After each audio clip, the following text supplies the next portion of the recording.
Good Monday morning, everybody. John and Lance along with Dell for the next 3 hours, and boy, do we have a lot to talk about.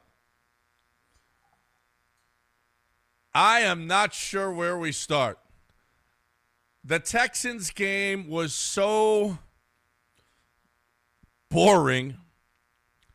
The Rockets with their 2 wins over the weekend, and last night's game was fantastic. The Cougs with their win against Auburn, that was just awesome. On the road, basically on the road, and taking care of that business. Where was that game played? I thought it's in Alabama, but I'm not sure that it was at Auburn. Yeah, it was in Alabama. Not, well, it was in not, Birmingham. That's where Auburn is. Auburn's in Auburn. Auburn's in Auburn. Auburn is in Auburn. Oh, wait, that's right. UAB is in there. Yeah. So how far away is Auburn? It's basically a home game. Yeah, I was going to say, it was definitely a home game. Well, it wasn't a home game. It was a neutral site game. I didn't see any Cougs.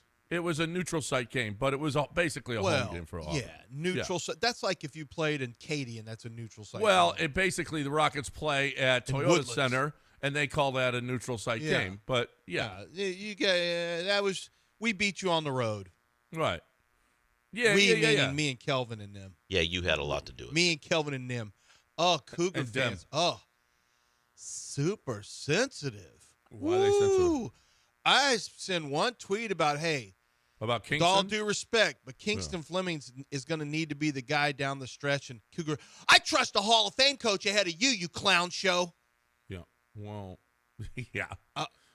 Excuse me? I'm not so sure that he wouldn't think that. Kingston was... Dude, he's so much better than Uzan. And with all due respect, once again, with all due respect, Sharp, Dell, with all due respect. I said with all due respect. Why you all due respecting? If you say all due respect, then what are we doing? You can say whatever you want. Don't separate the guys. No. I know. They're all good players. He'll be one and done anyway. Uzan was a leader on a national finalist. What are you doing? So is Sharp, but they're just not as talented as this kid. No. I mean, you insulted him a little bit. You got a little out of order yourself. No, listen, there are going to be games when Sharp is the guy. There's going to be games when Uzan is the guy. Yeah, but Sharp's not a take you off the dribble guy at all. Like, that's a 0% chance he does that. But there's going to be games when he's the leading scorer. He looks going to light light it up when he gets the ball in his hands, as we've seen. Uzan has that ability. Fleming's is on a different level. This is a 5-star player with probably lottery aspirations. I would assume. I'm not doing NBA draft stuff right now, but all I know is you can't stay in front of him. Yeah. Well, yeah, no. He could be as high as pick since Jarris Walker. Yeah, he doesn't have. Calvin doesn't have a boatload of high picks. He just doesn't. He has one. He's got guys, and they buy in, and they play team basketball. But Kingston Fleming, and listen, Chris Senack, now, he's not a great shooter. He was 8 for 10 yesterday. Mm-hmm. Chris Senack was integral in that win yesterday. So he had two threes too, and Kelvin was given the business last game or the game before. Is like, this kid, he's unbelievable with the rebounds. It would be nice to make a basket every once in a while, and here he is going 8 for 10 against Auburn. Yeah, that's pretty freaking good. I don't want to get bogged down with November college basketball, but that was awesome. It was a fun. It was a good gutsy win at the end. It really was. It really. It was a lot of back and forth. It was a road It was game. A little scary if you want to know the truth because the Cougs did not play well down the stretch. No, they didn't. Not at all. This has been an ongoing. When it's tight, it's a real concern, and that's one of the reasons to me. Fleming's, as long as he isn't trying to just placate, I just get the feeling he wants to make sure that he knows his place in the pecking order, which is kind of normal for a freshman in his 4th game, and these guys have been there. Well, Uzan's been there year 2, but still, it's understandable. But down the stretch, he needs to have the ball in his hands. All right, so do we start with the Texans, the Rockets, the Cougs, the Aggies, the Longhorns? I mean, what a weekend we had. Crap, man. You add it all up. Nonstop. There's other stuff to talk about in the NFL, but I mean, it's the least exciting is the Texans. To be honest with you, the least exciting. The least exciting is the Texans, and yet they saved their season. Listen, they've got a 3-game season right now. They've got it's basically the Texans. They've got an opening though. They do have an opening. They have an opening after yesterday because the Chargers finally got their quarterback hurt. Finally, it took a while, but they finally got their quarterback hurt enough to get out of a game. Well, they were down 35-6. That's why he was out of the game. That offensive line is so bad. This is what happens when you lose too many. Like people are saying, the Texans should have traded for an offensive line at the trade deadline. There was none. There are no good trade. The Chargers traded for the only one, and he was a first-round washout. Austin Deculus. No. They traded for Trevor Penning. Oh. Austin Deculus was on our practice squad starting for them. And he starts for them. No good. You can't trade for an offensive lineman because the good ones you don't let good ones walk. And so the Chargers lost. They got pummeled by Jacksonville in a revenge game. And I heard Tony Baselli. He was doing one of their Jacksonville Jaguars shows like Johnny Harris does, and he said, I'll just say this. He goes, you're going to see an unbelievable effort. Like Tony set it up, and he goes, I'm not going to tell you, not going to predict the score or anything like that. He said, I'm just telling you, they're going to make the Jaguar fans proud this week. And I was like, man, that's a bold statement, Tony. But he was right. Yeah. And Jacksonville came out and smoked it. Listen, it's amazing that Jim Harbaugh should be coach of the year with that offensive line that they've got a winning record. That's finally caught up to them. You can't continue to, and they were putting up some points too. You can't continue to play with that offense. No. It's just so bad. No, it's going to be. You're going to have to really manage it. So they lost. The Chiefs lost. It was an ugly game, but the Denver Broncos, and Bo Nix is just playing okay. He's not playing great football, but here we are. Denver's 9-2, and they've got a really good defense. And Mahomes was not great yesterday, and the Chiefs are now 5-5. The Chargers are 7-4. The Chiefs are 5-5. How about that? Just when it looked like the Chiefs were getting ready to make a run to be the best team in the AFC, they're now tied with the Texans. Yeah, and the Texans have a game against the Chiefs. So this is, we're about to really dive headfirst on the Texans, but just to set up the landscape for you, from a playoff standpoint, New England's 9-2, Buffalo's 7-3. Buffalo got up. It was just a back-and-forth scoring match. Buffalo's defense sucks. They're not good. They're not good enough. So 9-2, 7-3, they're playoff bound. Baltimore wins. They're 5-5, along with the Texans. The Steelers won. They're 6-4. One of those teams is going to get in, and then the other one won't. Indianapolis 8-2 looks like they're in. Jacksonville sitting at 6-4. Well, I don't know. The Chargers could fall out of this. I know. I wouldn't. The Chargers could absolutely. They're in good shape right now at 7-4, but I don't think the Bills fall out. I don't either. You're right. It's either the Steelers or the Ravens. The Colts aren't going anywhere. Patriots aren't going anywhere. We got three teams that are in: Broncos, Patriots, and Colts. Yeah, basically in. And I think the Bills are going. The to be Bills are probably based on their in. division. Yeah. That's 4. And there's 2 more, and probably somebody from the AFC West, and then maybe it could be 2 teams, but the Chiefs have a much better chance of winning enough games probably than the Chargers do, but they are. They're still 5-5. The Texans. What we're trying to say is the Texans have games coming up against a lot of the teams that they would have to beat to make the playoffs. They would do themselves a lot of justice to. Look at this. Versus Bills at home. You have to win that. Yeah. Then you're at the Colts. You don't have to win that realistically. Then you're at the Chiefs. You almost have to win that. So and then beyond that, the way I was looking at it, John, you got to go 5-2 down the stretch and finish 10-7. That's how I think it goes. And so here's what we're looking at: Bills, Colts, Chiefs. Then you got Arizona Cardinals come into town. I think that could definitely be a win. You got the Raiders. That could definitely be a win. And then you're at the Chargers. So, you got the Colts twice. It would behoove you to win here against the Colts. But realistically, you really can't lose at the Chargers. You can't lose at the Chiefs. It could well come down to that last game of the season against the Colts, where the Colts don't have anything to play for, hopefully. And the Texans do, and the Colts don't. They're not going to go all out. Although it might be nice for the Colts to eliminate the Texans and get them out of the playoffs. But we'll see. That Chargers game at Christmas is going to be huge. It could be, but you also could. I mean, you could also go 0-3 in your next 3 and beat your season over. I mean, you're Buffalo, then you're at Colts, and then you're at Chiefs.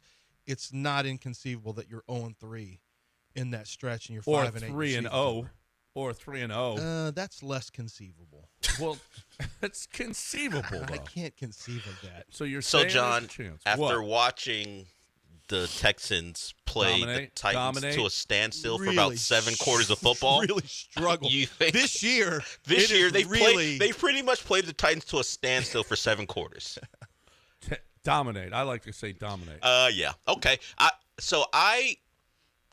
don't want to agree with Lance because who does? And because I'm a Cougar fan and he's a joke and a clown.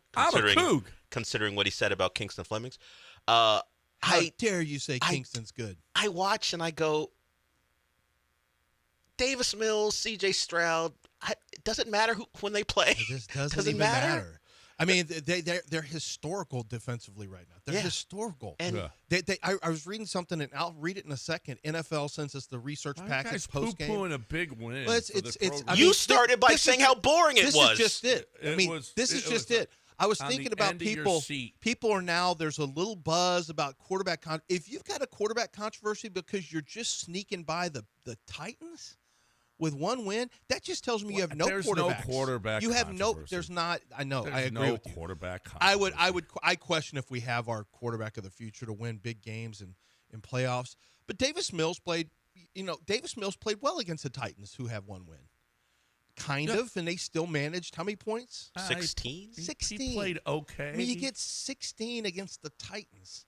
It's just a freaking it's just a battle every Sunday to just cheer for this team. It's an absolute war to get yourself excited about a Texans game.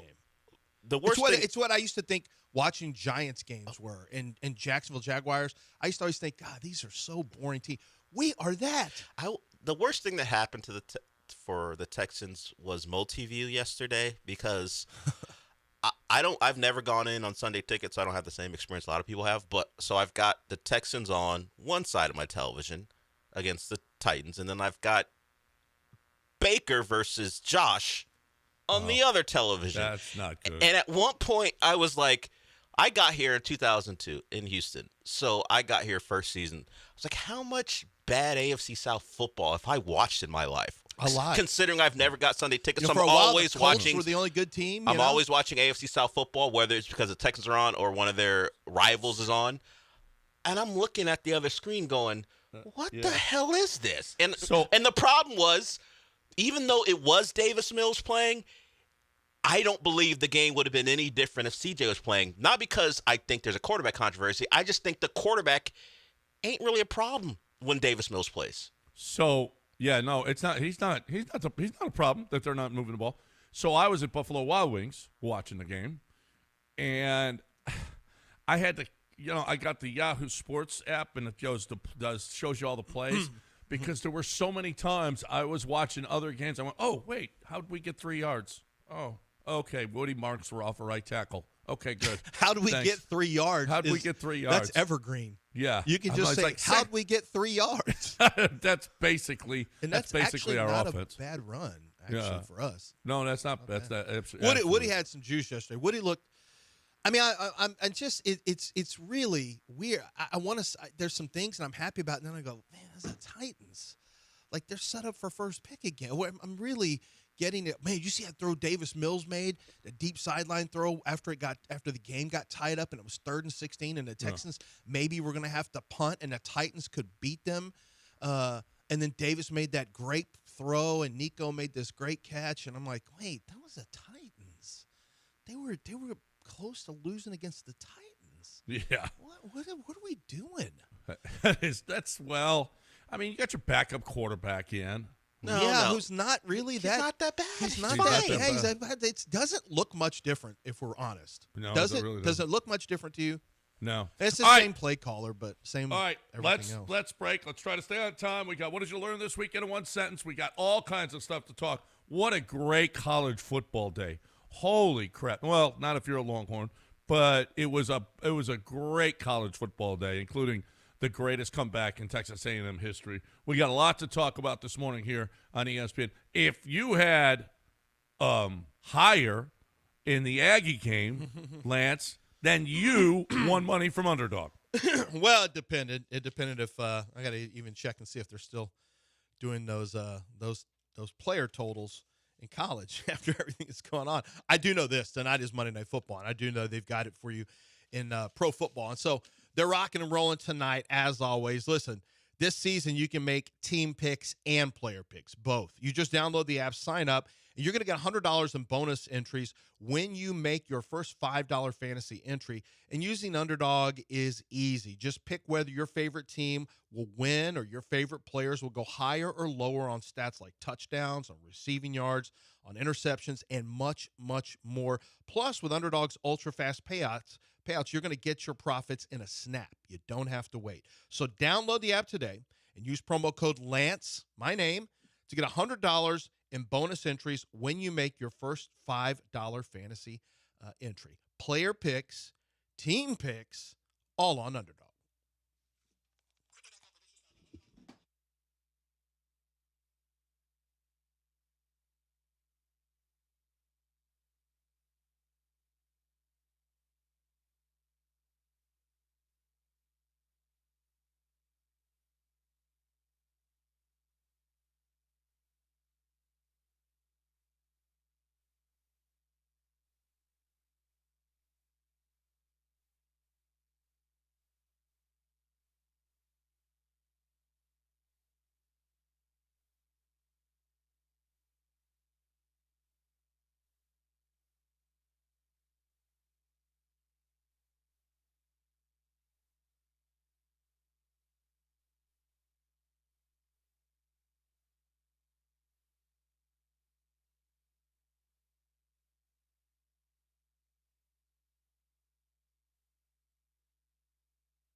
It's John and Lance. On ESPN 97.5 and 92.5. Live from the Huntington Bank Studios, here's John Granado and Lance Zierlein. All righty, welcome back here on ESPN 97.5 and 92.5. John and Lance along with Dell, 713-780-3776. How about this weekend? What a weekend. Let's talk Rockets real quick because that was a fantastic game. What a fun ending. I mean, wow. They had a lead at 2-0, and then I think they had a lead at 4-3. They were leading 4-3 and then had a lead for nothing the rest of the game until they finally took one late in the fourth. And then, the Magic were game without Paolo Banchero. They were a game team yesterday. They really were. They really hung in and fought hard. That was one fun game. I mean, and you talk about just clutch.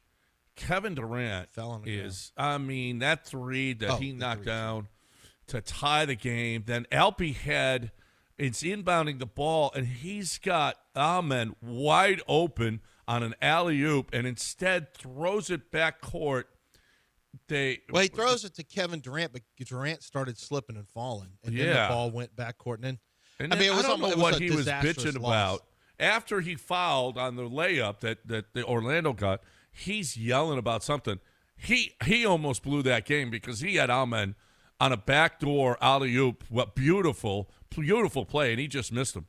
But then he gets the inbound with 1.7 left and puts it in. It was very well-designed play. Yeah. And Alpi just posted, Alpi has really become aggressive in terms of getting what he wants. Yep. He gained top positioning. They got it to him, and he just dropped a little jump hook. Well, there was a cross screen, so credit. Is that what it was? Decided yeah, to it was do that. It was a well-designed play. Yeah, to get Wendell Carter off him, and they got Jonathan Isaac. Big dude, shot blocker, but not as physical, so they set that cross screen and Alpi. And they went to overtime. It looked against all odds. They went to overtime after an incredible Durant falls down. It turns into a potential three-point play, misses. Black misses the free throw, and so they call timeout. They're alive, and then they get that dump down. It goes to overtime, and then it goes back and forth a little bit in overtime. Rockets looked like they were good. The game was in hand, and then I think Magic took another lead, if I remember correctly, and then the Rockets took over, and then it turned into a long-form free throw shooting contest. Yeah, that's what it was. It was a free throw shooting contest, and the Rockets won. And Amen Thompson has made 19 of his last 21 free throws, which is kind of a big deal. That is he's not a good free throw shooter. No, when putting him on the line in that situation, that was after Reed Sheppard, who hadn't had a free throw the whole game, knocked the two down. Amen comes in, and they were up 2, and he made he made his 2 free throws, and that put him at 4, and that was the game. But I was a little worried with Amen on the line with that situation. I was too. I was actually worried with Reed Sheppard on the line. Yeah, you probably weren't because he's white. Well, guess what? I knew for a fact he was shooting like under 60% or right around there. For the season, he's shooting 66% from the three-point line. Well, I didn't really have anything to do with him being white. It subconsciously did. You're like, this little guy can shoot. You just assume the little white guy is going to make his free throws? He's like Mini Kerr is going to make these. No, listen, if you're a little white guy, we've always said that. If you're a little white guy on the team, you better make your free throws. You better be shooting free throws at an 88%. It's like a little white wide receiver. You can't drop a pass. Yeah, you're really not. Reed's got to knock down his free throws because there was a moment late in the game where Desmond Bane, well, besides the fact they almost got into a bit of an altercation, he blows by Reed on a basket. Or he sets up a dunk. I forgot who he passed it to. And then the Rockets score to tie it, I think. And the Magic did the Rockets a favor because Reed stuck on the floor against Desmond Bane. That's where they're going to go back to, but they called a timeout, and the email was like, get a Kogi in there. Double bigs. I need a Kogi out there. It was also no, I don't even think it was a Kogi. I think they ran Steven Adams. No, they did, but they got a Kogi just in case they isolated on Desmond Bane. Because they went big. Reed was only getting in late for that one free throw. Only a couple times he saw the court after that. Yeah, but I'm talking about the fourth quarter. They're going to close with Reed. Oh, yeah. And then Desmond Bane got him, and then when Magic had to call their timeout, it's like, that's enough of you. We don't need you. We didn't get to talk about this because I don't think it had happened, right? Tari Eason's injury. 4 to 6 weeks. Tari Eason is out 4 to 6 weeks now. So Aaron Holiday is probably going to start getting a little bit more minutes. Reed Sheppard is definitely dialed in and locked in. I don't know. Finney Smith may not be with us anymore. I don't even know what's happened to him. So Finney Smith could, if he played basketball still, would just step right into those minutes. But, yeah, no Tari Eason. Did you see the injury?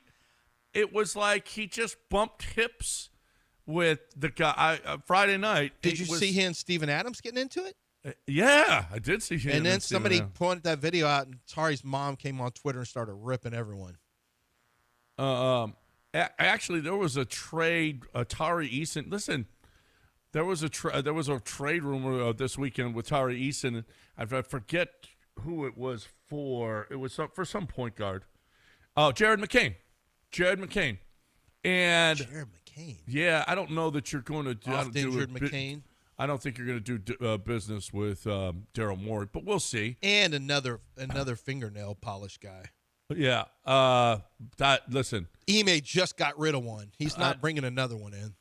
Well, I don't. If he likes basketball and he's good at it, I don't care. He loves TikTok. Do you know how much do you know about McCain? Oh, this guy's the TikTok dance guy. Yes. God. He's the finger polish TikTok. I knew that. I was like, John doesn't know who this is. No. Yeah. Oh, I know now. You would never want him. Never mind. Yeah. Never mind. What's the next topic? Yeah. Next that's topic. over. Well, yeah. Well, but Tari could, like, if you know you're not going to hang on to Tari, but boy, he helps you win at a higher level, though. Like, the Astros wouldn't do it. The Astros wouldn't make that trade. Yeah. Jim Crane would never, right? He's got a chance to help us win. We're not dealing him. That's true. Yeah, but what, 4 to 6 weeks now? Well, I mean, yeah, but that's not the end of that's, month and a half. The problem is, this is he may have done you a favor by declining your offer. He may have actually done the Rockets a favor. Well, he's still restricted, so you still got a chance to keep him. Well, right, but I'm just talking about for what you offered him, you got to really think carefully because Tari Eason has had injury issues. And for being as young as he is, that's he's going to have a lot of missed basketball. I don't know. And he doesn't seem very happy here all the time. He got into it. I don't know what the deal was with Steven Adams. No, he did have something. They got into it. Yeah, that's not the smartest move to get into it with Steven Adams. No, it immediately looked like Tari was overmatched. Immediately. Yeah. Are you kidding? I guess he's overmatched. Steven Adams is really legitimately one of the strongest, most athletic. Like, he's crazy. He's very athletic. But Steven Adams, I don't know that I have ever seen. He reminds me a little bit of watching, for old school watchers, you'll know Otis Thorpe. He reminds me a little bit of Otis Thorpe in that I think he's a better leaper than Thorpe. But you can just feel his presence physically, but it's so much more pronounced now that you have so many skinnier guys and more finesse players. Back when Otis Thorpe played, everyone had a big, physical power forward. Now, since there's so few of those really physical guys, Steven Adams, when they go double big, it really stands out because the Rockets really start beating up on people. And the Rockets went big lineup in the fourth quarter, and they took what was basically an equal rebounding total, and they dominated the boards after that point. Ended up over 20+ boards higher because they absolutely dominated from that point forward. And they rebound out of zone. When Reed's out there and they have their double bigs, I mean, there's some defensive issues. So they rebound. And the fact that they can control their boards out of zone, which is difficult, why do you think so many teams get open 3-point looks against the zone? But I'm asking, but at Syracuse, and I know the spacing's a little more because the 3-point line's further, but a team like Syracuse back in the day, or John, what's his name from Temple? Chaney? John Chaney's matchup zone, like you didn't get good looks. Why is it in the NBA everyone can get a 3-point look out of a zone? I think they're better offensive. Well, that's the only way to beat a zone. Better offensive players. But in college, it's hard to get a look against those teams that run I think they're better shooters, better offensive minds who they get better looks. And they get I know because the passing's better, the spacing is better. And like Reed's not shooters on are better. Reed's not on defense for all those Syracuse teams. He doesn't have the length of like John Chaney would have never had a Reed Shepherd at the top of the zone. Too good a shooter, frankly. Yeah, at the top of the zone. Yep. All right, 713-780-3776. Rockets with 2 wins.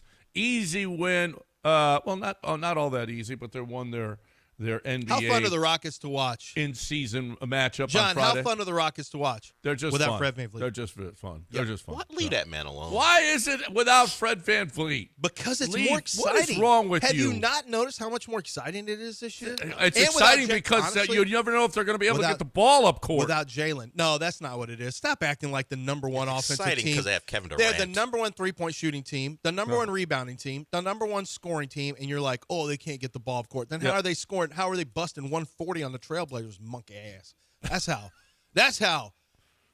You poverty-ass teams need to stay out of my... don't do this again. Stay Don't out of my start Emirates Cup. team. Stay out of my You did that Emirates with Cup. CJ. Stay out of my Emirates Cup. You're only 1-1 in the Emirates Cup. Why are you acting like that court is off-putting to me. What are you doing? You lost your first Emirates Cup games. Yeah. Cut it out. Yeah, San Antonio's got to lose 2. By the way, San Antonio's got to lose 2, otherwise you're out. Speaking of not being able to get up the floor, that was the game where the Spurs pressured them into how many turnovers? I'm wondering why everyone doesn't do it. Yeah. If you really want They're to not everyone's capable of it. Yeah, that's true. All right, I know what Republic Boot Company is capable of, getting you whatever leather product you want, be it, belts, vests, pants, boots, hats, jackets, whatever it is. But not only that, there's all kinds of stuff that you can get people. You got time to put your logo on it, okay? They can do wallets or totes or golf bags or work bags or backpacks or, you know what? They got the 1836 boots. They can put your logo, customize it with your logo on it. You got to hurry, though. Christmas is coming. We're going to be there for Christmas, as a matter of fact. You can be there for Christmas, too. Lance, they can hold up to 200 people. Yeah, it's going to be – I mean, we really want you to come by. I'm sure we'll have food there like we always do. You have your coffee set up for you in the morning. But it's a great spot for you to come. Even if you're just window shopping, you're going to really be impressed with what they have, and chances are you're going to find something you love and that you want to purchase. But if you're looking for boots, if you're looking for Western wear, if you're looking to get rodeo ready, oh, my gosh, they've got it on. If you want to do the same thing for Christmas and you want to find your gifts, you're going to find it at Republic Boot Company right there in the Heights.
You're listening to John and Lance. Broadcasting live from the Huntington Bank Studios, here's John Granado and Lance Zierlein. All right, welcome back on ESPN 97.5 and 92.5. So, Aggies down 30-3. And I will say this. I don't know about you, but it had to be. I don't know what Ags were thinking at the time. I kind of do. Like, this is so I knew awful. It in their head. Yeah, like, I knew it. I knew this was coming. Waiting for that shoe to drop, and it dropped here. But I mean, you were right this. about South Carolina getting the best of South Carolina for one half. Then you got you did. Then you got the worst in the second they're half. Good. I mean, they're a much better football team than they've shown. I mean, what are they, 3-7 and Lenora now? Sellers is really good and finally put it together in that first half. Then there was the second half. I mean, they had a lot of opportunities, Sean. But the I will A&M say this. gave them a lot of opportunities. Marcel Reed gave them a lot of opportunities. I will say that, yeah, he really did. He was not good in the first half. But, he created his Heisman moments in the second half. I will say this. While I will say this. I don't know that there's a much better fan base. There's a lot of fan bases where a lot of people would have been gone, would have taken off. But that place was full, and that place was rocking that entire second, and it helped that team win that football game. Listen, when they took the ball in the second half and drove down and scored, there was no bigger play than Marcel on 4th and 12 on the first drive that they had in the second half, running for that first down. Mm-hmm. If he doesn't get that, they don't win that football game. They don't win that football game. But once they scored and it was 20, all of a sudden you saw a pathway really quick. At 30-3, it looks insurmountable. I mean, just the numbers itself, 30-3 looks insurmountable. But all of a sudden you put one score in there and you see it's a 20-point game and you realize, oh my gosh, this is a lot of time to score 3 touchdowns. Well, now, if they score one time, well, it's tricky because I say if South Carolina scores one field goal, they win that game. The fact is Colin Klein's weird play call and then weird execution by the panicky freshman running back to throw it backwards on the goal line. Like, why are you trying to be so geniusy? I'm all for creative play calls, but it was not necessary because you were gashing them. You were gashing South Carolina. Don't get cute at that point. It was a terrible, terrible, terrible call, and yet and they did it, and they still were able to overcome it because that defense in the second half was incredible. They played great. It was truly you won't see those kind of games very often. Marcel Reed throws for over 300 not over 300, but he got up there way high. I think close to 300 in the second half, right? In the second half, yeah. Did he get to 300 or just close to it? I don't. I think he got close. He was well over 400. But Marcel Reed's first half was people were accusing him of throwing the game, shaving points, and you look at that and you realize there's people who actually will believe that. That you see, we'll talk about maybe later the penalty last night with the Lions and the Lions and the Eagles. And people thought this referee's on a take. With all this gambling stuff going on, this is going to be a real concern for people, as people are always going to assume bad play is throwing it, because Marcel Reed couldn't have been worse in the first half. Misses, the underthrow in the end zone that was an easy interception. He was truly dreadful. And then the second half, man, to get your confidence back, I give all the credit in the world to not just Marcel, but I got to say to Mike Elko too, because his team never – they go out there, they score the first time out, and the place really comes alive, and you knew that game was definitely wide open at that point. Yeah. Even down 20, you could feel it was wide open because that's not like a team full of closers in South Carolina. They have not had a good year. And they didn't look – they looked tight in the second half. No, they were tight. I mean, that's a 3-win team that played really, really well, but the Aggies were just overwhelming. Marcel and that defense were just unbelievable. And Marcel, and I kind of agree, Booger said it might have been the best half of football any quarterback's had this year. I don't even know that it's arguable. When you're down 27 points at half and you come back and win, and he was incredible. But I really think that state trooper should get a medal. This is what I was going to ask. Was that Aggies defense inspired by the physicality of that state trooper? Who got sent home? That state trooper who, I mean, by the way, he's not allowed to work Aggie games anymore. You know, he's some super fan. Nick Harper's trespassing and on the Trespassing. Aggie tunnel, and you're going to tell me that you're sending that trooper home for defending that tunnel? What? I'm surprised you didn't pull a taser out, just tase Nick Harper. He stuck out a little chicken wing to both of them to make contact. The other running back was literally moving out of his way, and he goes wham and hits them both with the elbow, like, "Watch you get your ass back on the field." And the running back's like, "Hey, chill, man. We just scored an 80-yard touchdown. Stop being so mad. Why are you so mad?" He was probably frustrated. He was like everyone else in that building. He was frustrated. He was a frustrated Aggie is what he was, who happens to work for DPS or be a state trooper or whatever. Right. He just, at that moment, he was an Aggie fan. Love that guy. He was an Aggie fan. Well, he inspired the comeback. Didn't work out for him. And as Twitter told me, a racist. Well, I don't know what his issue was. Well, wait a minute. I was like, wait a minute. Somebody said every ticket that he's given out has to be looked at now. Oh, no. I mean, what? People are saying, can you imagine what he does when there's no before body cameras were on? Yeah. And I was like, they weren't joking, by the way. No, they weren't. They were not joking. It was an odd thing to see live. I saw it live. It was completely out of like, you can't do that. That was so stupid. And then you're admonishing players. You're yelling at them like you're their dads. Like, man, get out of here. Send that dude home. Never let him work a game again. That's stupid. However, they did outscore him. South Carolina never scored after that. I can't. No, the Aggies turned it over one more time and they kicked the field goal. Oh, yeah, before the half. That's right. That's right. Which, there was another really terrible thank God pass it was again. just a field goal. Yeah, because the Beamer could, handle a clock. Messed that whole thing up. You think that guy just had this in his head, so he wasn't even thinking. He was like defending. Yes. He just thought to himself, I got to defend this place because no one else is. So here's something that a lot of you will not know, and I'll tell you this story because I was a 12-year-old, and the Aggies court. Now this is really hardcore. Member of the court, and I don't know. They have the sabers, so they can pull a saber out on you. The SMU. This is when SMU used to be good. The SMU cheerleaders. SMU was rolling Texas A&M, and so the SMU cheerleaders got on the field, and they were they lay down to spell out SMU. Well, I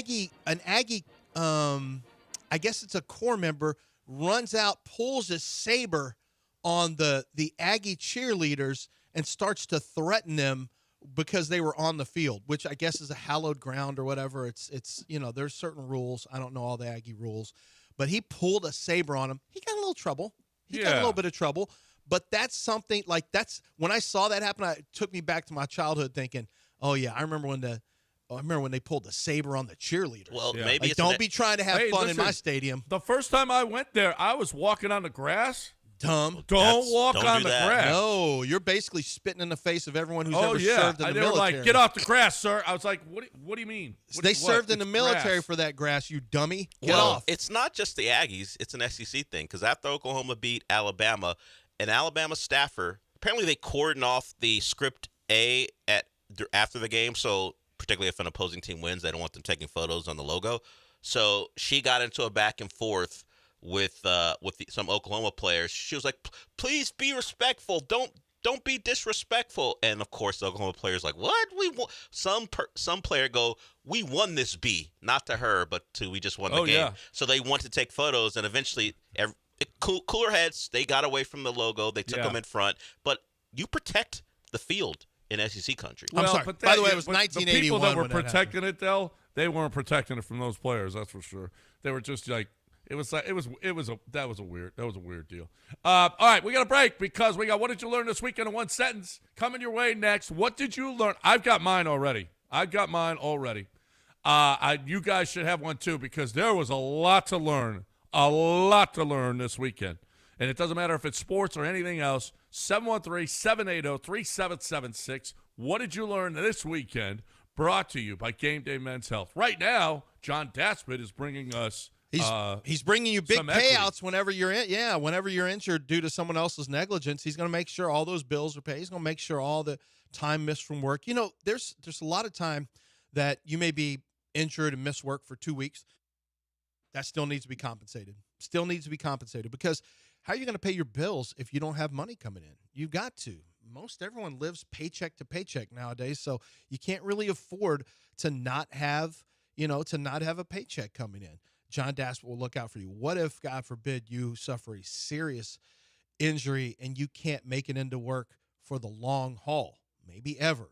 John Daspit's here for you there too. The Daspit Law Firm has handled tons of those cases, and they know what they're doing. They're going to make sure that you get the payout that you deserve so that you can pay your bills, so that you can go about your life. If you've been injured and your life's never going to be the same, your pain and suffering is just so substantial, there deserves to be monetary compensation for that. You didn't ask for that. It's someone else's negligence.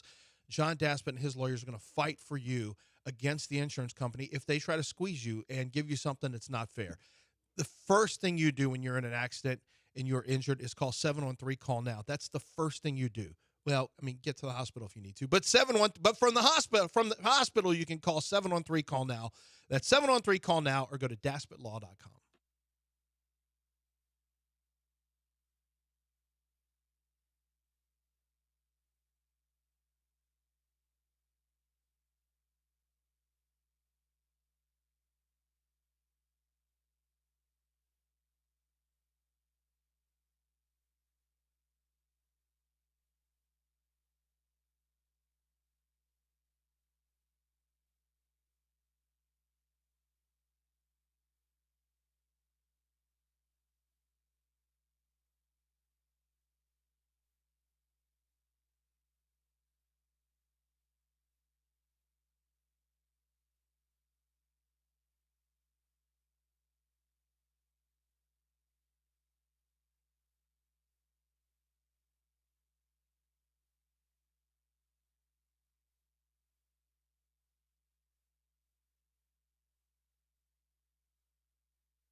Broadcasting live from the Huntington Bank Studios, it's John and Lance. On ESPN 97.5 and 92.5. Now here's John Granado and Lance Zierlein.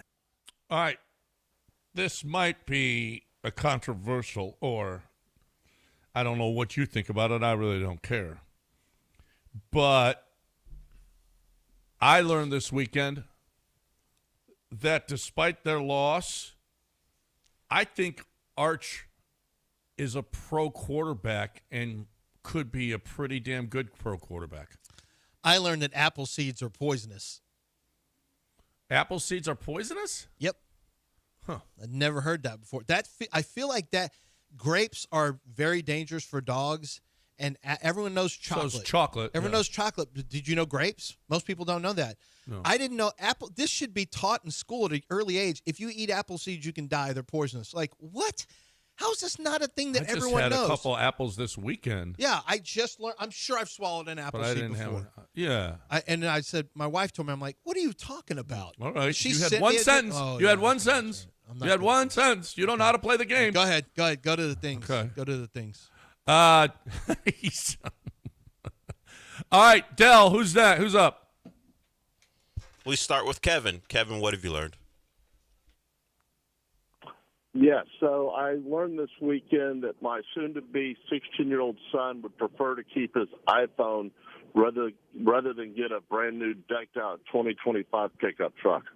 That's pathetic. Wow. That's an addiction, sir. So you need to take your kid in for some type of. I need to start that therapy. I need to start some is type some of therapy for addiction. You know, they've got them for drugs. They got them for alcohol. Wait, he said so. It's rather than his phone. Rather than a truck, he'd like to have his phone. Maybe he offered him a brand new truck if he gave up his iPhone because he wanted his son to stop. And what did his son say? No. I'll keep my phone. That's just like somebody who's on crack. Can't talk to girls in my truck. Oh, that phone Actually, is you could, cracked. That but- phone is. It cracked. is. It is crack. All right, Dell, who's next? Let's go to Tom on Alexa. What have you learned? Gentlemen, I learned that if you take a young lady out to a nice dinner at Texas Roadhouse, you can substitute the cinnamon butter for regular butter. Shut up. Well, maybe he did learn that. Well, he might have learned that. Why would you ever not have I'll tell you cinnamon this. butter? I had salmon butter yesterday at breakfast, and it was awesome. Salmon butter. salmon butter or no, cinnamon butter? Cinnamon butter is what he said. Oh, I had salmon butter. What is salmon butter? It That was sounds excellent. terrible. It was excellent. Just what?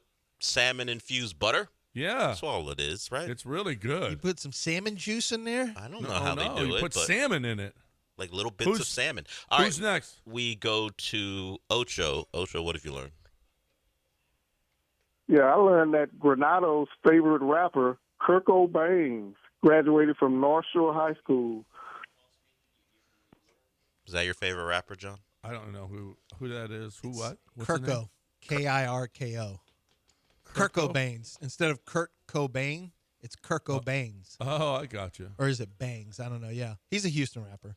He is. Yeah. Yeah. All right. North Shore. Nice. Nice. He Way learned- to go, that's what North he Shore. learned. Producing my favorite rapper that I just heard of. I learned that there's a rapper named Kurt Cobain. There you go. You learned Yeah, something. it's what I learned this Baines week. with a Z, which makes it cool.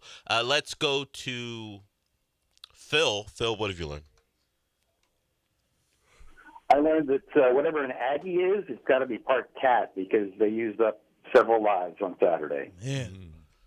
There ain't going to be no more of those. No more 3-win teams anymore. You better not. Yeah, they got what? Who do they have as part of their SEC off week? But that isn't an off week game. Samford. Yeah, Yeah. they don't have to worry about that. Samford. Not Stanford. That, Samford. that Longhorn game is going to be pretty interesting. That's going to be good. It's a It'll pretty be interesting game. desperation time for the Arch Horns. does look better. Arch definitely does looks look better. You He know- looks Yeah, better, but without except he's question. got no receivers or line. Well, Wingo doesn't have to catch How everything. many He'll just pick and drops choose. did they have? A ton. Did ton you see early, their too. TikTok showing all their NIL money? No. The linemen and the wide receivers were out there showing their TikTok money. Not before the They're- game. Even after the Calzada thing, people are Yes. still No, doing they that? weren't. Yes, At- they were. At Georgia? I'll show it to you. Yeah. At the Georgia game? Yep. Well, I don't know when they did it, but Oh, it had to be before the year started, which is still stupid. who's next? We go to, well, another college team, Michigan. Brandon, what have you learned? Yeah, good morning, fellas. I learned that modern stat tracking in the 1940s, Saturday was the first time that a team had -5 turnover differential and still won the game, and that was Michigan. Yeah, they beat Northwestern in Wrigley. They've On got the a punt, final play. Yeah. they've got a punt returner who does nothing but fumble, and the fans are ready to strangle Sharon Moore for still putting him out there. I can't remember the guy's name. I saw a name trending, and I'm like, why is this trending? This random name. Apparently, all this kid does is fumble punt returns, and Sharon Moore keeps playing him. Oh. Yeah, Sharon had a rough time with Northwestern on Saturday. Holy Yeah, crap. Northwestern's pretty competitive. Actually, Yeah, they this are. year. That 17, that wide receiver, you got to look at him. Would you wanna- He can play. Would you want to see a game at Wrigley? Yeah, it'd be Football fun. game? Yeah, That'd be pretty- fun. pretty Especially cool. the bleachers are the best seats. The left field bleachers are the best seat in the house. Who's next, Del? Elliot, what have you learned? Morning, guys. I learned that I am too old to be going to multi-day rock music festivals. Everything hurts. Oh, my God. That is, multi-day rock festivals. Wow. Yeah. Where do you find those anymore? This is the first time I've KLOL. This is my first time drinking 3 days in a row, John. Thursday, Friday, Saturday. You drank 3 days in a row? Not hard. Not like you. You wouldn't really consider it drinking. I had a couple Guinnesses on Saturday. I was in an Irish pub, had the tavern style pizza. I said, you know what? Let me have some Guinnesses. Yeah, that's terrible. Yeah. We had to drink motor oil. Yeah, instead it wasn't. of a cold, clean, crisp, refreshing Coors Light. It wasn't motor oil, but that's fine. Coors Light was on it was a potential. It was on the docket. I just decided I was in Ireland. I might as well keep it Irish. You weren't in Ireland. Well, you weren't in Ireland. It's not the embassy. It's called Ireland on Shepherd. Yeah, it's not an embassy where it becomes actually Keneally's. Ireland. They have Coors Light there. Who's next? Let's go to Tom on a mobile. What have you learned? Hey, guys. So I learned the Aggies' little comeback is nowhere near the best comeback story of all time with old Kim K and Ray J. Trails off. What? Ray J suing Kim Kardashian and her mom for something about an NDA, not an NDA, but something about breach of contract because they leak because something about leaking that sex tape. You know that happened like 20 years ago. It's just getting to it now. It launched an entire her getting. What? Did you ever see her? It's not really a good way to say her that. having really sex on tape.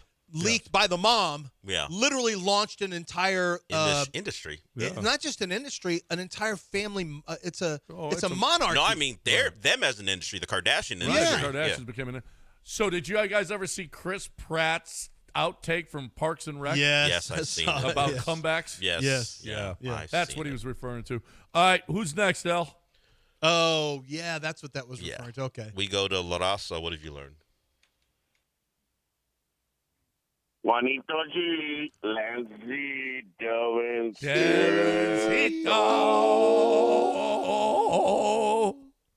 Gentlemen, good morning. Para las tres. Para tres. Well, gentlemen, I really learned something. Former WNBA player Kaiser Kondrasek was the first black female athlete to cover the craze of, you know what magazine? That's been around? Playboy.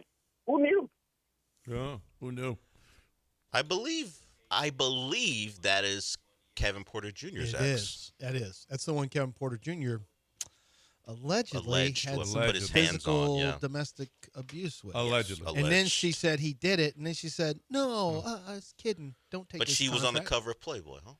Yeah, okay. Okay. All right. Okay. He learned it.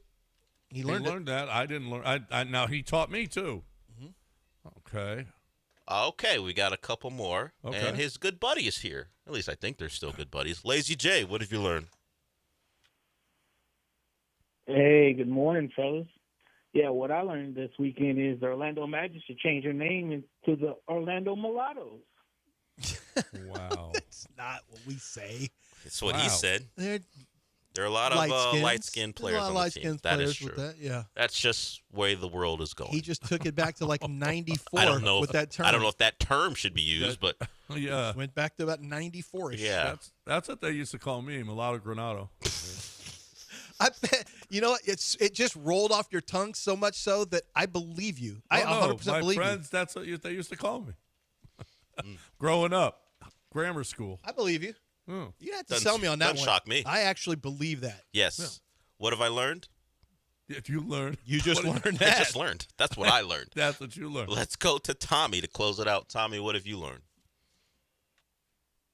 I learned that a blind racist is also known as a Nazi. Nazi. Yes. Oh, there's the joke.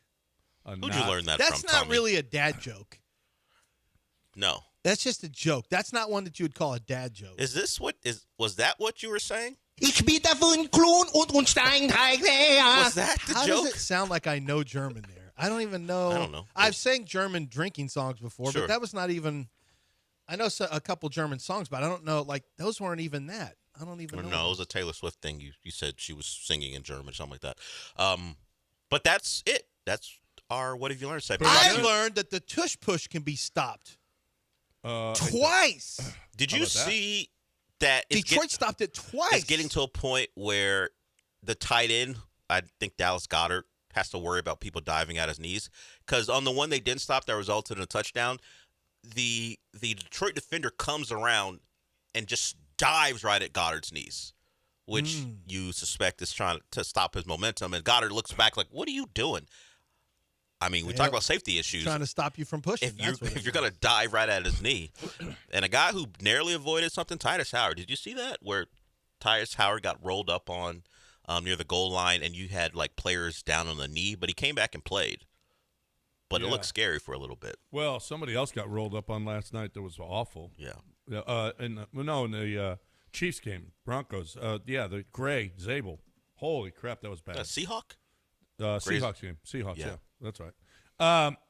So let's talk. Nice job. Well done. As always, fantastic job by you, the listener. What did you learn this weekend in one sentence?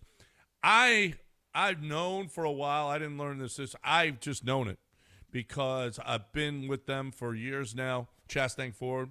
I was buying cars from Chastang Ford before I was speaking for them because I found out, and you know what? And then we talked, and let's do something here.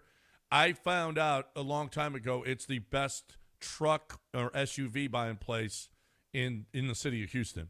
All right. First of all, number one on commercial, okay, trucks and SUVs. Number one. The reason, because they give you a better price, because they give you better service, and they customize it exactly how you need it. So if businesses are doing this, why wouldn't you? Because businesses are all about the bottom line. Why are you going to pay more? Why are you going to get worse service? Why are you going to not get it the way you want it? Because that's what Chastang Ford does. How do you want the vehicle? With how much can you afford? Because they don't want you to have a bad car buying experience. They will tell you, no, don't get that extra, don't get that extra, don't get that extra, because it's going to put you in a place where you're not comfortable with the payments. That's the way Chastang Ford does it, and nobody else does it that way. So you're looking for the best way to pick up that SUV or pickup. There's one place to go. Chastang Ford on 610 at Homestead, not Hempstead, just 5 minutes from downtown Chastang Ford.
All right. You can still call in. You got more than one sentence now. What'd you think of that game yesterday? Which game? I mean, there were so many good games. So many good games. Basically, the Texans are still in the playoff hunt. They've got a shot. They, right now, are the 8th seed. They're ahead of the Chiefs now. They're ahead of the Ravens. They're just behind Jacksonville at 6-4. So Broncos are the top seed. Then after that, they've got the win, but they got the tiebreaker over New England based on best win percentage in conference games. Then New England is 2, Indy 3, Pittsburgh, Buffalo, the Chargers, and Jaguars. Those are the playoff teams right now. And the Texans have got a shot. Now, you beat Buffalo, then you got to go to Indy, then you got to go to Kansas City. So there's nothing easy about this stretch. But this is the stretch of the season that'll decide whether or not you're going to make the playoffs. This is the stretch right here. You lose 2 of these 3, I think you maybe out. I mean, you think 5-2 down the stretch, 10-7 gets you in. 10-7 gives you a good chance, I think, because there's going to be some attrition in the AFC West. Not You're worried going about to have NFC to beat North. the Chargers to do that. Do you feel good about Jaguars? I mean, no. I don't know that the Jaguars, they're in a better position than you are. But yeah, well, they're 6-4 and you're 5-5. Yeah. The Houston Texans right now, according to ESPN, have an 18.5% chance of making the playoffs. And which isn't bad after a 3-5 start. No. Now, that includes needing to win. Your next 3 are at home against Buffalo, on the road against the Colts, and on the road against the Chiefs. Yeah. So you need to win 2 of the next 3. I would say the most important ones are probably, ironically, not even the division game. I'd say beating the Bills and beating although you could make a point that it really doesn't matter. You just need to win 2 of the next 3. So if we look at the Jags, they haven't played the Colts at all, and they haven't played the Titans at all. Somehow, some way, deep into the season, they haven't played 2 of their division rivals yet. Texans have played Jags and Titans twice, right? Yes, they just haven't played the Colts. Yeah. The Jags will have 4 games left. Jags are gonna. There's a good chance that loss of the Texans is going to come back to haunt them. Yeah, they're 3-1 so far in the division, but they haven't played the Colts yet, so that's a problem. The Chargers game is going to be the game, although the Chiefs game could well too. You might be able to get away with losing to the Colts, but if you beat the Chiefs, I don't know that you're going to go to Indy and win that game. We'll see. But you beat the Chiefs and the Chargers, and then the Colts game at the end of the season. And you have the Raiders and you have Arizona. I mean, those are all winnable games. Those are winnable games. But you have 2 Colts, one Chiefs, a Bills, and a Chargers. Those are the big 5. Yeah. You still got a shot. You got a shot. You got to play your best football. Now, you have a defense, obviously, that's looking at the post-game notes here. Let me see, because I've got it. I want to make sure I read this for the Texans. It's really quite incredible. The Houston Texans. Let me see if I can pull this up. The Chargers, Jaguars. I'll pull it up in a second because I saw something that was absolutely incredible with the Houston Texans from a statistical standpoint, and it really speaks to the defense again. And Dell brought this up, and I saw it. Here it is. I saw it pop up again. Let me read you the stat first about the Texans defense. The Texans have only allowed 163 points through their first 10 games. They're 5-5. That's the fewest points allowed by a team with 5 or more losses through 10 games since 2003 with Tampa Bay Bucks. So not in 22 years has a team had 5 losses or more after 10 games when they are only allowing 16.3 points per game. Now, the defense is very good, right? That for whatever reason, they couldn't get a lot of pressure on the quarterback until the fourth quarter. I think that's the fourth quarter is when they got their first sack on Cam Ward, and he's a highly sacked quarterback. And it took a little while. Dell brought this up, and it is true. The one thing that just continues to stick with me a little bit, I know all the numbers say the Texans are an elite defense, and it's the numbers and the numbers. I'm a numbers guy. You know that. However, another late touchdown. This is 2 years in a row where the Texans have issues giving up late touchdowns, and it just doesn't make sense. This time it was a tight end, an H-back getting past Kamari Lassiter for a long catch that ended up turning into a Tennessee touchdown. Now, at the time, I even said this. I was really worried because I thought Tennessee would go for 2. Tennessee's got to go for 2 there. You have one win. You have one win. You're not going to extend. I agree. You're not going to have another game. What? You go to overtime and somehow you're going to drive the field and score on the Texans again? Probably not. You have a chance to potentially win the game with one. I don't think you would have, but you have a chance to potentially win the game with 1 2-point conversion. Why not take it? Why not take the chance? Mike McCoy is so scared. Yeah, I would have done. I thought the same thing. You know what? Go for the win. But you would have lost anyway, so it didn't really matter. The Texans went down and kicked a field goal. But yeah, I agree. What do you got to lose? You don't have anything to lose. You don't have anything to lose. You wanted to win that game. Mm-hmm. All right, that's all. And that's a sad organization. I'm so happy beating those people. She is the worst. She's I honestly, the Skunks are on a level with the Woody Johnsons and the Maras. It's terrible. They're terrible. That's terrible ownership. We got great ownership. You know what? We're owner rich. Mm-hmm. What do you say? What do you call it, Lance?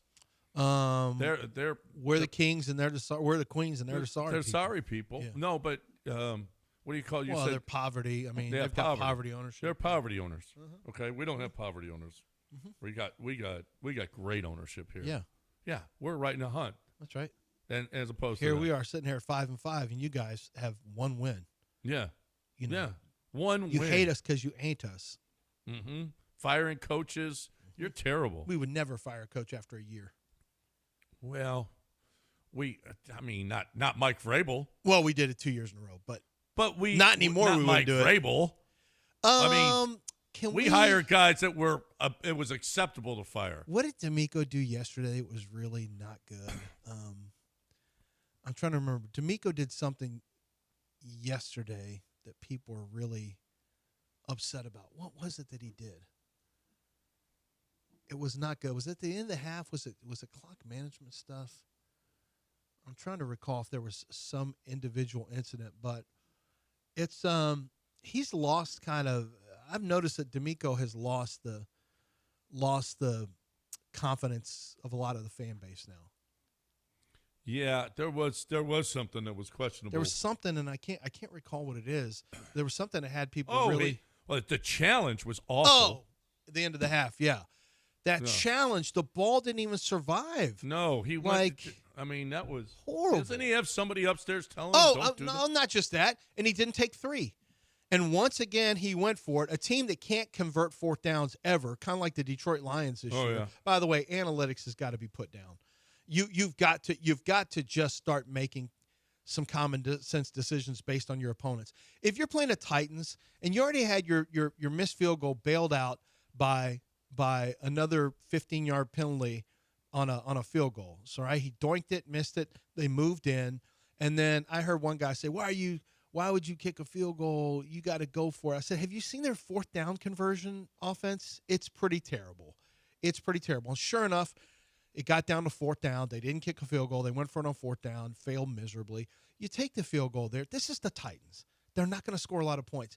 Take the points. The same way, Dan, if you missed it, Dan Campbell is starting to kill his team. His Riverboat Dan stuff is fun when it's working, but when you're 0-5 on 4th downs, and you got a team that's not scoring anything on offense in the Philadelphia Eagles, you killed your team. If you'd be taking points when they were available, you could have won that game. And he didn't. He just refuses to do it. Dan Campbell just says, I just refuse to do it. And now it's an ego thing. With Demeco, I don't know what his thing is. Like, sometimes he just decided to go for it instead of taking 3 there. And if you take 3, look, you're going to strangle them out. And what did you do before that? You called a timeout, as you mentioned, on a catch supposedly by It all looked good until the ball popped out. He didn't finish a catch. Yeah. That's a basic one. You called for a flag too early until your guys in the booth did not get a good look at it, and they called for a challenge flag. And you lost the timeout. Well, then you get new guys in the booth looking at it. You had no chance of winning that. No, you had no chance of winning. The ball rolled. He rolled through the end zone, and if the ball came flying out, it's immediately not a catch. And they clearly didn't see that when they said the challenge. No, they hadn't seen that angle. So I get it. But at the same time, you lost the timeout on something you had no prayer. Demeco's now 2-7 on challenges for the year. Yikes. Yeah, it's not ideal. No, and I think I thought I heard somebody say, like, the coaches are 70% on challenges this year. I doubt that. I thought I heard that somewhere. That seems a little high. That's a little high, is right. I'll try to dig it up, but it seems a little high. All right, we got to keep up on break. 713-780-3776. Who wants to get in here? Anything? I mean, this was what a great weekend for Houston sports. I mean, the Texans game sucked, but it's still a win, though. Yeah, Cougs win, Rockets win too. I mean, Aggies, Longhorns, not so much. We could talk about that on the other side too, right here on ESPN 97.5 and 92.5. But right now, we're talking about jewelry. Talk about Zadok Jewelry and Zadok. I'm mentioning Zadok a lot more because I want to make sure that you know that you can start your holiday shopping today. You can start your shopping for birthday gifts, for Christmas gifts, for whatever, Hanukkah, whatever it is that you want to. You got a special moment. You want to tell that special someone in your life how much they mean to you.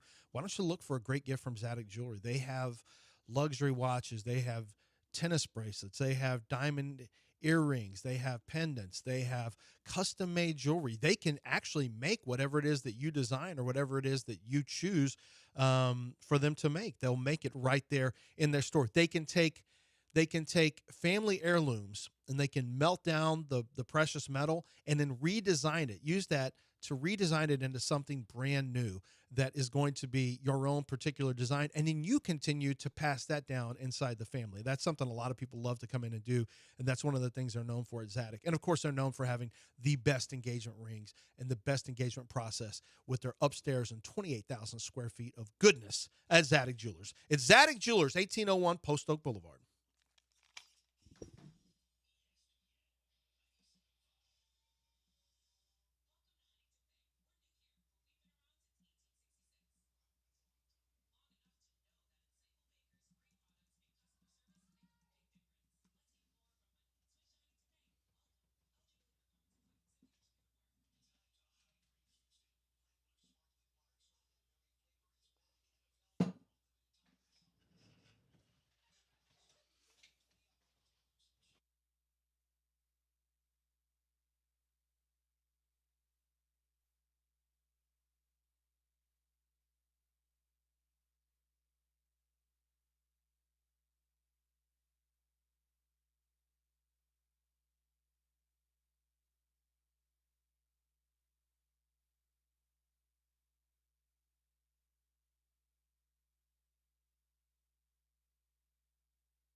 John and Lance. On ESPN 97.5 and 92.5. Live from the Huntington Bank Studios, here's John Granado and Lance Zierlein.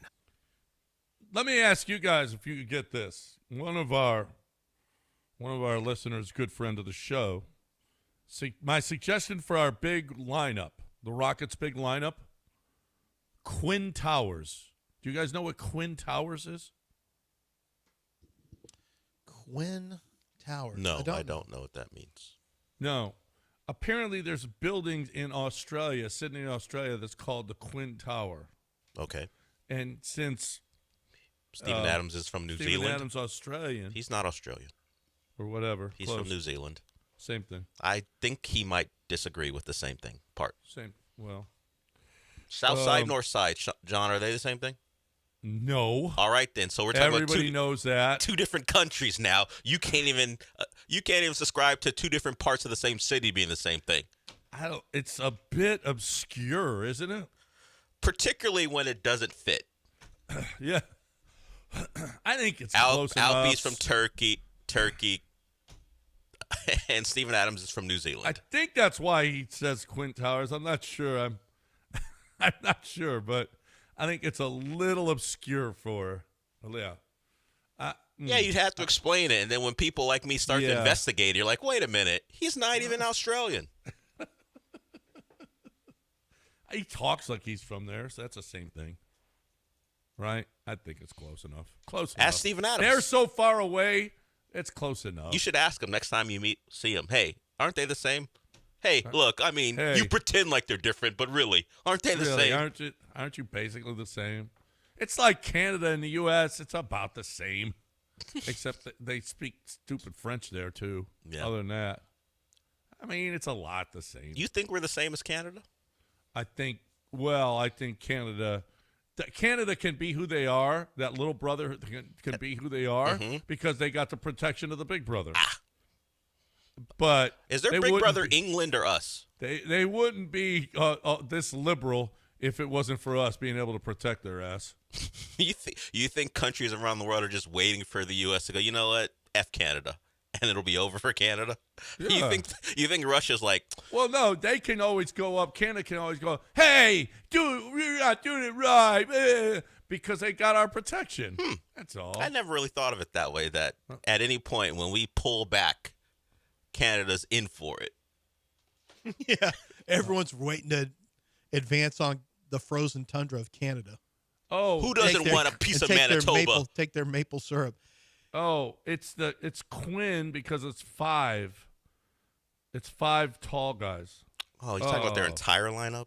Sorry, that's not going to work. That's too smart. Yeah, I'm sorry. It's way too. Like quintuplets? Way too. Yeah, right. No, that try. Yeah. Nah, you got to move on. Something else. You gotta. Hey, I mean, good try. I mean, I like that the effort, but yeah. No, we're basketball fans. That ain't gonna work. Most people don't know that quintuplets are 5. Anyway, think of it this way, sir. You know, the Curry Thompson were called the Splash Brothers. Basketball people are so inventive. They looked at Kyle Lowry and DeMar DeRozan struggling in the playoffs and called them the Trash Brothers. That's what we're looking for. Stuff like that. Right. The Quinn, I got it now. I get it's. We got to. I like the effort, but just not the execution. That's all. 713-780-3776. So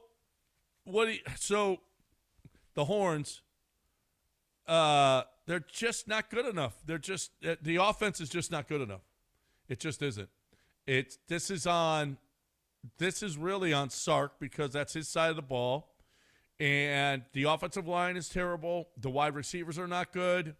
I thought Arch, was putting balls on the money. How many drops did he have? And and he can't do it. I honestly thought Arch played pretty well, and I thought this is just terrible for him. This is just awful. I think he's got. I think he was fine. I think for him, like what I think of Arch, it was good for Arch. My level is very, very low for Arch Manning. His football play has been pretty disappointing for most of the year. other than a quarter here or there. I'm not going to like the way he throws the ball. It's very Phillip Rivers-esque, the way, like, it just doesn't come. It comes out low. It comes out from the shoulder. He really has to kind of muscle it in there. But I thought he threw the ball pretty well in the first half, way better than the second half. Second half, he had a bad interception. I think it was on him. I don't think it was on a wide receiver going the wrong way. But you never know with the way the wide receivers played. What piss-poor hands in that game. Oh, my God. Some atrocious drops. And I thought, Texas went right down the field with a very good drive, the first drive of the game. And I thought, ooh, this is kind of interesting. But it ended up with a 3. And then that great Texas defense that has been lauded so often but didn't play well against Florida, didn't play well against, frankly, Kentucky, who had 25 first downs and gained upwards of 300 and some odd yards. And that's a terrible offense. And Mississippi State got rolling on them. Like, this has not been a very good defense relative to what we expected. They were hanging in, but Georgia was converting touchdowns, not field goals, touchdowns. And then the fourth quarter, or then the second half, was just like pure Kirby and Georgia. That's all they've done the second half is they're that dog or that horse that starts slow out of the gate. Although I wouldn't say they started slow against Texas, but they close like a mother. Georgia closes like a mother. And how Kirby Smart was it of him to score the touchdown? Texas goes down, gets a touchdown. It gets kind of interesting. What's a 4-point game? And then Kirby gets a game in the fourth quarter. In the fourth quarter. Then Kirby gets a touchdown and then comes back with an onside kick. Wow. And it's just pure Kirby just sticking it up Steve Sarkisian's. Whoa. You always like to go to that type of talk. What is wrong with you? Sticking it up things. Because I really, truly believe that he tries to make a statement against some coaches. And I think it's not a personal thing. I just think he wants to make sure that he's better than you, that he's a better coach than you. Sark has been outcoached by Kirby on a regular basis. I don't think I'm saying anything out of line. And there are Longhorn fans who are starting to think that Sark's the issue. I have a hard time getting there because I think Sark is a pretty good play caller, but the results are the results. At some point, I have to just look at the results. What do you mean the results? Well, he can't get over the hump. Well, in situations, he can't. Who's Texas looking for other than Saban to come out of retirement? No, I mean. You don't. We talked about you don't. I'm not looking for a change. I think that could be a huge mistake. Sark's got you in a pretty good position. Now this has been a disappointing year for Longhorns. They got 3 losses at this point. They're still technically in the playoff hunt. If they beat the Aggies, they still might. Well, how do you see the committee treating them now? Because the AP dropped them quite a bit, but we know that doesn't matter. Well, go do the math on all the teams getting in. Solis and I did this. Now it would have helped if you had stayed close in the fourth quarter. That would have really helped. I mean, honestly. Who do you think gets in? Just start doing some math on it. Realistically, no, they have no chance. Why? They beat the Aggies and they got 3 losses. They're not in. No, they're not in. I know you're saying that. Run through the teams making it. Well, you'd have to start looking at how many SEC teams are getting in? Well, Ole Miss survived, so they're likely locked in. We'll see what they do in the Egg Bowl. Oklahoma still has to. Well, they still have to. Now, Missouri and LSU aren't great, but Oklahoma's offense isn't good. We haven't talked much about that, but they got outgained by nearly 200 yards and still won the game. So they have a big win against Alabama. And despite the loss to Texas and the ass kicking, they're getting in before Texas. Yeah. Alabama, who? Oklahoma. If they don't lose another game. If they don't lose another game, they're in. Probably so. Yeah, because they only have 2, right? They have the home games against Missouri and LSU, which they'll be favored in, but their offense is so questionable. Who knows how those 2 games go? We saw them. They're not good offensively. They got exactly what they needed. They got a pick 6 and then another fumble that set up the game-winning field goal.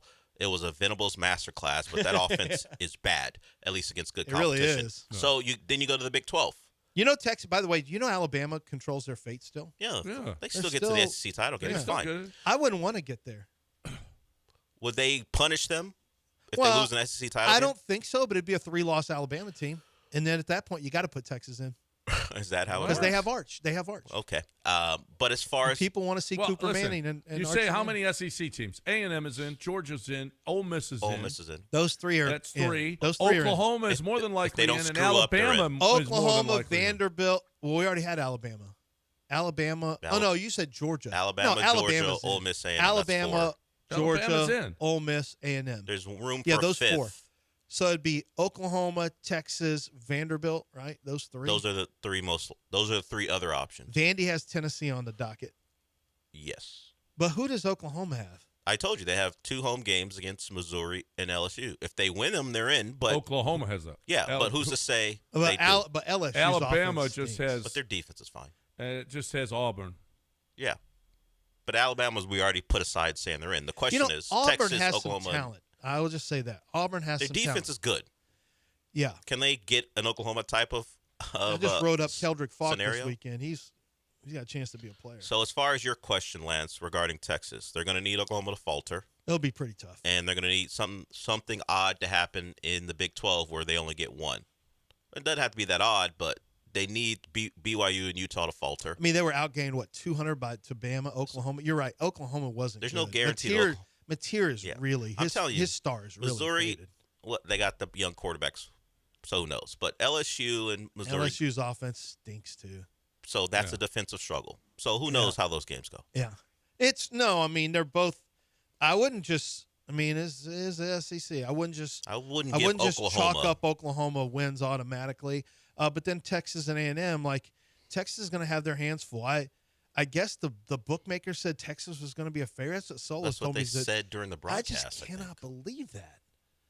And I know A&M played like Dookie, and it would have been weird to see A&M lose. If A&M had gotten beat 17 at home, 13 to South Carolina, and then lost to Texas, they're still in the playoffs, but how weird would that have been?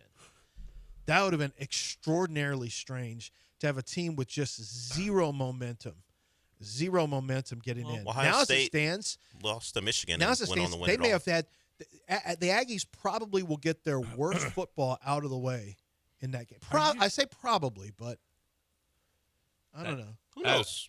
Listen, there is no scenario for Texas to make it. Zero. I think they'd have to blow out A&M and have a lot of stuff go their way. So Oklahoma loses to LSU and Vanderbilt loses to Tennessee. Why is there no scenario? And they beat Texas A&M. Then there's only 4 SEC teams. That's why. Who else you putting in? Another ACC team? No. The issue there is if Georgia lost to Georgia Tech. Well, if Georgia lost to Georgia Tech in Atlanta, that's a viable way for Georgia Tech to get in, even if they don't win the ACC title game. It would put them in a discussion for sure. Yeah, and of course, the other discussion will be. Man, they looked booty against Boston their College. defense has been really bad. 1-win Boston College, and Georgia Tech looked awful. That's coming off. I didn't know their defense was that bad.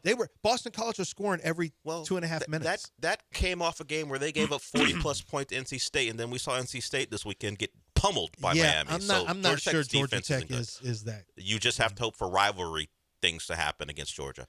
Yeah. But Texas has a path because the other contenders outside of the SEC aren't great. The BYUs, the Utahs, Virginia Hammer, the ACC.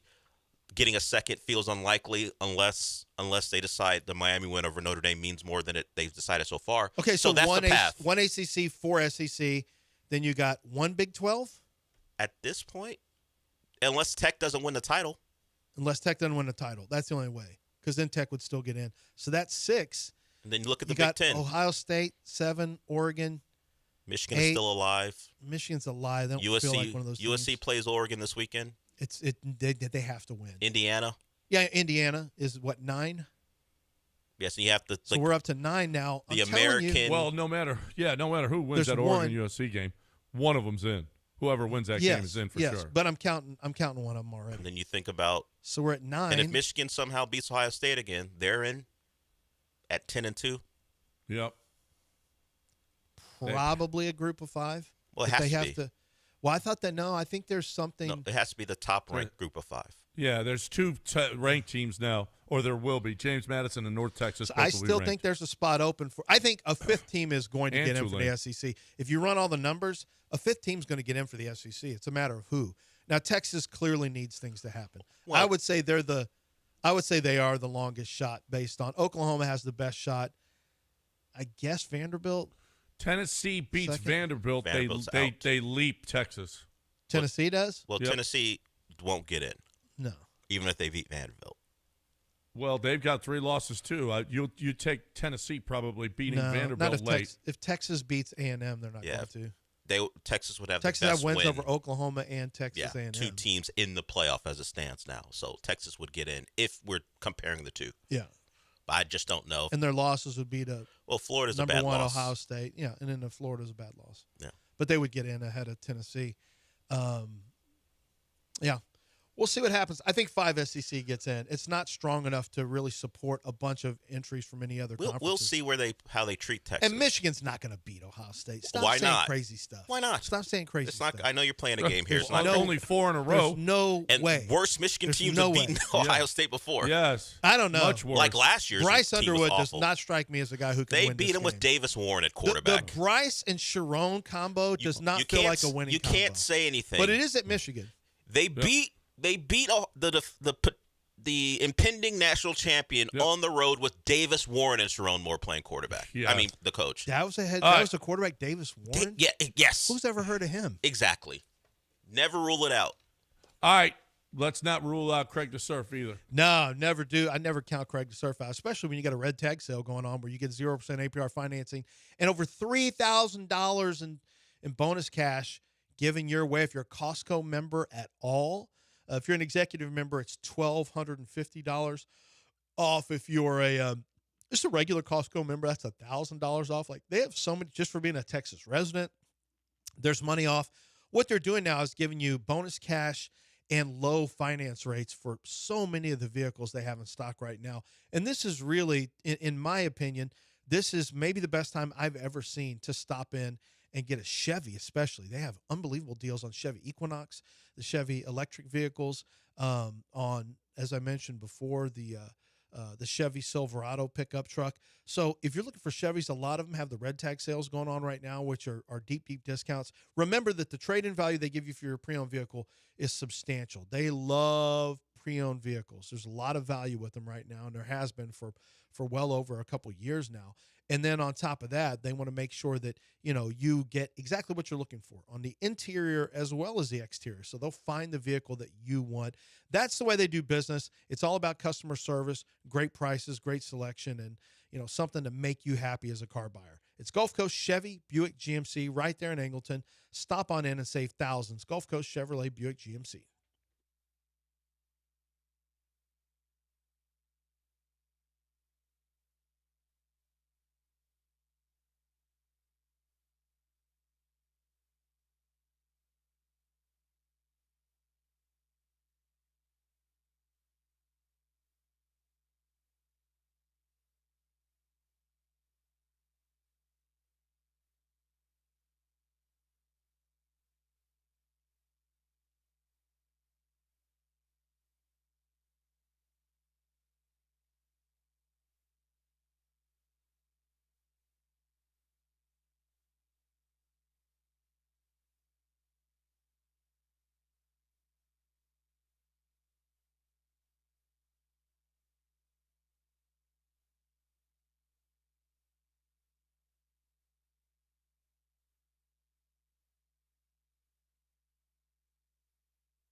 You're listening to John and Lance. Broadcasting live from the Huntington Bank Studios, here's John Granado and Lance Zierlein. I've got Aggies mad that I'm talking about Texas being able to make it. I didn't think they could either until Souls and I were going through the scenario, and there is a way that Texas can still get in. I thought they were dead if they lost this game, but they need help, and they obviously have to beat the Aggies. But they can still – listen, any SEC team always has a chance. That's just a fact. The SEC is always going to – they're going to take all of your money. They're going to drink your milkshake. They're going to siphon gasoline out of your car. Whatever illegal. you think you have, the SEC is going to take it. And Greg Sankey is going to believe he should take it. Well, they're following the Notre Dame model. Notre Dame has always been able to do that. Yeah, that's true. Yeah, so SEC is like, hey, we can do that too. Hey, we've got some sound from the weekend. I actually want to. The Texans, Demeco was really happy, and he deservedly so. You work all week, and it's hard to win in the NFL. It was just an awful game. It was not good. But speaking of the Longhorns, Kirby Smart had an interesting quote about the culture that won in the fourth quarter. And I don't know if this was a shot at the Longhorns or this was just, I don't know, him just spouting off about their own culture. But here's Kirby talking about why they won that fourth quarter. Being the more physical. Yeah, it's the approach we take. We're gonna dominate and try to win the fourth quarter. It's what we do in practice. It's what we do in the off season. It's what we build our core culture around is being the more physical team. You have to recruit physical players, and they have to buy into that process. I don't know that a lot of these kids nowadays, they want to check. They don't want physicality. And if you have the check and no physicality, you end up with nothing. So we're not just getting checks at our place. We're hitting people. You think that was directed at the No, Horns? I think it's directed at college football. Now, if Steve Spurrier had said it, 100%. I don't know. If Lane Kiffin had said it, 100%. Yeah. We just find ways to score touchdowns down there in 2-3 yard line. We like scoring touchdowns down there. That would have been a shot at the Texans. That's just us, so. Sark. He'd have been Sark and the Texans. Because remember, Sark doesn't score down there either. Yeah, Maybe you didn't hear. Sark doesn't score inside the 30. That pre-snap motion can't help you in the end zone inside the 5. It just had to look pretty, though. Look, didn't it? you lead the nation in pre-snap motion. So my What's wife that got listens for to podcasts at 1.75. This is a thing. I don't even know why. They now have this option available on Netflix to watch movies faster. This is now an option. We went from just from the closed captions on everything, having it always open. Now people are listening to podcasts at 1.5, 1.75, and then 2 is just too fast. She listens at 1.75, which is very hard to hear. She'll listen to books online at that. That's how Kirby speaks. When I'm listening to Kirby, I thought somebody sped this up. This isn't really how fast a human talks. This is because Jimbo Fisher also talks fast like that. Kirby, play it again. Listen to how fast he's. Tell me that this doesn't sound like somebody has sped this up. Listen to this, John. Hold on. Yeah, it's the approach we take. We're gonna dominate and try to win the fourth quarter. It's what we do in practice. Stop it's what it we right do in there. the off season. It's what we build our. It's a little fast. There's no way that's the real speed. That actually is, and I upped it by 24%. You did, and you thought it was still Kirby talking at a normal rate of speed. I upped it 24%. Why'd you do that? Because we make jokes here, but because that is just to see if you could tell the difference. Now you did? Yeah, just to see if you could tell. Oh, because I was about to say that really sounds fast. No, that was sped up a little bit. Well, even the one before it sounded fast to me. But look at Dell, because we do jokes here. Here's Kirby normally. Yeah, it's the approach we take. We're gonna dominate and try to win the fourth quarter. It's what we do in practice. It's what we do in the off season. It's what we build our core culture around is being the more physical team. You have to recruit physical players, and they have to buy into that process. I don't know that a lot of these kids nowadays, they want to check. That's how. They don't want physicality. That's how Dell and Mapes are. They're just trying to get checks. You are like a college football coach. You don't want kids getting checks. You're just trying to get checks. He's always trying to take money out of Mapes' pocket. Dell's just trying to get checks. Like anytime him and Mapes are trying to get checks, and then Mapes wants to go home and play video games. That's true. And not do the work that's taken. He's taking game off. There's work to be done. There's heavy lifting to be done. What? Do you That's know right. what our jobs a lot are of in editing here? that you There's a lot of editing. Not really for my show. Oh, speaking of that, we just play the sound I edit for this show. Mapes last week went and took advantage of the free side order at Burger Chan whenever the Texans win. I think I'm going to go do that today. Oh yeah, they did win. Yeah, they won. So free side order Burger for Chan, lunch. free Burger side. Chan. Yep, Free free side. side. Just buy a hot. Their hot dogs are awesome, but they're known for their burgers, chicken sandwich, whatever. Glizzy Chan is what you're calling them? Well, they do have the glizzy. Wow, it's pretty good. Wow, don't call it Glizzy Chan. Yeah, glizzy Chan. Why not? Hey, listen, at exactly 9 o'clock, we are going to give away 2 tickets to the Cougs game. How about the Cougs playing TCU on Saturday at TDECU Stadium? If you're looking for a couple of tickets, we got them at exactly. It's going to be the senior game. Cougs back in the top 25, by the way. So guess what? Ranked in the top 25, tickets are starting at just $25. Go to uhcougars.com/tickets. At exactly 9 o'clock, 713-780-3776, caller number 3 is going to get 2 tickets to the Cougs and TCU. And a reminder that Thanksgiving is coming up, and if you haven't ordered your turkey from Damaris, do it now. It's the best damn turkey I've ever eaten. Their Cajun deep-fried turkey is the best turkey you will have ever had. I'm guaranteeing it, okay? So go to Damaris.com to get your order in right away. But first, what about buy that house, Lance? I'm talking about my guy Sean at Greenlight. I hadn't been able to tell you about this for a while, so I'm pretty excited to tell you about Greenlight Offer.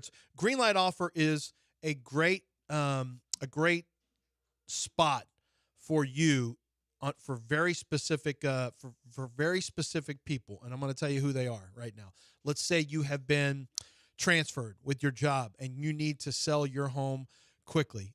Greenlight Offer does everything for you. They say, look, we're going to give you a fair cash offer. We're going to get you taken care of. You do nothing. Don't worry about getting your house ready. Don't worry about showings. Don't worry about any of that stuff. We're going to get it knocked out for you. They can get closing done in many cases 7 to 10 days. So that frequently can happen so that you don't have the hassle. People who are in a divorce situation and you're going to split up equity of the home, there's a lot of times that people want to get that taken care of through Greenlight Offer. People who, and this is one of the big ones, people who have a home that is willed to them because of a death in the family, they're great at saying, hey, look, we'll come in there. We'll take care of everything that's in the house. We'll do everything for you. We're just going to make sure that you get the money. This is what Greenlight Offer does. They're exceptional at that, and they do that for thousands of Houstonians every single year, and you could be one of those people. Don't have to show your home. Don't have to get it ready. Greenlight Offer and Sean and the good people over at Greenlight Offer will get it done for you. Start the process right now. Go online and start the consultation with them at greenlightoffer.com. That's greenlightoffer.com.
You're listening to John and Lance. Broadcasting live from the Huntington Bank Studios, here's John Granado and Lance Zierlein.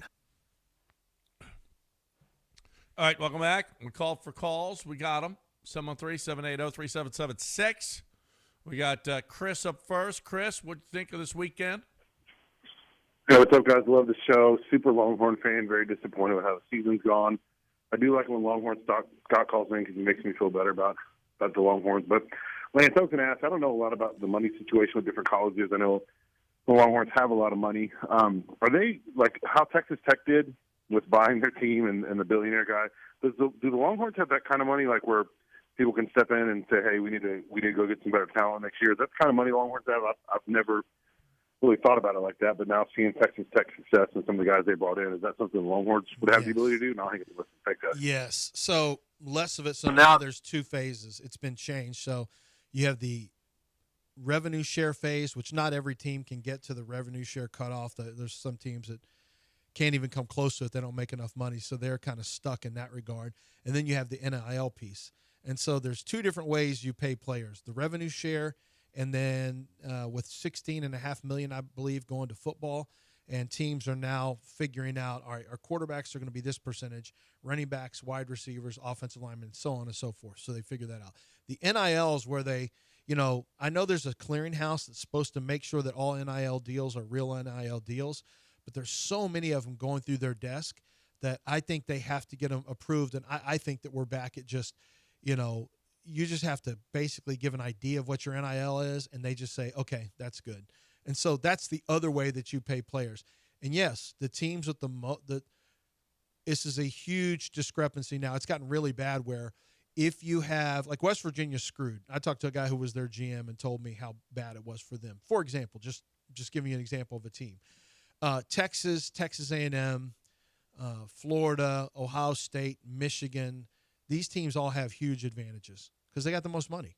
So as long as you have, and that's why Texas Tech became a sudden player. Joey McGuire's a good coach, but, money gives you a chance. You got to have money. If you don't have money, you'll eventually lose your players anyway. So you can recruit as good as you want. You'll lose your guys within 2 years. It won't matter. You can't hang on to them. So if you don't have money, you don't really have a chance to have sustained excellence unless you're in a lower conference, and that gives you a chance. But you still will lose your Matthew Goldens, you're still going to lose those guys. That's just the nature of it now. It's a never-ending free agency, so whoever has the most money, and Texas has a tremendous amount of money. Tremendous. They might have the most. So yeah, they're not hurting from a money standpoint. Sometimes they hurt from an evaluation standpoint, but not a money standpoint. Oh, Texas has got plenty of money. A lot of money. Always have. Yeah. The Aggies and the Longhorns. A&M has it too. A&M, and they're thought to be the two biggest programs money-wise. Those two. And I'm not even sure in what order. But, yeah. Not worried about money. Who's next? Glass? Did you say his name's Glass? All right, let's get Glass in here. Hey, Glass. Ooh.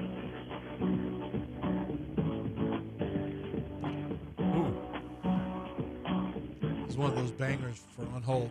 I love when we get put on hold. I know. I love that, too. I think it's good radio. He wasn't on hold as long as Chris. Chris somehow managed to be ready.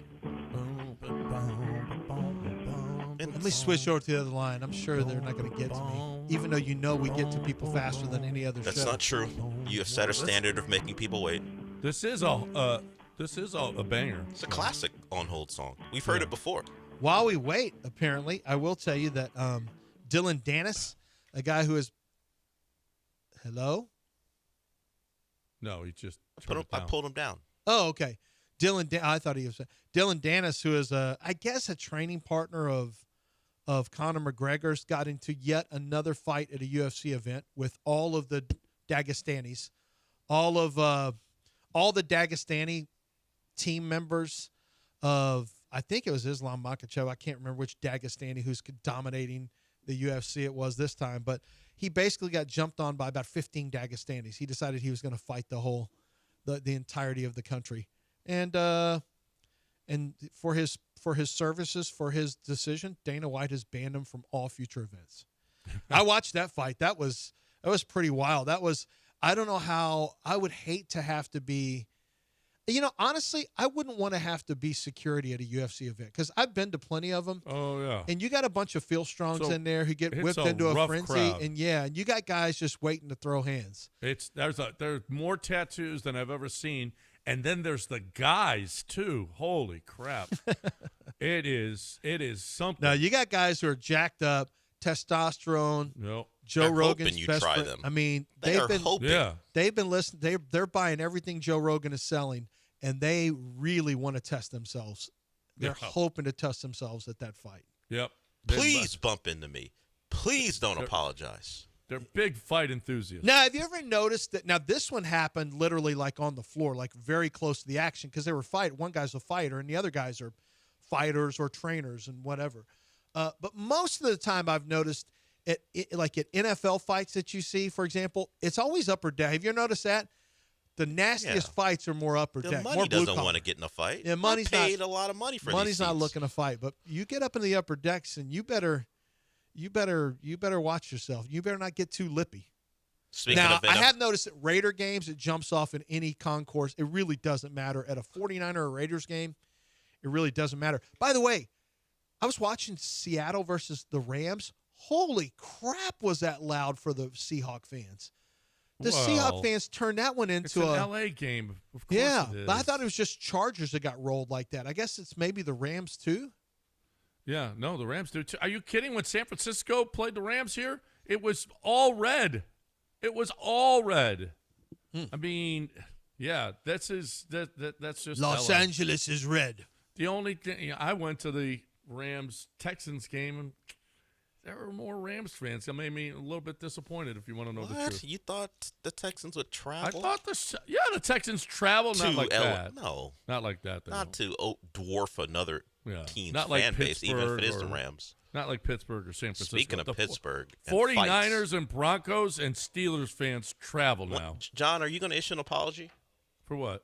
You mentioned Pittsburgh for your LSU player doing what he did over on Sunday. Are you going to issue an apology for Jamar Chase?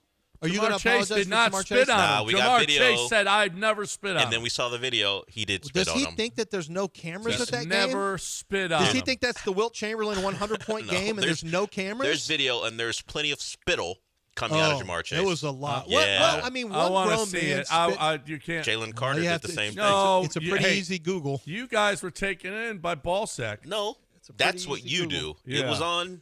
It's been seen. He spit on him. SEC players spit on other people. I am in no. That's what I learned. I'm not looking to back sassy Florida State corner / safety now, Jalen Ramsey. No one ever wants to be on Jalen Ramsey's side. I don't want to be on his side. I hope he punched Jamar Chase without provocation. I was looking for that, but you see it.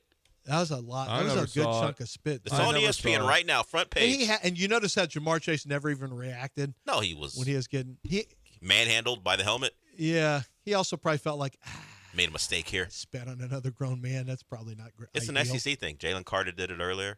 You guys got a problem in that conference. You guys in that conference. You know who never spits on people? The Big 12. That's right. The Big 12 is upstanding. Yeah, the Big 12 does things the right way. All they're doing is gimmicky linebacker cat to get Jacob Rodriguez a touchdown and so he can do another Heisman pose. That's the stuff they're up to. Those are their hijinks. SEC, we spit on you.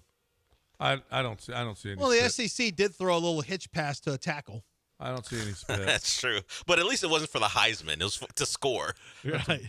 And then they ran him a wildcat, too. Yeah. A direct snap to the... I'm going to tell Tech fans or their administrators, look, the butt kiss is what you're looking for. That's what Rodriguez is in line for. If you got to do the gimmick stuff to try to get him a touchdown He's got a mustache, against he's a UCF, feel-good story. Look, no one watched that game. It's UCF. Credit to domination. But running wildcat with your linebacker to get him a touchdown, the stats aren't going to be enough. Hope he gets the butt kiss. That's all I'm saying. He ain't winning the Heisman. I think this is AI induced. Stop it, John. The spit is everywhere. Yeah, I don't believe you. You know what Lance says. We got a winner to the What did I tickets. say? I like to spit in his mouth while he sleeps. That's what Jamar Chase says that now too. Why was I so mad at Sean McVay? Because he had a hot model He had the girlfriend at the It was time. the Russian, right? Yeah, It was the Russian. and he was well on his way to winning a Super Bowl or something. I don't know. Yeah, he had things. It was a good run. He had a for good him. run. It was a good run for him. And you overreacted. And he's still having a good run. Yeah. Oh no, Best team in the NFC, maybe in all of He's on football. a great run. It's Sam Darnold with 4 more picks. I mean, don't act like you don't know that he and Daniel Jones have that in them. They do have that in them, by the way. The Colts are just sitting there thinking, I hope we stay ahead. Sam Harden really can't just show keep up. Jonathan Taylor healthy. It is true. You get to a big game, and he did go elimination James. Last year, 2 games in a row, and now this one. That was terrible. Not good. All right, University of Houston's got a big game coming up this Saturday at TD-ECU Stadium, taking on the Horned Frogs. The Cougs 8-2, nationally ranked, top 25. Game theme is senior game. Get there early, honoring the seniors. Tickets start at just $25 because they're a top 25 team. Go to uhcougars.com/tickets or call 713-GO-COUGS. Get your tickets today. 8-2, top 25. Show this team what Cougar Pride really looks like this Saturday, Senior Day. Nationally ranked Cougs taking on TCU, who got their ass handed to them, by the way, last week. So the Cougs need to do that, too. 713-GO-COUGS, uhcougars.com/tickets. Tickets start at just $25. Get there.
Welcome back here on ESPN 97.5 and 92.5, hour number 3 of 3.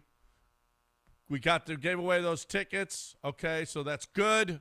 We need you to get in here now. What is it from this weekend that you want to talk about? You're more than welcome to do that. 713-780-3776, the number if you would like to get in here with us to hang out and talk about great Rockets weekend, great win yesterday. They didn't even, they played Oklahoma City without Williams.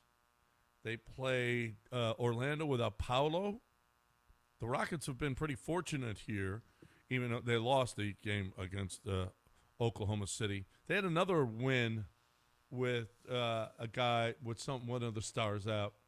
That was a tough game yesterday. Man, Orlando can shoot. Orlando can play.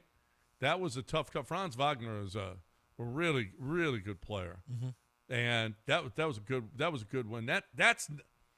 That's why Kevin Durant is here. What Kevin Durant did yesterday was why Kevin Durant is here. You had to have a bucket. How about him waving Amen off? Amen comes up to set a screen. He goes, no, get out of the way. I got the matchup I like. He goes left, pulls up at the elbow, boom. In that, you know what's cool about that? James would have given you a dive step and then a step back into a three. Like, it was an automatic three. Durant gave him a little crossover look right to left and then started to give a hard push dribble and then stopped at the free throw line and it gave a little bit of a leaner, just a lean back shot that's unblockable. It's you're not going to touch it. And that was just such a great example of James could get to shots, but they were lower efficiency shots sometimes late in the clock. Kevin Durant got a really high efficiency shot for him. Yeah. He got to it and he didn't settle. And you're right. You could see him. And then they showed They showed an angle from baseline, and you could see the Rockets bench. And Reed Sheppard the whole time is waving off. You can see him waving off Amen as well. Was he bringing up Desmond Bain when he had the matchup advantage on Wendell Carter, who already had 5 fouls, I think? Two different strategies you saw in that game. In overtime, Ime wouldn't allow them to get a three. He kept fouling. Yeah. So they wouldn't even get it. So they had to play the free throw game. I was not crazy. It was a little nerve-wracking. Well, okay, I was too. Why were you? And I'll tell you why I was. Well, because I was worried that the Rockets would not make their free throws. That's exactly what my problem was. I'm like, we're playing a free throw game. We're extending the game. We got Steven Adams in the game right now. Yeah. You've got Alpern, who's not like a knockdown three-point shooter or free throw shooter. I'm in shooting well, 19 to 21. At that time, he was 17 of 19, but he's historically not a great free throw shooter. I was thinking, man, we are playing the free throw game with a team that shoots free throws at a much higher clip than we do. Yeah. And I thought the Orlando strategy, at least the thought of Wendell Carter's, was off. If Kevin Durant looks like he's going to blow by you, let him blow by you. You're up by 3. Why are you overplaying him and trying to keep him in front of you? If he blows by you, oh well. If he dunks it, oh well. Or if he passes it off, I would say, hey, play the 3-point line. If he gets by you, which he will because he's Kevin Durant, let him dunk. You're still up by 1, and now you play the free throw line. They already got the matchup they wanted with Wendell Carter Jr. Look, man, if you want to get inside the arc, go ahead. I'm ushering you into the paint to go get a bucket because we still have the lead. I'm not going to let you isolate me and then do what you do, but, hey, it worked out for the Rockets. But I didn't get that part of Orlando's strategy. Why not just let him dunk the basketball? Yeah, when you're up 3. Yeah, go. Yep. If you want to I'm not letting you do the pullback. I'm going to overplay you and let you get into the lane. And then, I'm literally just playing the entire 3-point line. Yeah. My feet are outside the 3-point line. And if you drive by me, fine. I never understand that. It's like guys just can't do it. Like, well, it's just not how we play basketball. It's like when you help off a corner shooter when they need a 3. If the guy with the ball wants to shoot a mid-range or get to the rim, fine. Now you have the ball back. But don't leave a 3-point shooter. Yeah, and they did it, and Kevin Durant knocked down the shot. That's instincts take over, and you just do it. But yeah, it's it is really strange. It is really strange. Shepherd him to the rim. Mm-hmm. He wants to knock down a 3 to tie the game. By the way, another good game for Reed Sheppard. Yeah, he keeps shooting the ball really well. I mean, he is up near the 50% mark from the 3-point line now. Yep. He has really, really kind of figured out who he is now. He's settled into a more confident look. You're almost counting on 14 to 16 points from him a game. It's wild. But Reed Sheppard that's what he's scoring right now. Right. What's he averaging a game now? About 14? Don't know what his average is, but he certainly is the last 5 games or so. Reed Sheppard about 13 if you round up. 12.6. Yeah. But the 3-point shooting's at almost 48%. He's at almost 48% there. Assists are 3.1 assists.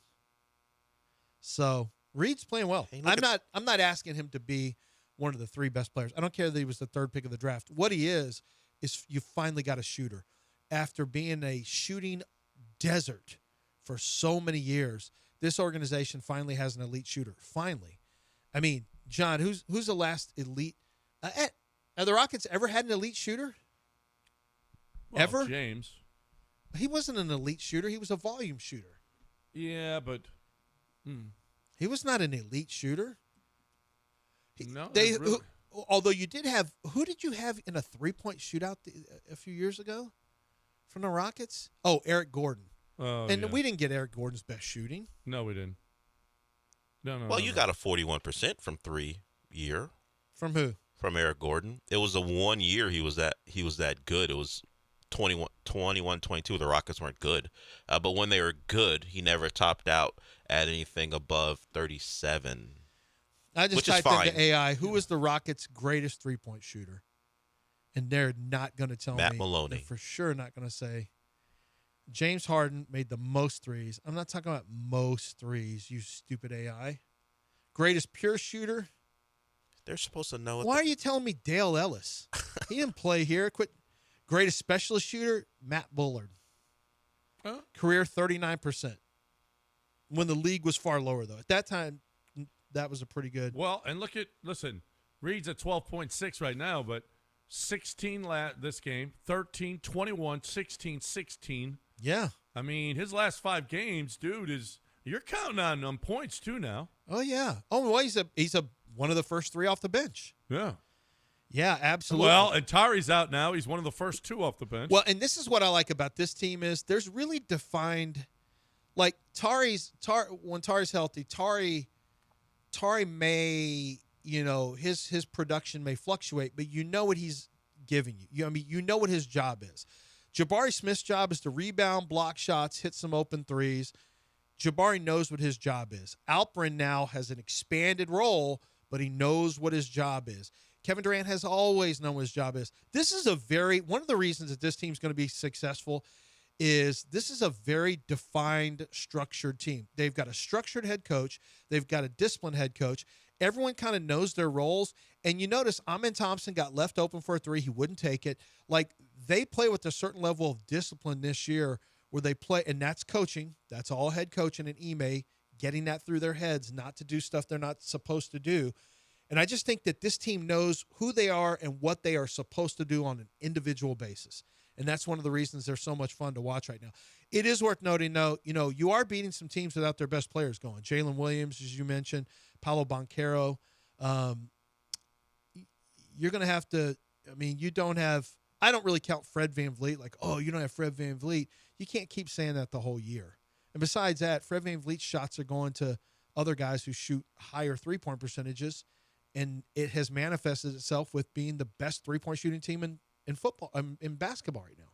They're number 1. They're the number 1 3-point shooting team, unless they fell off over the last 2 games. But they were as of Friday morning That's show. Rockets basketball. It's just what we do. What we do, right? I guess so. The Rockets have always been a great 3-point shooting team. I guess they are now. Yep. And listen, 713-780-3776. Oh, none here. So let's break it here quickly. Try to catch up on breaks. 713-780-3776. You still got time to get in. After a great weekend, we need some calls. Hey, Aggies, Longhorns, let's go. Rocket fans, Texans fans. By the way, AI has spoken. Steven Novak is the most accurate Rockets 3-point shooter of all time. Okay. He played 2 seasons with the Rockets. Remember that draft. Then you have Brent Price, 40%. Robert Ory, 35%. Matt Bullard, 39.5%. We have never had an elite 3-point shooter. This is the first potential time where we have at least one. Steven Novak was drafted. Wasn't he Wisconsin? Yeah. And no, he was Marquette. He played with Dwayne Wade. Same thing. He did. He played with Dwayne Wade on that team. Marquette is in Wisconsin. Yeah, but they would ask you not to call them Wisconsin. Yeah, I'm pretty sure Wisconsin Badgers said what don't claim state him. he was in. That's all. Was that what you're going with? You said who did he play for? Travis Diener was on that team. Wisconsin. Travis Diener, yeah. It was Diener. He was a slippery little bastard, too. Wow. It was Diener. Wow. I say that in a nice way. Okay. I say that in like a Jon Snow. Tell it to his mom and dad. No, I say I like Jon Snow. No, that's a good bastard. That wasn't complimentary. When Jon Snow the way called I a said bastard. it, the way I called him bastard, I was like, that little bastard was a good fighter. But don't use Jon Snow because I say that. He was king of the North. I said that little bastard was king of the North. That's positive. I'm telling you. That's complimentary. We've all watched the show. That wasn't complimentary. Well, what I've done is okay. You've made it your own. Reacquired the word. Yeah, what is it? What's the word where you take the word and you change the meaning of it, or you I don't know what you're looking for, but I get what you're saying. Yeah, Travis Diener's one of your own, John. Italian American. Travis Diener? He didn't look Italian. Just telling you. He didn't have an Italian look. You don't have to look Italian. That's all you got to be. Balotelli doesn't look Italian either. Yeah, but he sounds Italian. Yeah. Diener doesn't sound Diener, Italian. Diener. He's shooting from his wiener. People were saying that when he was little. Like Skinner. Like Sinner. He's a Northern Italian. No, that's a German. Sinner is he's Sinner Italian. Speaks German. You don't get him. He does. He's a German speaker. You don't get him. What are you talking? Sinner is Italian. He lives in a part of Italy that speaks German. So what? He's Italian. No, you call Canada Another the 51st great state, and we're calling Italy handle. Germany. Okay, stop already. We got him. Well, let's be clear.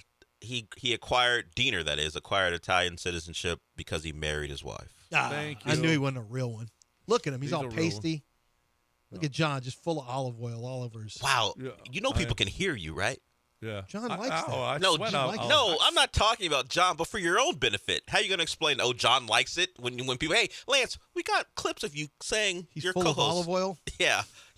My guy likes it. Don't worry about it. That's fine. Roger's going to love you. When your yearly review comes in, Roger's going to love this. Doesn't bother Mulatto Granado. No, I didn't say that. All right, we got a break. Take a break, and we'll be back right after this. Don't go anywhere.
Broadcasting live from the Huntington Bank Studios, it's John and Lance. On ESPN 97.5 and 92.5. Now here's John Granato and Lance Zierlein. A couple of trips that we're making. When are you coming in town, John? Wednesday. All right, because Thursday we're going to be at East River 9. Yeah, you got to pick me up. Oh, okay. Well, that's now good that to that's know. on your itinerary. So now I got that. So, and then Friday we are going to be at Taqueria Sarandas in Cypress.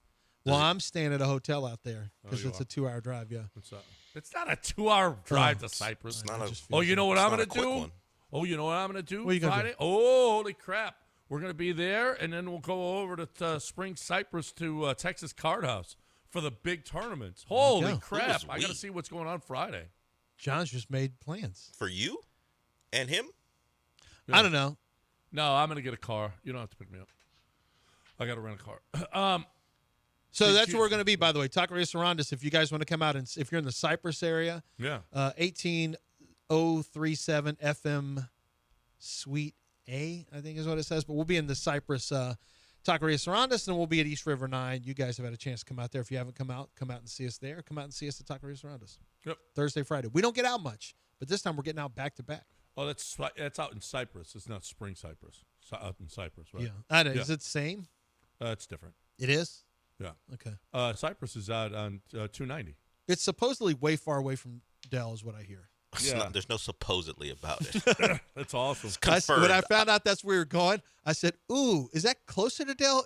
And Todd goes, it's actually the complete opposite. Yeah, it's the furthest you could possibly be away from me, honestly. Oh, I love it. I've done that before. Let's just move our studios there.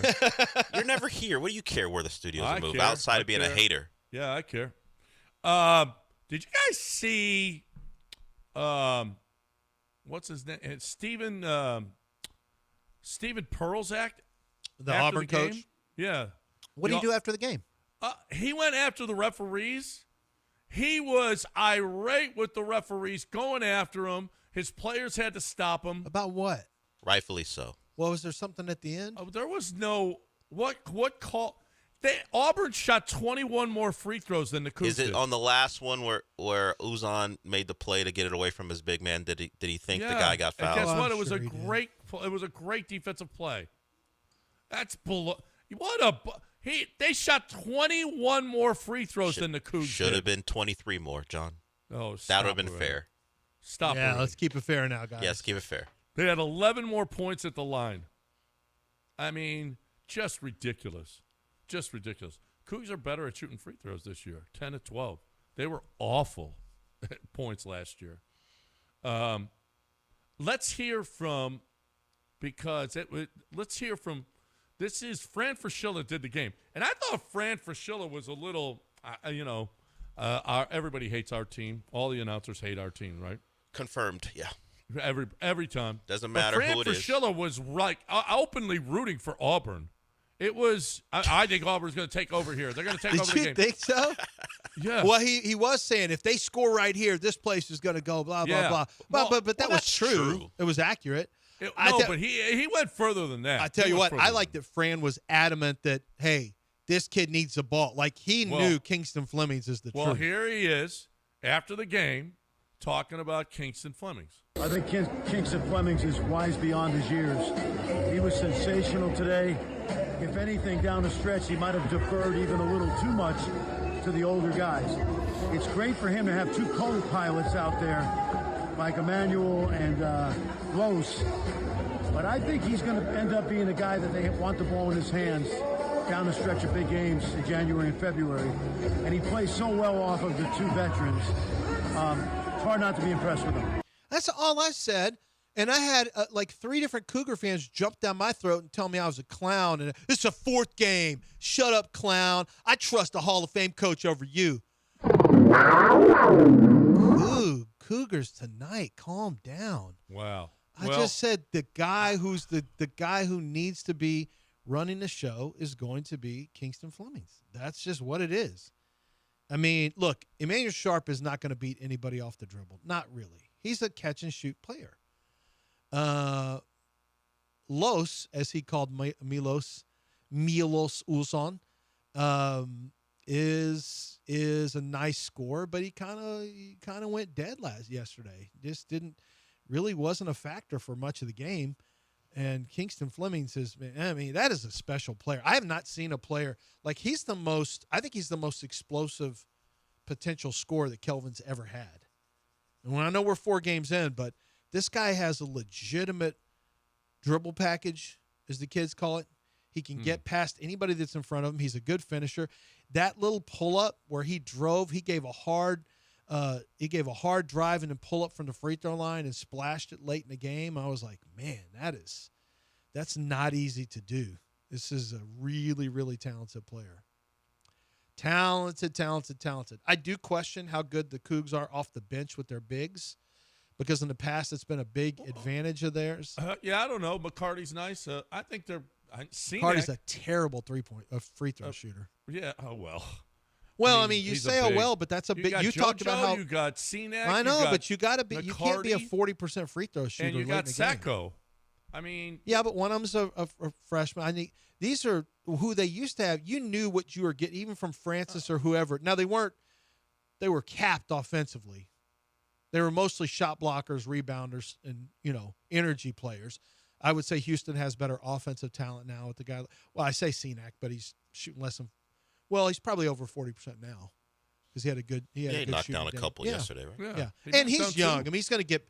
We're going to see him get better from now, and he'll be a different player by the end of the year. And shout out to Sacco. He came over, made the block on what looked like the final play. Then Auburn got the ball back. But he came over. Auburn set up a play, got their guy on a drive, and he looked like he had a shot, and Sacco came over and blocked it. So Cougs made the plays down the stretch. Yeah. But, after, was it the Uzan 3 to make it 73-67? They went about 3 minutes not scoring, which is something we are familiar with. That's what they do. And that's where I think and that's what Fran's probably talking about is Flemings has to be okay, and the team is going to have to be okay with giving him, and it has to come from Kelvin probably to say, hey, it's okay for you. If you don't have to defer because you're trying to fit into the veterans and the pecking order, and they haven't played long enough to really get that feel yet, but if he's the best player, then the best player needs to have the ball in his hands. That's just the way it is. And that's all I was trying to say on Twitter yesterday is, listen, you're less likely to have those breakdowns. It's just like Milos last year when he came in. The first few games, he was deferring to the guys that had been there, LJ, J1, Sharp. He was deferring, and then they said, you know what? Then he took over games. But listen, Milos and Sharp are going to be leading scorers in games. They're going to be hot, and they're going to be good. Kingston is really, really good, but you got more options than just him. Oh, yeah, for sure. I'm just saying, what you needed closers for the Rockets. I think Fleming's got a chance to be a closer. Yeah. I mean, there's certain guys you want to be closers, and guys who are closers have to be able to get to their actions by themselves and get to shots that they can make by themselves, if possible. And that's what he can do. Sharp is not that. Uzan can to an extent, but that's what you got to have. And that's my only point is the Rockets are a completely different team because they got a guy who can make shots late in the game. Do you know that because of turnovers and Auburn's offensive rebounding, after the Uzan make, the Cougs only took 2 more shots the last 3 minutes of the game? They were both misses. They only got up 2 more shots. What? Yeah, I'm looking at it. There was a Fleming's miss 3, and I think Uzan either put up another one or he had a turnover by Fleming. A Sharp put up a shot, but Fleming's turned it over, Uzan turned it over, and because of all the offensive rebounding that extended possessions by the Auburn, they only got up 2 more shots that entire game. It was ugly. It was like the Cougs at the end of the games. The last 3 years, if you press them at the end of games, it's gonna be hard, and it was again yesterday. But they won. There was a missed 3 by Flemings at nearly the 2-minute mark, 1:59 remaining. Then like I said, the Auburn got to the line, got offensive rebounds, and couple turnovers by Flemings and Uzan, and then Sharp didn't take the Cougs didn't take another shot after 1:59 until 23 seconds left on the clock when Sharp missed a 3. So they didn't have many opportunities. Well, they kept turning the ball over, so they didn't have a lot of opportunities. All right, let's break. 713-780-3776. Let's talk about Craig the Surf. You got one segment to get in here, and we'll see what else if we missed anything. You're more than welcome. Hurry, 713-780-3776. Yeah, I'll tell you about Chevy Buick GMC and the Chevrolet. I mentioned a Chevrolet before, but I want to talk about Buick for a second. I drive a Buick Enclave. My son drives a Buick Envision. Wife drives Chevy Equinox. We got them all at Craig DeSurf's place at Gulf Coast Chevy Buick GMC. They don't just give us cars. I mean, we've got to go in there and do the same thing that everyone else does. You go in there, you try to get best price. Although the thing that's really advantageous is they don't really play games with you at Gulf Coast Chevy Buick GMC. That's not really – it's a waste of time. It's going to make you unhappy. They want to make sure that they just give you a price that's going to beat the other guys right off the bat. They don't really mess around, and that's what makes it very, very favorable. Now, the other thing that makes it favorable for you is the trade-in value. They understand that's one of the places they can really shine is to save even more money for you so that your prices come down. So for me, it's about monthly payments. I'm good with leases for me and for my son because of our driving habits. My wife puts a ton of miles on the car because of what she has, her daily routine. And so we needed to purchase. And so we got the Chevy Equinox. It was the best possible vehicle for what she wanted and what she liked. She had an interior that she wanted, a lighter color interior. They don't do that as much anymore. Gulf Coast Chevy Buick GMC, they found one. They found one in another dealership, and they made a trade. They traded vehicles and got what she was looking for. They'll do the same thing for you as well. They want to make you happy, and trust me when I tell you, you will be happy with any of the vehicles, but I highly recommend the 7-seater, the Buick Enclave, or the Buick Envision is the 5-seater my son drives. Those are awesome vehicles that look great on the exterior and ride smooth as well. Gulf Coast Chevrolet Buick GMC.com. You can go to the website and start the car buying experience today.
Broadcasting live from the Huntington Bank Studios, it's John and Lance. On ESPN 97.5 and 92.5. Now here's John Granato and Lance Zierlein. All right, welcome back here on ESPN 97.5 and 92.5. We got to do what did we miss? What did we miss on the show? We will do that here, but we got a couple of calls. Told you we'd get you in. Elliot, are you there? Yes, sir. I'm here. Good morning, guys. Quick question before I ask the reason I called. Y'all are doing the Christmas party this year, correct, at Nick's place again? Yep. December 22nd, Monday, December 22nd. That's going to be the Christmas party. Okay, right on. Place. Yep. Okay, good deal. So, RIP Aaron Rodgers, I don't know if y'all saw he broke his wrist or potentially broke his wrist, so I don't think that that's going to go anywhere but south. But my question is, you guys obviously saw Jamar Chase spit on Ramsey. What's with people spitting on each other this year? You had Carter earlier. I believe there was another incident. I can't remember. Now this is the third one. In the Florida game. Oh, yeah, that's right. Yep. SEC, once again. SEC just spits on each other. That's what. Okay, if you deserve a little spit, then you get a little spit. That's all. What are you talking about? I didn't think I'd ever see the day where Jalen Ramsey came out to be the good guy, but somehow yesterday, after it played out, because I was watching the game, I'm a Steelers guy, and I was like, of course, Ramsey's going to put them in jeopardy. And then as it played out, I'm like, oh, somehow he's, the good guy in this. So just wanted to get y'all's feedback on that situation. I don't even know if the suspension's been discussed yet or if y'all have seen anything for Chase. He didn't even get ejected from the game, so just wanted to hear y'all's thoughts. Well, if they saw him spitting, then he would have been ejected. Yeah, they didn't see him. They didn't see it. Now he's going to get a nice fine. Okay, maybe wait a minute suspension now. From the league. Yeah, because there was a suspension. So there wasn't an additional game suspension. There was not one for Jalen Carter, but he missed that whole game. So basically, he missed the whole game. That's what the league said. We didn't suspend him because he missed the entirety of the game. So if that's going to be the case, then Jamar Chase probably gets suspended a game. Yes. Mm-hmm. And he'll lose that paycheck. After reviewing the heavy film. Paycheck. And does Jalen Ramsey, who punched a guy, does that normally result in a one-game suspension? How does that work? No, he'll get a fine. Will it get? I think he's getting $50,000. You get retract. Does it get pulled back if they see, hey, provocation? Nope. He got spit on. No, they don't give you a green light to punch. Unless you have the football in your hand, then you can punch anybody you want. Did you see Darnell Washington? Oh my God! Did you see that? The 300-pound tight end. Holy crap! Hit somebody with a stiff arm. By the way, he's turned into. Have you seen his stats and his touchdown count? It's insane. All he does. Aaron Rodgers targets him. Well, wouldn't you? Well, I didn't think he had great hands, and he doesn't, but he gets a lot of touchdowns. He hit one guy with a big right stiff arm that might as well have been a punch, as Dell said. Then he runs down to the sideline, runs through another tackler, and then hits a safety, and he goes flying backwards like he got hit by a car. Yeah. And that's not an exaggeration. I don't know that I've ever seen one guy just truck three players like that since maybe Marshawn Lynch in the earthquake game. So aside from Darnell Washington, if you punch at someone and miss the football, you don't get fined. What if you make I know you don't, but if you get contact with you miss the ball, make contact with the head, but What if you crush the throat? Or, Maybe okay, crush the that's breathing? extreme. Okay. But if you make contact with the head or neck, even though you're trying that's to penalty. hit the football, it's not a penalty. They don't Head or call- neck? If you hit the head, that's illegal. If hands you to are the face. trying to make a play on the football, they Doesn't don't matter. They That's don't. illegal. No. When have you ever seen it? Wait. I've never seen anyone get hit in the head by... I've seen it. I saw it in a college game. Oh, in a ball carrier? Yeah, that's what I'm saying. Oh, ball Should carrier. that be adjudicated differently? If you miss the football and Yeah, hit a but player, I don't ever see that. I know you don't. Trying to see a punch that lands so poorly It was in and hits college somebody in the football. head? It was a college football game where a guy was swinging at the football. He missed and hit a guy in the head, and I think either caused a fumble or made the guy hit the ground. Well, that's probably a penalty. That's all. I mean, Should it be? I think it should, but I don't think they'll ever call it. If you miss and make contact with someone's head. It is a punch. But that punch is working so well. I know. They're not going to take it out of the... I can't believe how many times the punch happens is working. at least a couple times a week. Punch works. Mm-hmm. You got another caller? Hayden is here. Hey, Hayden. Hey, guys. How you doing this morning? Can you hear me okay? Yeah, we can. Yeah. Perfect. Hey, so I am out here in Lubbock, Texas, listening to y'all on the app while I'm working today. Went to Tech for a little bit, but A&M is my first love. Had a couple questions for y'all. I'm going to ramble on for a second, then I'll hang up and listen. So watching the Aggies this weekend, it was one half of really poor football and then one half of they look like they're the best team in the nation. My question for y'all is, watching this Aggies team, they're ranked number 3 in the nation. My question is, are they as dominant as some of the SEC teams that we've seen in the past, or is it kind of a benefit of a lighter schedule? The example I'll use is watching the Astros over the years, specifically 2019, just watching them, you just kind of knew they were the best team. You knew they'd be there at the end, and you knew it really didn't matter who they played. They were just going to beat them.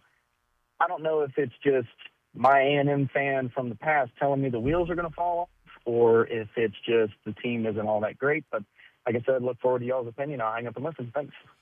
Yeah.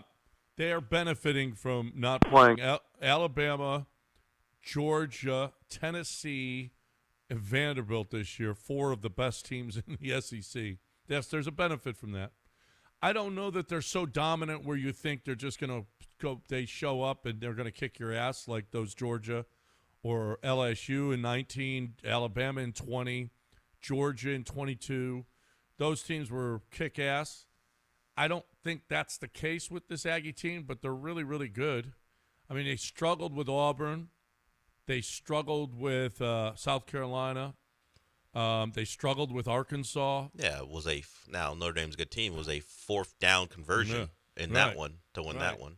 So, no, they don't have that same dominance that LSU or Alabama or Georgia had. No. And they're benefiting from – I mean, you don't have to play Alabama, Georgia, Tennessee, or Vanderbilt. And this is a year that you say Vanderbilt because Vanderbilt's really good. I mean, those are 4 of the best It's been one teams. of the friendliest. I don't know that I've ever seen a friendlier SEC schedule than that. Yeah, right. And it's not, you play who's there, and you play them well. And the Aggies are, or Oklahoma, and you're not playing Oklahoma either. Playing Oklahoma, you're putting huge numbers. You're putting huge numbers on them. So I mean, that's all very respectable. It is just a fact. Their schedule is much lighter. You're basically not playing a lesser Texas team than expected. You're not playing the 5 best teams. Missouri with a starting quarterback out. I mean, they've had some favorable things go their way, but they're putting but they're doing what they're supposed to do. Is so far the Notre Dame game the only ranked team they've played all year? I think so. Yes. Yeah. LSU was ranked at the time. Yeah. Missouri was ranked at the time. Okay. Yeah. But Missouri, as Lance pointed out, with their backup. So, sure, you beat them, take advantage of that, and you beat them handily, so you take that. And we know LSU, that ranking was, well, it did. That beatdown did lead to firing their coach, so they were on the verge anyway. So I wonder how, if South Carolina, the win removes them from jeopardy, and I don't think anyone really would have had a conversation. But let's say they lost that game, and particularly in the way it was going, and then you lose to Texas. Now you're the SEC 10-2. Should A&M? Now, we don't think it would happen, but if you look at their resume so far, and if they lose, and they lose to Texas, 10-2 A&M, should they have been in jeopardy? At least have a conversation about them? Yeah, if you just look at who they've played and who they've had to beat. So, we missed Ole Miss too. So the 6 best teams after you're not playing. Yeah. Well, Texas you're going to play, and Tennessee's behind them. But, I mean, honestly, no Georgia, no Ole Miss, no Oklahoma, no Alabama, no Vanderbilt, no Tennessee.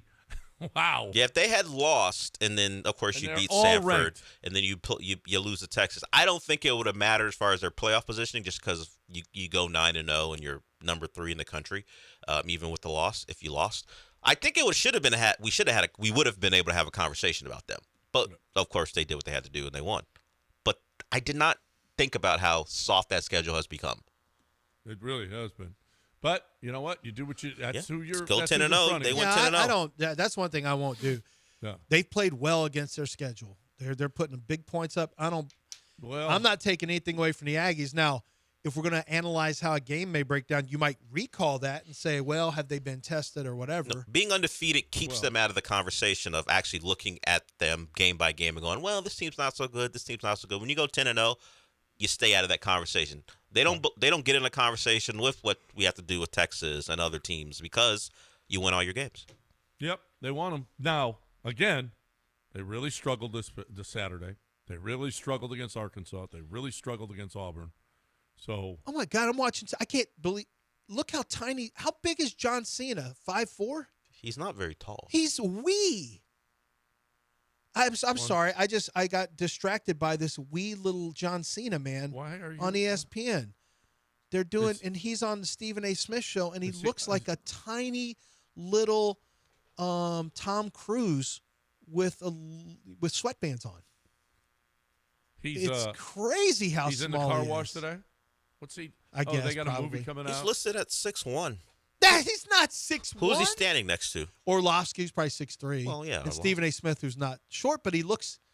Stephen A. Smith played college basketball. Yeah, no. For a little bit. He's like 6'3" also. He averaged 1.8. What was it? 1.6? Something like that. John Yes. Cena 100% is not 6'3". So he's standing next to guys well over 6 feet tall. Yeah. Well, I stood next to Kent Jones over at Dream Rate, and I can tell you, I'm a little taller than he is. I can tell you that right now. That doesn't matter. What matters is that he is going to get you that mortgage. Now, if you go to the website, okay, how about, we don't talk about this, refinancing. You want to refinance your home, okay? When the interest rates come, he can give you the advice on when is a great time. You can call him. Hey, Kent, I want to refinance. My interest rate is way high. Will you call me when you think it's a good time for me to refi? I mean, he'll do that. He'll put you on it, and as soon as that interest rate comes down, he'll give you the advice. You want to know what your APR is. You want to know how much a home you can afford. You want a mortgage calculator. You want to see the tax benefits. Do you want to see the different kind of loans, okay? Do you want a fixed rate? Do you want, there's so much to do here. He's got 30 years. 30 years. You don't have any years. 0 years in the mortgage game. He's got 30. He's done 1,400 closings. He knows everything about the mortgage game. Refi or buy for the first time or buy for the 80th time. Doesn't matter. Kent Jones will help. He's going to help you get with all the hacks, save money, and beat the system. That's what Kent Jones does every day. Dream Rate Mortgage. You're looking for the best way to get in there. Dream Rate Mortgage. It's 975loans.com. That's 975loans.com.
A Tennessee mom has let her daughter change her racist name after she was bullied at school.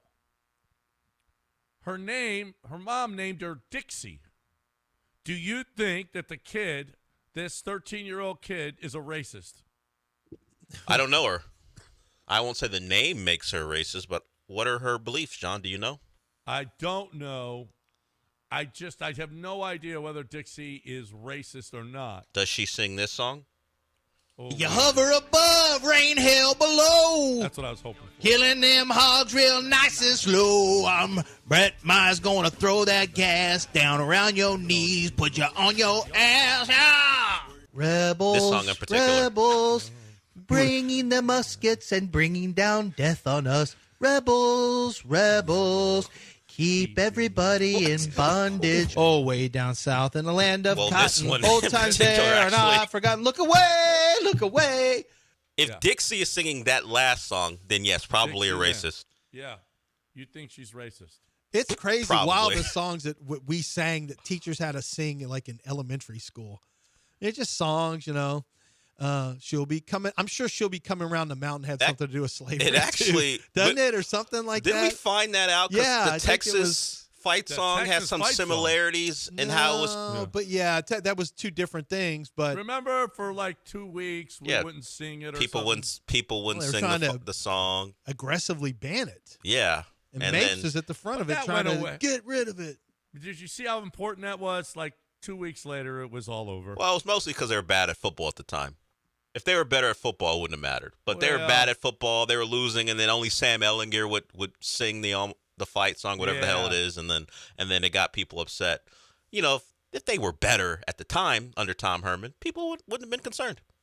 Yeah. A distracted driver in Montana caused a crash. Apparently, he was peeing into his Bud can as he was driving. Have you ever tried to pee into a can? A bottle, but never a can. Yeah. I mean, even a bottle. That's not maybe. easy either. On a road trip as a kid, maybe a can. Oh, not just a little opening where maybe if a soup can where you open up the whole thing. I don't know. As a kid, I would never be able to do it as an adult, John. No. I'm not built that way. But as a little man, this guy was doing it while he was driving. That's difficult. That's a tough one. All right. You need one of those big like Gatorade bottle. You need a big gulp cup. I certainly do. Well, just so you don't get it all over. Oh, I thought even. you. Well, some of us. That too. Well, that too, Del. Yeah. Okay. Do you think this guy maybe should have gone to see Doc Linville? Apparently, a man died after he went to Turkey to get a hair transplant and dental treatment in Istanbul, and he went back to his hotel and died. Do you think this is a great commercial for Doc Linville? How did he die? We don't know. You don't know. Yeah, you don't know how he died. Maybe he talking fell bad out of about- his a lot of hotel people room. go to Maybe he was Turkey. talking bad about Alpi. Apparently, a lot of people a lot of people go to Turkey for hair transplants. That's true. Because it's a lot cheaper. It's true. But do you want to die? You want to get a hair transplant and die? I don't want to have to risk it. Hair transplant plus the thought of death. I don't need that. Maybe Doc Linville is the way to go. Doc Linville is the way to go. Does he put you up in a? Do you get put up in a hotel? Doc Linville. Not one person has died from a hair transplant. Yeah, but do I get put up in a hotel, or do I have to go home? If you want. All right. You could. You're guaranteeing no death. No, I think Doc can almost guarantee you're not going to die. Yes. Like the whole, hey, you can be back to work within. This. I don't care about that. What I want the day off. Fred worked that day. Okay, that day. Had nothing to do with his death. Had nothing to do with his hair transplant. We're done. You're trying to keep us here. Yeah, you don't know that. I'm staying real quiet because I know his tricks. My trick is listen to the Del Olea show. You'll get a chance to win tickets to the Cougs versus TCU, right? Yep. To close out the year, Sean and I will talk about all the things these guys didn't get to. Like James Franklin maybe going to Virginia Tech. Isn't that exciting? Cool. Isn't that exciting? Nobody cares. You guys started the show. Hey, Texans won. That is not that great, right? Let's move on. Congratulations. The city is ablaze with Texans talking. You wouldn't even get to it. Embarrassing performance. We are done. Mopey and Mapes next right here on ESPN. Couldn't bait you. 97.5 and 92.5.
I don't remember the exact time, but it was like Friday night, right? Friday, late afternoon, early evening, when we got word that we got our ESPN channels back on YouTube TV.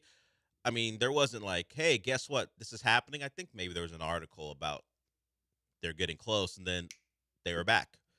Notification, hey, through an email, YouTube TV and Disney have come to an agreement, and we're already restoring channels. And then I go to my YouTube TV, and there it is. So Friday night started a good sports weekend in the city overall. Of course, the Rockets aren't on any of the ESPN channels unless it's national TV. They beat up on the Trailblazers over the weekend, and then they played a great, well, let's say interesting game, entertaining game last night against the Magic. We'll get to. Of course, the college football weekend had its ups and downs, even at the same game. If you're an Aggie fan or a state trooper, which is, look, I know the guy was just trying to do his job. You know? I know ESPN won't feel for him. ESPN won't put it in part of their season recap thing. I don't even know if they make those highlight clips or highlight vignettes anymore. But when they recap the season, shining moment. Yeah, their version of it when it comes to college football, they used to do that where they would just, hey, best moments from the season. Yeah. They stopped doing stuff like that. I don't think that would have made an appearance, but it's something I'm not going to forget in the midst of the Aggies' remarkable comeback. The thing no one wants to say, that guy sparked the comeback. You think? Because on the next possession, they did throw another pick, and then sparked the comeback. Maybe Shane Beamer's inability to handle the clock sparked the comeback. Instead of being down 34-3, they're only down 30-3, and then Marcel Reed making it on 4th and 12 on the first possession for the Aggies in the second half on that scramble really got them going, and there was no looking back, although Colin Klein did his best very late to make that more interesting than it should have been. But, hey, we'll get to that at some point, maybe more in full tomorrow, but we'll see. As far as what happened, at least starting at noon here, Texans had the indignity of being on the Fox broadcast, even though they're playing another AFC team. That's how you know you're in a bad spot generally, when you wind up with Chris Myers. Not that Chris Myers is a bad play-by-play guy. He just so happens to be on Fox when you're normally on CBS as an AFC game. They were there, and then on CBS you had Bucks versus Bills, which when you throw them up on the screen at the same time, which is what I did, it made me think more of an existential moment about my life watching Texans football. I realized I've watched Texans football for more than half my life. And a lot of you are like that. Some of you who are older haven't hit that mark yet. But for most people, because of how long they've been in existence since about 2000, well, they started playing games in 2002. I watched Texans football more than half my life. And what happened yesterday fell in line with most Texans games I've seen. And then it got me thinking about how much AFC South football, which is just another way of saying a bad football, I've seen in my life. Like, because even when I'm not watching the Texans, particularly because I've never gone in on NFL Sunday Ticket, it's always been just whatever is available. And then there are some ways to watch Red Zone if you so choose.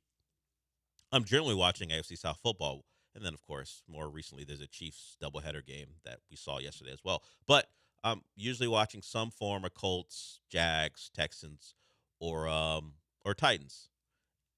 And I've seen yesterday's game 800 times. I've seen it like 800 times in some way, shape, or fashion. How many entertaining games have we seen when it comes to insert the Texans or the Titans or the Colts or the Jags? Like actual good, entertaining football. Like I got that on the other half of my screen watching Bucks versus Bills. Josh Allen did some Josh Allen things, like about to get sacked in the end zone, just two-hand shovels a pass up in the air that gets picked off. Like, at least that's the Josh Allen I sometimes remember. That was fun to watch Josh Allen do that. And then he also scored 6 touchdowns. He had 2 picks, 6 touchdowns. The full-on Josh Allen experience. Baker's doing Baker things, scrambling around, making plays. Then he throws an awful pick that kind of puts his team behind the 8 ball as far as trying to win that game. All good stuff. And then I have the other half of my screen, the screen that matters most as far as what we do here. And I'm like, all right. The Texans have played the Titans to a standstill for 7 out of 8 quarters this year. That's what it's been. 7 out of 8 quarters. You can't tell the difference between either of these two teams. Then you have the great fourth quarter where they blew them out last in the first game. But for 7 out of 8 quarters, how different are these teams? We've talked about it, the 2 missed field goals the Titans had in the previous matchup, or the game is tied going into the fourth quarter in game 1. Yesterday, the Titans take a 6-0 lead. Credit the Texans for ripping off 13 points. Say that facetiously, ripping off 13 straight points. Yeah. But How'd they do that? Slow and Scoring painful. run. Slow and painful is what it was, because the Texans can't create explosive plays. Their explosive plays range anywhere between 10 and 20 yards, and that's difficult to put up a lot of points when you have an offensive line that has Trent Brown, that has, let's just say they're less talented than you want a top offensive line to be. So there are going to be times, and it was probably bad to have Mark Schlereth on the call, a former offensive lineman, to point out everything the Texans were doing wrong. Of course, you had the other side where J.C. Latham can't stop from committing false starts. That helps the Texans. But you get your 13 points in a row. You feel pretty comfortable because your defense is harassing Cam Ward with the wide receiver injuries that had Calvin Ridley out on the first play of the game after coming back from an injury. Now he's out for the year. You're feeling great. We're going to eventually win this game. Maybe it's 13-6. Maybe the Titans get another field goal, but they're not scoring a touchdown. And then on a gotta have a drive, what did the Texans do again? Their defense, as great as they are, this is another game where it's on their shoulders, and they've had it on their shoulders all year long, to close out a game, and they let the Titans go down the field. Cam Ward converts. I got to credit Cam Ward. That was a great throw to Okonkwo. 3rd and 17. Danielle Hunter smashes him. He still makes the throw, and then he throws a touchdown. But what did Davis Mills do? He completes a 3rd and 16 to Nico Collins, gets it over the flat defender's arms right into Nico Collins' hands, and he toe taps, drags his foot, and sets up the Texans for the game-winning field goal. So they win the game 16-13. Was that the longest play of the day for the Texans? Because I felt like it felt like it was. Yeah, we're all of a sudden in a game where they could lose, all of a sudden, and now did I think the Titans would go down? There's a Higgins one. If they got to stop, Higgins made a play. Yeah, that was the longest Nico Collins play. Yeah, Higgins on a go route, I think got down inside the 2-yard line on the go route, and that eventually led to the Texans' only touchdown of the day. But they are not an explosive team, so they're going to go on these long drives, and in some instances they don't self-sabotage, and others they will, and that's why no matter how well or how calm or how chill the quarterback is, and Davis Mills, that was the narrative coming out of the game, you're going to score 16 points against a Titans team who's not very good.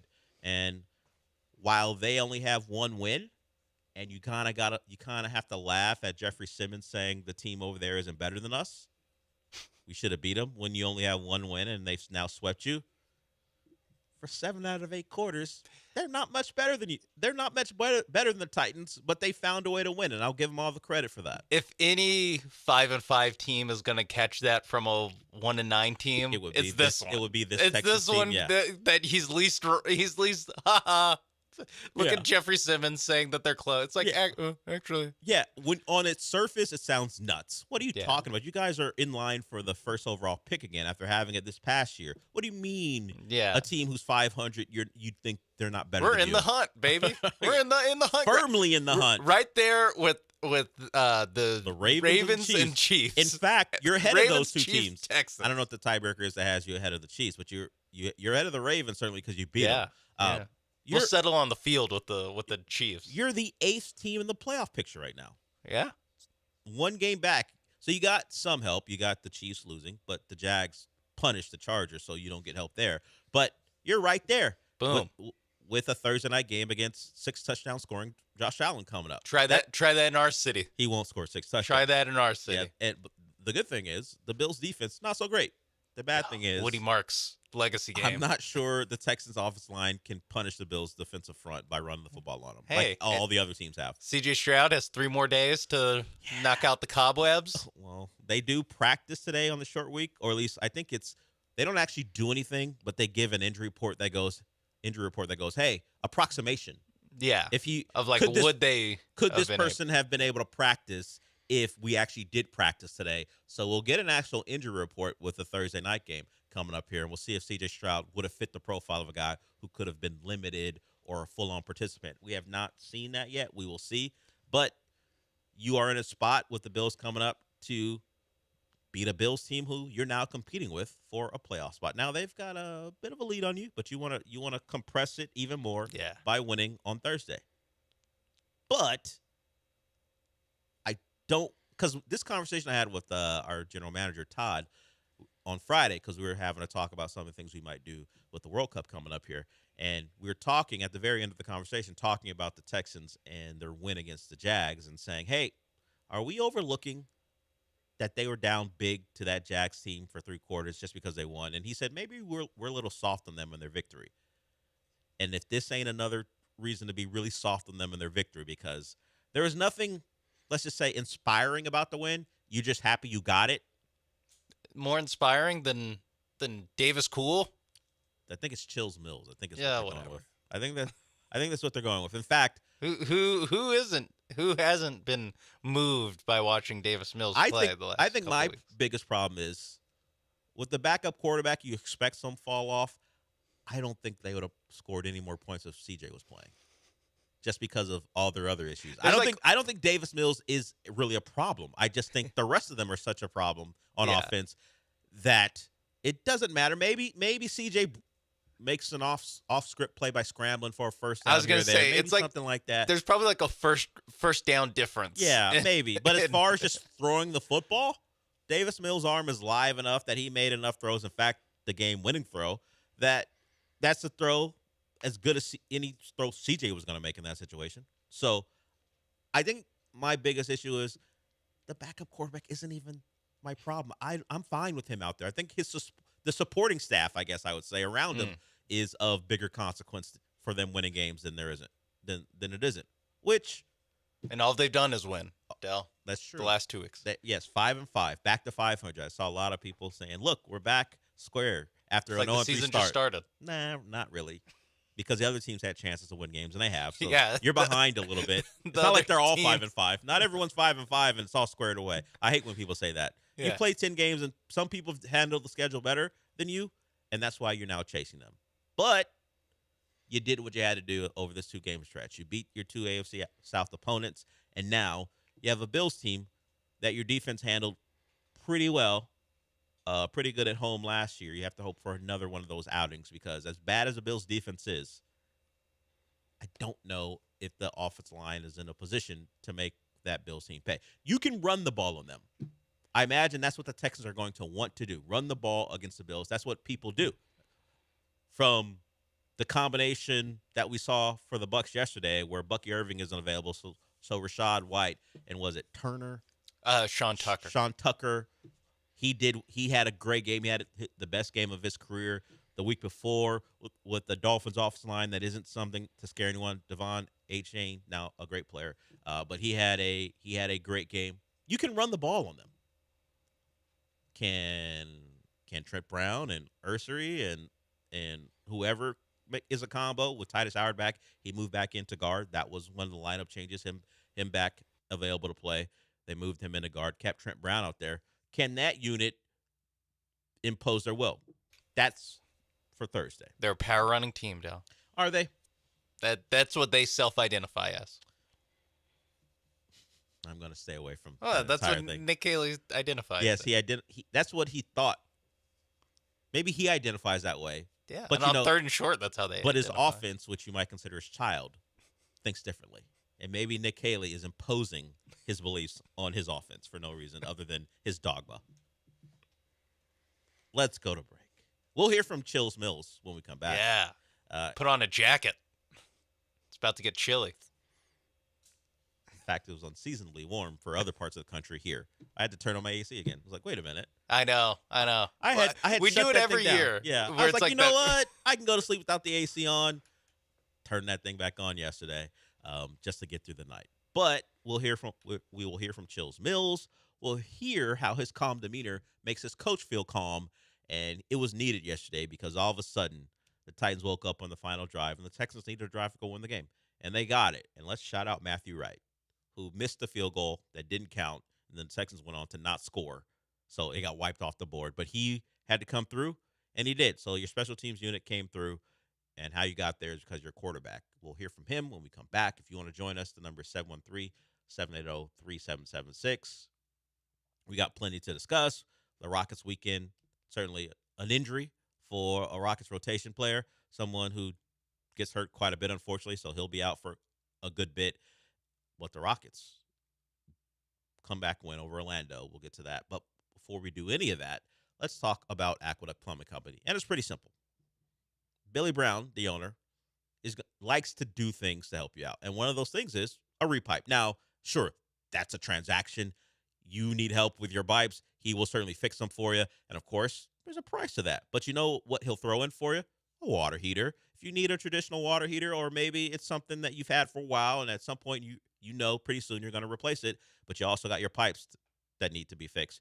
You get a combo. You get the repiping done if you have an older home or just older pipes that are a concern, and then he'll throw in a water heater for you. So take advantage of that if that's something you're into. Of course, if you need a different job done, he can do that for you too. Just go to aqueductplumbingcompany.com and see all the things I have to offer, from something like a leak that you don't know how to fix, or maybe there's a fixture or a remodel that needs to be done. They do all of that for you. All you got to do is check out what they have to offer on the website. Go to aqueductplumbingcompany.com and see all the services they provide. They're a local company, and Billy Brown's local.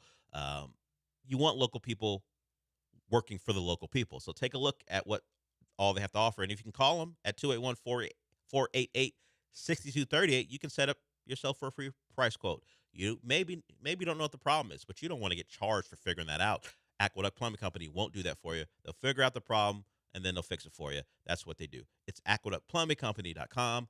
That's aqueductplumbingcompany.com.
This is the Del Alalea Show. On ESPN 97.5 and 92.5. Live from the Huntington Bank Studios, here's Del Alalea.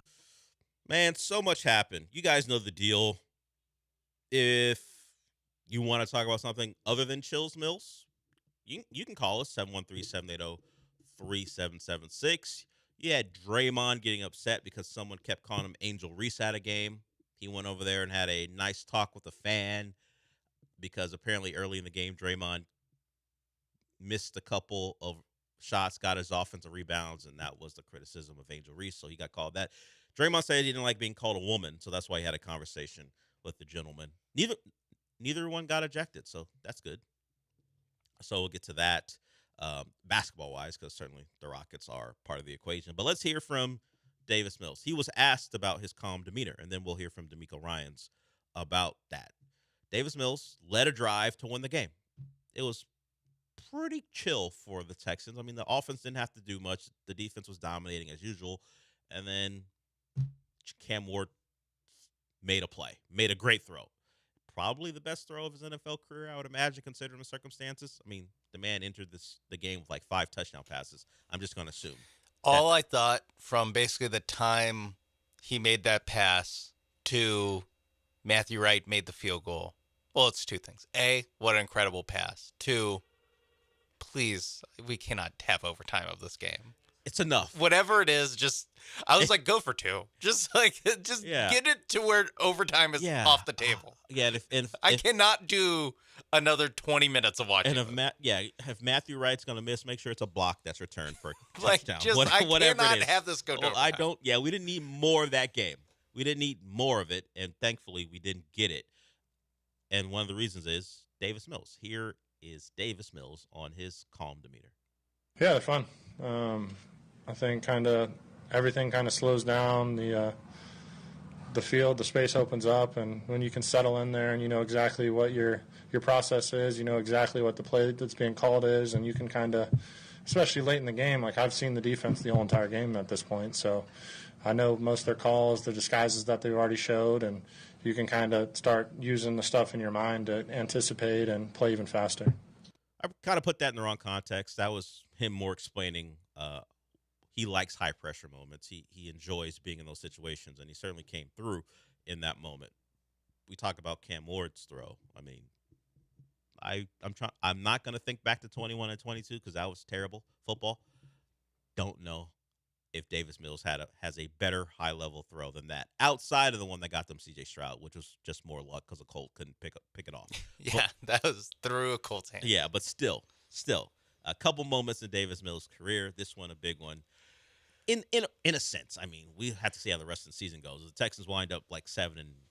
Who cares? But at least for the moment, it keeps you alive. Yeah, keeping the playoff dreams alive. Yeah. I mean, that's something no throw from Davis Mills before the last 2 weeks have ever done. Keep the playoff dream alive. It's right. That's the right thing to say. It's unique. Shout out to Davis Mills for keeping the playoff dream alive. Mm-hmm. He lives for big, but you can hear it. He's an adrenaline junkie. I don't wake up until I'm down 3 to the Titans. I mean, well, or tied with that. Or down 6. Yeah. Yeah, that's true. There wasn't much going on after that 4th down stop where, was it Barton just got through and sacked him after the Matthew Wright missed field goal that got wiped off the board because Jeffrey Simmons was called for a roughing the snapper penalty. He was furious about it. Didn't lead to points for the Texans. And then, as you said, the Titans put together a couple field goal drives. And that's when Davis Mills got activated, enough, right? Enough of this. Wasn't it 6-0 at halftime? Enough of this. And once he got the speech from Demeco, he said enough of this. No, I think Davis Mills gave the speech. He's too calm for that, and that's going to be evidenced by what Demeco Ryan's about to say. Demeco Ryan's, he's a fiery guy, but he credits Davis Mills with one thing. Here's Demeco Ryan's on the personality of his current starting quarterback. As calm as can be, nice and easy. Great, know they're gonna make the play. Nice, it was. You just trust your guys, right? And that's what Davis has shown. Davis keeps me calm because he's so calm in the moment. But who we're going to with the football matters. And when Nico's out there, he's getting targeted. I think for the most time, when he gets targeted, he comes down with the football. And he did. big time play by both guys to set them up, and then they go on to kick that game-winning field goal. And the Texans' offensive line got pushed late as well. They moved it into a range where it was an easy field goal for Matthew Wright as opposed to what could have been a real questionable distance. Happened in the first game of the day. I mean, Matt Gay missed in today's world, what you would call, I won't call it a chip shot, but a field goal big-time kickers make, and even some not-so-big-time kickers make to potentially win a game. He missed like a 50-something yard, a 52-yard, or whatever it was to extend. Speaking of games that didn't need extending, the Commanders-Dolphins game from earlier today wound up as a Dolphins victory. But those are the types of kicks that could turn sketchy. That when you say, hey, go out there and make me a 50-plus yarder. Didn't have to happen for Matthew Wright, thanks to Woody Marks and that Texans offensive line late. So they get the win, 16-13. We'll kind of talk about where they stand in the playoff picture because of what happened in the other games. But first, let's talk to La Salsa. What's up, La Salsa? Hey, top of the morning, Deli Belly. It's not my name. Hey, what's up, Mapers? Hey, so I had a chance to kind of chill out yesterday. I watched a couple of shows. One show being Last Samurai Standing on Netflix. I thought it was pretty good. Also got to see Nobody 2. It was pretty rad. It was very, very entertaining. That's all I got. I want to see if you've watched any of those, Deli Belly. All right, give me some of that salchicha. Less of an effect when Lance isn't here. Once again, Deli Belly, not my name. Michael Carroll talked to us about Last Samurai Standing on Friday. So I did watch the first episode. I'm in the middle of episode 2.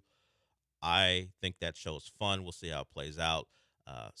Our good buddy Sean has to get over the subtitles or not. He doesn't have to watch the show, but that may be his barrier to watching it. He said he'll try, but we'll see. As far as Nobody 2, another property that Michael's talked about, I have not seen it yet. I enjoyed Nobody 1. At some point I get to it. It's just not high on the priority list. But I'll watch a Bob Odenkirk movie where he is now not so surprising considering Nobody 1 is out, but a mild-mannered man who beats the crap out of people when you mess with him. That's generally what Nobody 2 is about. Liam Neeson with Taken kind of started this. Made so many, and he was like one of those actors who was like hoity-toity before this point. I mean, sure, he appeared in a Batman movie, but for the most part, he was a serious actor. Yeah, and he made so many actors over 50 so much money by being like, I'm just a normal guy. I'm just trying to get by, send my kid to college, and then my old life came back, and now I have to use my CIA training. What was what's the movie with all the old action stars? Made like Expendables? The Expendables came after Taken, right? I actually don't know. Maybe the first one, but those didn't like. There's not like a branch off of a bunch of other old action. But I think collabs. The first one was 2010. No, but I think Taken allowed for, hey, these guys are 50, 60 years old. Maybe. I think it opened up an avenue for, you know what we should do? Get a super team of them. Yeah. If one guy made people happy, let's get a super team of them. When did the first Taken come out? I think it had to be in the 2008. So 2010, they had the Expendables. I wouldn't be surprised. I mean, I don't know the lore of it, but the fact that Taken was so popular with Liam Neeson, who at the time was in his maybe 60s, at least late 50s, they said, hey, you know what? We actually have guys who are action stars. Let's put them all together in a super action movie. And then they wound up making how many of them? So I would not be surprised if he is the guy who got the Expendables off the ground. I mean, he his own career for a while was just different versions of Taken. It's true. That was just he became that guy. He became the guy who the Gray when he's fighting off wolves in the wilderness. Yeah. He's done a lot of them where it's hit. He's got that trucker series now. He's done a couple of those now. The ice when he's on the ice with the truck. And then he's got one where he's got dementia. He's like a hitman who's dealing with dementia, I think, or maybe he's the next cop. But either way, I think one of them. It might be two different movies. He's always either a hitman or an ex-cop. Yeah, and in one he kind of forgets the target and then starts to protect maybe the target or something because he's had enough of the life. So yeah, Liam Neeson. It's a good way to make a bag. I just feel like Unknown. Remember Unknown? I I feel like that. Yeah, the Ice Road and then Ice Road Vengeance. When you Google the Taken box office, it should just count all the like blatant Taken knockoffs. Sure. And it's like this movie made $8 billion. He was in The Marksman and then Nonstop. They're all some variation of the same thing. Yeah. The Commuter. He winds up on a the train. Commuter. Yeah. Oh, what was the Walk Through the Tombstones? Yeah. Yeah. Was that like when his kid, like he's a cop and his kid makes a mistake and he's got to he tries to get him to keep like people from killing him on the street. He tries to get him into custody or something. There's one of those. There's Memory is the one I remember where he's got dementia and he's a hitman. He can't really remember who his target is, so he winds up protecting people. He's made so many of these. Yeah, so many of them. Yeah, Walk Him on the Tombstones. That's the one where I think that's the one where his kid is stepped aside of the law, and he has to try to make sure he gets him to a spot where he's safe as an unlicensed private detective. I can't see who that is. Who wants to talk about college, maybe college football? We'll get to you when we come back. We can certainly still talk more Texans. But if you want to divert us into going through the last 20 years of Liam Neeson's career. Yeah, always on the table. We'll do that too. Doesn't bother us. All right. Battleship. Oh, that wasn't really in line with that, but No, that's the it's on this filmography. Rihanna's in that one. Yeah. It's a playoff of the old board game, Battleship. Except these battleships, I think, are like robots, alien robots, and you don't figure that out till like 35 minutes, 40 minutes into the movie. Oh, sorry. I spoiled Battleship for you. 2012's Battleship. My bad. That's on me. Peterburg Classic. Yeah. We go, it's back when Taylor Kitsch was still trying to be a leading man. Now he's taking up Chris Pratt's vapors by being in one of those getting the sloppy seconds from. Well, he's actually in a Chris series that Chris Pratt started, Yeah. Terminal List. He's in the spinoff of that. Yeah. Yeah. All right. There's Eric and then someone else. We'll get to you when we come back. But before we leave you, I want to tell you about Monument Chevrolet. Look, whether you're a fan of Liam Neeson or Chris Pratt, maybe you think Chris Pratt is the newer model. I don't know. They got pre-owned inventory at Monument Chevrolet, maybe the Liam Neeson, and they have new inventory. It doesn't matter what you want. If you're looking for a great Chevy, it's there for you. From the Blazers, the Silverados. Maybe you're looking for like a Trax or maybe the EV vehicles they have in stock. They're all there for you. Check out what they have to offer at monumentchevrolet.com. You'll see the deals that are on the table, and those deals don't change when you get out on the lot. They don't trick you by showing you a deal, and then when you get out there, they don't go, actually, sorry, that's not something we do. No. When you're in business for 50 years, you're not tricking people. You're up front. You provide great cars and also the great service. They become part of your family, and they want you to become part of their family as well. And they treat family the right way. So whether it be a new car, a pre-owned car, or something for your business, they got a wide fleet selection as well. You'll get the car you'll love at Monument Chevrolet. They're in Pasadena off of Beltway 8 and 225. So see what you want on the website and then head on out there, get on that lot, and pick the car that you're going to love and drive off that lot, because they're going to do it in a way that makes sure your car buying experience is one that's quick and easy and painless. They don't want to keep you there for a long time. They understand. You want to be in and out as quickly as possible, and they'll do that for you. So it's monumentchevrolet.com, and also in Pasadena off of Beltway 8 and 225. Chevrolet. Together, let's drive.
It's the Del Olalea Show. On ESPN 97.5 and 92.5. Live from the Huntington Bank Studios, here's Del Olalea. All right, let's get to some college football. That's what Keith wants to talk about. If you want to follow him, 713-780-3776. And a reminder, we're going to give away Cougs versus TCU tickets. Cougs are 8-2, had the bye week. Now in the AP Top 25 after all the chaos at the bottom of the rankings. Nice to be nationally ranked. Of course, the CFP committee will convene, and then we'll see if the Cougs make the top 25 in those rankings. But hey, as we talk about, good second year, great second year for the Cougs, and we'll see if they can finish it off maybe at 10-2. But let's get to Keith here. He wants to talk. What's up? Hey, Dale. As you know, I've been on the Vanderbilt bandwagon since the summer. 10-2 is still a possibility.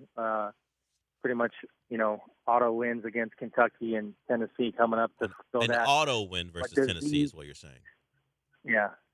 Does the OU win over Alabama basically eliminate Vanderbilt from the college football playoff consideration, despite being number 12 in the AP poll right now, with OU being essentially the highest ranked 2-loss team in Alabama, being always a favorite for playoff consideration? Do you see a path for Vanderbilt to get in, or do you think the OU win was the knockout blow?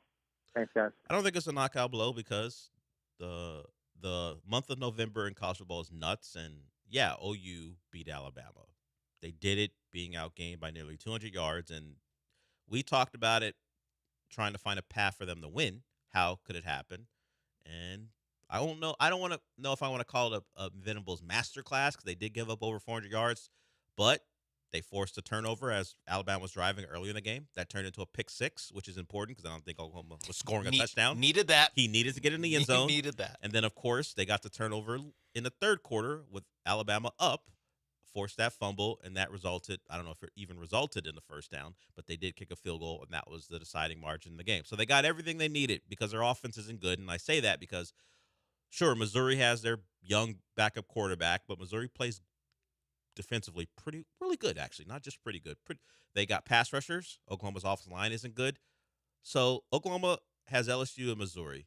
Do I think Oklahoma's offense is enough of a complement to their defense to mean those are walkthroughs? No.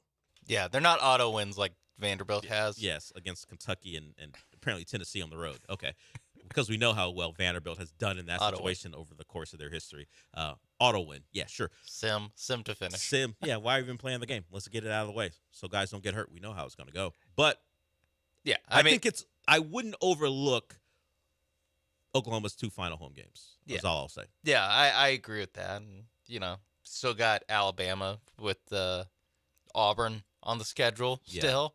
And no offense to Vanderbilt and their playoff hopes, but when we start to look at the resume that they've built, even with the win at Tennessee, I'm not sure there's a lot there. You start to look at it. Missouri, when they played them, they played with the backup, and they scratched that. They barely found a way to win. They scratched and clawed and won that one. Auburn, who was on their second quarterback, that game came down to the wire. Of course, you lose to Texas. Terrible loss. Disqualifying loss. LSU's not good, and you beat them.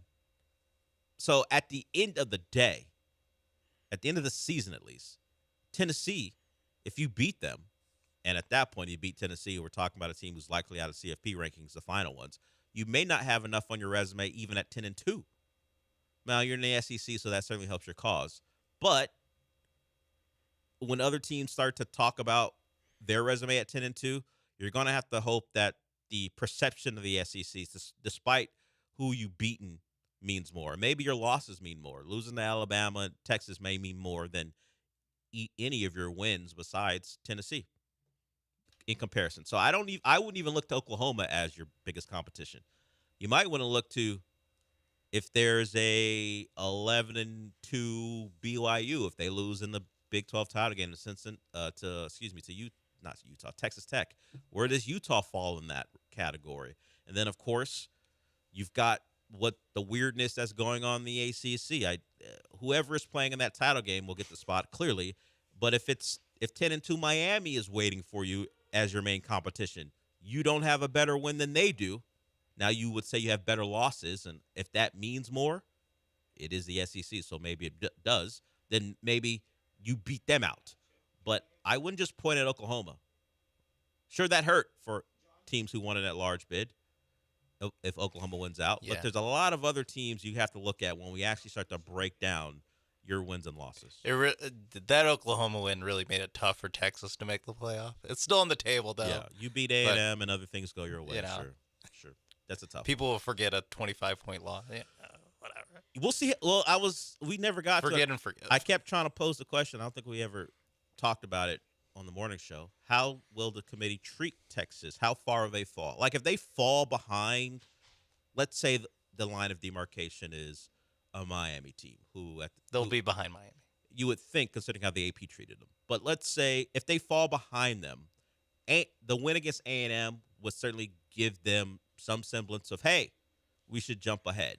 I feel like if they go 9-3, they would get the treatment that like Ole Miss got last year and Alabama got last year. year. That Florida loss is going to hang heavy on them. Yeah, and then they lose by 25 to Georgia. Yeah, like, all right, because we're not going to the wall to defend this Texas team. Yeah, to put them in over whoever. Yeah, because if you look at it, maybe they want to put a second Big 12 team in, or maybe they think to themselves, common opponent. I mentioned Miami again. Common opponent.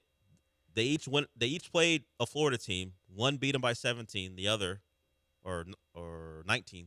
The other lost in the swamp. So it's tough for Texas. You need to not only beat A&M, you got to be as impressive as possible, and then hope that things fall your way. Vanderbilt, I think you may in some ways need more help than Texas, because Texas at least has A&M on the schedule. You have Tennessee, who's an auto win. So what are you worried about there? Auto win. Tennessee, God, catching straight. Yeah, when you beat Tennessee, I get it. They're not as great as they were, as good as they've been in the past, and you're better than you have been. I mean, they beat like Jeremy Pruitt, Tennessee. It's like they have done that. Yeah, okay, fine. But the guy they tried to the guy they tried to admit to allegations to get out of there. Very different from Josh Heupel. Yeah, as much as pretty different. They're not thrilled with him because they lost Oklahoma. Yeah. Tennessee's been pretty good. They made the playoff last year. Now they got smoked, but it was at least to the eventual champion. Yeah, so at least that happened. Eric, you want to talk the Horns? We'll get to you when we come back. John as well. We welcome you. You know, we're a big college football show. So if that's what you want to talk about, we welcome it. 713-780-3776. We'll have a bigger discussion about where teams are and what they should be, not only during our misery index tomorrow, but also after the CFP rankings on Tuesday. We'll talk about it on Wednesday, because this is all just us talking about what we feel as opposed to what actually is. I do kind of agree. You lose by 25 points, even if it is to Georgia, you're going to take a big hit. I think the committee would have been more friendly if that game didn't get out of hand. But it got out of hand. Yeah, Kirby was mean and did an onside kick. That was real mean of him. Surprisingly mean by Kirby. No, you get a turn, we get a turn. All right, that's not. Yeah, all right, that's fair. Hey, I thought we'd take care of each other. What the hell is this? Yeah, we'll hear from offense Kirby. cuts it to 4. They don't get the ball back till they're down 18. In fact, what gives? That's true. That does suck. We will hear from Kirby as we come back, because he is a big culture guy, and he talked about that Georgia culture and their fourth quarter performance in their big win over Texas. We'll hear from him. We'll hear from John and Eric when we come back.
Yeah, it's the approach we take. We're gonna dominate and try to win the fourth quarter. It's what we do in practice. It's what we do in the off season. It's what we build our core culture around, is being the more physical team. You have to recruit physical players, and they have to buy into that process. I don't know that a lot of these kids nowadays, they want to check.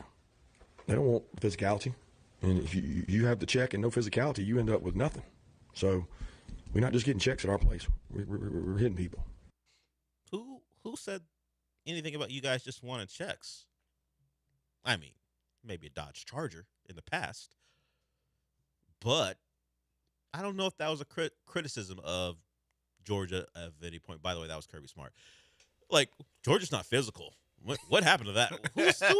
Who's talking about that with them? When's the last time someone said that? Like 2016? So I assume, the year before he got there, I assume he's talking about other teams in the conference, because no one was criticizing Georgia for that. Yeah. I don't know if that's in a direct shot at Sark or just overall what he sees across college football, that not a lot of teams value physicality anymore. Cut it out, Kirby. Stop it. You won a game, a big one, and you did it in a big way. He did it for the culture. Yeah, the culture of physicality, not just looking for checks. The UGA culture, not the culture. Yeah, I seen his haircut. He ain't about the culture. All right, in college, and it's the same haircut, to be honest with you, since I knew of him as a safety. Yeah, his entire life he's had that haircut. He's had that haircut. It's really, there must be a certain joy of life of just being like, I don't know, 15, landing on that haircut and being like, it works for me. Good for life. You know, no more. If he wasn't like Georgia royalty, he may have had to change it at some point for a different job, different occupation. But he's Georgia royalty. No, that's also a very defensive coordinator haircut. Yeah. Like, he found his lane. He found the perfect lane in life. Yeah, you see guys adapt depending on their role in coaching. Like, an OC might look like whatever, and then becomes a head coach, looks differently. Kirby's Kirby. Yeah, lose the visor, put the visor on, put a cap on. These are the things he worries about. Go bald. Nope. These are he worries about being physical. Yep. And fourth quarter execution. And the culture that is. Man. They did execute the fourth quarter. I thought because they went up early, I was like, oh, maybe we won't It'll be the reverse. We won't get second half Georgia. And when they threw that pick, you're like, hey, look at that. And then you got it almost felt like that pick was like woke them up. Wait a minute. Yeah. And then giving up the score. The touchdown. Yeah. And then like, enough of this. Yeah. we rule second halves, particularly the fourth quarter. Let's and just run a play action, throw it to the flat. Boom. Every time. Yeah, that was something going forward on fourth down and it working. That was rough. They're like high leverage. I'm not saying merchants, but they're like high leverage experts of like play to play. Like, they'll kind of outplay you, but it'll be pretty close. They will beat you and then in the biggest moments. 4th and 2, they got that. Yeah. That's all them. They'll never not get that play. Yeah, get them in the 4th and 9, maybe have a shot. All right, let's get to 3 callers. We'll get to all of you before we go to break. Let's start with a man who wants to talk some Longhorns. Eric, what's up?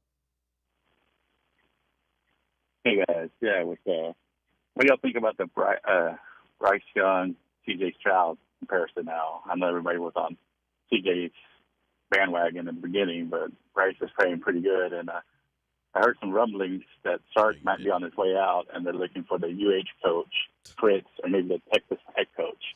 I'll hang up and listen. You're not looking at Joey McGuire or Willie Fritz. Cut it out. You always hear rumblings that are just nonsense.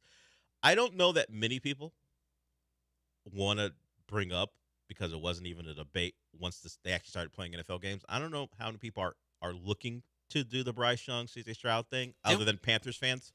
Didn't we do this last year? Yeah. And then he played like absolute ass for the first 8 weeks of the season. Yeah, we're not doing this again. Now, he had a great game, the 3 touchdowns, the nearly 450 yards, the comeback win. Ted McMillan caught a big touchdown. That's cool and all. But only like you as a troll, Eric, and like Panther fans are looking to do this. Yeah. Also, just in general, wrong show to troll about the Houston Texans. Trust me. In the city, because you probably won't find 2 people that care about this team less. As far as this type of stuff. Yeah, as far as like, no, CJ's still good. I don't know if you've heard or know this about me. I'm not getting into arguments with rival fans about the quality of the Texans or their players. I'll just say, as a whole, the fact that we only ever go do we have to have a conversation about the Bryce Young, CJ Stroud thing after Bryce Young plays well? And then all the other times, we don't really need to have the conversation. You know, if Bryce, I think that tells you where the conversation's if at. Bryce Young rips off 4 more 400-yard games with 3 touchdowns, then maybe we'll have a talk. Yeah. But until that point happens, and CJ even not playing for the last couple weeks and not having a great year last year, and then let's say somewhat average this year, above average this year. It's helped his case not playing. Oh, well, I don't know, Davis Mills. It's a big. We would actually have more of a discussion about CJ versus Davis Mills than we would ever have CJ versus Bryce Young. And the CJ versus Davis Mills thing isn't something we would entertain. No, Eric. Although he beats the Bills. We'll find out if he plays. CJ Stroud. We haven't heard anything about if the symptoms have decreased enough where he can be back on the practice field. We'll, I guess, find that out a little bit today. Eric, wrong show to troll. You should have stuck with the Longhorns. Let's go. Oh, he did. And by the way, I mean, that wasn't even a great try either. I mean, you see what we saw yesterday with Cam Ward, and I mean, it's pretty attractive. Yeah, gotta go play with those guys. Gotta go coach them up. Sark to the Titans. Huh? What if they instead of running plays that get sniffed out very easily by the Texans defense, they did like 3 different things of motion, and then it got sniffed out very easily by a Texans defense. At least you would know he was doing something. Didn't that stat come up? The most pre-snap motion in all of college football. Yeah. How many points did they score against Georgia? 10. Loud ones though. 10 loud ones. It did make it a game you could hear. They scored 1 touchdown, and Kirby was like, "We can't let them get hot." You heard Chris and Kirk try to get you hyped because now we had a game, and then Georgia's like, "No, we don't. Stop that. This is not a game." Let's get to. I didn't know we would talk about this gentleman, but he did play, thanks to the injury to Dylan Gabriel. Shador Sanders played, and John wants to talk about it. What's up, John? What's up, Dale, Sean? I just want to know why we haven't covered the Shador Sanders story as much as we had. Myles Garrett's going to sacrifice his son so Shador will have an NFL career. And, Deion said, "Do you believe?" And I believe. 4-16, didn't they win that game? I'll shut up and listen. I want everybody to apologize to me. Thank y'all. I'm a Shador lover. You don't sound like it. Your tone suggests you're not. Yeah, they didn't win the game. That's right, Sean. Let's actually answer his question. His sincere question. They did not win the game. He was 4 for 16, threw a pick. You might even say the game turned on Dylan Gabriel's absence. While he wasn't great, and the offense wasn't good either, they did have a lead before he left, and then Shador was atrocious. I have not seen. Look. Because the TV in the control room doesn't work, I didn't see the morning shows. Right now, Pat McAfee is on, celebrating himself because he got shirtless at the Notre Dame Pitt game. I know that was huge. I know it's surprising for him to celebrate himself. Wait, so he got shirtless? Did he stand on a chair? I don't remember. I mean, that clip I didn't see, but it might have happened. He and Aaron Donald were at the game. So I don't know how much was discussed as far as Shador Sanders in his first appearance in a real NFL game. I imagine it may have been pushed aside because the people who like to promote that story as if we're supposed to care about it, it doesn't help them when he doesn't play well, and not just doesn't play well, where he's absolutely awful. So I guess I'll see on ESPN.com if they actually have a clip of Stephen A. and others talking about it. 'Cause right now it's Eagles talk. Yeah, and judging by the just front page of the app, the ESPN app, it's a lot of Jamar Chase spitting going on. Yes, I see Stephen A. saying the NFL needs to send a message to Jamar Chase. He talks about the Eagles and the beat down the Lions. No standalone. Of course, Rex Ryan mentioned Shador. So there's a clip there. Was he as supportive as John? I don't think he even tried to fight it, okay. I imagine. So there it is. He did play. He played poorly. And whether Myles Garrett will sacrifice a child or not, I don't know. Myles Garrett, another 4 sacks. 4 sacks. While he's chasing after Lamar Jackson, he got 4 sacks. That's who Myles Garrett is. 15 sacks on the year.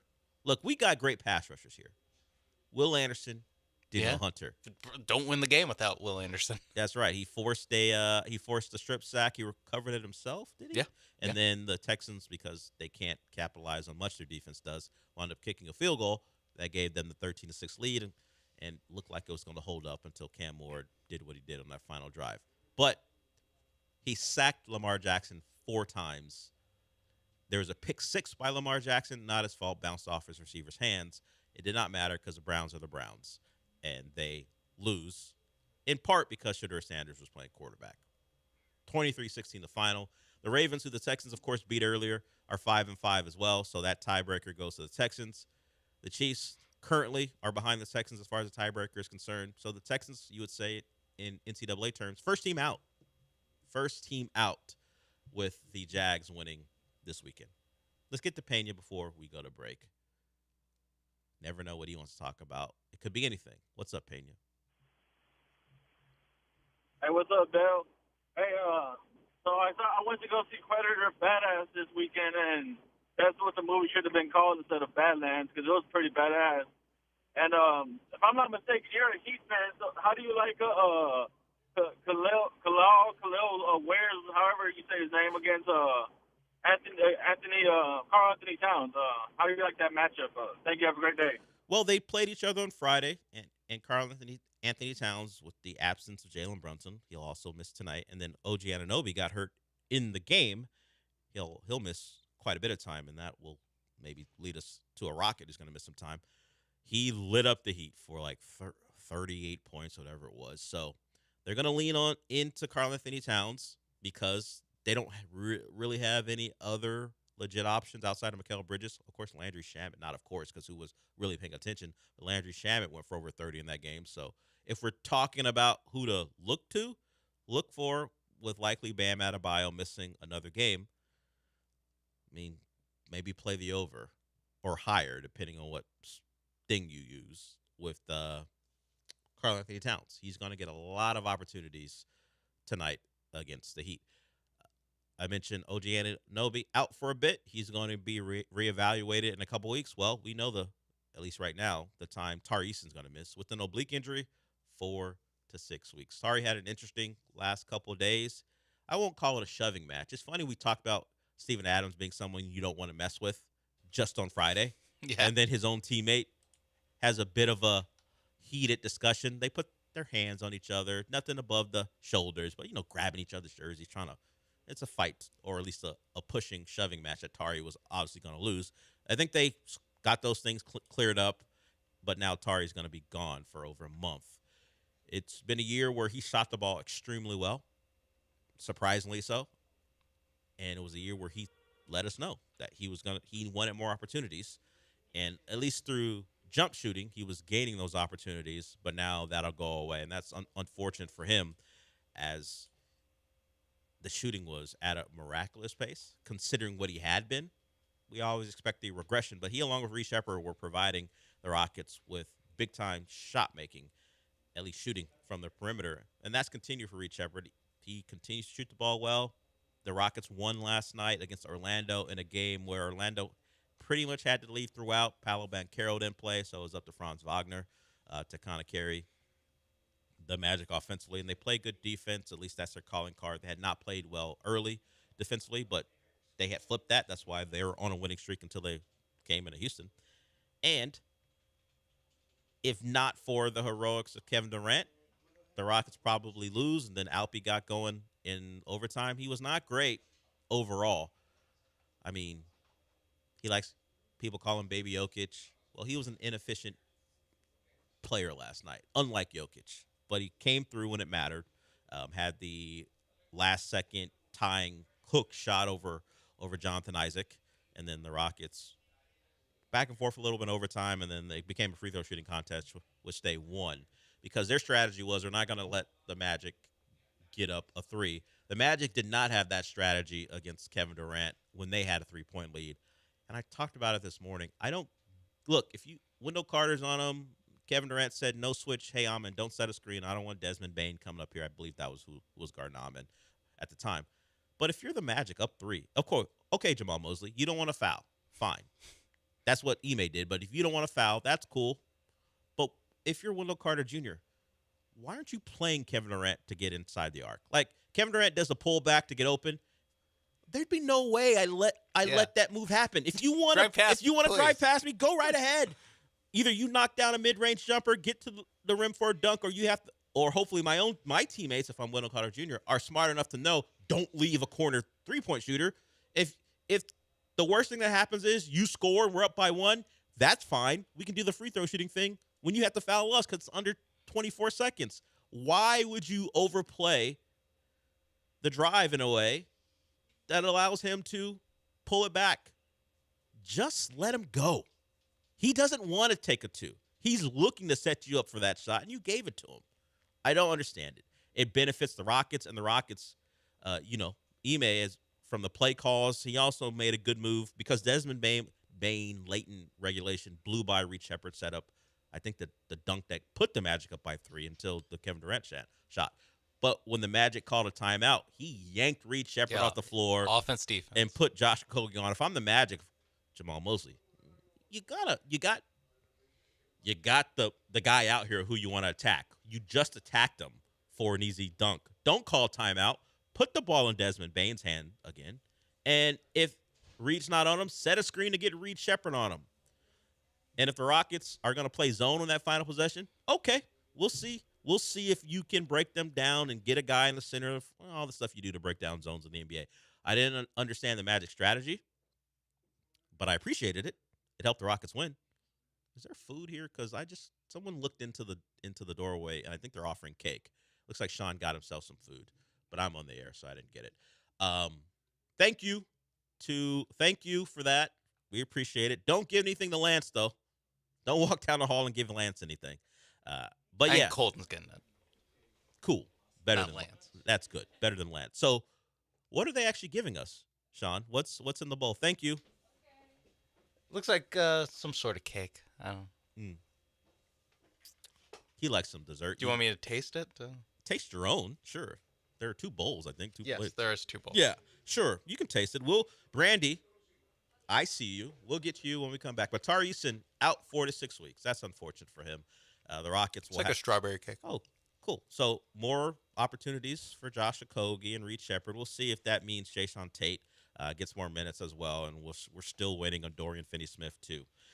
But the Rockets beat the Blazers in cup action? Yeah, what it was, and then they beat the Magic in just a regular old NBA game. That was hard to even, get it up for that one. But whoa! What it was, you go from the heights of cup play. Sure, but you could have picked different phrasing. Get the excitement up. There it is. Add a word, and then you're fine. I thought that Words was matter. understood. No, I thought that was. I don't know how people use that phrase. I don't know. Not when it comes to basketball, unless you're trying to make the point you were trying to make. You throw in exciting. A couple words you throw in there. Vibes? And then we have, get the vibes up. You throw in a word here or there, and it changes the meaning of everything. All right. Brandy, we'll get to you when we come back. Sorry you had to hear that filth from Sean. It's a disrespectful is what it is. So, all right. We got a couple more segments to go. We'll give away those Coug TCU tickets before we close it out. 713-780-3776 is a number to call us just to talk to us. And then at some point, you can use that number to win the tickets. If you want to follow Brandy on the phone, you can do that when we come back.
The Del Olalea Show continues. On ESPN 97.5 and 92.5. Now back to the Huntington Bank Studios with Del Olalea.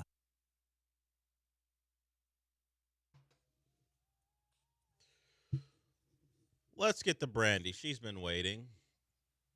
Brandy, what do you want to talk about? Sorry, I just saw what she wants to talk about. Hello, Brandy. Oh. Moment too big for Brandy. The summary was Eric's calls being the best. Now, for as much as we make fun of Eric for his trolling attempts, he is, in some ways, I think, been in a very long-term relationship.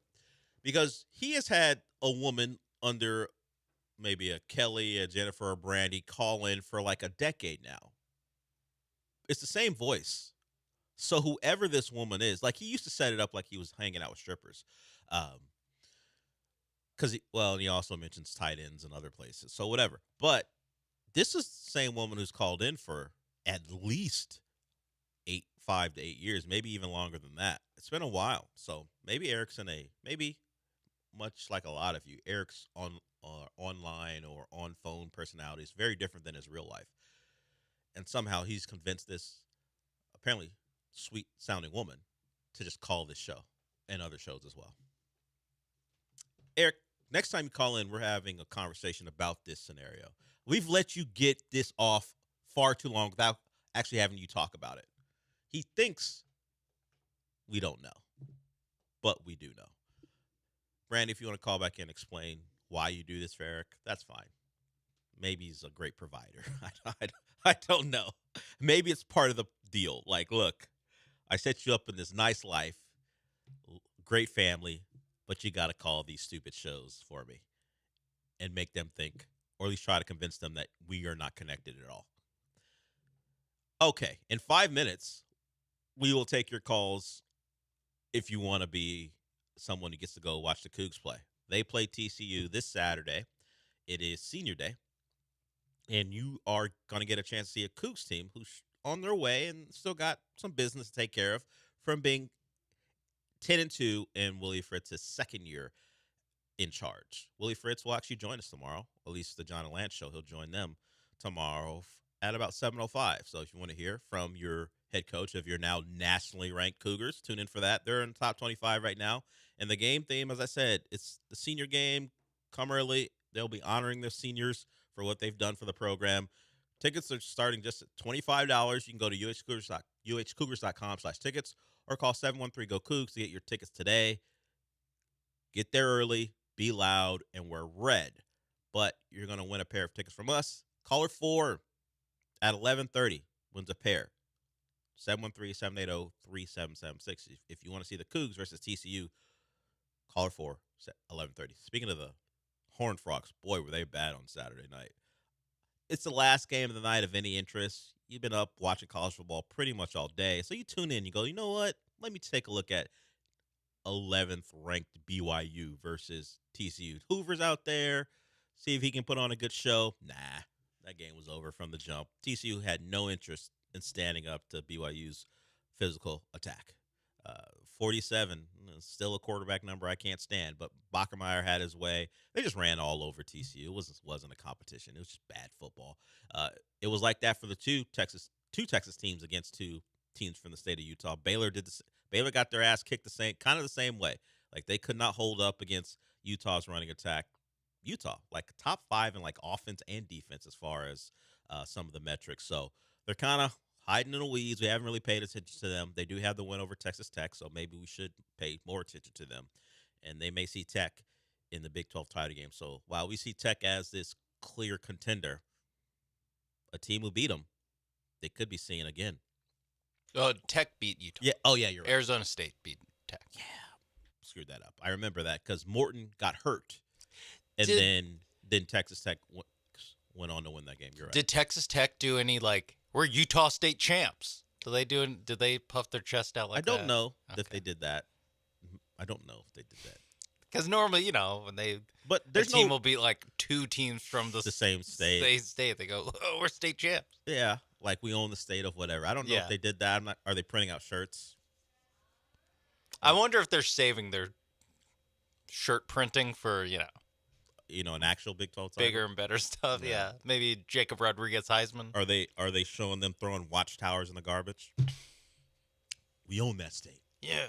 I don't know that they're doing that, but I think they're too busy, as you said, trying to like actually do stuff. Yeah. No, get Jacob get Jacob Rodriguez Heisman, and watchtowers for Jehovah's Witnesses, not for Mormons. Just clean that up. A couple mistakes from me in this segment. But Jacob Rodriguez, if you missed it, he is the linebacker from Tech. They're doing the J.J. Watt thing. They're trying to get him live. It's embarrassing. By playing him on offense. If you have gimmicky, get him touchdowns to get those stats up, it's not going to work. It's not going to work. I think they started it too late. Yeah, but how many touchdowns would the off-ball linebacker have to score before we took it seriously? Like, all he did was come in. And so instead of handing it off to a running back inside the 3-yard line, they did the Rodriguez cat. Like 4 or 5, I feel like. If he scored 4 or 5 touchdowns, we would take it seriously. Yeah. It's like, oh, okay, there's like actual, including if they do it in like a close game, where you're like, okay, there's actually some utility to this. Like, who was watching you against UCF? Well, that's the issue. I think the issue is not what they're doing, because what they're doing, like, whatever. People have done this forever. How they're doing, like waiting until November 15th to do it. It's like, oh, you wait a little too late to at least try to get these numbers Look, up. They've been so good. There have been few games of consequence where it was a big deal that he scored a touchdown. If you're trying to gimmick the system, no one's taking it seriously. In fact, all they do is see it as a gimmick. They don't take it seriously these touchdowns are consequential to what they're doing. Travis Hunter. They gave it to a two-way player last year, Del. I was going to get to that. Travis Hunter, his two-way stuff was consequential to what Colorado did. Jacob Rodriguez scoring touchdowns against UCF ain't consequential to what Texas Tech is doing. Yeah, they should have thrown him out there against BYU or something. At least to hey, everyone's watching this game. This is like a thing. So it's in people's mind of like, this is a thing they do when they're close to the end zone. But even still, like, do I believe that he's the reason they're scoring those touchdowns when he's waltzing into the end zone? Yeah. No, I don't. I believe you could have put anyone back there who could move, who would have scored. Travis Hunter, as much as I don't want to give Travis Hunter all that much credit because of the Deion thing, it's more about the Florida State Deion thing more than Travis Hunter. Never give those, even ex-Noles, any credit. But at least when Travis Hunter was doing what he was doing, it meant the world to Colorado for him to perform on both sides. Yeah, he was doing 80 snaps a game, 85 snaps a game. And they needed him to be as good as they were. They don't need Jacob Rodriguez scoring touchdowns for it to matter to Tech. What he is a great off-ball linebacker, which means you should be campaigning for the butt kiss. And then if you don't get the butt kiss, you can whine and complain. But you know what? If you don't get the Butkus Award because you've been too busy trying to get the Heisman, you brought it on yourself. You know what? In fact, I'm not rooting against Jacob Rodriguez. I'm rooting against Tech to get that award. To get the Heisman? To Butkus, too. Oh, okay. Because I was going to say, I think we can. You ignored the award you actually have a real shot at. Yes. You should be sending out, maybe they are, you should be sending out promotional material for the Butkus Award. Yes. The best player at that position, you should have a real chance to do that, to win that. They're asking for too much for it to be taken seriously. Yeah. If you want to say best defensive player in the country, but best linebacker in the country, I'm with it. Mm-hmm. He creates turnovers. He's a part of a defense of a contender, and he's a playmaker on that side of the ball. Yeah. Don't fake playmake me because you can give him a direct snap and he can walk into the end zone because your offensive line is clearing a path. You know what they should do, like how they said like Russ was stealing rebounds? What they should do is allow the opposing linebacker free and let him go one-on-one. If he runs a guy over, then I'm more impressed. Oklahoma drill. Yeah, have a missed assignment. So it's just him against the opposing linebacker. And if he gets through him, then I'll give him credit for his touchdowns. But if he's just going to waltz his way in and do an over-exaggerated Heisman pose, get it out of here. Stop it. Learn the Butkus pose. Do that. That's the award you should be shooting for. the Heisman. Stop it. First of all, it's a Texas Tech player. An off-ball linebacker, Texas Tech, is going to win the Heisman? What are we talking about? What are we talking about here? Like, it's so ridiculous that the quarterback at Indiana, who's played great, but this is what you're dealing with. An Indiana player who's a quarterback is far more likely to win it. That's where Texas Tech is in the realm of let's hype this guy, let's give him this award. It doesn't happen. It doesn't happen. Not for that award. Waste of time. Got me ranting about Jacob Rodriguez, who's a great player. Who's great at linebacker. And unless you're rushing the passer, you don't get Heisman. Yeah. Well, even if you did, you wouldn't get it. Like, who's the last? Yeah, no. pass Yeah. rusher? There's like Sue was a finalist, right, at defensive tackle. I think he might have been a top 5 guy. Maybe he went to New York or something. But come on, man. He was fourth in 2009. Like, when's the last time an off-ball linebacker was a top 5 Heisman candidate? What are we talking about? Like, if we just go through the voting of recent history or just overall. Yeah, Manti Te'o. In 2000. Was he like second? 2012, he was second. Who did he play for, though? Notre Dame. Ah, okay. Not Tech? No. He played for a traditional power who always gets overhyped? How many interceptions did Jacob Rodriguez have? Because Manti Te'o had 7. I know he forces a lot of fumbles. I don't know how many picks he has on the season. Only 1.5 sack for Manti Te'o. Yeah. He was a true, he's got Jacob middle Rodriguez linebacker. has 4 picks, 7 forced fumbles. Okay. You know what that does? Puts you in line for the Butkus. Now, you got to juice those numbers by like 2 times as many as he has to become a Heisman candidate.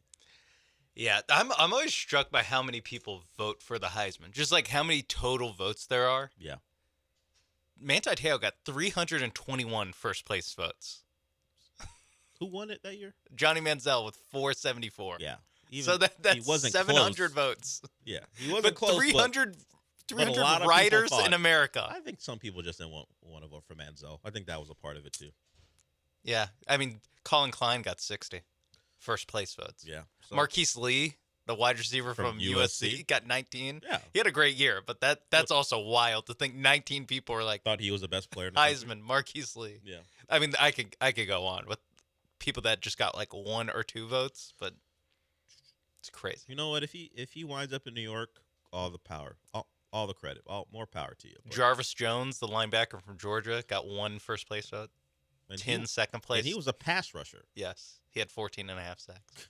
What the F are we doing here? I mean, Clowney also got Heisman. Overhyped. Well, I guess properly hyped before the year began. He had hype surrounding him before the year even started. All right, we'll go to break with that. The Texas Tech thing is a great story. Don't muddle it by doing this thing. They could be the 4 seed. Yeah. How about that? They're really good. Let's get that. Let's get that going. Promote having a bye. How about that? Somehow push having a bye, push not having a play in the first round, say you're one of the best 4 teams in the country. I can get with that. All right, we gave away our tickets. The Cougs felt Jacob Rodriguez. He made a play in that game. I remember watching it and go, all right, that's a really good player. Man, Charlie Ward won a Heisman. You're going to give one to Jacob Rodriguez? Stop it. There's levels to this thing. We talked about Charles Woodson won a Heisman. Jacob Rodriguez going to win a Heisman? Roquan Smith got the 3 first place votes. I mean, if Mac Jones had won it, then I would agree. Yeah. If in the Devontae Smith year, if Mac Jones had won it, I'm sure the 2020 Heisman had some weird votes. Then I would have been like, you know what, Jacob Rodriguez, you got a reason to complain. It's all pretty standard stuff. The only funny one is that 10th place with 7 second place votes and 10 third place votes was tight end from Florida, Kyle Pitts. He was supposed to be generational. Kyle Pitts got Heisman. Kyle Pitts. Zach Wilson got like 3 first place votes. Man, I remember the Kyle Pitts stuff. He was supposed to be a generational tight end, and now he's dropping passes. Yeah. I think Kyle Trask stole a lot of his votes. Kyle Trask. 2020. What a weird year. Yeah, didn't like for college football. Nothing else though. Was that the year? Yeah, nothing else weird happened. Was that the year like Florida wound up playing like Virginia in the Orange Bowl or something like that? I don't remember. That was the Aggies played North Carolina in the Orange Bowl. Oh, another weird occurrence. Yeah. All right, we'll go to break with that. We'll move around the NFL. We haven't talked a lot of NFL stuff beyond the Texans. We got spitting in Pittsburgh, broken wrist in Pittsburgh as well. some things that might affect the Packers who aren't serious. That injury to Jacobs doesn't help their cause either. So we'll talk about the rest of the NFL when we come back.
Broadcasting live from the Huntington Bank Studios, it's the Del Olalea Show. On ESPN 97.5 and 92.5.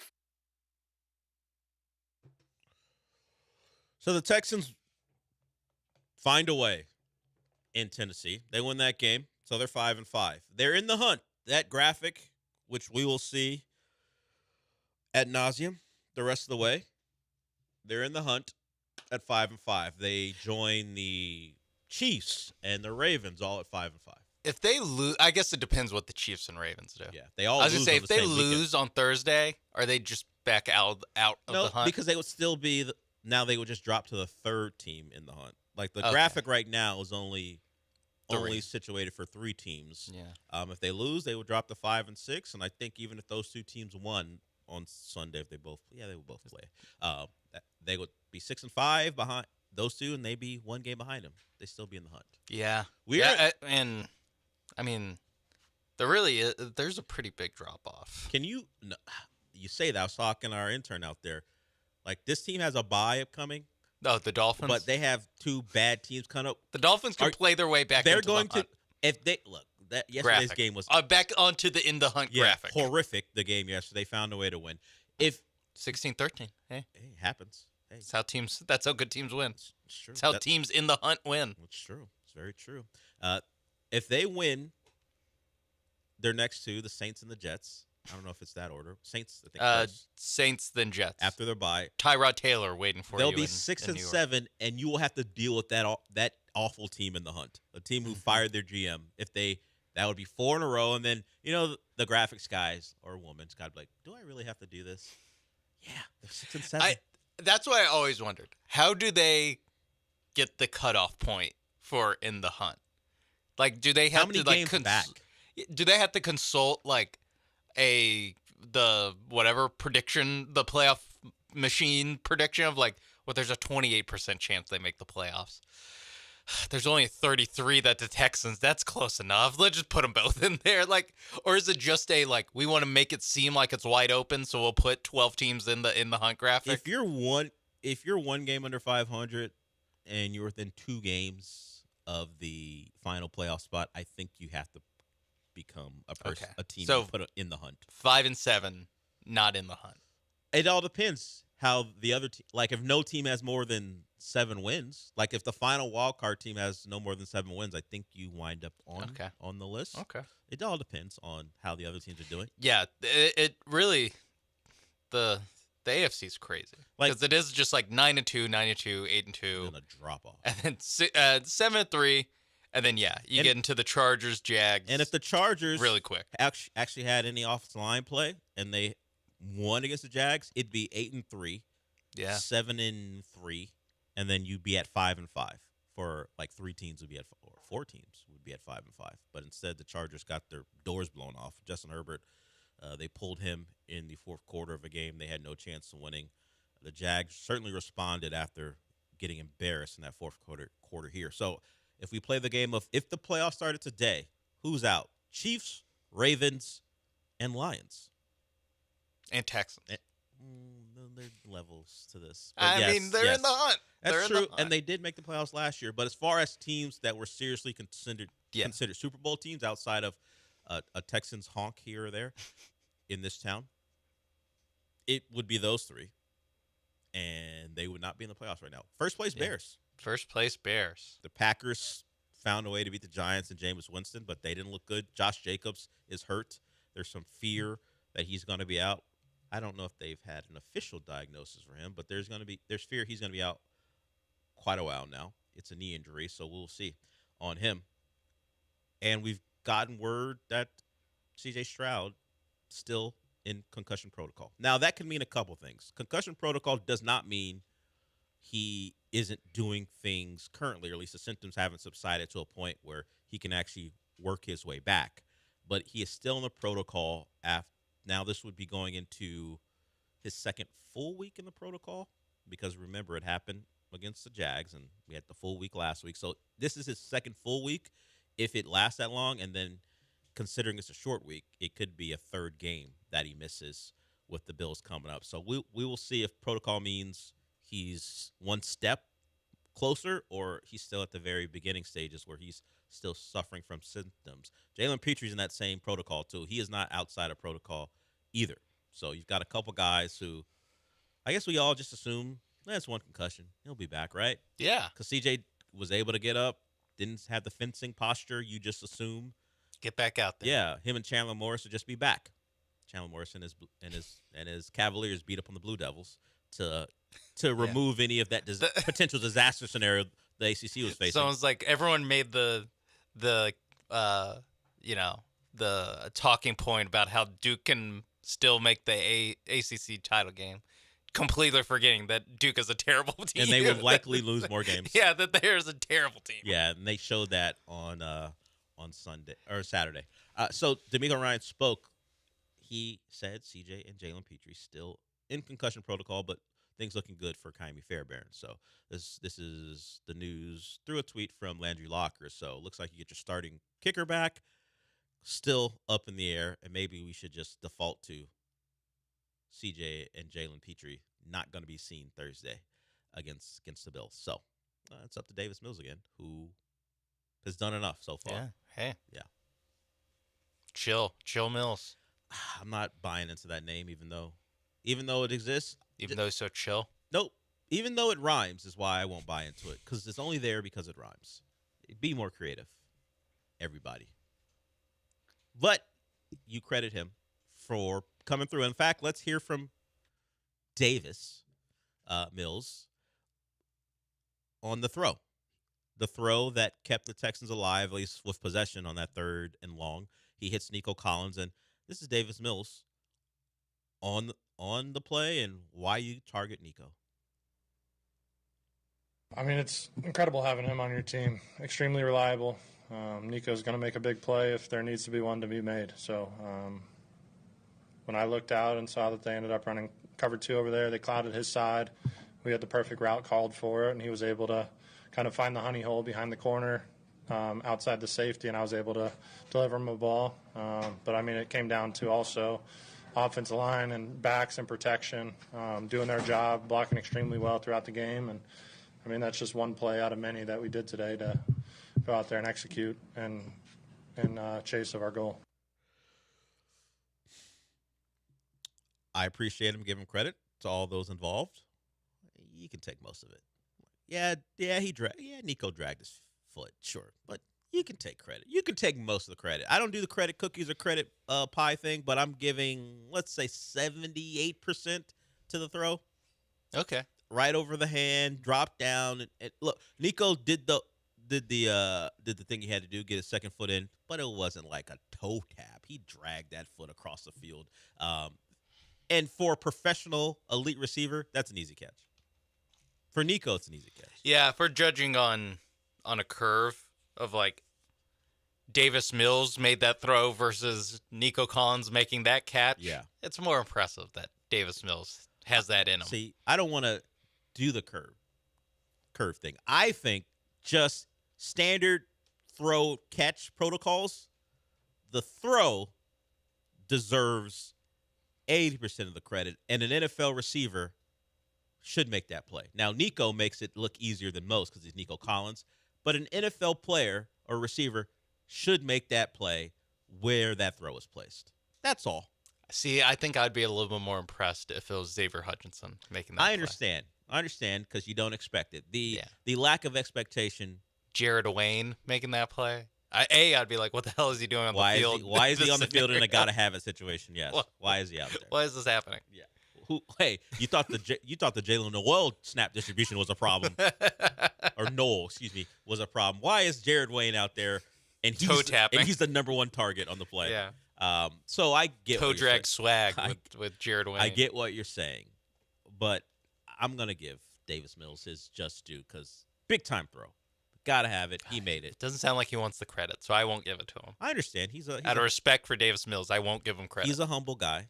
Understood. He's so laid back. And a quarterback, it's very different from, everyone did their part to make sure the goal happened as opposed to, hey, I'm one of the best there is when I get rolling. Now, it's different scenarios, but I don't imagine Davis Mills ever says that at any point. I mean, when Davis Mills gets rolling, he is one of the best. When he's really getting rolling. In that stadium on that day, sure, he's one of the best. Last week's fourth quarter, once he got rolling. He got rolling.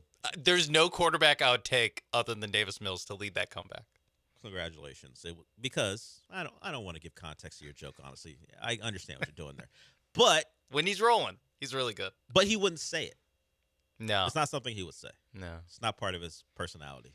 Either way, rolling into Thursday night against the Bills. Because just expect Davis Mills to be out there one more time. Easy dub. Does he get put on the graphic? Oh, on Prime? Did they put him on the, or did they put they put Will Anderson on the graphic? I think they put Will Anderson on it. They got to, right? I got a little too Davis Mills excited for a split second. I pictured it in my head of has he played Josh Allen on one side. Has he Davis played well Mills? enough to be no on the opposite side of Josh Allen? I think if they won the game the exact same way against the Titans, but it was 36-33 instead of 16-13, maybe. Just the act of scoring 3 more touchdowns would have been more impressive. But because it was a a one-score game at halftime, and by that I mean 3-0 at halftime. It was 3-0. Yeah. That was Chris Myers made that joke. He was like, "We said it would be a one-score game. We didn't think it would just be one score the whole game." I was like, "Thanks, Chris Myers. Well, thanks for waking me up to make that joke."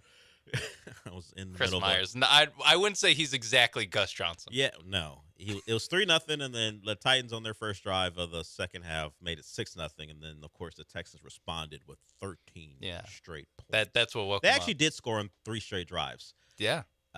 One of the drives helped by a fumble by Cam Ward. That Listen, led to a field goal. This team is physical. This team, they'll hit. They'll do all that. A lot of these guys in the NFL are just playing for a check. Thanks, Kirby Mapes.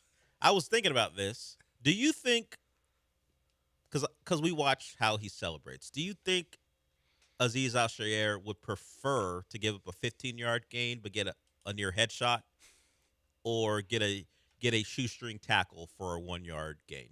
I mean, we know the answer. Because I watch him sometimes and didn't have much against the Titans, because why would it? But there are times where it won't be his fault, but there'll be a play that goes for a first down or a sizable chunk, but he gets a kill shot.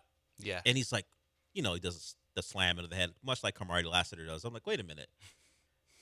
It's a first down. If you want to do that for a 3-yard gain, all right, but your team just gave up first down. Relax. No, he loves the hit stick. I know he does. I know he does. It's like he plays CFB 26. Yeah, I'm the same way. All he wants to do is hit a guy really hard, no matter what the end result of the play is. That music means we're done for the day. Your Texans are 5-5. They're going to try to go to 6-5, it looks like, with Davis Mills. We'll see if C.J. Stroud progresses. But right now, expect Davis Mills to play quarterback for you against the Bills. Since we're done for the day, Sean, what does that mean? We did it! We did do it. We'll try to do it again tomorrow. Join us.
This is The Rich Eisen Show. Hey, everybody. Can't get enough of The Rich Eisen Show? You're in luck. You can find us everywhere.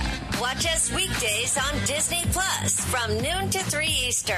Miss the show? We've got a podcast so you can listen anytime. But here's the best part. Our YouTube channel. Subscribe at youtube.com/Rich Eisen Show and you'll never miss a moment. Now, on with the show. This is The Rich Eisen Show. And the beast is in once again, Josh Allen. Live from the Rich Eisen Show studio in Los Angeles. Lutz in the clutch, and the Broncos have won it. The Rich Eisen Show. Coming up on today's show. College football roundup. Complete Week 11 recap. Monday Night Football preview. Your phone calls, latest news, and more. And now, Rich Eisen.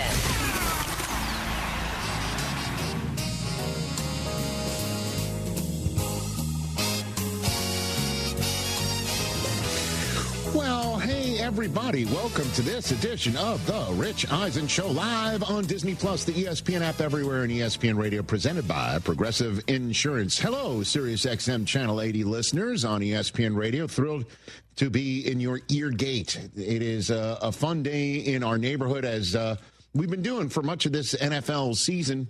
No guess. We could use them, but today it just does talking ball and a weekend of sports that was off the charts, and lots to talk about in all phases of the game. 844-204-RICH, number to dial. Call us. We're always thrilled to hear from you. Overreaction Monday. Chris Brockman and I have already recorded it. As always, it's right out there in your RSS feeds. If you listen to podcasts, you can get them anywhere. And then there's our YouTube channel, youtube.com/Rich Eisen Show. Always thrilled to point out that on Mondays, a cut-down version of it, just a half an hour of the pod, is shown on ESPN2 at 4:30 Eastern Time. We're always pleased about that. Certainly in advance of a Monday Night Football game, the Cowboys and the Raiders will finish things off tonight. Good to see you over there, Christopher. How are you? Hey, Rich, I'm excellent. Chris Brockman next to DJ Mikey D, Mike Del Tufo. Morning, good to see you. TJ Jefferson, candles lit. Sir, good to see you. It's Monday. You know what that means. It's the day after Sunday. Oh, gosh. Well, that, and it's time for the varsity. Okay. There we go. Okay. 3-5-1 Cowboys need to win tonight to stay relevant in the 2025 season, and we'll preview that game later on this program. Talk some college football as well. Oh, thank you for asking. Oh, okay. So you cape for the Cowboys first, and then you turn human. I prioritize. I appreciate that. Good to see. Prioritize. I don't think you really care how I'm doing. All right. Sunday Night Football, let's start with it. The Eagles and the Lions, a lot on the line. Certainly the Eagles knowing that the Rams and the Seahawks had played earlier in the day. The Rams won that one. We'll talk about that one later on in this hour. They needed to win in order to keep up pace. And the Lions already knew that the Bears had beaten the Minnesota Vikings, and then the Green Bay Packers without Josh Jacobs, and who knows, we're going to keep an eye on for any MRI reports on that knee that potentially got MetLifed yesterday. The Packers pulled that one out as well. So the Lions needed to win to avoid going from, wait for it, first to third in division. That's how they took the field last night. And a windy night in Philadelphia, Pennsylvania. And what we saw was a repeat of what we saw on Monday night, that the Eagles defense took an NFC North offense and balled it up and just flipped it into a trash can. Because the Philadelphia Eagles defense has two monster individuals in the middle of a defensive line who also are freakishly athletic in Jordan Davis and Jalen Carter. And the number of times that Jared Goff had a pass batted down by either one of them, I lost track. And those mount up in terms of frustrating a quarterback that otherwise was taken off the spot by some marauding defensive ends coming at him, including the new Philadelphia Eagle acquired at the trade deadline by Howie Roseman, because he had the brilliant idea of taking a third-round draft choice and flipping it to the Miami Dolphins for Jalen Phillips, when I guess nobody else had that idea. And then you also have some linebackers patrolling. Zach Bond, a Defensive Player of the Year finalist from last year, has now been joined by Nakobe Dean, who's back from injury, looking like the Georgia Bulldog middle of the defense leader that he was in college. And then you got the guys on the back end doing what they're doing. And all 11 together is an organism that's coming for your quarterback and your offense to ball him up and flip him in a trash can. That's now the, coming into the season, top 2 teams in the NFC North that everybody went into the season saying that's the toughest division in football.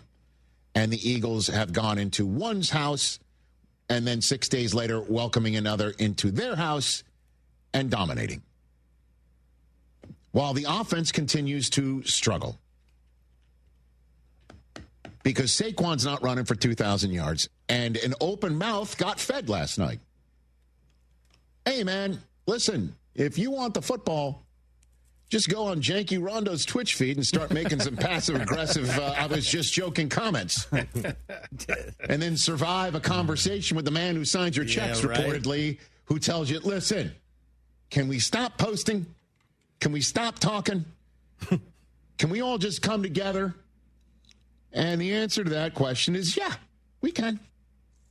Because after what A.J. Brown was saying, and rightfully so, I might add, but, you know, it just causes a lot of longtime listeners, first-time callers to call radio stations and light things up and let the coach have to answer questions, basically say, I'm done answering questions about it. And what wound up happening was A.J. Brown getting the same number of targets as his uniform number, catching 7 of 11 targets for 49 yards. Nothing that lit anything up, but definitely matriculated the ball down the field when Jalen Hurts wasn't running it himself, getting stopped on a couple of tush pushes as well, I might add. What's more likely? Things were not happening on offense, again, for the Eagles, but the defense ruled the day by stopping the Lions not once, and I won't go through the whole thing, because it was 5 times the defense stopped the Lions on 4th down when Clark coordinator kept dialing him up and kept running into a brick wall. And so that's the way the Eagles move on. And that's the way Jalen Hurts answers the questions afterwards about, well, so did you target A.J. Brown 11 times because he went on Janky Rondo's Twitch feed? I can't say those 4 words enough. Get it? Just going with the flow of the game and how it was called and trying to go out there and execute. So there wasn't, like, effort to get him the football? That may be a KP question. Interesting. Why does he want us to ask Kevin Pollak about it? That's really weird. Yeah, weird, yeah. Oh, it's Kevin Patullo. Oh, I thought it was Kendrick Perkins. It could be that, too. Perk. Kristaps Porzingis? Him too. That's really weird. Oh, Powers. Ask the offensive coordinator is what he's basically. Again, I keep telling you, man, he's the one that just keeps taking the fire down. And you know who one sometimes adds fuel to it, too? To people like you out there who don't want to hear about it from folks like Karl Anthony Towns and the rest of Philadelphia Eagles fans. Really the head coach. Hit it. As I watched football today, I feel like I saw a lot of like teams waiting to lose. Our team's waiting to win because they know how to win. And there's something to be said for that. You know, of knowing how to win and knowing how to figure out ways to win. Do we want things to be better? Yeah, of course. You're in a constant quest of getting better. And we're going to be, like I said, crazy tomorrow about the things that we're working tomorrow. And I don't care what time the game got over or whatever it is. We're working tomorrow to get better. And that will be our mission. But it is, you sense it in those moments from the coaches and from the players and from myself. Like, we know how to win, and we're going to figure out a way to win the game. As I'm watching TV today, I saw a lot of crappy. Oh, wait a minute. You know what I mean?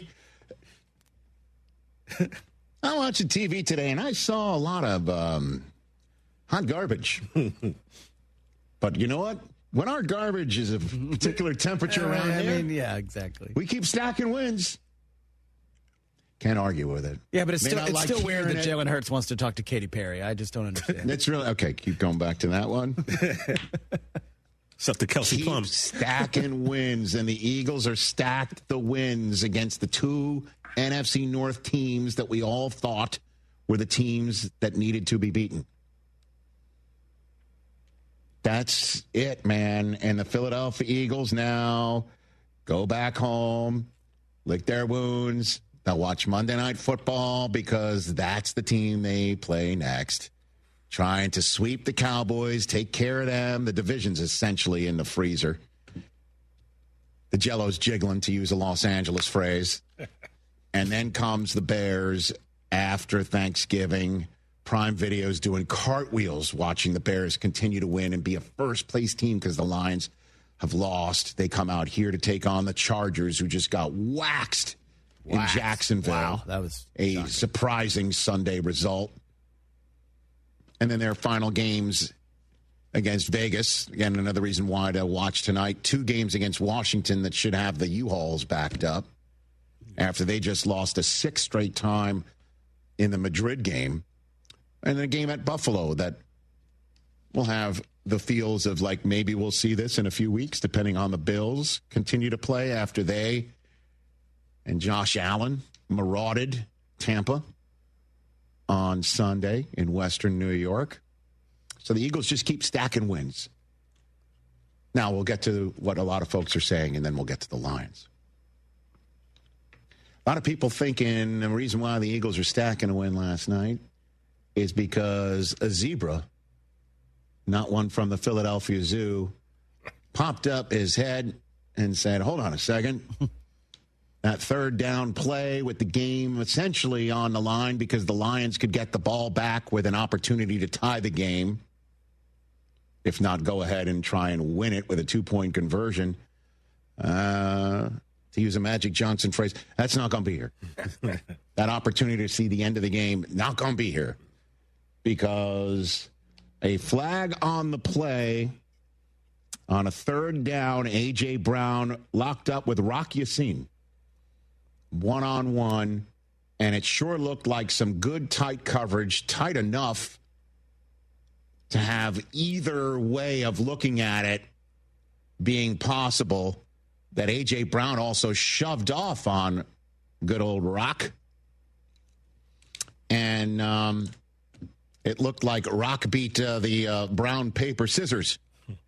But in comes a flag, pass interference, and rightfully, Chris Collinsworth and the NBC booth calls it absolutely terrible. I thought the same thing. And after the game, this is what the head coach of the Lions had to say about it. I thought he played defense like he did the whole game, man. I thought he challenged, and played it like he did the very first rep. That we played man-to-man, so I wouldn't tell him to do anything different, man. Get up there and challenge, play your style, and that's it. And I will say here, in advance of showing you what Alex Kemp, the head official, said in a pool question report, that Rod Woodson, once upon a time, told me when things were starting off, but with the two of us on NFL Total Access on NFL Network way back in the day, over 2 decades ago, that when he played for future Hall of Fame head coach Chuck Noll in the Steelers locker room, Chuck Noll would tell the players either in the pregame meeting or speech, whatever, he would essentially tell the guys, at some point during this game, the refs are going to screw something up. And it's going to cost us. But if we play well enough, it won't cost us. So the phrase that he always said, and I always think of in moments like this, play better than the ref's ref. Yes. The Lions, make one of your 5 fourth down attempts. Don't go 0 for 5. Don't miss a field goal despite the wind blowing all over the place. Play better. And you won't have it come down to needing that third down stop that the Eagles wound up prevailing on because of a flag. And Eagles fans will point out, cry us a river about not having an opportunity to tie a game due to a flag of a questionable call, because we couldn't have an opportunity in a Super Bowl. that we lost to the Chiefs. And I said after that game, too, don't like the call, play better than the ref's ref. And the Lions didn't at the end of the day. But it's tough to swallow when folks on the East Coast are keeping their eyes open to try and see how this game ends.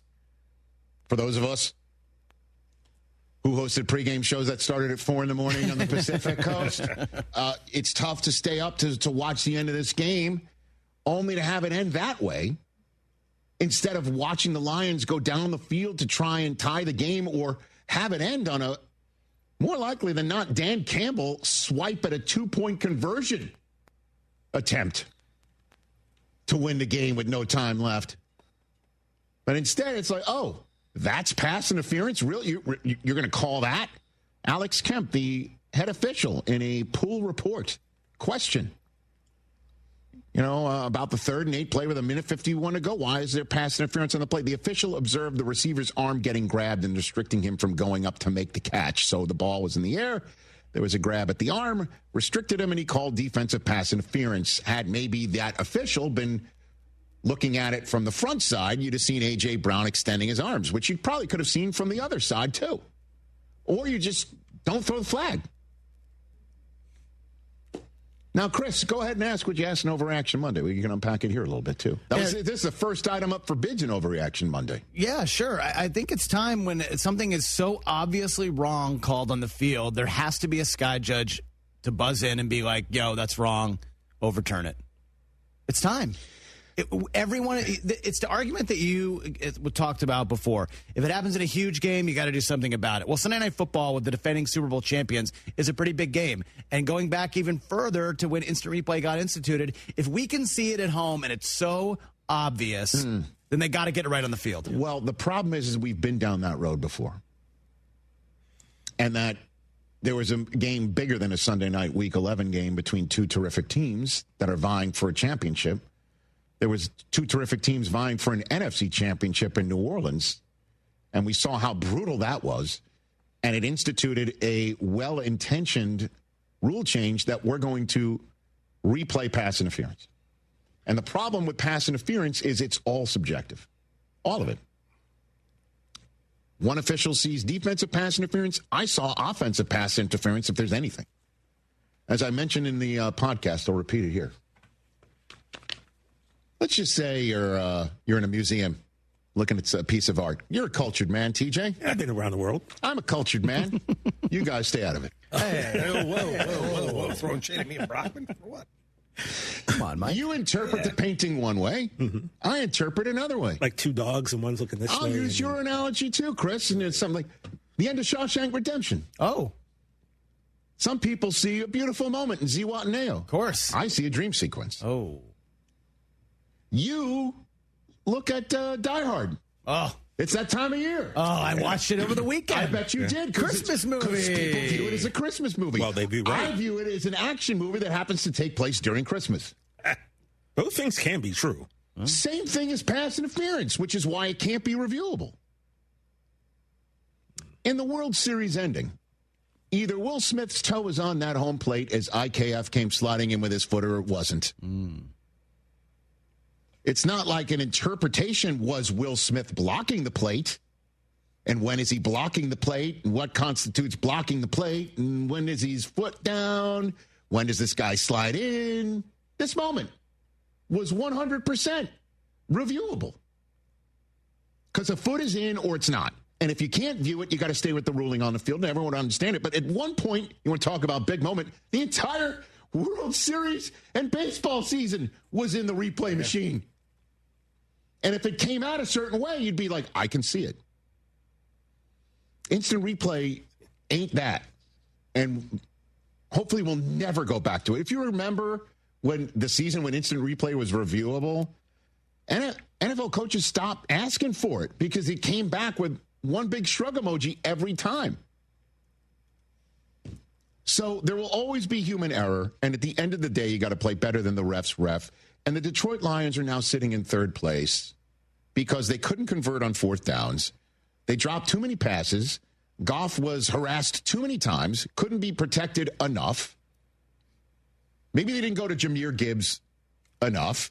We will see how Dan Campbell, maybe potentially, unless it doesn't happen in the state of Michigan.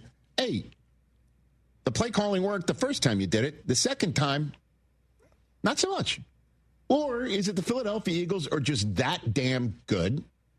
And at the end of the day, if the Detroit Lions need to make the playoffs, it won't be as division winners. Or, wait for it, they wind up going into Chicago when they visit them in the final game of the year.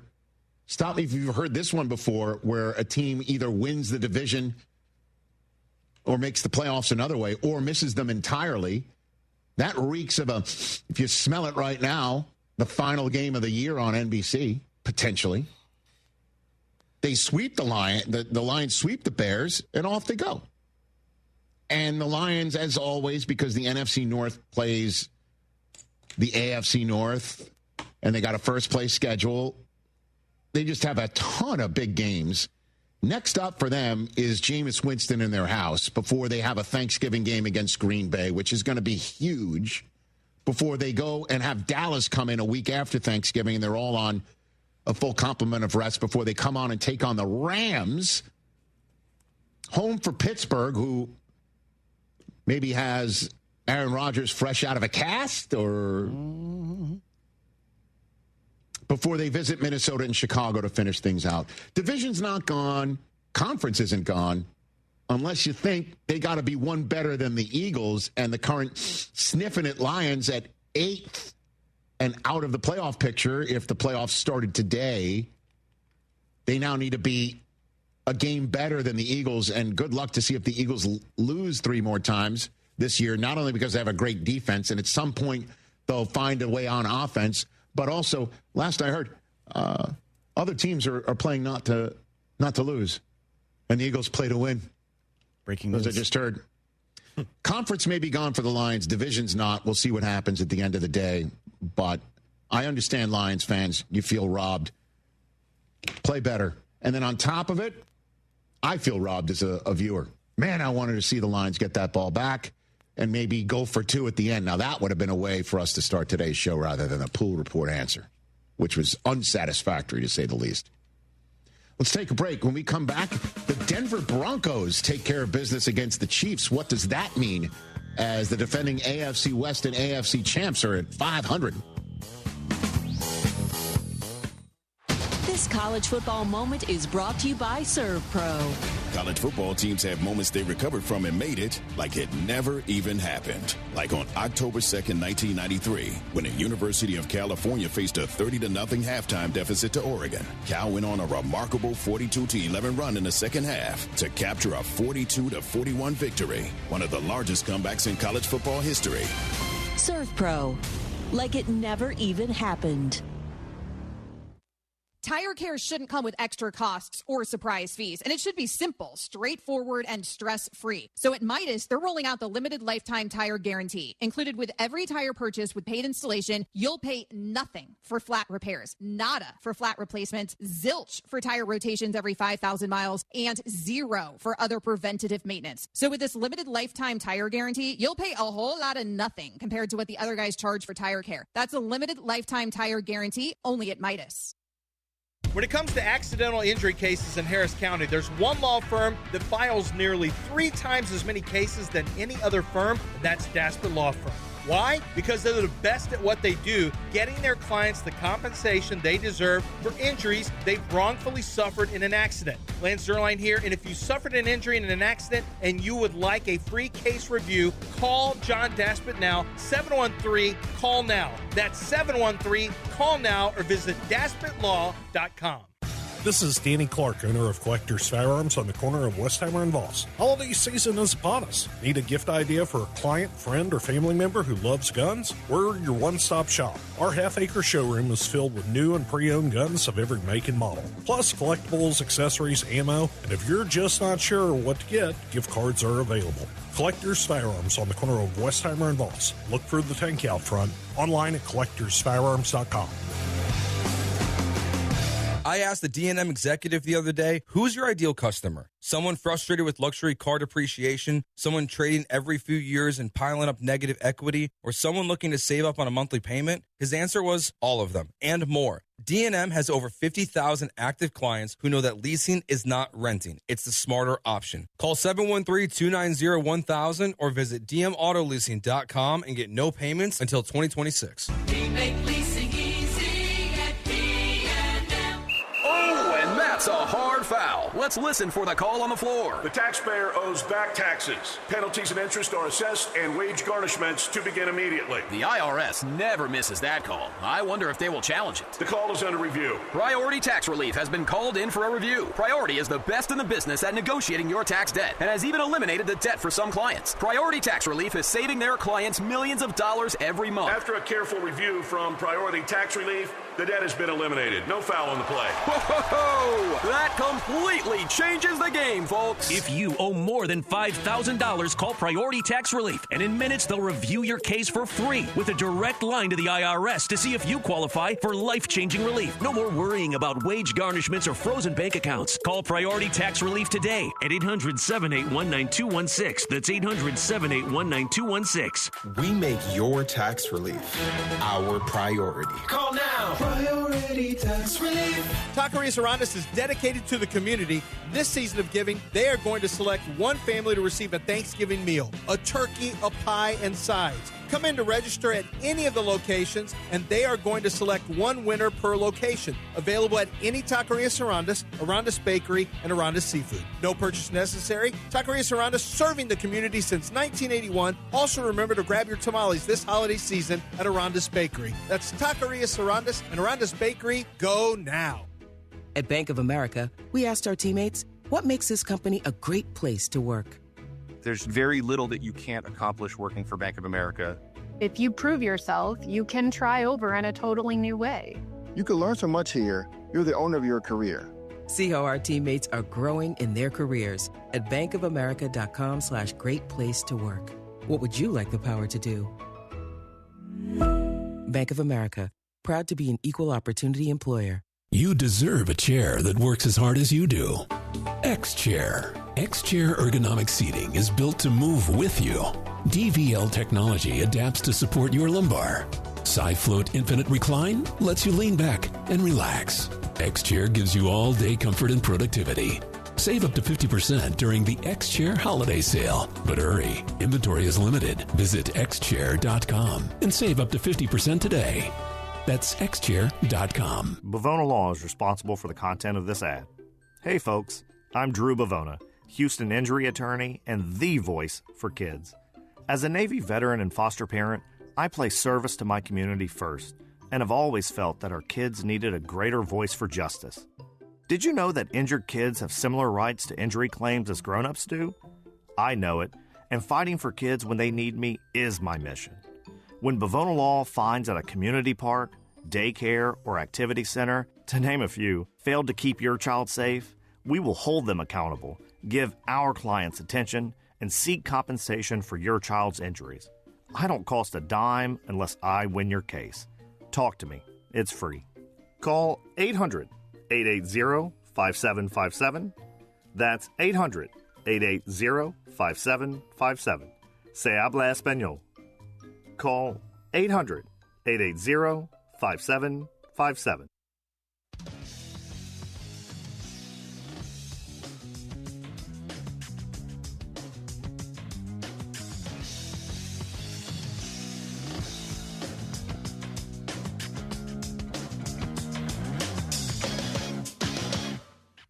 Back on the Rich Eisen Show simulcast. Our radio audience just rejoined us. ESPN Radio is presented by Progressive Insurance.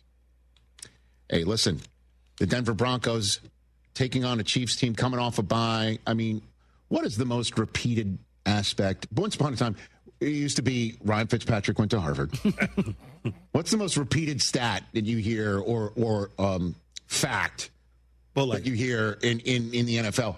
Andy Reid coming off a bye. Andy Reid, oh, man. I'll tell that to do the Denver Broncos, who took care of business yesterday.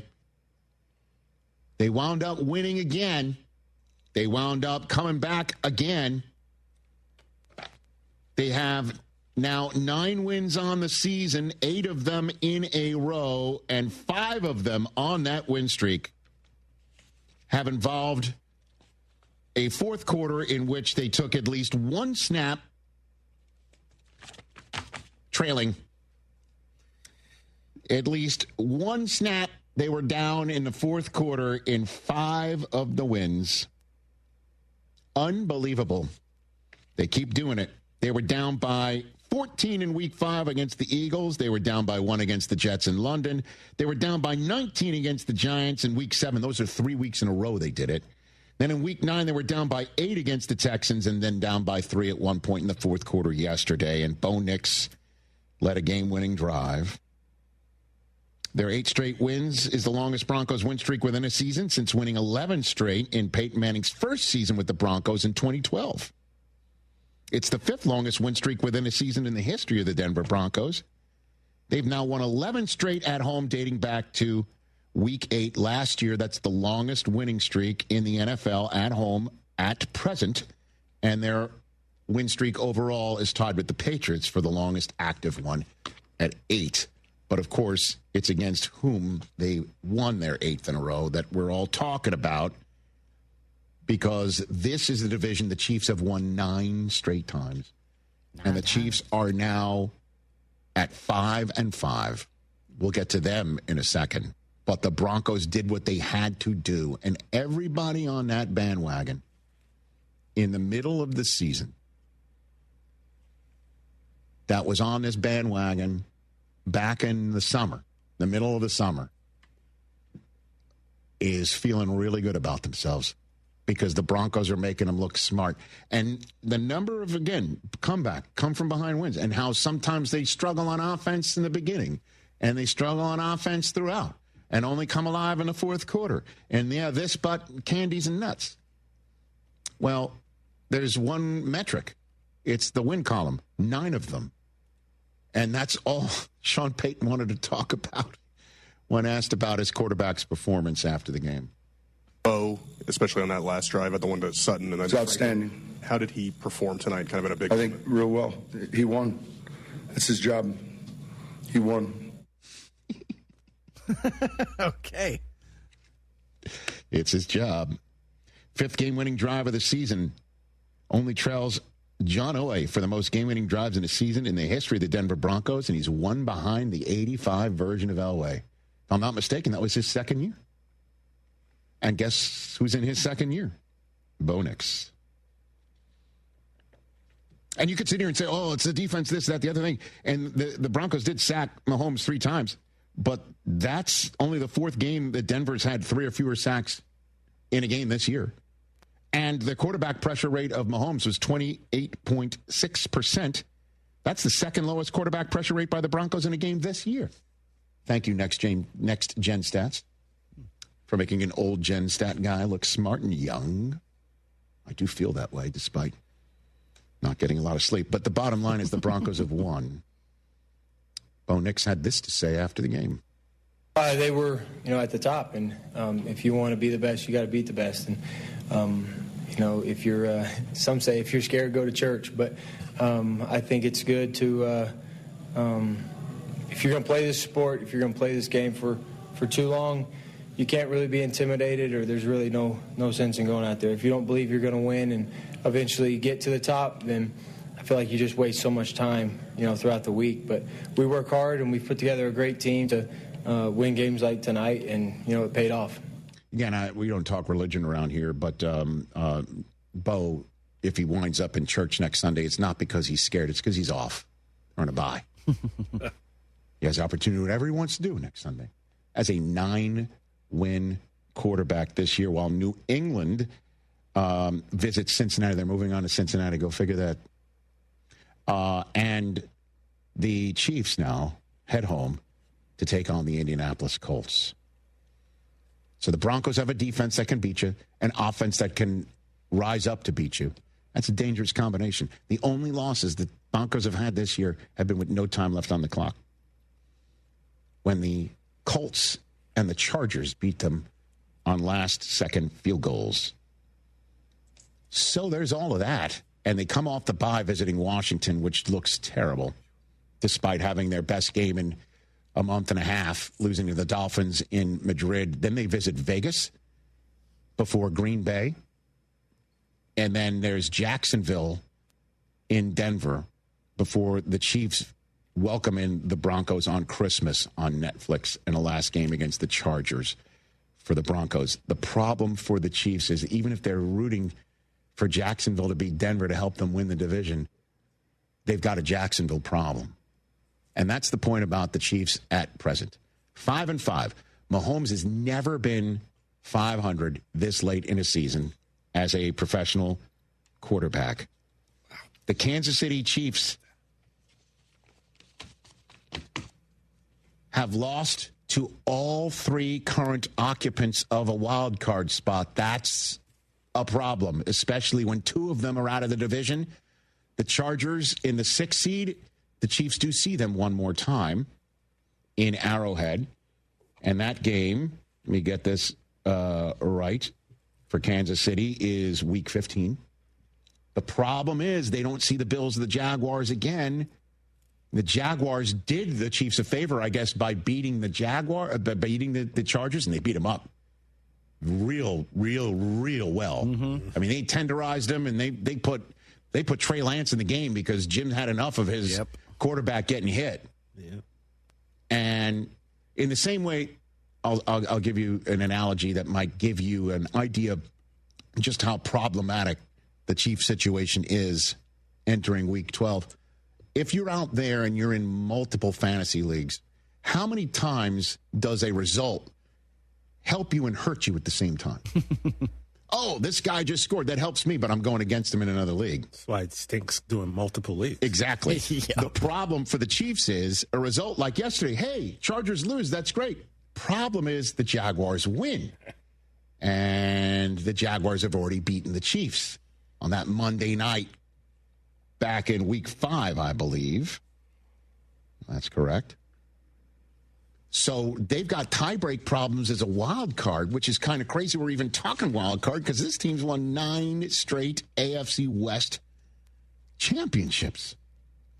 And that chase may just be gone because the Broncos have 9 wins and the Chiefs have 5 with 7 games to go. And if they sweep all 7 games, that means the Broncos are going to have to lose more than they win the rest of the way. They're going to have to suddenly turn into a 500 team, and they don't have a defense to turn into a 500 team. Certainly if Surtain's going to come back after the bye. All of these wins have come with Surtain out for Denver.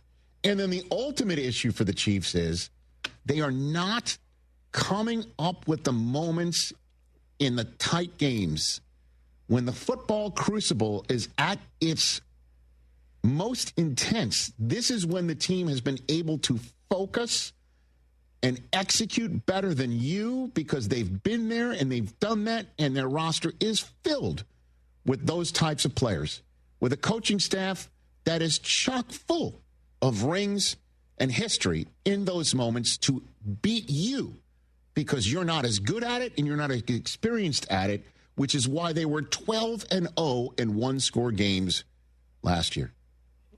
This year, in one-score games, they're 0-5. Every single one of their losses have been one-score game losses, and they didn't have a single instance of it last year. And next up for them are the 8-2 Colts coming off of a bye before they visit Dallas on Thanksgiving Day. And Houston, we assume, will have C.J. Stroud back on that Sunday night. And then they have the Chargers in their house before they visit Tennessee. And that game against Denver, they're going to have to hope against hope that Denver does lose a couple of times between now and Christmas. And then they beat Denver on Christmas Day. And they basically don't lose another game and have a shot on Christmas Day to flip the tables before welcoming in Vegas to finish up the season, or rather visit Las Vegas, which is not a problem for them. Just ask the confetti they're still picking out of their hair from that building 2 years ago. But that team's got to show up. When's it going to show up? Patrick Mahomes had this to say after the loss. Yeah, I mean, you got to let it. I mean, it sucks. Don't get me wrong. Like you got to feel that, but you got to be able to kind of use that energy to push it into the next week, into the rest of the season. And all you can focus on is the next game. You get another opportunity to go out there and prove yourself. And obviously, we've been losing these close games recently, but we've played some good football in spurts. It's just about being more consistent. And until we go out there and do it, all you can do is just keep saying you got to keep practicing and getting better and better, and push yourself to go out there and do it on game day. Let's be honest. If Brett Veach could go back in his in a hot tub time machine, could go back in the football DeLorean, would he give the Jets whatever they asked for Breece Hall? Yep, absolutely, 1,000%. And if Rashee Rice can start to maybe get his sea legs a little bit under him, I don't know. The first two games look pretty good with him coming back. I'll tell you this, and this is why I still haven't given up, because there's still the Chiefs, man. There's still the Chiefs. Unless you put that's the stake through their heart, I don't want to hear about it. And I still believe that they're going to have an opportunity to show up maybe in someone else's building on Wild Card Weekend for the first time. And 5-5, they're limping pretty good. They're bleeding. They're kind of like the bad guy who's just needs one more kill shot. I know that. Or there's somebody cornered, and we're gonna see the Chiefs of old suddenly show up, because it's still there. I bet if I told you going into the season they're going to be 5-5 after Week 11, losing in Denver, you'd say, "Well, Kelsey's got to hang him up." Dude, 91 yards and a score. He's looked pretty good. Season high 9 catches. The old school Kelsey's out there, man, as he passed Priest Holmes for most touchdowns scored in Chiefs history yesterday. It's not him. It would help to just get the run game. If they had a 100-yard rusher, do you know how much that would help? Defense, it's coming down to it. And the other team's making more plays than them, and it's got to be mystifying to them. What is it? Is it one thing that's fixable, or as Mahomes just said, practice harder, keep your nose to the grindstone, and it will all work out? That's the only way you can go about it. I know it drives fans crazy when analysts come on and say, just coach better, play better. What does that mean? It's got to be something you could just put your finger on and fix. I don't know. I just still think they have the right people in that room. And, boy, is Chiefs hosting the Colts just a massive football game. Oof. Certainly, if the Colts want to keep pace with the Patriots and Broncos, words that I didn't think I would be saying into a microphone on a Week 11 Monday in 2025, but it's the truth. 844-204-RICH, number to dial. When we come back, the battle of the NFC West was something to behold up the road here in Los Angeles. And your phone calls at 844-204-RICH on The Rich Eisen Show on a fun Monday.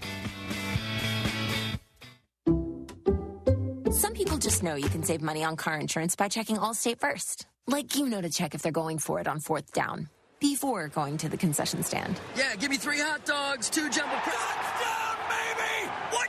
Hey, buddy, you want cheese with those? Yeah, checking first is smart. No. So check Allstate first and see what you could save. You're in good hands with Allstate. Potential savings vary, including based on how you buy, subject to terms, conditions, and availability. Allstate North American Insurance Company and affiliates, Northbrook, Illinois. At AT&T, we guarantee our network so you can talk college football with your BFF while taking Buster to the vet. Hey, yeah, I can't believe he ate the whole thing of chicken wings. And I can't believe we're staging a comeback. Touchdown! Yes!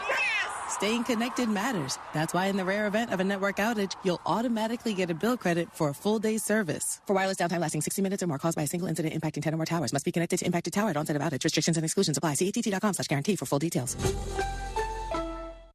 Still haven't ordered dessert for Thanksgiving? Skip the line and order today for a sweet, stress-free holiday to make sure your family's favorites are reserved. From rustic pumpkin to southern pecan to die-for fudge pecan and double-crust apple pie. Every slice is scratch-made with the very best ingredients. Whether it's Friendsgiving, an office potluck, or game day weekend, Dessert Gallery brings everyone to the table. Visit DessertGallery.com or stop by our stores at Kirby or in the Woodlands before it's crumbs and cries of who ate the last slice. Hey, Lance Zerline here. You know I'm a numbers guy, and I like the numbers that Daspit Law Firm is putting up for their clients. The super team at Daspit Law handles a full range of personal injury cases, and they are getting results from their clients in big numbers. Car accidents, truck accidents, industrial accidents, construction accidents, maritime accidents, offshore accidents. These are all areas where if it's you or someone you know, I encourage you to get a free case review from John Daspit with the Daspit Law Firm. Call 713-CALL-NOW. That's 713-CALL-NOW. Whether you're buying a home or you're refinancing, Kent Jones at Dream Rate Mortgage is the guy for you. He's done over 1,400 closings. He's been in it for 30 years. He knows all the hacks. He can save you thousands and thousands of dollars. He does it all the time. Dream Rate Mortgage is the way to go. Shop your loan. Kent Jones loves that. Dream Rate Mortgage, 975loans.com. That's 975loans.com. Dream Rate Mortgage, LLC, NMLS number 2482473. J. Ken Jones, NMLS number 356118. Equal housing lender.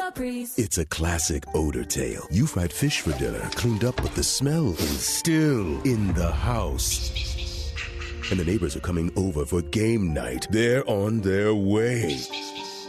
And then you spray Febreze Air Mist. Febreze Air starts working instantly to fight even your toughest odors, so you go from fish to fresh like that. Now, all you have to worry about is Pam cheating at charades. Breathe happy, Febreze, la la la la la. Every morning, we rise and shine, make breakfast, and brush away the night's rest. These routines help us start the day off right. Nature-Made vitamins are a simple step in that daily care regimen. Multivitamins with daily essentials, clinically studied probiotics for gut health support, magnesium to help relax the body. Nature-Made is made to care for you every day. These statements have not been evaluated by the Food and Drug Administration. These products are not intended to diagnose, treat, cure, or prevent any disease. Hey guys, it's B-Mac, and I'm excited to tell you about Burger Chan and their great new promotion to celebrate football season. Every Monday after the Houston Pro Team wins, Burger Chan will be giving out a free side with your entree. Just tell them B-Mac sent you, mention ESPN 97.5, or say Go Texans and it's yours. And they've expanded their hours with dinner service until 9, Wednesday through Saturday, so more time to try their curly fries, tots, and the best burger in town made any way you want it. Burger Chan's got you covered on every Victory Monday. Check out their full menu at BurgerChanHTX.com. Oh, and that's a hard foul. Let's listen for the call on the floor. The taxpayer owes back taxes. Penalties and interest are assessed and wage garnishments to begin immediately. The IRS never misses that call. I wonder if they will challenge it. The call is under review. Priority Tax Relief has been called in for a review. Priority is the best in the business at negotiating your tax debt and has even eliminated the debt for some clients. Priority Tax Relief is saving their clients millions of dollars every month. After a careful review from Priority Tax Relief, the debt has been eliminated. No foul on the play. Whoa! That completely changes the game, folks. If you owe more than $5,000, call Priority Tax Relief, and in minutes they'll review your case for free with a direct line to the IRS to see if you qualify for life-changing relief. No more worrying about wage garnishments or frozen bank accounts. Call Priority Tax Relief today at 800-781-9216. That's 800-781-9216. We make your tax relief our priority. Call now. Priority Tax Relief.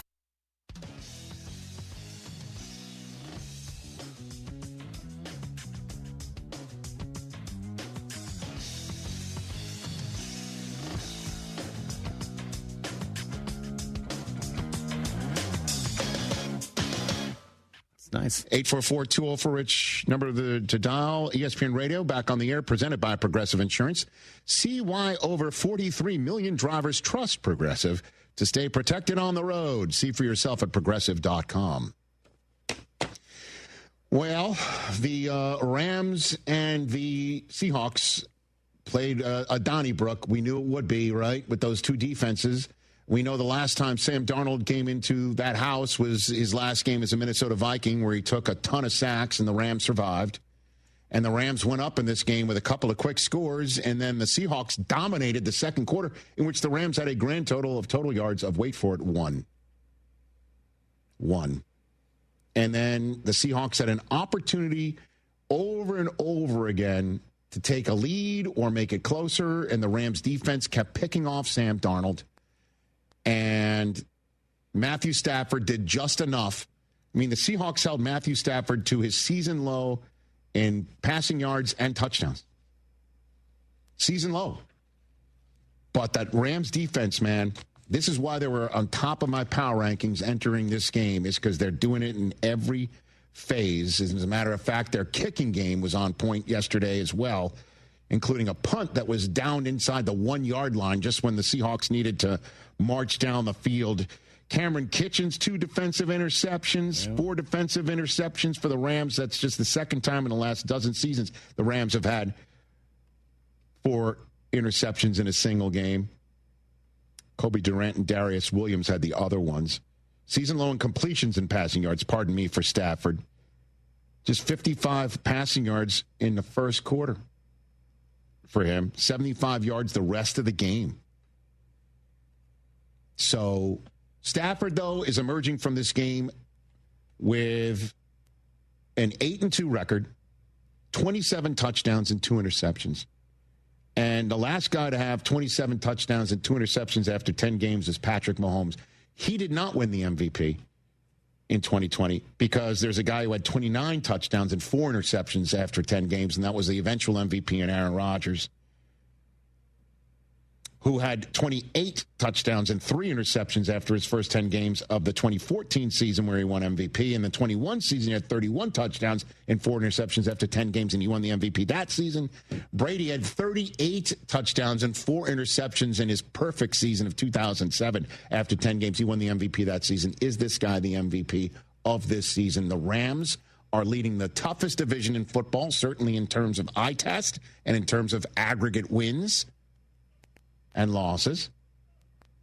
They are beating the Seahawks by 1.5. They split with the Niners, who they eviscerated the week before. Nice week for the Rams, man.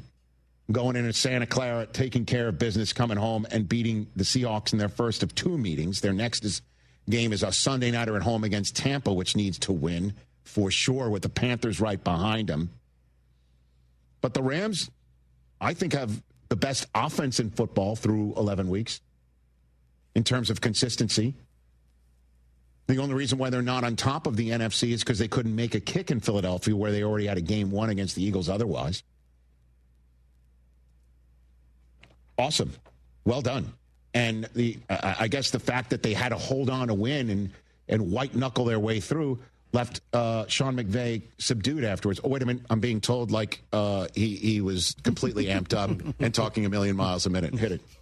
Oh, man, it's awesome. I mean, here's the thing that I love. These guys, they stay connected. There's so much work that goes into being able to get that. And it was really the next step in our journey that we're on. And whether we came up short and they make that field goal or whether we end up winning, there's nothing like celebrating with those guys, being able to learn and continue to grow. But I love that team, and it's a lot of fun in there. I think you can hear that, too. Last time the Rams started better than 8-2. They started 9-1 in 2018. They made the Super Bowl, lost to the Patriots, and they didn't score a single touchdown in that one with Jared Goff. Hey, man, battle-tested, tough division, winning it. And the Seahawks, I got to tell you, you can't get down, man. I mean, these things happen on the road in division. Just ask the Ravens, who were able to survive against Cleveland. 4 interceptions by Darnold. The problem for them, and not on only on top of that, were the 4 field goals. So the Rams defense turned them away and then bent, but really didn't break. Couldn't get in the end zone. Kenneth Walker touchdown to make it really close. Yeah. Ernest Jones Jr. doesn't want to hear anything about a slide of Sam Darnold by any stretch of the imagination. Here's the soundbite you're referring to, Chris. It's so good. Best defense of a quarterback we've heard maybe all year. Hit it. Sam's been balling. Like, if we want to try to define Sam by this game or what, man, Sam's had us in every game. So for him to sit there and say, oh, that's my fault. No, it's not. It was plays that defensively we could have made plays. There were opportunities where we could have got better stops. Yeah, I mean, like, it's football, man. And he's our quarterback. We got his back, and you got anything to say, quite frankly. Yeah. But he could say that to me because I just disrespected 2 generations of Joneses. He's not junior. He's the 4th. So. Well, there you go. Listen. F you, Rich. Yeah, exactly right. Seattle's next game is at Tennessee, home for Minnesota. Won't that be a moment for Sam Darnold to maybe use those 2 words? At Atlanta, home for Indianapolis. Then they get a second shot at the Rams on a Thursday night. At Carolina, in a game that I might be calling on NFL Network, depending on the way other things shake out. And then they're at San Francisco. A lot of winnable games for Seattle. This division's not over by any long stretch, certainly with the way they play defense, and certainly with Jackson Smith and Jigba being his one-handed catch yesterday. Unreal. My goodness. That was spectacular. He is now gotten 75 or more receiving yards in each of the first 11 games this season. There's a list of players who've done that in NFL history. He's the only one on it. Never seen it before. Division not over by a stretch. just the first hour of this simulcast is. Progressive knows there's so many great things about being a sports fan. Like scoring the company box seats. How great is that? Trick plays that actually work. Prevent defense when your team is winning by a lot. And even more preventative prevent defense as they're hanging on by a thread. And of course, saving money when you bundle your home and auto with Progressive. That's pretty great. Just like trick plays that actually work. Yeah, but how often does that happen? Complaining about sports. Not so great. Progressive Casualty Insurance Company, affiliates, and other insurers. Not available in all states or situations. Hey, it's Kirk Herbstreit. On game day, great prep makes all the difference. Same goes for your pizza. That's why I go with Frigidaire Stone-Baked Pizza Oven. Fresh pizzas go from dough to done in just 2 minutes. Whether you're throwing a party or squeezing in dinner between plays, this oven delivers hot, crispy, restaurant-quality pizza right from your kitchen. Only from Frigidaire. Game-ready pizza. Get it today at the Home Depot. How doers get more done. Last year, we bought over 54,000 cars from your friends and neighbors at GiveMeTheVin.com. Why did they sell us their cars? It's because you're worth more, and your car's worth more. I know that, and you know that. That's why I created GiveMeTheVin.com. It's the fastest and easiest way for you to sell your car for more money when it's time to sell. I'm sitting here waiting on the other end of GiveMeTheVin.com. Sell us your car. GiveMeTheVin.com. So easy you can do it in your underwear.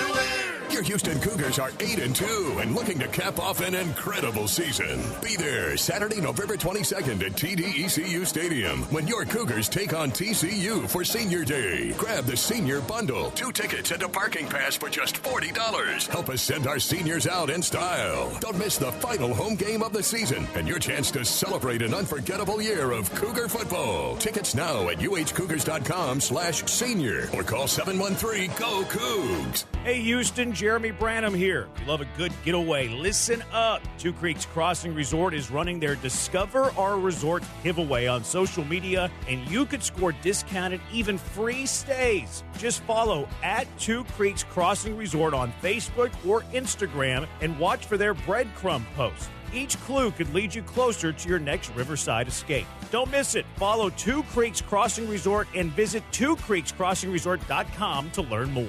Get in on exciting gaming action at LaBerge Casino Resort Lake Charles. Introducing our new exclusive statewide table progressives. We've linked our table game progressives between 4 pen play destinations in Louisiana. That means our big payouts just got bigger. No matter which location you choose, you have a shot at these combined jackpots. Get to LaBerge Lake Charles or Baton Rouge, Boomtown, New Orleans, or Margaritaville, Bossier City, and get ready for big payouts. Must be 21 or older. Gambling problem? Call 1-800-522-4700. Bavona Law is responsible for the content of this ad.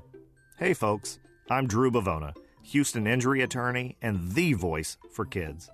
As a Navy veteran and foster parent, I place service to my community first, and have always felt that our kids needed a greater voice for justice. Did you know that injured kids have similar rights to injury claims as grown-ups do? I know it, and fighting for kids when they need me is my mission.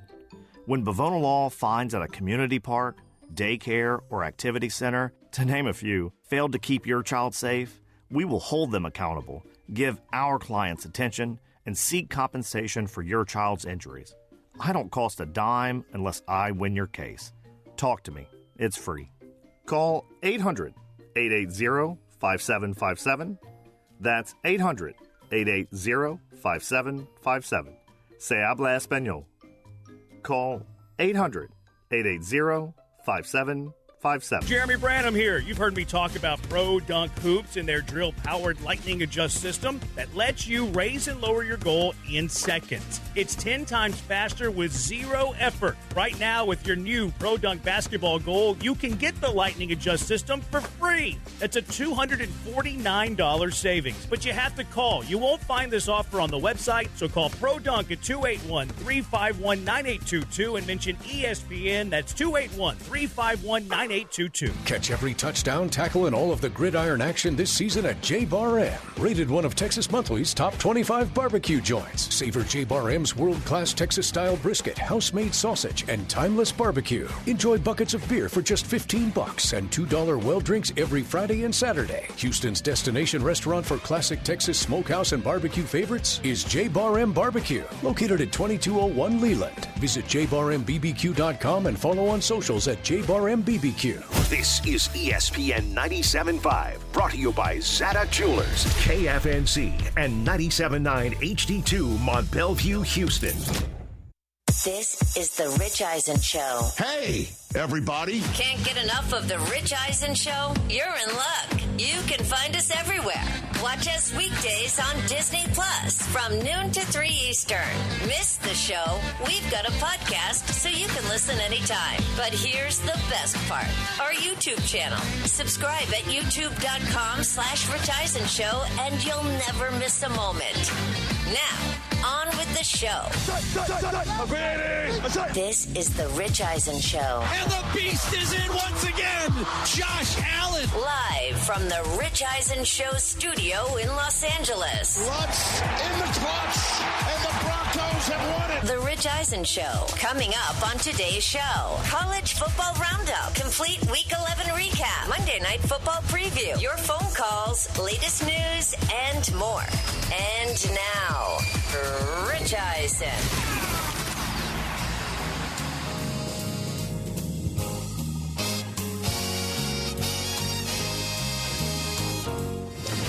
Hour number 2 of the Rich Eisen Show is on the air. ESPN Radio presented by Progressive Insurance, teamed up with Disney Plus and the ESPN app everywhere in Sirius XM Channel 80. Just couldn't be more pleased with the number of ways you could watch us live or listen to us live. And, of course, you can listen to us whenever you want through our podcast network. And while you're at it, why don't you hit Overreaction Monday with a subscription if you already haven't. That latest episode, Chris Brockman and I recorded earlier this very day, and it's there for your listening. And later on, the half-hour version of it will be on linear cable on ESPN2 at 4:30 Eastern Time. We're always pleased about all of that and the support we get from our friends at Disney and in Bristol, Connecticut. 844-204-RICH is the way you can chat with us. Yeah, Rich, you can't stop us. You can only hope to contain us. As DP once famously said. Kind of hard to do. Containing us? Yeah, I mean. You know. Well, I mean, the studio walls do that. 844-204-RICH phone lines are all lit, and we'll take some in a moment. The AFC North was dramatic yesterday, to say the least. Let's start with Pittsburgh and Cincinnati, a game that Aaron Rodgers could not finish. All eyes on the newswire today, the left wrist that Rodgers was seen wincing and holding that knocked him out of the game and brought in Mason Rudolph, speaking of an Overreaction Monday subject from a couple weeks ago, to bring in Mason and sit Aaron Rodgers down, which is the only way that would happen is if he's hurt, and it does appear that he is now. And I hope he's not significantly hurt for two reasons. One, I'd like to see the way that this story ends. And two, I'd like to see the chapter of this story that I've been looking forward to seeing so long, which is Rodgers going back to Soldier Field to take on a Bears team that's now in first place, like Rodgers' Steelers team still is. Because the defense did enough, and the offense with Mason Rudolph matriculated enough and put enough points on the board for the Steelers to survive and put the Bengals in quite the spot. Certainly if Jamar Chase is going to get a call from the league office. Because at one point in this game, when you see Jamar Chase jawing with Jalen Ramsey, well, that will make you sit up in your chair. Certainly if flags are flying. And according to Jalen Ramsey, that wasn't the only thing that was flying. He said Jamar Chase spat at him. Roll it. He spit on me, so it's up. I don't give a about football after that, respectfully. I'm always going to be all for trash talking, stuff like that. I actually enjoy that part of the game. I think people know that. But and that's what we was doing. I mean, after the first one, the first little thing, the play before, he tried to, like, crack block me or whatever. You know what I mean? I got up off that. And then we got up talking or whatever, and he snatched my mouthpiece off my face mask. And then that's when I mushed his face mask, and then whatever. That was just a little scuffle. But the refs told us right there, like, hey, y'all chill, no more of this. Cool, so, you know, I'm knowing, like, all right, no more, you know, let's talk shit, let's keep it clean so everybody's staying or whatever. The next play, same we was talking for real, which I'm cool with. And then, as soon as he spit, it was that. Ooh, man. League office is apparently looking into it. You look at the tape, it sure looks like something was flying. Yeah. Jamar Chase said nothing of the case happened. Hit it. He was saying that you spit on him. Did you spit on him? I ain't never opened my mouth to that guy. What do you think prompted the reaction from him? Well, he don't like some of the words I told him. We've been going back and forth the whole time, so I'm sure some got under his skin. So it was building the whole game. It just wasn't on that drive. And the first time we had a altercation, and then it was the second time. Is that the first time in your career anybody's ever punched you in a game? You seen me get punched? Looked like you threw a punch. So, just to be clear, you did not spit on him at all. That's what he's saying. I ain't spit on nobody. Well, we'll find out. There's a moment in the tape where it sure looks like something happened. Just set Jalen Ramsey off. Again, we'll find out. League is going to look into it. I don't know what that is connecting their two helmets, but it doesn't look good. Certainly, as we know, according to Ramsey, it's not his mouthpiece.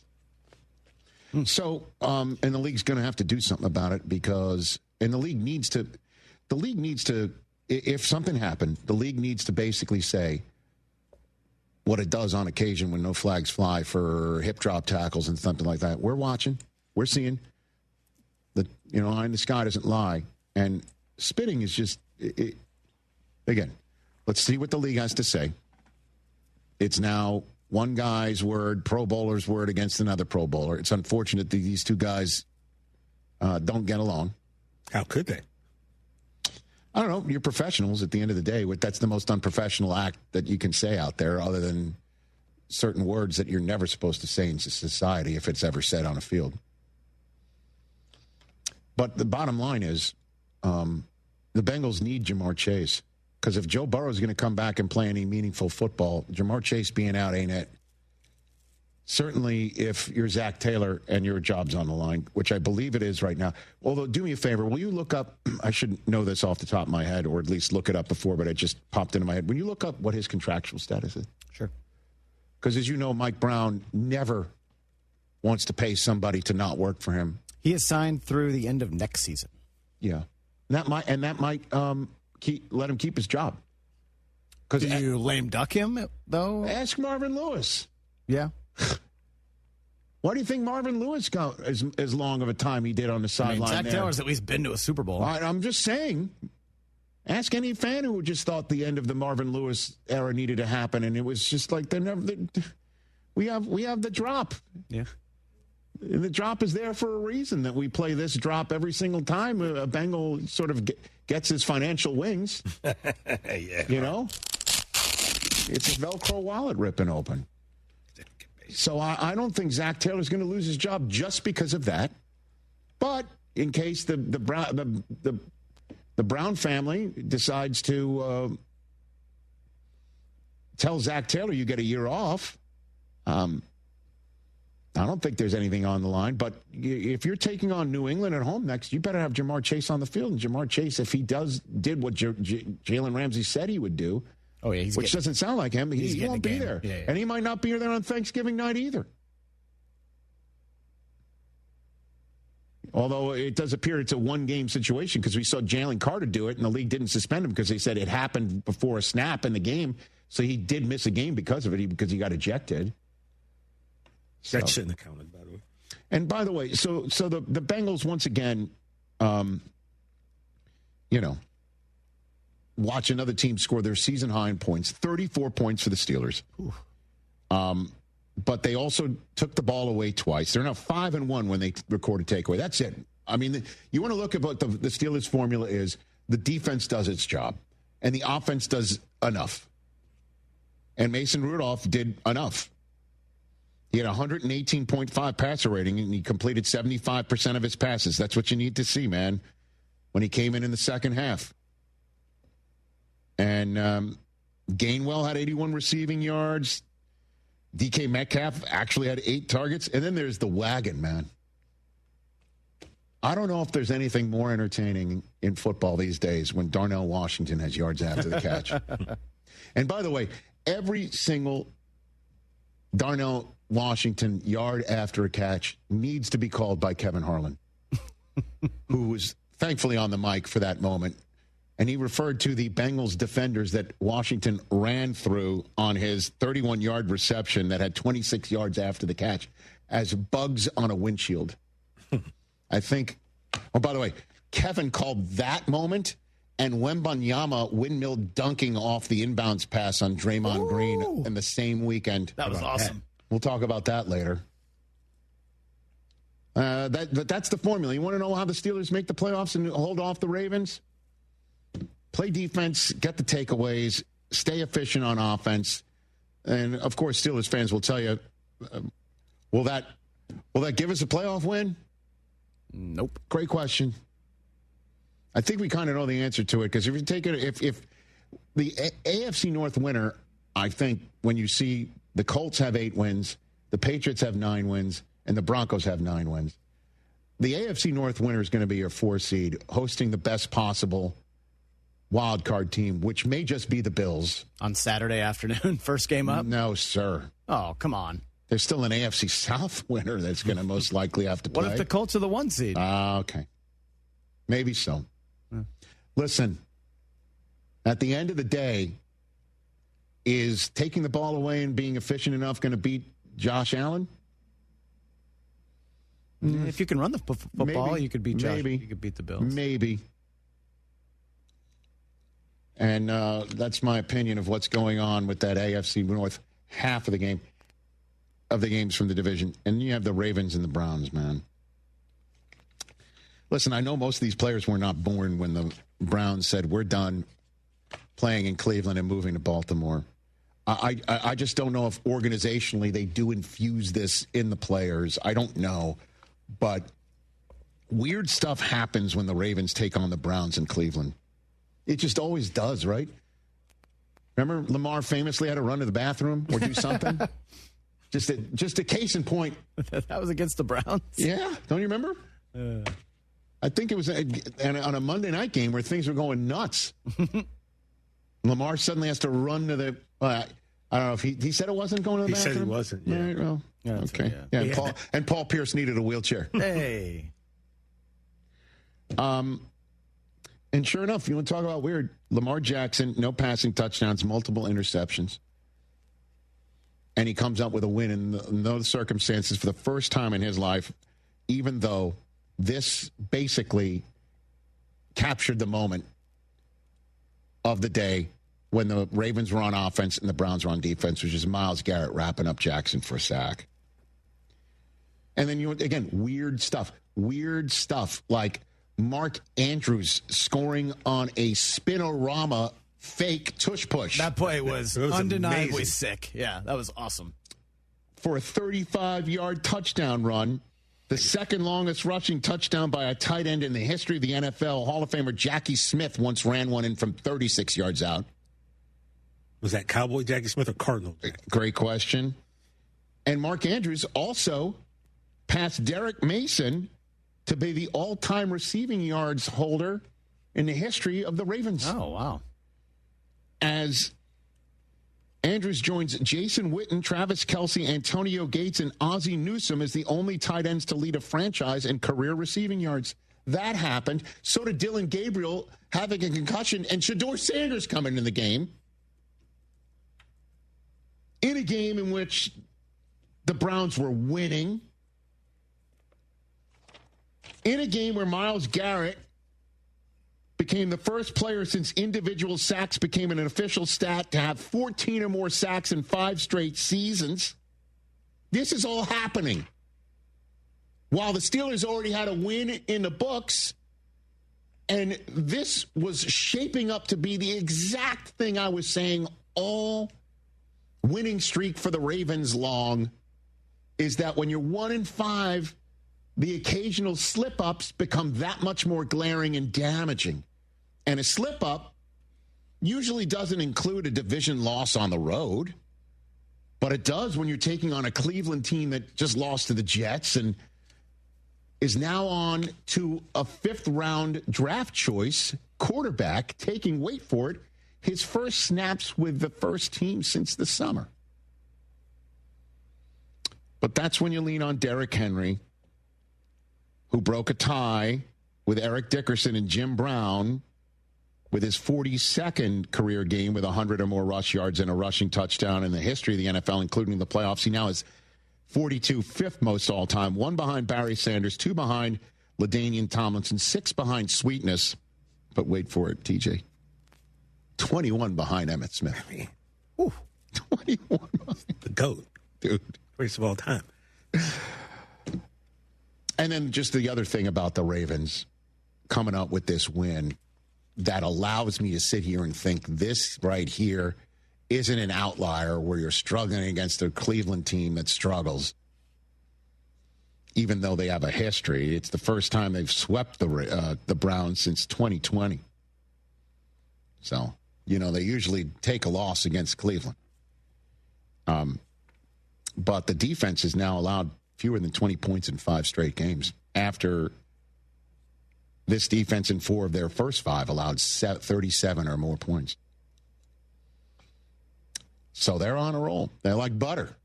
They must be, right? And that's what we're talking about. Next up for them is they have a Jets team coming into their house with Tyrod Taylor being the starter. Aaron Glenn, as you know, has been playing footsie and cutesy about who his starting quarterback is and starting Justin Fields at the end of the day. They have announced he is benched. Mm-hmm. And so it's Tyrod Taylor as the Ravens continue their run of seeing former quarterbacks in a game against them or with them. Tyler Huntley 2.0, as we know, started this winning streak by beating the Bears, the Bears' last loss. And they've already seen Joe Flacco, who they might see again on Thanksgiving night. And now here comes Tyrod Taylor. Somewhere Kyle Bowler's like, am I getting a start? Kyle Bowler. So good one. This looks good for the Ravens to be above 500 and on a roll. And then they face the Bengals twice, who might sit there and go, why are we throwing Joe Burrow? I wanted to bring that up earlier. Joe Burrow's not playing against. Why they have to sit here and think? Why are we going to play him against a defense that's suddenly? Well, they're going to be out of it. They're going to be like 3-10. They just knocked Dylan Gabriel out of a game, and I know Joe Burrow's bigger and stouter, but hey, man, they are coming for you. And the Ravens have yet to play the Steelers, and the Ravens have yet to play the Bengals. The next game that the Ravens might not be favored in to win is New England, remarkably. But one by one, because you never know what can happen, as we saw in Cleveland. For sure. Now let's just talk about the Browns. Kevin Stefanski's already said it's Dylan Gabriel's job if he clears concussion protocol. And I listen, man,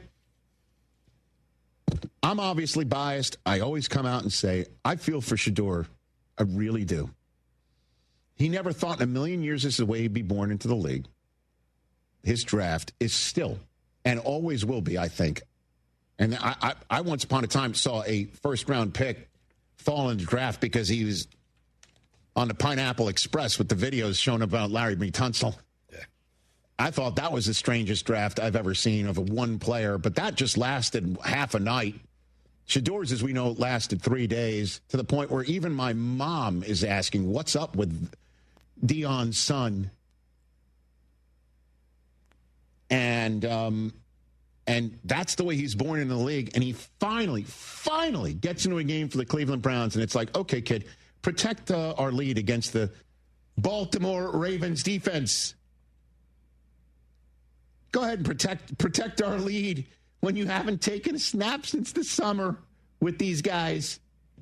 Oh, and that's number 0. Just key on Roquan Smith. Just look where he is. Oh, and number 14, look where Kyle Hamilton is. Oh, and while you're at it, this is a Ravens defense, I just said, that has not given up more than 20 points in 5 straight games, and no other team in the NFL has a 4-game win streak in which they've given up 20 or fewer points. No one's got more than that, and the Ravens have now got 5 games this season like that in a row, and they've won 4 of them. Okay, Shador, go do that. And at one point, he did put a ball, when he's running for his life, right on his receiver in the end zone, and it got broken up by, I wish I could recall which corner it was, but it was a nice play, but he put the ball right where it needed to be for a go-ahead score. But he also ran around and took bad sacks and had a pick. And of course, what do you expect? What does one expect? That's what I expect out of a fifth-round pick. Right. He just doesn't look like a pro player. Well, not yet.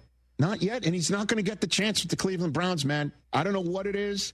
And everything that they have done, listen, I know they wanted to try Flacco, and I know they drafted Dylan Gabriel over him, and it looks like they believe Dylan Gabriel is the better pro prospect, which is their right to do. Then why draft the kid when you did?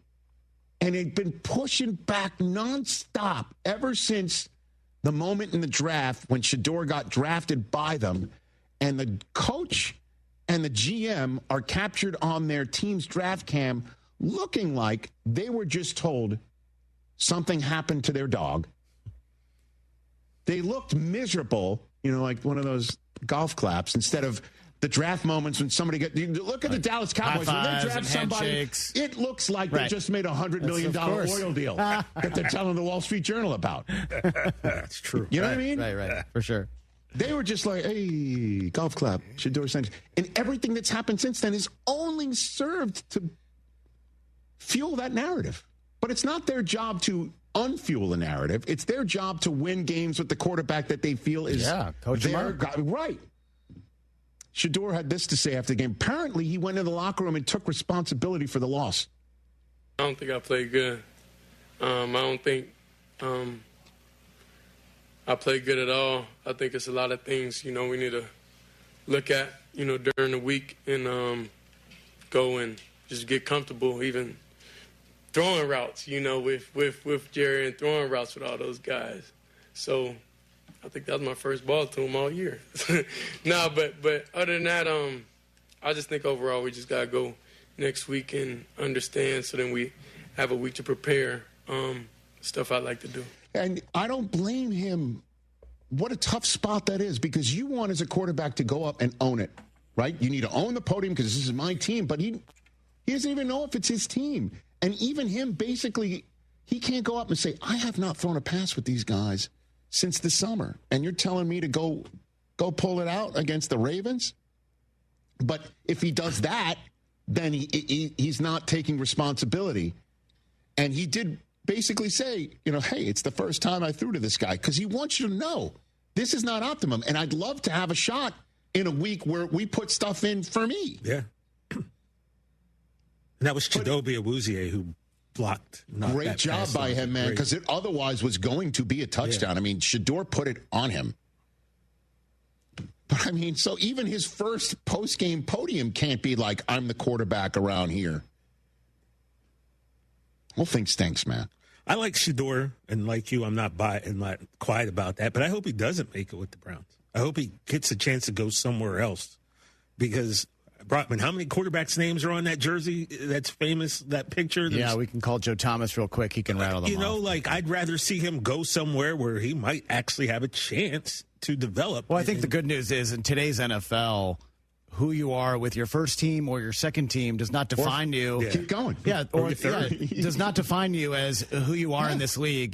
Just look at Sam Darnold and Baker Mayfield and others. So Baker Mayfield is returning on Sunday night to the spot that he won a game in 48 hours.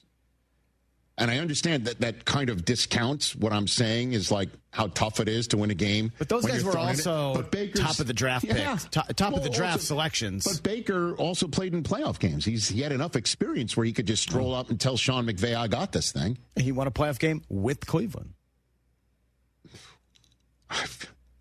So Shador's drafted in a manner in which he doesn't want to. It's wild. And then he finally gets in a game, and then he goes to the podium. Hey, kid, go speak. Well, okay. Talk about what? Well, Stefanski's also coaching for his job. It seems unlikely that he's going to be back as well. There's going to be a lot of turnover in the AFC North, I feel like, next year. 844-204-RICH, number to dial here on the program. Don't go in here. We'll talk about Chicago and Carolina and It's not I guess like Sesame Street. It's sponsored by the letter C.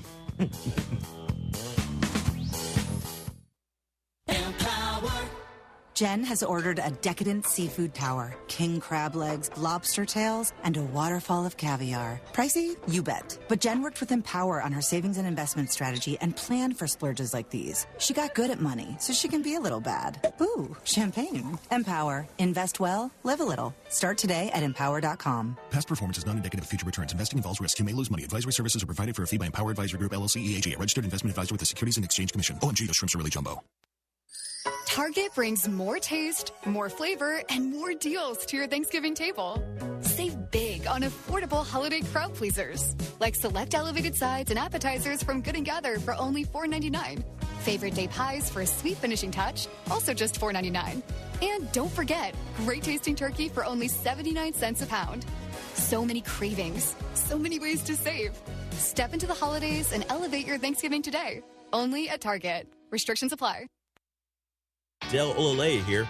What's the scariest thing about winter coming? If you were thinking it's all that obligatory travel to see your family, you be dead wrong. The scariest things are frozen, broken pipes that can cost thousands of dollars of damage to your home. Have Aqueduct Plumbing Company come out and give you a free estimate for pipes that don't burst in a freeze. Billy says if you go with them, he'll throw a traditional water heater in for free. Call him today at 281-488-6238 or visit aqueductplumbingcompany.com. This is Danny Clark, owner of Collector's Firearms on the corner of Westheimer and Voss. Holiday season is upon us. Need a gift idea for a client, friend, or family member who loves guns? We're your one-stop shop. Our half-acre showroom is filled with new and pre-owned guns of every make and model, plus collectibles, accessories, ammo, and if you're just not sure what to get, gift cards are available. Collector's Firearms on the corner of Westheimer and Voss. Look for the tank out front. Online at collectorsfirearms.com. Hi, this is Eric Dick, and I'm a home insurance lawyer. Did a pipe burst in the wall, and now the adjuster is dodging your call? Did a flood take your house away, and now the insurance just won't pay? Sounds like you need a lawyer. Call Dick Law Firm right now at 832-LAWYERS. Look, home insurance companies are really experts at taking your money and finding reasons just not to give it back. That's why you get a home insurance lawyer like me, Eric Dick. That's why you call me at 832-LAWYERS. Don't delay. Call me today. Call me right away at 832-LAWYERS. When your insurance adjuster starts acting shady, I'll take him to Pound Town, baby. Did a car run into your home and the adjuster won't answer your phone? Did hail mess up your siding and your insurance starts hiding? Call Dick Law Firm right now at 832-LAWYERS. We're located in Houston, Texas, and we want to help you. Call me right now at 832-LAWYERS. Don't delay. Call me today. Call me right away. Bluebonnet Glass for homeowners, builders, and contractors. BluebonnetGlass.com. Oh, and that's a hard foul. Let's listen for the call on the floor. The taxpayer owes back taxes. Penalties and interest are assessed and wage garnishments to begin immediately. The IRS never misses that call. I wonder if they will challenge it. The call is under review. Priority Tax Relief has been called in for a review. Priority is the best in the business at negotiating your tax debt and has even eliminated the debt for some clients. Priority Tax Relief is saving their clients millions of dollars every month. After a careful review from Priority Tax Relief, the debt has been eliminated. No foul on the play. Whoa! That completely changes the game, folks. If you owe more than $5,000, call Priority Tax Relief, and in minutes they'll review your case for free with a direct line to the IRS to see if you qualify for life-changing relief. No more worrying about wage garnishments or frozen bank accounts. Call Priority Tax Relief today at 800-781-9216. That's 800-781-9216. We make your tax relief our priority. Call now. Priority Tax Relief. Get in on exciting gaming action at LaBerge Casino Resort Lake Charles. Introducing our new exclusive statewide table progressives. We've linked our table game progressives between 4 pen play destinations in Louisiana. That means our big payouts just got bigger. No matter which location you choose, you have a shot at these combined jackpots. Get to LaBerge Lake Charles or Baton Rouge, Boomtown, New Orleans, or Margaritaville, Bossier City, and get ready for big payouts. Must be 21 or older. Gambling problem? Call 1-800-522-4700. Hey guys, Lance Zerline. I'm going to be with John and Dell live at Taqueria Serrandas on Highway 529 in Cypress this Friday morning from 7 a.m. to noon. Come grab breakfast with us. Tacos, chilaquiles, huevos rancheros, whatever you like. Kick off your Friday with your favorite morning crew. $5,000. That's the average amount of money people in the U.S. are now spending on gas in a year. $5,000. That's crazy. If you drive, you have to download Upside, the free app that gives you cash back every time you get gas. That's right. You can earn real cash back with Upside just by buying the gas you're already buying. You can literally start earning cash back today. I use Upside every time I fill up, and I've already made around $300. You're putting gas in your car anyway. Why not get real cash back? If you like free money, download Upside. I'm saving the cash I earn from using Upside to help pay for a vacation later this year. Download the free Upside app now to earn cash back every time you buy gas. Use promo code POWER to get an extra 25 cents per gallon on your first tank. You can cash out anytime right to your bank, PayPal, or a gift card for Amazon and other brands. Just download the free Upside app and use promo code POWER for a 25 cents per gallon bonus on your first tank. That's code POWER for a 25 cents per gallon bonus. Subscribe to ESPN Houston today on YouTube and make sure to slap that bell to get notifications on new videos as soon as they release.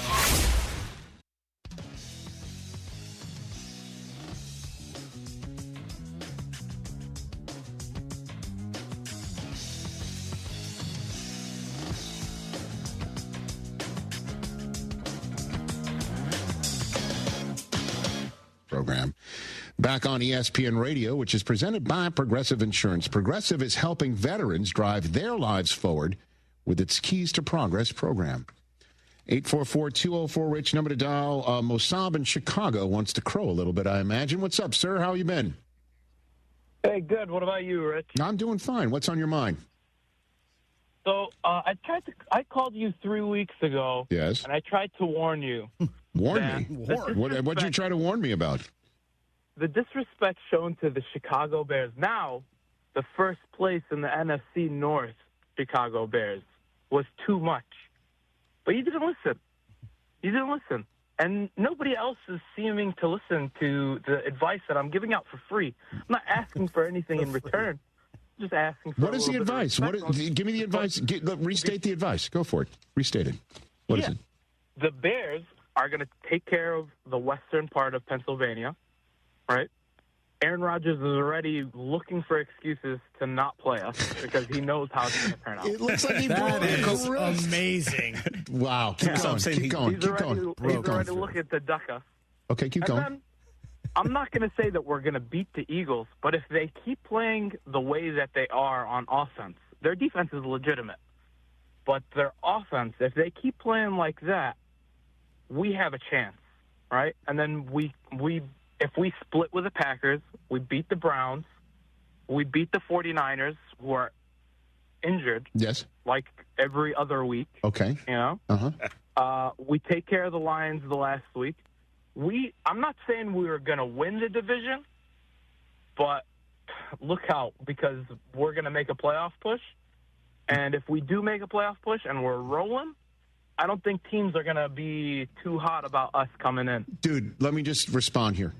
If you do everything you just say, you better win the division. I don't know how you don't. At 7-3, listen. I would love to win the division because you wind up splitting. You wind up splitting. You wind up splitting with Green Bay, and you wind up splitting with Detroit. You beat San Francisco on the way. You also beat Cleveland. Those are now 4 wins. You've got 7 already. That gives you 11. And are you giving me a 12th win against with the win? Are you saying you beat the Eagles? State it, sir. I'm not saying we're gonna beat the Eagles. I had that mark as a loss. And Rich, I don't know if you keep your files of the win-loss game with whenever we play. What I we called do? in, and my prediction, it was 11-6. Okay. The disrespect is real. Mossab in Chicago. Yeah, exactly.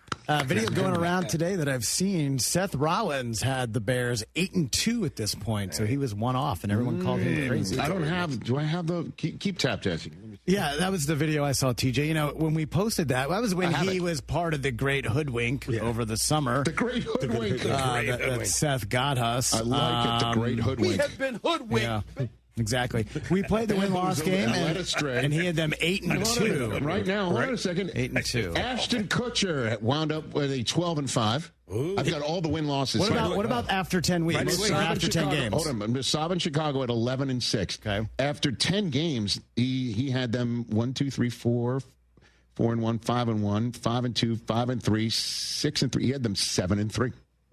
Mossab or Ashton? Ashton. He has them beating the Steelers to go 8-3, and then losing to Philadelphia to go 8-4. Which that'd be perfect. He told me he's ready to boost that number up to 13. By the way, Byron in Los Angeles had the Bears 11-6 overall. Same with Mossab. Jacob in Toledo 10-7. Andrew Santino had them going 11-6. David in LA had him 8-9, and Adam, our call screener, had him 11-6 as well. Ooh, that's looking pretty good. I mean, yeah. Here's the deal. Okay, Rich. No. I love it. Here's the deal. That was a disrespectful. Okay, Yeah, that just was to let you know. Yeah, that was yeah. Yeah, I don't know. It was. That's a YP. That's not an MP. That's a YP. Little bit. Disrespect him a little bit. It seemed like it. Here's the deal. Here's the deal. I need to see one thing from the Bears. I need to see one thing from the Bears. Again, put up their schedule if you don't mind, just to make sure I'm not completely. No. I mean, that would be fun. I need to see here what they did against Dallas. Just an ass kicking. That was correct. Disgusting. Yeah. I need to see that again in the next 3 games of one of these opponents. Home for Pittsburgh, at Philadelphia, at Green Bay. I need to see it once in the next 3, and then I'm thinking they are not only worthy of winning this division, but can make some hay. I need to see it one more time. They've won 3 in a row. They had Cincinnati score an absurd number of points against them, and Colston Loveland did what he did at the end of that game that is still, I think, causing Bengals fans to vomit. I mean, all right. Filthy. And then if you put it up again one more time, please, if you don't mind. Then the Giants, we all know that caused Dayball to lose his job because Dart got knocked out of a game that the Giants blew. And then Minnesota, despite J.J. McCarthy looking like Tim Tebow on steroids in the first 3.5 quarters of that game, came up with a game-winning drive to put them ahead, only to have the Bears come up with 2 special teams moments. Yep. A huge return, and then a nice kick to win it at the end, to pull it out. And that's what they've been doing. That's what they have been doing. It's the 5th time this year that they've trailed with less than 2 minutes to play in the 4th quarter and won. That's tied for the most such wins in a season by anybody in the history of the NFL. So they have done something that nobody's been able to do, which is stare into the jaws of defeat and snatch victory. And Williams, with those 5 game-winning drives this year, that's the most by a Bears quarterback in a single season ever. That's right. Not even Kyle Orton or Jay Cutler. So, and, the defense is doing its job, too. They took the ball away again. And this defense has been very opportunistic to do it. 2 more takeaways in Week 11. When they take the ball away 2 or more times in a game, the Bears are undefeated 6-0. So that's why I need to see an ass kicking. And I need to see Caleb Williams coming out in the first quarter doing what he's done in the 4th quarter. And I've been holding Bo Nix to the same standard. I need to, and again, what we're definitely seeing is Caleb Williams improving. Oh, yeah. Which we were all wondering, where's this going to go 2025 with Ben Johnson? Certainly when they started. First 2 weeks. They are leading a division they started 0-2 in. Yeah, first 2 weeks was rough. Okay.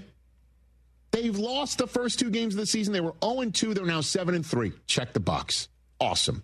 They started in division 0-2 to start the season. They're now leading the division after 11 weeks. Check that box. Their coach, can he dial it up? Check that box. Can the defense take the ball away? Check that box. They're checking boxes. ass-kicking box hasn't been checked. Well, they did check it against the Cowboys for their first win of the season. So they got it, yeah. And I just need to see an ass-kicking before I'm like, okay, they're going to win this division and they're going to make some hay. Yeah. And again, because when you win games by having to constantly pull it out of the jaws of defeat, yeah, and you need your defense to be opportunistic enough. That's how you can play up and down. Just look at the Steelers who are coming in next. For you to win this division, you've yet to play Green Bay. You haven't played Philadelphia yet. You got to play the Lions another time. Just to name some of their opponents between now and then, the Niners. And if you don't win the division, that game could be for making the playoffs or not, depending on how Carolina continues to come on. And that's big, what's ahead of them. But to start it, this gauntlet at 7-3 is pretty damn impressive. Certainly when you start at 0-2, and we're all wondering, can this first overall pick kid do it? And the running game, they're finding their Sonic and Knuckles, not like DeAndre Swift is Jahmyr Gibbs, but Monangai looks a lot like Monangai's good. Montgomery. I think he was a 7th-round pick too, right? And I mean, if you want to run him back, take a 7th-round pick out of Rutgers. It's a good idea. This kid runs with some juice, and some pop. And that's what Ben Johnson wants. He wants you to hit. He wants you to be hit in the mouth, and the defense is doing it. I'm not being disrespectful. I just need your next three. You got the Steelers coming in, maybe with Mason Rudolph. I love Masab saying that Rodgers is ducking the Bears. Fantastic. Man, I wish I had thought of that. He was so scared. He purposely broke his hand. Pretty jealous. He's so afraid of the Bears right now. He told the Bengals, please break my wrist. Here, Coach. I wish I had thought of that. And then the Eagles after Thanksgiving, and then the first of two against the Packers. You don't need a knockout, though. They beat the Eagles. I know you said you want that. But no, of course you don't. Just keep winning the way that you are. Yeah, but that's tough to do. I want to see we are better than you. We're going to dominate you from the jump. Let's see it. I would say it's unfair, disrespectful, but it's the way I feel. That's the Rich Eisen Show. You have that right. 844-204-RICH is the number to dial here on the show. Don't go anywhere. More of your phone calls. We've got to hit on Carolina. The Jets news, college football, Draymond getting dunked on by Wemby. Coming up.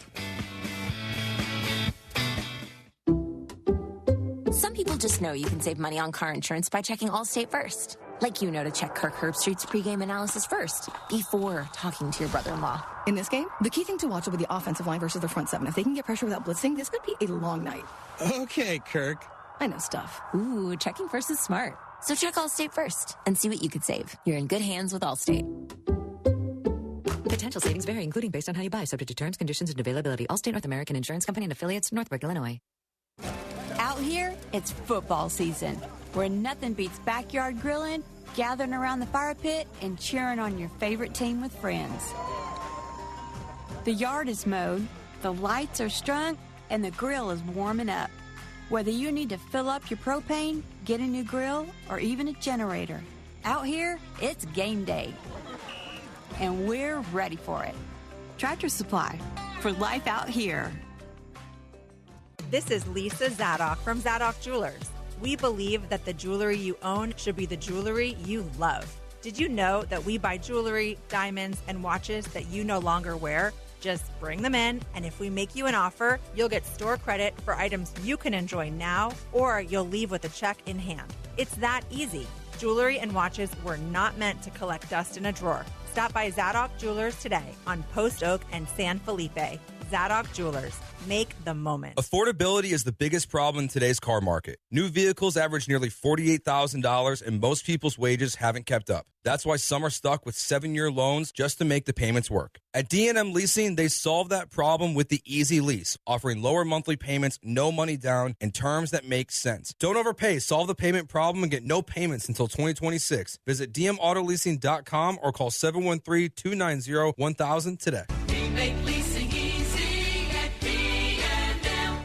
Jeremy Branham here. If you're looking for a cozy winter escape, Two Creeks Crossing Resort has you covered. From November through February, you'll get 40% off all cabin rentals and 20% off nightly RV stays. That's the 40-20 discount. Perfect for relaxing by the fire or exploring the beautiful outdoors. Book your stay now at twocreekscrossingresort.com and make your winter getaway one to remember. That's twocreekscrossingresort.com. Catch every touchdown, tackle, and all of the gridiron action this season at J-Bar M. Rated one of Texas Monthly's top 25 barbecue joints. Savor J-Bar M's world-class Texas-style brisket, house-made sausage, and timeless barbecue. Enjoy buckets of beer for just $15 and $2 well drinks every Friday and Saturday. Houston's destination restaurant for classic Texas smokehouse and barbecue favorites is J-Bar M Barbecue, located at 2201 Leland. Visit jbarmbbq.com and follow on socials at jbarmbbq. Your Houston Cougars are 8-2 and looking to cap off an incredible season. Be there Saturday, November 22nd at TDECU Stadium when your Cougars take on TCU for Senior Day. Grab the Senior Bundle, 2 tickets and a parking pass for just $40. Help us send our seniors out in style. Don't miss the final home game of the season and your chance to celebrate an unforgettable year of Cougar football. Tickets now at uhcougars.com/senior or call 713-GO-COUGS. John Granato here. Walking into Republic Boot Company at 11th and Studewood in the Heights is like walking into a time machine to the Republic of Texas. Seriously, go check it out. Whether it's their exclusive 1836 collection of all leather boots or a customized pair with whatever material and design you want, these are going to be the most comfortable boots you've ever worn. Hats, suits, and all kinds of handmade leather products in a Texas-inspired haven. Book their space for your next event. Republic Boot Company, where tradition meets style. RepublicBootCompany.com. Oh, and that's a hard foul. Let's listen for the call on the floor. The taxpayer owes back taxes. Penalties and interest are assessed and wage garnishments to begin immediately. The IRS never misses that call. I wonder if they will challenge it. The call is under review. Priority Tax Relief has been called in for a review. Priority is the best in the business at negotiating your tax debt and has even eliminated the debt for some clients. Priority Tax Relief is saving their clients millions of dollars every month. After a careful review from Priority Tax Relief, the debt has been eliminated. No foul on the play. Whoa! That completely changes the game, folks. If you owe more than $5,000, call Priority Tax Relief, and in minutes they'll review your case for free with a direct line to the IRS to see if you qualify for life-changing relief. No more worrying about wage garnishments or frozen bank accounts. Call Priority Tax Relief today at 800-781-9216. That's 800-781-9216. We make your tax relief our priority. Call now. Priority Tax Relief.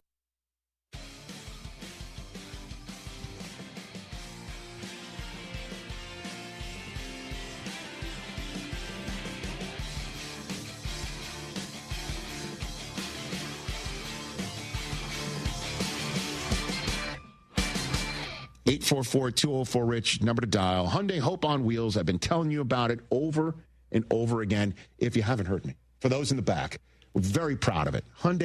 I'm proud to be teamed up with Hyundai because the Hyundai Hope on Wheels campaign is all about making sure that kids who are sick with cancer get better, or even better, never get it.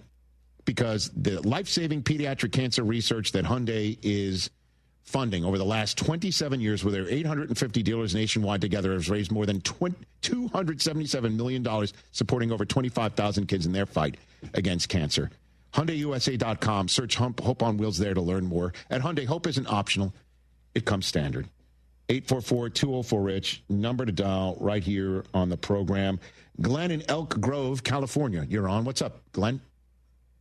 How you doing? First of all, this is an honor to be able to speak to you. You are a living legend. I'm a big-time ESPN fan. I've followed you. Great, thank you. Anyway, you've called the Rich Eisen show, right? You understand that? This is the wrong Rich. Oh, wait a minute. Nice. Thank you for saying that. What's on your mind? Anyway, you with all these podcasters and all that, you just like, it drives me crazy. But anyway, I'm a big-time Cowboy fan. Okay. You can laugh at me. I'm a Deion Sanders fan. My question to you, or my point to share with you is, I heard your take on Shador, and I don't know, just listening, it seems like Shador, he's a fifth rounder, He put up some nice numbers at Colorado. But the thing is, he's almost okay, he's a backup. Like, he's not the first backup that's ever that's been put in a position he was put in. Correct. Yesterday. You're right. I'm sure a lot of the backups throughout league history, don't take as many snaps as the first-team quarterback, if any. So, I'm just hearing around he isn't getting a real chance. I could understand in the preseason when you had 5 offensive linemen who were cut the following week, but I'm sure that wasn't the first time that's ever happened to a backup. Well, here's the thing. The reason why I said, Glenn, what I said before, and I'll repeat it again here, is that I feel for him, is that even with everybody who thought he was a first-round draft choice in the pre-draft process, even with everybody, anybody who was saying that, I think to a pundit would always say this person needs to be drafted into a spot with a coach and a system that's right for him. He can't just fit into any system. And he needs to be a guy who goes to a spot where the coach takes him in and puts him into a system that works for him. And he gets drafted by a spot that we're still wondering why they drafted him. And and I don't know why the Browns drafted him, because everything that's happened since then makes it seem like he's not welcome there, or never was, Glenn. And I appreciate the call. I'm sorry I'm up against it. Thank you for saying what you said. Honestly, is he the first quarterback drafted in the 5th round that a lot of people thought should be drafted higher? Of course not. Is he the first backup quarterback that's been thrown into a frying pan on fire? Is he the first guy to be thrown in that situation? Of course not. Of course not. Is he the first 5th round drafted guy to have the last name of Sanders? Yep. Is he the first 5th round guy to be drafted into this situation to a team that's starting a 40-year-old and drafted somebody else in the rookie class 2 rounds before for a franchise that's been looking for a quarterback forever and a day? That at some point in a season that is lost should get an opportunity to see what's up, like the full-on opportunity? Yeah, I think he's the first to be in this situation.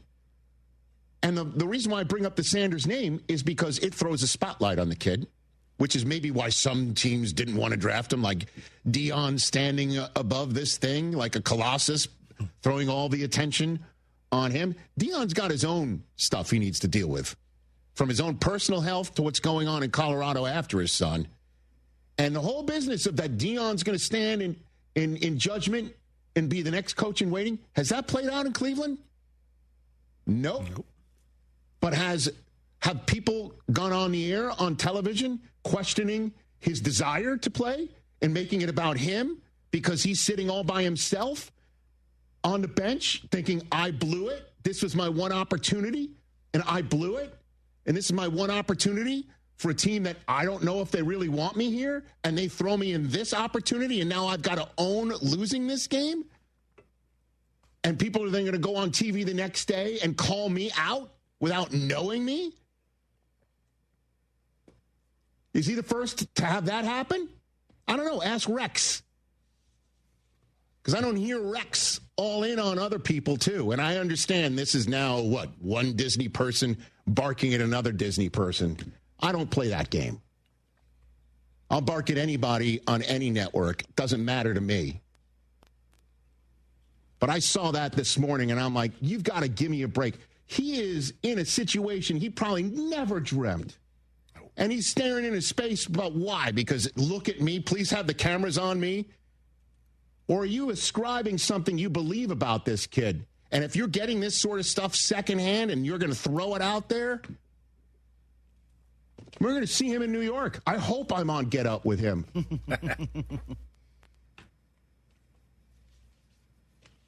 Because half the time I'll be telling him, thanks for those 2 years with the Jets, man. But I don't understand what's going on with Shador. Is he the first in so many of these cases? Of course not. But is he the first in his particular case on a few other things? You bet he is. I think it just stinks for everybody, to be honest with you. Your fantasy roster is set. The Smack Talk is heating up, and this season, ESPN Bet is giving you more ways to ride with your squad. Introducing the ESPN Bet Fan Center, where you can instantly link and bet on your fantasy teams right in the ESPN Bet app. An enhanced sports betting experience only from ESPN Bet, the sports book for sports fans. Download the app and link your ESPN Bet and ESPN accounts to get started today. Must be 21 plus. Gambling problem? Call 1-800-GAMBLER. Terms and conditions apply. See app for details. Your ambition just met its match with Robinhood. Trade stocks and ETFs, options, futures, and crypto all on one platform. Get started today at Robinhood.com/yourmoney. Your money, your move. All investments involve risk, including loss of principal. Options, futures, and crypto trading carry significant risk and may not suit all investors. Securities offered through Robinhood Financial LLC, member SIPC. Futures trading is offered by Robinhood Derivatives LLC, not FDIC or SIPC protected. Crypto offered through Robinhood Crypto LLC, NMLS ID 1702840, not FDIC or SIPC protected. Portfolio management offered by Robinhood Strategies, an SEC registered advisor. It's time for Black Friday, Dell Technologies' biggest sale of the year. Enjoy huge savings on select PCs like the Dell 16 Plus, featuring Intel Core Ultra processors. And with built-in advanced features, it's the PC that helps you do more, faster. Plus, earn Dell rewards and enjoy many other benefits, like free shipping, price match guarantee, and expert support. They also have huge deals on accessories that pair perfectly with your Dell PC and make perfect gifts for everyone on your list. Shop now at Dell.com/deals. At the rodeo, you got 8 seconds to see who's who. Now, AT&T, this ain't our first rodeo. We can spot a hustle from clear across the arena. Take T-Mobile. Well, they talk a big game and then get smacked with challenges for deceptive ads. AT&T's been steady in the saddle since 1876. When you compare, there's no comparison. Based on Root Metrics United States Root Score Report 1H 2025. Tested with West commercially available smartphones on 3 national mobile networks across all available network types. Your experiences may vary. Root Metrics rankings are not an endorsement of AT&T based on advertising challenges filed by competitors. Hey, Lance Zerline here. What's the scariest thing about winter coming? You thought it was night walkers? No, they're not even real. But the scary things are frozen broken pipes. They can be real and cost you thousands of dollars when you get damage to your home. Aqueduct Plumbing Company can come out and give you a free estimate for pipes that don't burst in a freeze. Billy Brown says if you go with them, he'll throw in a traditional water heater absolutely free. Call them today. AqueductPlumbingCompany.com, 281-488-6238. That's 281-488-6238. Hey, it's Jeremy Branham. When you pour Higgins Boat rum, you're turning great rum into real support for heroes. 10% of every bottle, silver or reserve, goes to Camp Hope, funding PTSD recovery for veterans and their families. Camp Hope gives healing, connection, and a path forward to those who've sacrificed so much. Every sip makes a difference. Visit HigginsBoatRum.com to learn more and join me in raising a glass and raising spirits for those who served. It's your guy Sean with Greenlight Offer, Houston's #1 house buyers. Let me tell you about David from Baytown. He lost his job, fell behind on his mortgage, and his house needed repairs that he couldn't afford to make. He tried listing it, tried getting caught up, but the bills kept piling up, and the stress was crushing him. That's when he called Greenlight Offer. We stepped in, gave him a fair cash offer within 24 hours, and guess what? He didn't even have to lift a finger. No clean-out repairs, no realtor fees, and no closing costs. Within a few weeks, David had cash in his pockets. Every single week, every single month, we help homeowners like David who need to sell fast, skip the repairs, and start fresh. If your mortgage is behind, your house needs work, vacant, inherited, probate, divorce, tenant just won't pay me the rent houses, or do you just need a way out? Greenlight Offer is your solution. Close today, 832-779-4000. That's 832-779-4000. Greenlightoffer.com. Let's get your Greenlight number today. That's 832-779-4000. Woo! Bavona Law is responsible for the content of this ad. Hey folks, I'm Drew Bavona, Houston injury attorney and the voice for kids. As a Navy veteran and foster parent, I place service to my community first and have always felt that our kids needed a greater voice for justice. Did you know that injured kids have similar rights to injury claims as grown-ups do? I know it, and fighting for kids when they need me is my mission. When Bavona Law finds that a community park, daycare, or activity center, to name a few, failed to keep your child safe, We will hold them accountable, give our clients attention, and seek compensation for your child's injuries. I don't cost a dime unless I win your case. Talk to me. It's free. Call 800-880-5757. That's 800-880-5757. Se habla español. Call 800-880-5757. ESPN 97.5, presented by Zadok Jewelers. KFNC 97.9 HD2, Mont Bellevue, Houston. This is the Rich Eisen Show. Hey, everybody. Can't get enough of the Rich Eisen Show? You're in luck. You can find us everywhere. Watch us weekdays on Disney Plus from noon to 3 Eastern. Miss the show? We've got a podcast so you can listen anytime. But here's the best part. Our YouTube channel. Subscribe at youtube.com/Rich Eisen Show and you'll never miss a moment. Now, on with the show. This is the Rich Eisen Show. And the beast is in once again, Josh Allen. Live from the Rich Eisen Show studio in Los Angeles. Lutz in the clutch, and the Broncos have won it. The Rich Eisen Show. Coming up on today's show. College football roundup. Complete Week 11 recap. Monday Night Football preview. Your phone calls, latest news, and more. And now, Rich Eisen.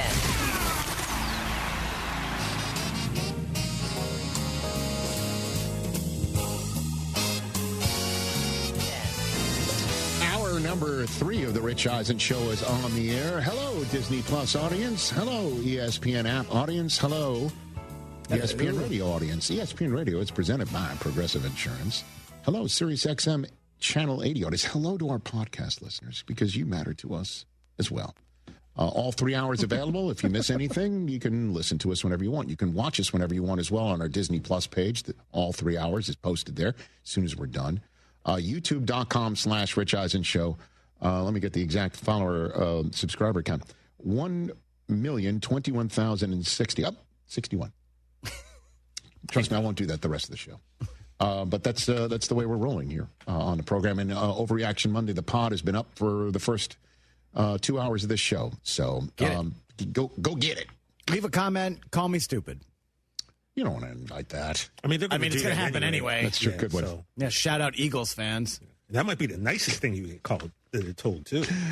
Eagles fans, I love them. They forget that I was the one last year who was ahead of everyone nationally in saying that they were a juggernaut and were going to win the Super Bowl.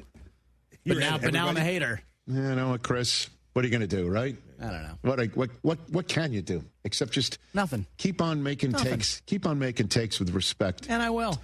844-204-RICH is the number to dial. We'll take your calls this hour. Listen, a couple pieces of injury news to lead off this hour. Yeah, for sure. My longtime buddy Adam Schefter reporting no major structural damage in Josh Jacobs' knee. He's week to week. That's huge. He's week to week. Week to week. So it's better than done for the year, which it's possible that Michael Penix Jr. is. And I'll tell you who looks done for the year, though, unfortunately, is the Atlanta Falcons. And the Carolina Panthers go into Atlanta yesterday and take on a massive game from Bijan Robinson and absorb it and go into overtime and win the game in overtime, knocking both Michael Penix Jr. and Drake London from the game. Looks like London might miss some time as well with an injury to his knee that isn't season-ending. But the Carolina Panthers take this moment in time with Bryce Young and take Ted McMillan and Rico Dowdle and ball them all up and fall down 21-7 and win this game by the final of 30-27 and deal a crushing blow to the once upon a time 3-2 Atlanta Falcons. They were 3-2 after beating the Bills on Sunday night and feeling really good about themselves going into their game at San Francisco. And they haven't won since. 5 losses in a row, now 3-7. heading to New Orleans next week, which, as we know, isn't a given. As the Panthers can tell you, they lost to New Orleans at home. And we were wondering if the Panthers could recover from that. And the answer is, how does 448 yards passing from Bryce Young sound? And what the Panthers have done is put themselves in position this year, understandably, to not only make the playoffs, but potentially win the division because, as I mentioned, the Falcons beating the Bills for their last win in Week 5. Those Bills beat the Bucs in Western New York while the Panthers were coming from behind to win. And in the NFC South right now, they're only a half game behind Tampa. And they haven't played Tampa yet. Now, Tampa, as we know, is not fully constituted on offense. I get it. And they should be getting healthy. Because right now, Carolina's last 3 games of the season is where rubber's going to meet the road. They play the Bucs twice, wrapped around a home date with Seattle, which could be an NFL Network game on a Saturday, the 27th, that I'm calling, actually. Before that, though, they got 2 doozies. They're at San Francisco on a Monday nighter that I'm sure ESPN a few weeks ago was like, okay, like Larry David. Now they're like, okay. All right. Because this is a big one. It's currently an Niners team 7th in the playoff standings in the NFC against the team that's 9th in the playoff standings with the Lions in between them. I mean, that's what Carolina's done now. And what Carolina has also done is give themselves a chance to make the playoffs this year and give themselves a chance to win the division this year. But at its very least, what they have done is shown that Bryce Young can be their quarterback. And Dave Canales is the guy who's been in charge of this kid's development. And who knew the development involved benching him almost right away. And we were part of that drumbeat last year, 100% saying, did the Panthers even know what they're doing? Did they hire the right guy? Was Canales ordered to give the code red on Bryce Young? Is he even in charge there, with the owner being David Tepper? And should Young even just demand to be traded? Because he's clearly, I'm not even wanting. I don't want to be here because I don't want to. You don't want me here, and I don't know why you hired this guy if it's to bench me. And look at what's happened. And they've drafted well around him, even though before the season, like, really, you're going to trade Adam Thielen? You're going to trade Adam Thielen. You're going to trade that veteran presence in that. Who had a great year last year. In that wide receiver room. Exactly. Bryce Young, yeah. And Liggett, last year's 32nd overall draft choice, who made news last year just by talking. And but remember, he was basically saying, hey, they told me they're going to take me with the top pick of the second round, but they took me in the first round. It's just like, we had to trade up to get you because we wanted you, and you basically told everybody. 83 yards receiving. And McMillan, $130 yesterday, and Bryce Young's 448-yard passing day. Crazy. Which is, in fact, a career high and franchise record. Franchise record, man. Hey, we know we're benching you for Andy Dalton, but at week 11 next year, they're going to start for us. You're going to have the career record and franchise record in passing yards. And we showing to everybody that we can not only make the playoffs and win the division, but we are zooming past the Atlanta Falcons in the NFC South Diamond Lane. And we're waving at the Falcons saying, we've got enough people in our car. What about you? They passed them. They passed them yesterday. They had already passed them in record, but really passed them by sweeping Atlanta for the first time since 2013. Okay, we see you, Carolina. Second straight and third time in the last 4 meetings at Atlanta. The game's gone to overtime, and they're 2-1 in those games. They have done it. They're doing it against Atlanta, which has to look around and go, okay. Remarkably, Kirk Cousins, if Penix is done for the year, if not for a significant part, you want to talk about role reversal. Last year, if you recall, Penix was called upon late in the season to try and save the season after what was going on with Cousins. Now it's Cousins late in the season. Can you save the season after what's been going on with Penix? It's crazy. It's crazy. Can't make this stuff up. As they are 3-7, Atlanta. Their next few games, they're at New Orleans, at the Jets. Got to win them. Got to win them. And you even have to say, at 3-7, they got to win out. They got to win out. And I feel for Penix too, man.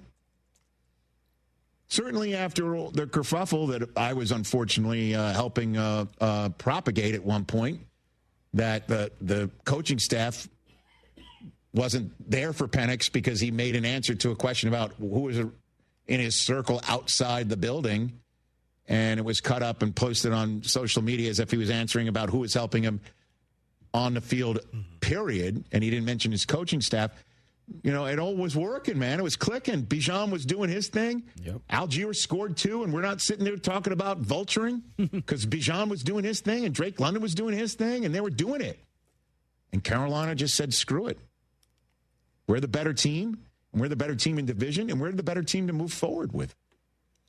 Wild. 844-204-RICH, number to dial here on the program. William in Kansas, you're on the Rich Eisen Show. What's up, William? Hello? You are on, sir. You are on. What's up, bud? Well, first of all, let me say thank you for taking my call. I've been a fan for years. Thank you, sir. I have a comment and question about the Chiefs. Yep. I want to lead with the fact that we have not had a 1,000-yard rusher since 2017 during Kareem Hunt's rookie year. Mm-hmm. And I don't think our offensive line is really built for a heavy run game. Maybe that would have changed if we actually got Breece Hall. But I don't really know. And I've seen a lot of people on social media calling for Andy Reid's head. That's crazy and I talk. feel like Move on from that, William. That's nuts. What else? These people. That's nuts. Okay.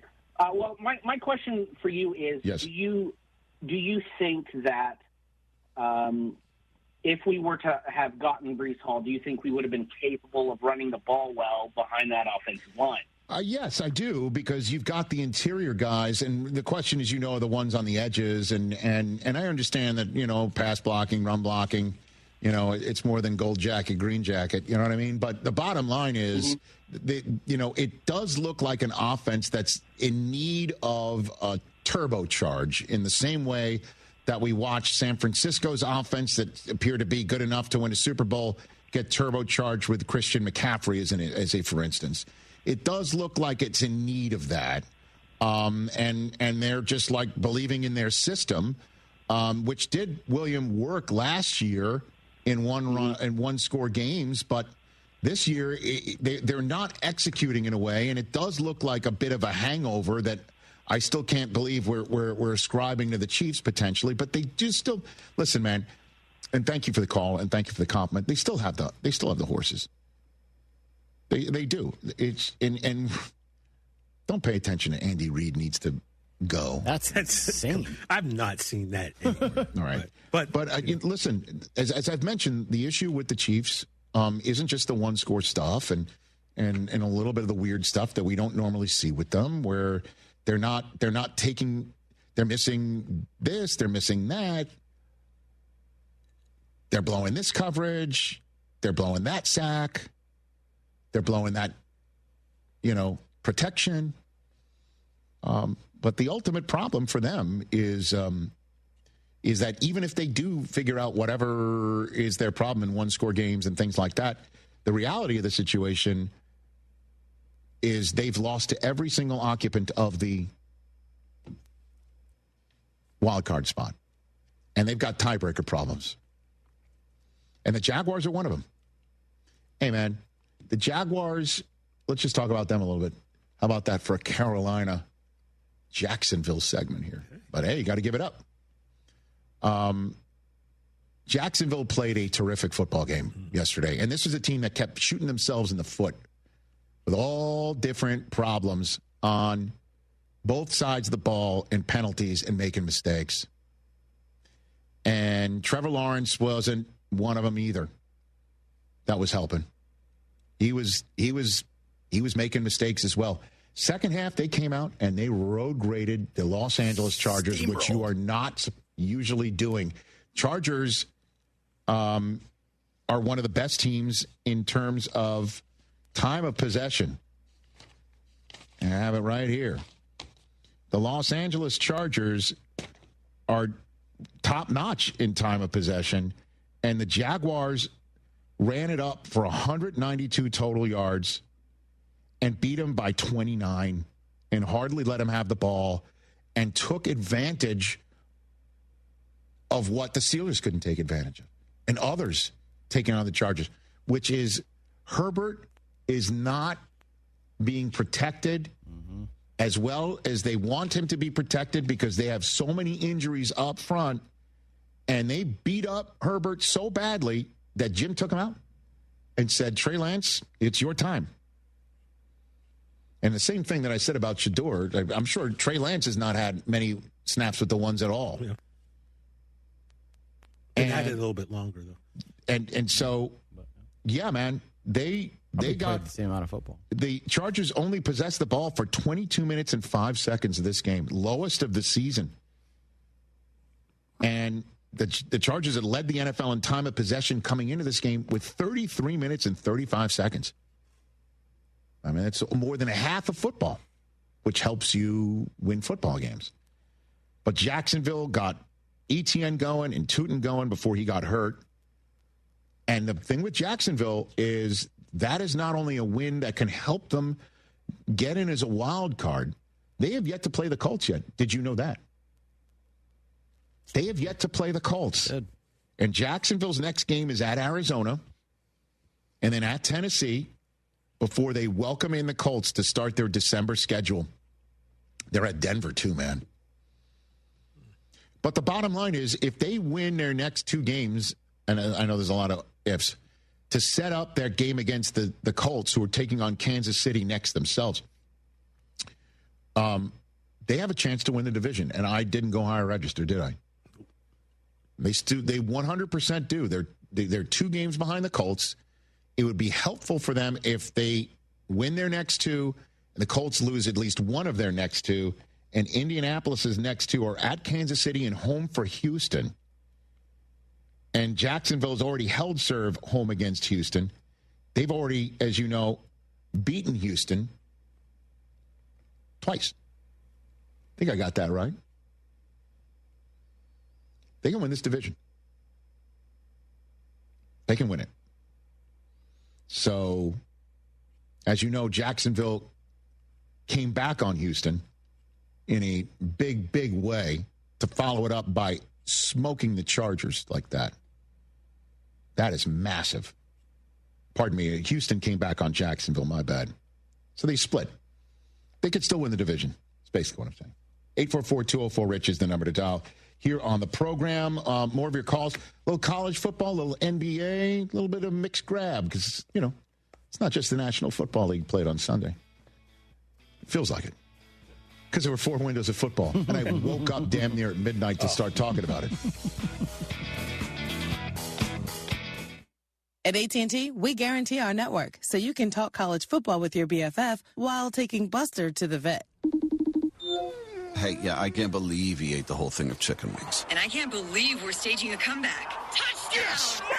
Staying connected matters. That's why in the rare event of a network outage, you'll automatically get a bill credit for a full day's service. For wireless downtime lasting 60 minutes or more caused by a single incident impacting 10 or more towers, must be connected to impacted tower at onset of outage. Restrictions and exclusions apply. See att.com/guarantee for full details. Michelle's Moment here for Gainbridge and their Give Back program, Gainbridge Assist, powered by Parity. Gainbridge and Gainbridge Assist, powered by Parity's goal is to empower girls and women through sports and education, providing 32 organizations in 21 states $222 of grant funding during 2025. These grants aim to level the playing field and expand access to sports and education for girls and women across the country. Here's to a future with no limits for women's sports with Gainbridge and Gainbridge Assist, powered by Parity. This is Lisa Zadok from Zadok Jewelers. Have a watch that needs a battery change or just plain doesn't work anymore? Maintaining a luxury timepiece requires exacting attention, and we service over 30 of the world's favorite brands, in addition to being the largest authorized dealer in the region. If something's just not right, allow our 7 on-site watchmakers to handle your watch with the care and attention it deserves. Bring your watch in for an estimate today.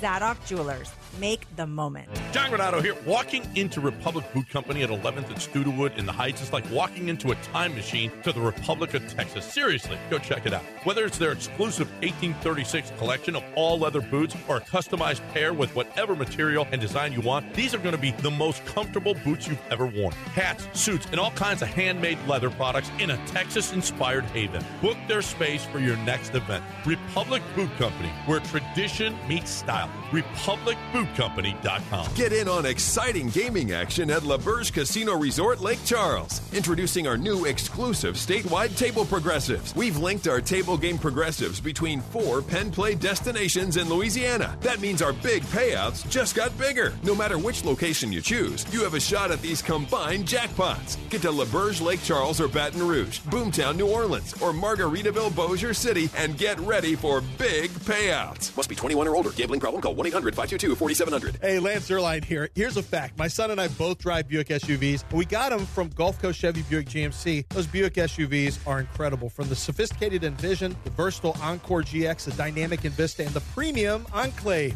There's going to be a perfect Buick for you. And right now, well-qualified buyers can enjoy 0.9% APR financing plus up to $3,000 in purchase allowances for current eligible non-GM owners and lessees, plus no monthly payments until next year. Gulf Coast Chevy Buick GMC in Angleton. Buick, exceptional by design. Time to hydrate, Houston. Rambler Sparkling Water's cranberry flavor is back and available for a limited time this holiday season. Available at Sprouts, Whole Foods, and many other retailers. Cheers to the flavor of the season. Rambler Cranberry. Get rambling. John Granato here. You know what's the scariest thing about winter coming? That you might run out of beer. That's scary. Actually, the scariest things are frozen, broken pipes that can cost thousands of dollars of damage to your home. Have Aqueduct Plumbing Company come out and give you a free estimate for pipes that don't burst in a freeze. Billy says if you go with them, he'll throw in a traditional water heater in for free. That's crazy, Billy. Call them today, 281-488-6238, or visit them at aqueductplumbingcompany.com. Tell them you heard it here. Houston values banking that puts people first. Veritex Community Bank is now part of Huntington Bank, and Huntington is committed to keeping banking local, investing in neighborhoods, supporting small businesses, and helping Houston thrive. More at huntington.com/Veritex Bank. Member FDIC. When it comes to accidental injury cases in Harris County, there's one law firm that files nearly 3 times as many cases than any other firm, and that's Daspit Law Firm. Why? Because they're the best at what they do, getting their clients the compensation they deserve for injuries they've wrongfully suffered in an accident. Lance Zierlein here, and if you suffered an injury in an accident and you would like a free case review, call John Daspit now, 713-CALL-NOW. That's 713-CALL-NOW, or visit DaspitLaw.com. Taqueria Sarandas is dedicated to the community. This season of giving, they are going to select one family to receive a Thanksgiving meal, a turkey, a pie, and sides. Come in to register at any of the locations, and they are going to select one winner per location. Available at any Taqueria Sarandas, Arandas Bakery, and Arandas Seafood. No purchase necessary. Taqueria Sarandas, serving the community since 1981. Also remember to grab your tamales this holiday season at Arandas Bakery. That's Taqueria Sarandas and Arandas Bakery. Go now.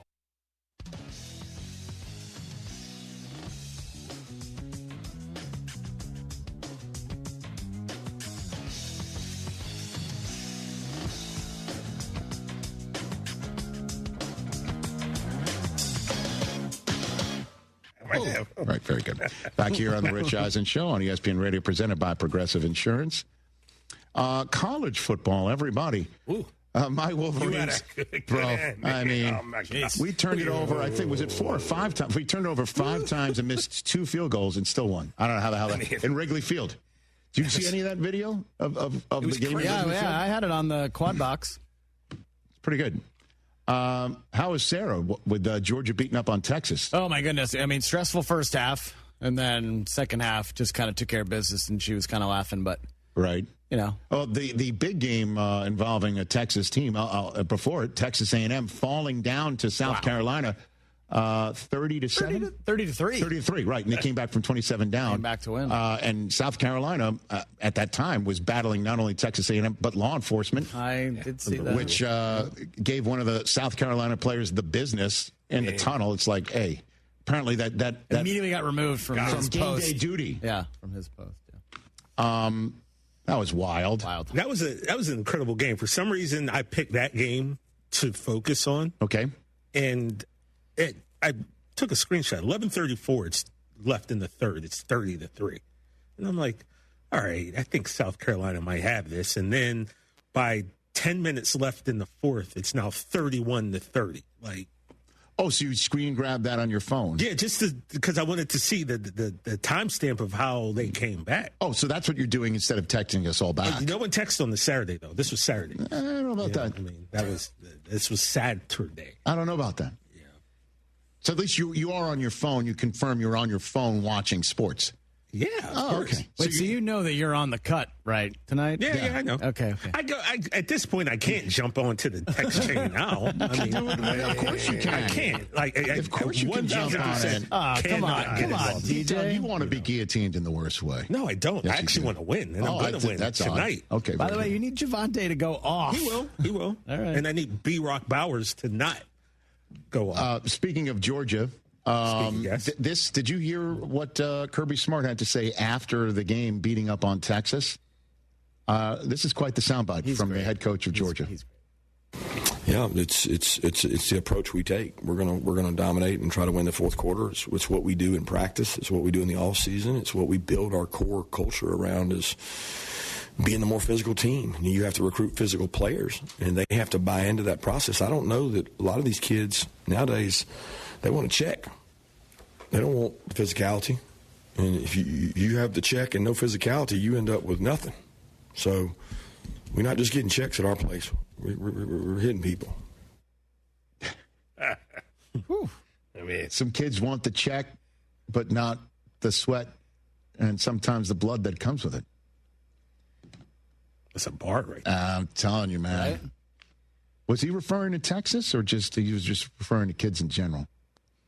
It doesn't even matter. Thing. Kirby doesn't really take shots, so I assume it was in he's general. Still just in general? Yeah. Some kids just want the checks. They don't want the rest of it that comes with it. We represent some physical players here. So Alabama loses. It was a good day for Georgia. Yeah. Well, yeah, like Texas A&M did win, but it didn't look great. Right. And the next day for Georgia, watching that game last night, as the Eagles are getting announced, it was like Georgia. They have four defensive players, right, dude, on the Eagles? That Mateer kid for Oklahoma can play football. Yeah, you called him Baker-esque. He looks like him. Yeah. Don't you think? I like him a lot. He's got some sand in the pants, man. He's got some moxie, yeah, man. He's got some. I like watching him play football. Yeah. Except when he beat Michigan. We couldn't stop him. We couldn't stop him on the ground. We couldn't stop him in the air. It was like a whole Dr. Seuss rhyme. We couldn't stop him in a box. We couldn't stop him with a Fox or on Fox. I don't know if that game was on. I don't think that game was on Fox. That's funny. Well, so I got 2 weeks left. Oh, this is great. I got 2 weeks to go. Mock draft has Mateer to the Raiders. Dude, Mateer to the Raiders would be really fun. Mateer to the Raiders would be a lot of fun. And I think Raiders fans wouldn't mind it because he's good. He's really good. But I got 2 weeks to go. Rich. Living your best life for 2 weeks at least. I got 2 weeks left. Let's say you win. That would be great. I mean, again, thought last year was like a pipe dream that you would beat them, and then in the horseshoe. Yes, I mean. Right, and then, they went on to win the Natty. But yeah, which they wouldn't have done if they had lost, if they'd beaten us. Probably not. I mean, true. I don't know. Maybe not. I like having my fun with it. I got 2 weeks left. 844-204-RICH is the number to dial here on the program. So, Draymond Green had the weekend. I mean, Wembanyama on an out-of-bounds play. This was on, I believe, Prime Video.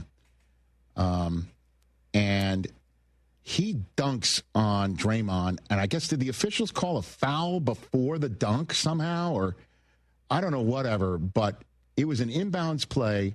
And Draymond is Yeah, it's unbelievable. He's 6'8", right? 6'8", Draymond 6'9". is a He's like big, 6'6". thick dude. Okay, and Wembanyama is like a foot taller Has than him. has a whole and he head. dunks on him and then stares down at him. The only thing that I could think of in that moment is it truly did look like John Sally looking down on Martin Lawrence in Bad Boys. Bad Boys. That's funny. And there it is. Oh, nice. Tell me that's just like the only thing missing is the glasses. Is Wemby's not wearing glasses. That's good. This is That is great. That's it. Well, you ever see this Right? one is not as bad, but the picture of Jordan with Muggsy Bogues on him, where Mike's Sure, holding the he's ball like up palm and of the Muggsy's ball. in a squat. I mean, that was something else. But Curry also scored damn near 50, yeah. a 50 piece. Yep. Wild. And then Draymond last night, a fan, where was this again last night? Where in New Orleans, where, by the way, I guess they can now announce their coach's name now because they bounced him. They fired Willie Green. Yep. That which is just what the Pelicans were like, our coach is being booed so much, we need to fire him. And then now we can introduce our coach's name. But some fan is barking at Draymond throughout the entire game, and Draymond goes up to him, and the fan extends his hands like, I'm not here to touch you, or I don't know what happened. But apparently the fan was calling him Angel Reese throughout the game. Oh. Not a compliment, I imagine. Well, again, Draymond had this to say afterwards, after the refs had to separate potentially the two. What happened in the second quarter with that fan? He just kept calling me a woman. You know, it was a good joke at first, but you can't keep calling me a woman. Kids, run away. Can't keep calling me a woman. So, you know,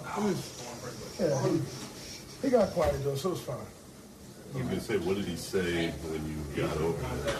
Well, he was talking at first, you know, and then you get a little closer, and he didn't really say much else. Yeah, I mean, the fan who has every right to...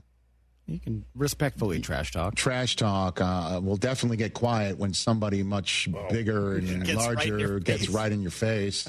Yeah. Just again, it's just a part and parcel of just how too close these fans are to some NBA players. And, you know, Draymond taking issue with his manhood being questioned, that he's got kids on the way. I mean, I think the insinuation wasn't about his manhood. It was about, you know, Angel Reese is known sometimes for missing layups. Right. And being otherwise dominant on the boards. That's a similar game to Draymond the Green. rebound stats are so high because you're getting your own miss. That's the insinuation. Right. Oh, my God. It's just so silly, man. And you know, the rabbit ears that you're giving the fan what the fan wants, and you're also potentially crossing a line here you don't want any part of. Especially when you have the all. reputation and the past transgressions. Well, I mean, you just don't want any part of it. Doesn't seem. Do you got any opinion on this? You know TJ I do, Jefferson? because Go you know for it's it. funny because you could sit there and call my quarterback who doesn't play the same sport as you a bum, right? Out for no reason, despite the fact that everything that Dak Prescott has had to go through in his life. I'm talking about losing his mom at an early age, losing his brother, like, you know, just to make it through that. You're not a bum, man. And that, I don't know why. That just really irked the crap out of me when he said that. And then, unfortunately, with Marshawn Nealon passing away, it kind of made that not matter as much. Understood. Know? And so, yeah, so I let it go. But now I'm seeing this. It's like, so, hello, was this like a pot calling the kettle black type? Like, it's cool for you to sit there and trash somebody, but someone can't say it to you? Is that what? I guess his what we're doing response would be, at least he didn't call me a bumette. At least I didn't call him a bumette. It was funny at first. Which makes no sense. To me, it's not a gender thing. I mean, you know. Well, that's where he took the bottom line is, if you feel that your manhood is being questioned, your manhood is in your estimation crystallized by the fact that you have children, then, you need to understand something a little bit more about yourself. Right. And your own self-assuredness. And I don't particularly care. People, I cry all the time. Whatever you associate with masculinity is an argument that I'm not going to get into now. I think he's just basically saying you can't shoot. And he did it in a way that really rubbed him the wrong way. And I think he went up to him, which makes no sense because let me just tell you potentially crossing the line. Angel Reese sat in front of me at the Canelo Terrence Crawford fight. Yes, sir. I'm not going to say anything bad about Angel Reese. By the way, who has a cameo in a House of Dynamite that came out of nowhere. She does. It was out of nowhere. It was. I'm like, whoa, what? I know. Yeah. Her agent doing some work. Yeah, well done. Listen, guys. Well done by all involved. I'm just saying. Al in Dallas. What's up, Al? How you been, sir? I'm just saying.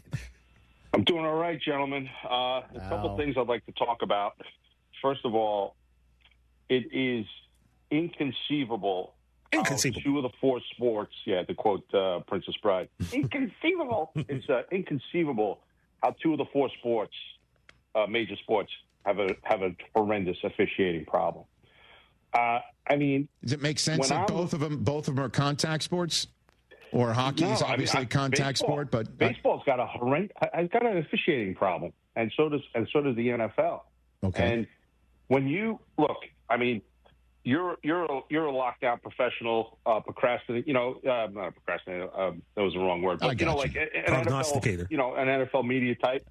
And I got to listen to Bob Papa and Carl Banks do the local games. Bob Papa, lockdown professional. Bob, obviously. Mm-hmm.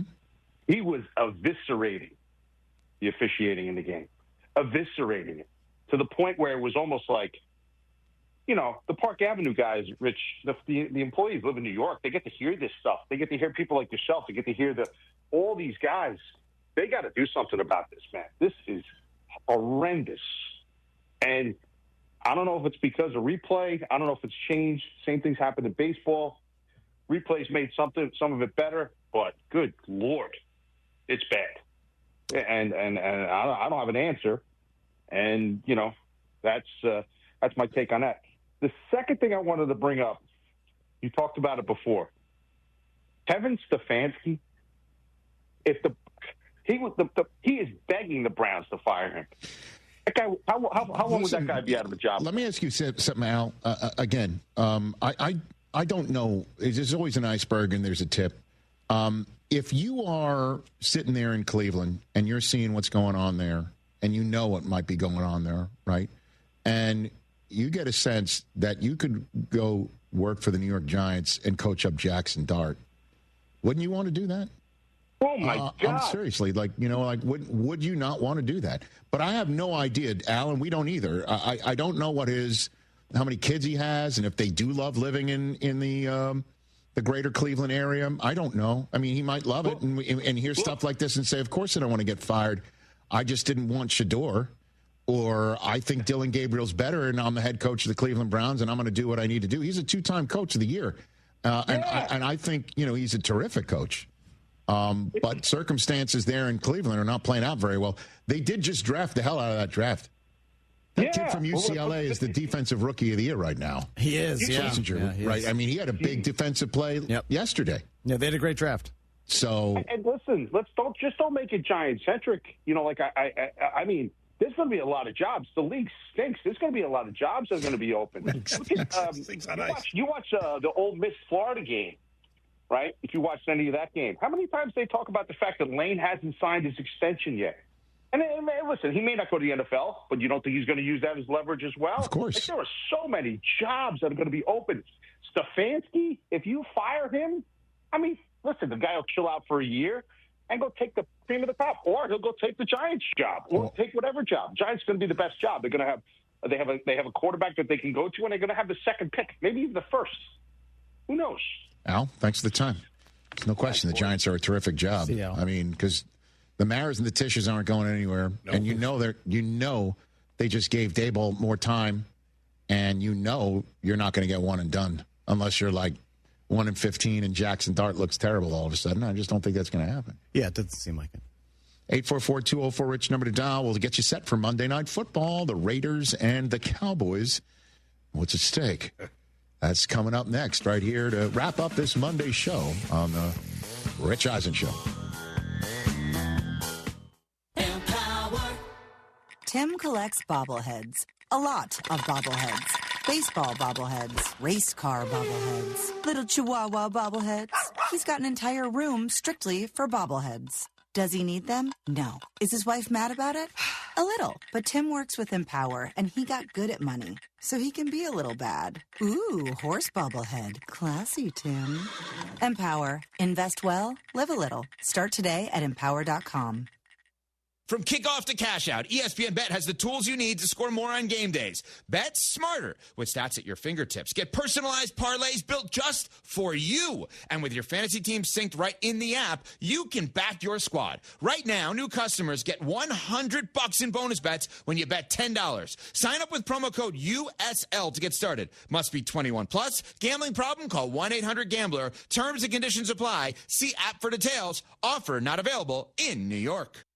Buying a new vehicle shouldn't be hard. Monument Chevrolet makes it easy. Random here. Monument Chevrolet has a huge selection of Chevy vehicles priced with transparency. No hidden fees, no upcharges, no dealer add-ons. For over 50 years, Monument Chevrolet has earned relationships with thousands of customers doing business this way. For new and used cars, fleet sales, and service, visit Monument Chevrolet in Pasadena, right off 225 and Beltway 8 and monumentchevrolet.com. Chevrolet, together, let's drive. Bavona Law is responsible for the content of this ad. Hey folks, I'm Drew Bavona, Houston injury attorney and the voice for kids. As a Navy veteran and foster parent, I place service to my community first and have always felt that our kids needed a greater voice for justice. Did you know that injured kids have similar rights to injury claims as grown-ups do? I know it, and fighting for kids when they need me is my mission. When Bavona Law finds that a community park, daycare, or activity center, to name a few, failed to keep your child safe, we will hold them accountable, give our clients attention, and seek compensation for your child's injuries. I don't cost a dime unless I win your case. Talk to me. It's free. Call 800-880-5757. That's 800-880-5757. Se habla español. Call 800-880-5757. Whether it's morning routines or weekends on the sidelines when the temperature drops, America brings the heat with Hot Hands. Hot Hands are America's favorite hand, toe, neck, and even body warmers to help you stay warm and cozy from head to toe. Hot Hands are fast-acting, they're long-lasting, and they are made right here in the USA. Look for the Hot Hands logo and the bright orange packages at your favorite store or online, and keep doing what you love out there with Hot Hands, warming up America coast to coast. Macy's just dropped tons of new Black Friday deals. And with more being added every week, you can save on everything you need for the holidays. Like festive dinnerware for 60% off, women's designer looks for 30 to 50% off, and men's suits, blazers, and more for 50 to 70% off. So come into Macy's, beat the rush, and get your holiday shopping done early. Black Friday starts here at Macy's. Savings off select styles. Exclusions apply. Oh, and that's a hard foul. Let's listen for the call on the floor. The taxpayer owes back taxes. Penalties and interest are assessed and wage garnishments to begin immediately. The IRS never misses that call. I wonder if they will challenge it. The call is under review. Priority Tax Relief has been called in for a review. Priority is the best in the business at negotiating your tax debt and has even eliminated the debt for some clients. Priority Tax Relief is saving their clients millions of dollars every month. After a careful review from Priority Tax Relief, the debt has been eliminated. No foul on the play. Whoa! That completely changes the game, folks. If you owe more than $5,000, call Priority Tax Relief, and in minutes they'll review your case for free with a direct line to the IRS to see if you qualify for life-changing relief. No more worrying about wage garnishments or frozen bank accounts. Call Priority Tax Relief today at 800-781-9216. That's 800-781-9216. We make your tax relief our priority. Call now. now. Priority Tax Relief. Hi, this is Harold Gunn. And this is Bill Olson. Texas Outdoor News is the longest-running, most award-winning outdoor radio show in the state for a lot of good reasons. We bring you the latest news and information about hunting and fishing across our great state and beyond. And our guests are who's who from industry, government, and the field. Texas Outdoor News is brought to you by Ford Trucks and your best in Texas Ford dealers. Join us Saturday mornings at 6, Sunday at 7 on ESPN 97.5.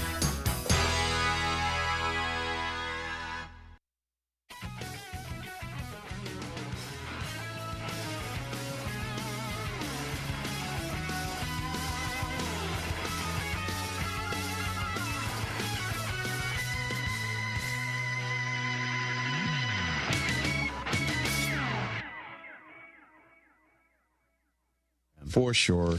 Back here on the Rich Eisen Show simulcast. The Hyundai Getaway Salesman. Get into it right now and get away with the deal so right it almost feels wrong. Because right now, get a great deal on our most popular models in adventure-ready SUV like the Hyundai Santa Fe and the Santa Fe hybrid models. There's the bold and stylish Elantra, packed with all the latest tech. You can go all electric with the Ioniq 5 or Ioniq 6. So get down to your local Hyundai dealer and get away with an awesome deal right now at the Hyundai Getaway Sales Event. Visit HyundaiUSA.com for details. We just for our radio audience on the TV side showed Mike McDaniel's first appearance on this program when he phoned in. He was just named the new head coach of the Miami Dolphins. We went over the favorite coaching cliches we have on this program, and he said, I'm going to do this in my first press conference at the Combine. And at the end, I stood there looking at him. He saw me. And at the end, I was like, is he going to do it or is he not? It's okay if he doesn't. I mean, I know he promised to do it, but he's still a head coach in the NFL. And then he just nailed it right down, one after another. I stepped out. We high-fived. That was the end of that. So I knew he just had a certain special way about him that he would get the joke and actually use his platform as head coach in the NFL at one point for a gag. And anybody that does things for the gag, I'm always appreciative of it. My favorite thing about that, too, is you, like, excusing yourself through the crowd. You're like, pardon me, excuse me. Yeah, and then high-fived him and then left the scene. Sort of like you know when to get out, like Costanza. With all due respect. Now, listen, though. Things are not going so well for Mike McDaniel this year, but he's won 3 of 4. And the one loss cost the general manager the job, but not him. And word is that Stephen Ross plans to keep Mike McDaniel in the job. And at 4-7 right now on a bye, the Dolphins' next games, I'm going higher register. I understand that. But the Dolphins' next games after their bye is home for New Orleans and then at the Jets. And they have a chance to go to Pittsburgh on a Monday night in Week 15, having won 4 in a row, a chance to get to 500. That's in the ether right now. And, you know, Kurt Warner said on our program on the pregame show, it started at 4 in the morning Pacific, that Tua does things in the McDaniel offense that's as good as any other quarterback in the NFL in this offense, that this offense is actually perfect for him. In the same way that I'm saying, hey, you get drafted, you got to have a coach that believes in you and then models an offense after your best skill set. And Tua can perform well in this offense. So it makes sense if you're tied to Tua the next year, the guy who's got the offense that's kind of perfect for him, you keep him too. And I know that's what some Dolphin fans don't want to hear is that they've already no confidence in this guy. But listen, they're on a bye. You come back, you get healthy in the spots you need to, and then you're taking on 2 otherwise last-place teams that are looking at their draft position, or for some players playing for their jobs, which makes them dangerous, but still beatable. And he's still, Mike McDaniel, got it in him to have fun at a press conference. Did you see how he snuck into Ollie Gordon's press conference? Gordon, who scored a touchdown in this game, he snuck into the second row of the press conference and asked the final question of Ollie Gordon II. Talk a little bit about how well you're coached. I mean, this is great. That's pretty good. Roll it. What's up, Coach? Talk a little bit about how well you're coached. I would say that I feel like I'm coached well. Might be a little bumps in the road, but I feel like. But I feel like I talk to y'all about anything, come mess with y'all. So I feel like everything cool with us. We good. Keep it light, which is definitely important. And I understand fans are like, I don't find this funny. Our season's lost. Unless it's not. I was just going to say, are they out of it? I'm telling you, they're a higher register team right now. 2 winnable games, and then they go into Pittsburgh and see what happens. Yep. So there's 7-7 maybe if they win all those. Hey, man. And then last 3 weeks, and let coin chips toss. fall. Let chips fall. Let's see who after that game. They're home against Cincinnati.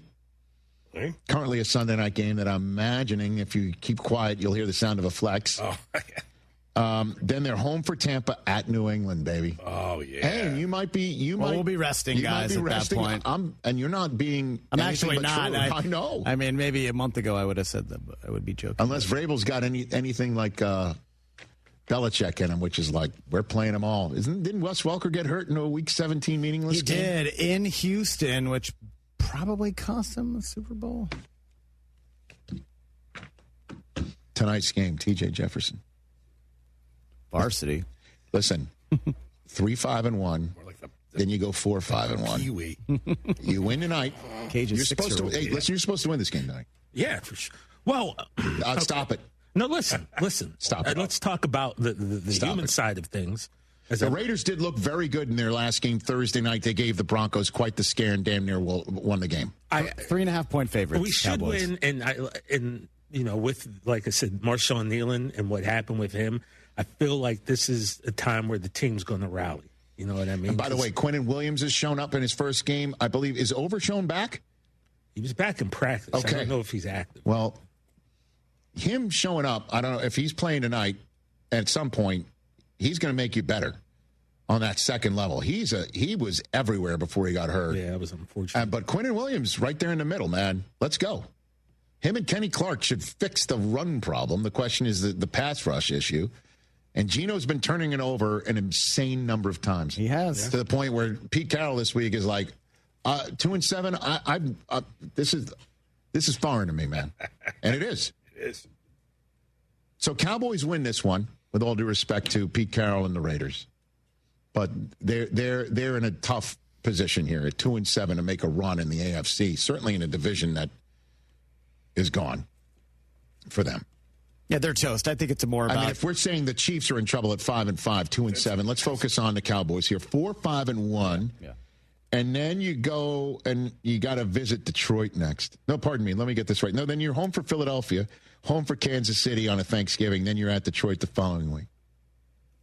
And Overshown is going to play tonight. There you go, baby. He's good. You just got way stronger on the first two levels of defense. Way stronger. Almost a year since his injury.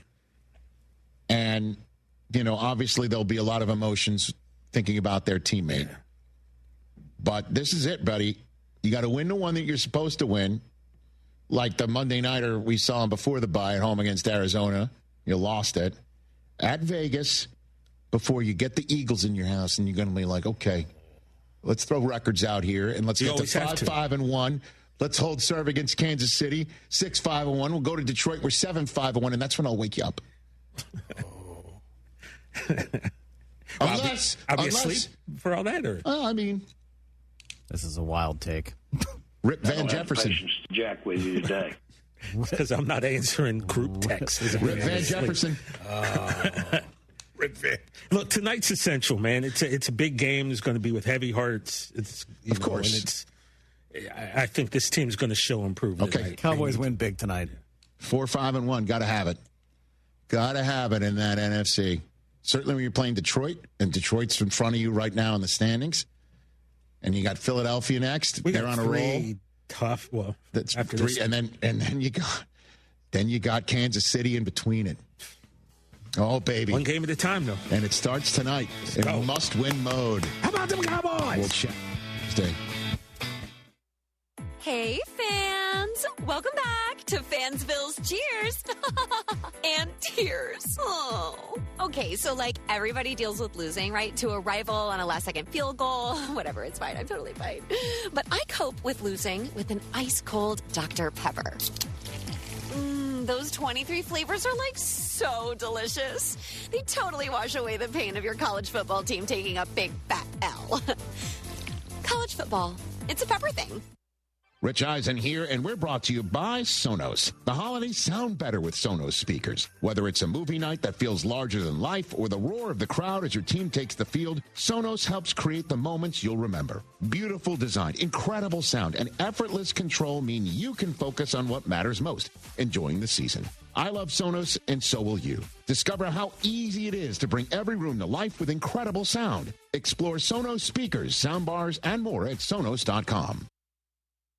Welcome to Huntington Bank. We're new here, but we've been around since 1866. Wow, that's a long time. Long enough to know that insightful bankers, great products, and customer service make a big difference. Let's get more from money. Switch to Huntington Bank. Welcome. Eligibility requirements apply. Some features may require enrollment. Hey guys, Lance Zerline. I'm going to be with John and Dell live at Taqueria Sarandis on Highway 529 in Cypress this Friday morning from 7 a.m. to noon. Come grab breakfast with us. Tacos, chilaquiles, huevos rancheros, whatever you like. Kick off your Friday with your favorite morning crew. It's your guy Sean with Greenlight Offer, Houston's #1 house buyers. Let me tell you about David from Baytown. He lost his job, fell behind on his mortgage, and his house needed repairs that he couldn't afford to make. He tried listing it, tried getting caught up, but the bills kept piling up, and the stress was crushing him. That's when he called Greenlight Offer. We stepped in, gave him a fair cash offer within 24 hours, and guess what? He didn't even have to lift a finger. No clean-out repairs, no realtor fees, and no closing costs. Within a few weeks, David had cash in his pockets. Every single week, every single month, we help homeowners like David who need to sell fast, skip the repairs, and start fresh. If your mortgage is behind, your house needs work, vacant, inherited, probate, divorce, tenant just won't pay me the rent houses, or do you just need a way out?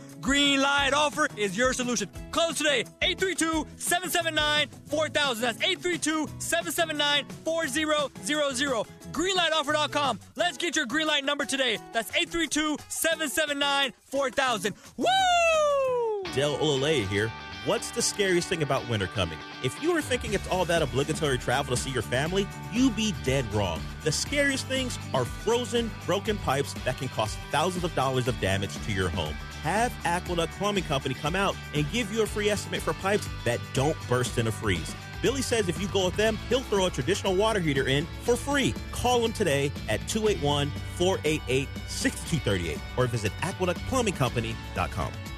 Make your holiday party unforgettable with Dessert Gallery, the go-to for Houston's sweetest celebrations. From dessert trays and scratch-made sheet cakes to photo and logo cookies and seasonal delights, we make hosting easy and delicious. Need client or employee gifts? Forget the fruit basket. Our dessert gifts are the kind they'll actually savor. With 2 locations, Kirby and the Woodlands, plus late hours all week, celebrating sweetly has never been easier. Visit DessertGallery.com to place your order today. That's DessertGallery.com. Hey, it's John Granato. If you're giving your home a little love, start with the details that make it shine. Bluebonnet Glass designs and installs frameless showers, mirrors, glass doors, and windows that make your home feel open, bright, and brand new. They're a local team now, started in Sealy in 1951, and they're here in the Houston area. Honest work, fair prices, great results every time. Visit BluebonnetGlass.com to see their work and get a free quote. Bluebonnet Glass, adding the beauty of glass to your project.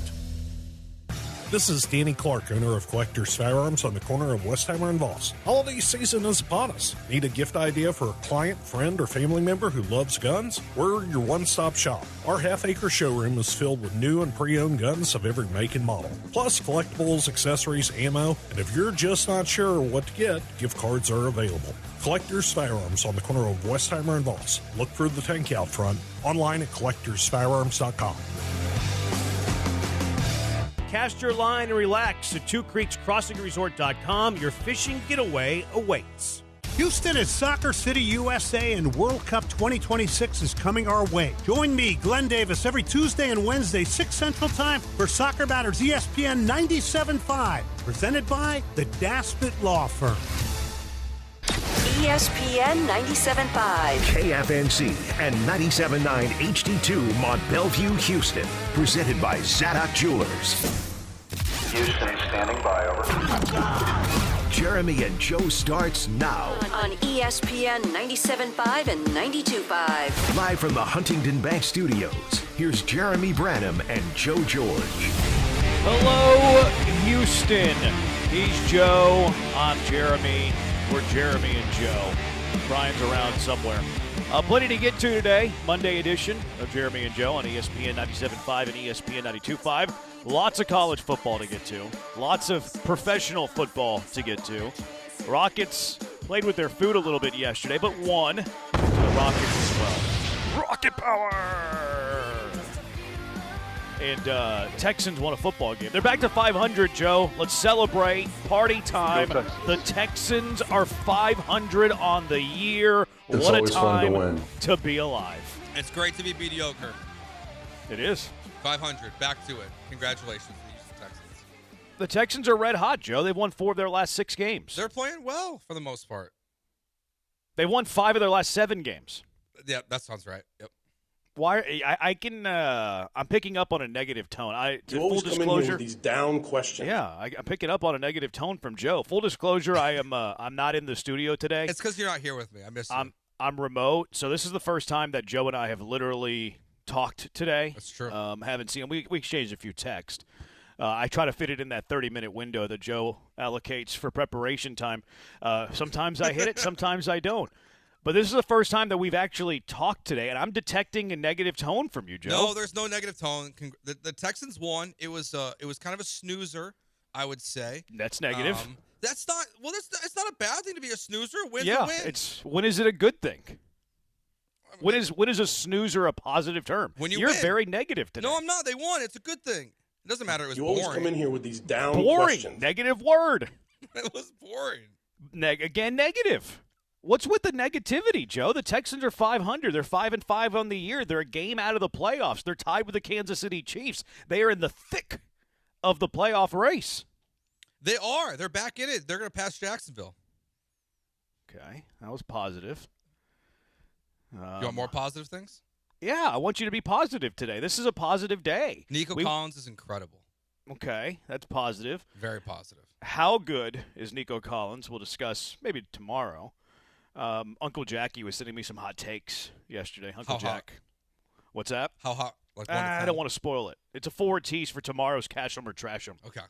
Yeah, so make sure you're listening to Jeremy and Joe tomorrow specifically for Cash 'em or Trash 'em. What time? We don't know. We don't schedule things. We just fly by the seat of our pants around here.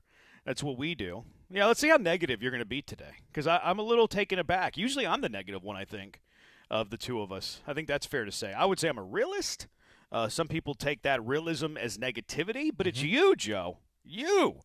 That's being negative. See, my main takeaway with this one, Joe, is that wins in the NFL are not easy. Road wins are not easy. Winning with a backup quarterback on top of those things are not easy. I'm saluting a win for the Houston Texans, as a matter of fact. Every win is a pretty win. There we go. Every win's a pretty win, Joe. Well, that I disagree No ugliness. No, not pretty, but a win is a win. That's all that matters. I'm not trying to be negative. I think a bad start to the show. I'll be positive. It's coming across a little negative. I'll be positive now, I promise. I don't need you to be one way or the other. I'm just surprised by the negativity. There's a very famous coach, one of the greatest coaches in his sport, that says that there's no such thing as an ugly win. It's like trying to put a bunion on Miss USA. Why would you do such a thing? You win a football game in the NFL, they're all measured the same, Joe. You put a 1 in the left side of the win column. You hang a win. It's better to be 5-5 than it is 4-6. Well, it's not even close. I mean, you're like, the Texans season's alive. It's alive and well. It doesn't matter how they got there. The season there's real hope now that you've won the last 2 games. Because we talked about this last 7 on Friday. If they would have lost this game, it's over. Like, it wasn't technically a must win and all that stuff. Like, I'm with you there. But if you lose to the Titans, this season is cooked, no matter who your quarterback is. And they did enough yesterday to get the win. And it was, like, I thought Davis Mills was good in this game. He wasn't exceptional or anything like that, but he did everything you want your backup quarterback, for me, to do in this win over the Titans. Like, he was everything you could ask him to be in this one. He was a great backup quarterback for this. Yeah, let's start there. What did you think of Davis Mills in the offense? You thought it was pretty good? Yeah, I mean, it was the easy stuff was good. Like I felt like when he was when it was very clear, like when he would like set his feet and throw right away, whether it's to Nico or Schultz or like the first read, everything was moving really well for them. When it got complicated, it didn't go as well, but that's fine. Like he's a backup quarterback for a reason. But they did a good job in the passing game, even though the points don't reflect it. I do think like the offense was good for the most part in yesterday's game. It wasn't exceptional or anything like that, but they moved the ball for the most part throughout the game, like in chunk plays when they needed to. And that throw at the end on the 3rd and 16 was spectacular from Davis Mills. Yeah, I thought that the offense was actually good. I know that the stats won't reflect that. Like, you scored 16 points. There was a lot of meat left on that bone. The Texans left a lot of points on the field, like 315 yards. No one's really writing home about that. But like I see, sometimes this yardage stuff can be misconstrued. Do you know how many yards Jacoby Brissett threw for yesterday? Like 290? Almost double it. He threw for over 450 yards.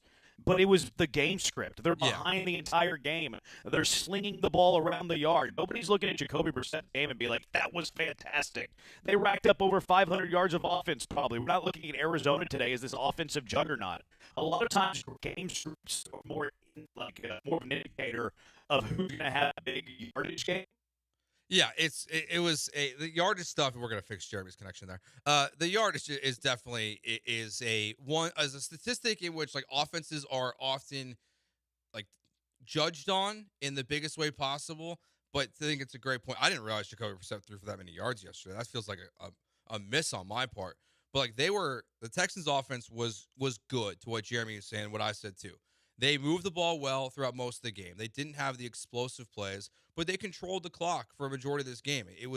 I thought the Texans offense in the passing game specifically was very solid in this game. I was impressed with what Davis Mills did. I still think it's crazy that if you looked at last week and this week and say, hey, Davis Mills over CJ Stroud, I think you're an insane person. That's fine if you want to be part of Mills Mafia still.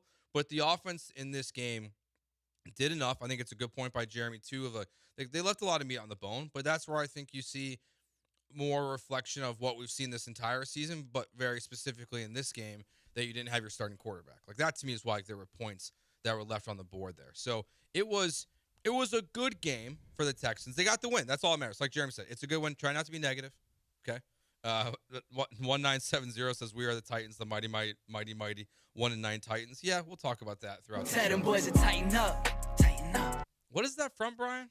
From the a rapper. fan music video for the Titans. That's right. Yeah, I haven't heard that one in a while. Yeah, we don't get to use it very often. Because It's they're not as irrelevant. fun as Duval or the Colt guy. So I measure offensive success based on how often you score. Is that fair? Yes. Like I hate the yards per game, how many yards you're racking up. Like that stuff obviously helps a bit, but I'd rather have an offense that scores at a 70% success rate and have less yards per game than an offense that scores at a 30% success rate and has more yards per game. Especially whenever you have the number one defense in the NFL. I think it's important to play complementary football. The Texans yesterday only had 10 real drives, which was kind of funny. Like the first quarter, each team had one drive. The Texans got the ball back with like 50 seconds left in the first quarter. So we're seeing that in the NFL, where like teams usually have more time of possession, leads to fewer possessions per game, all of that. The Texans had what I consider 10 real drives yesterday. Well, why are you saying it that way, Branham? Because they also had the ball at the end of the second half whenever they just kind of like ran out the clock. Mm-hmm. So like I'm not counting that. So the Texans had 10 real drives yesterday, according to me. They were in position to score points on 6 of those drives. That's a pretty high success rate. Now, they didn't score on all 6 of those positions to score. One time they took a sack and had to punt. The other time they went for it, 4th and goal at the 2, took a sack, turned it over on downs. They kicked a lot of field goals yesterday instead of putting it in the end zone, which is another problem with the red zone offense. Don't ignore in victory what you wouldn't in defeat. But if Davis Mills, and I know it's the Titans, and I know they stink. Their defensive line's not bad, though. If Davis Mills is putting you in position to score points on 6 of your 10 drives, I consider that a success. I consider that a win.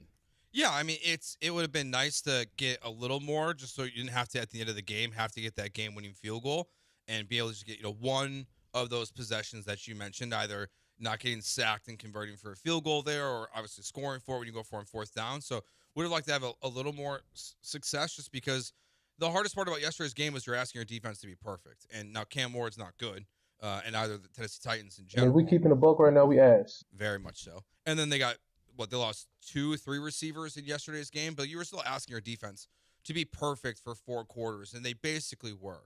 But, yeah, the offense had a good day yesterday. I don't think there's really, at least from a passing standpoint, I don't think the running game was very effective. The numbers obviously reflect that.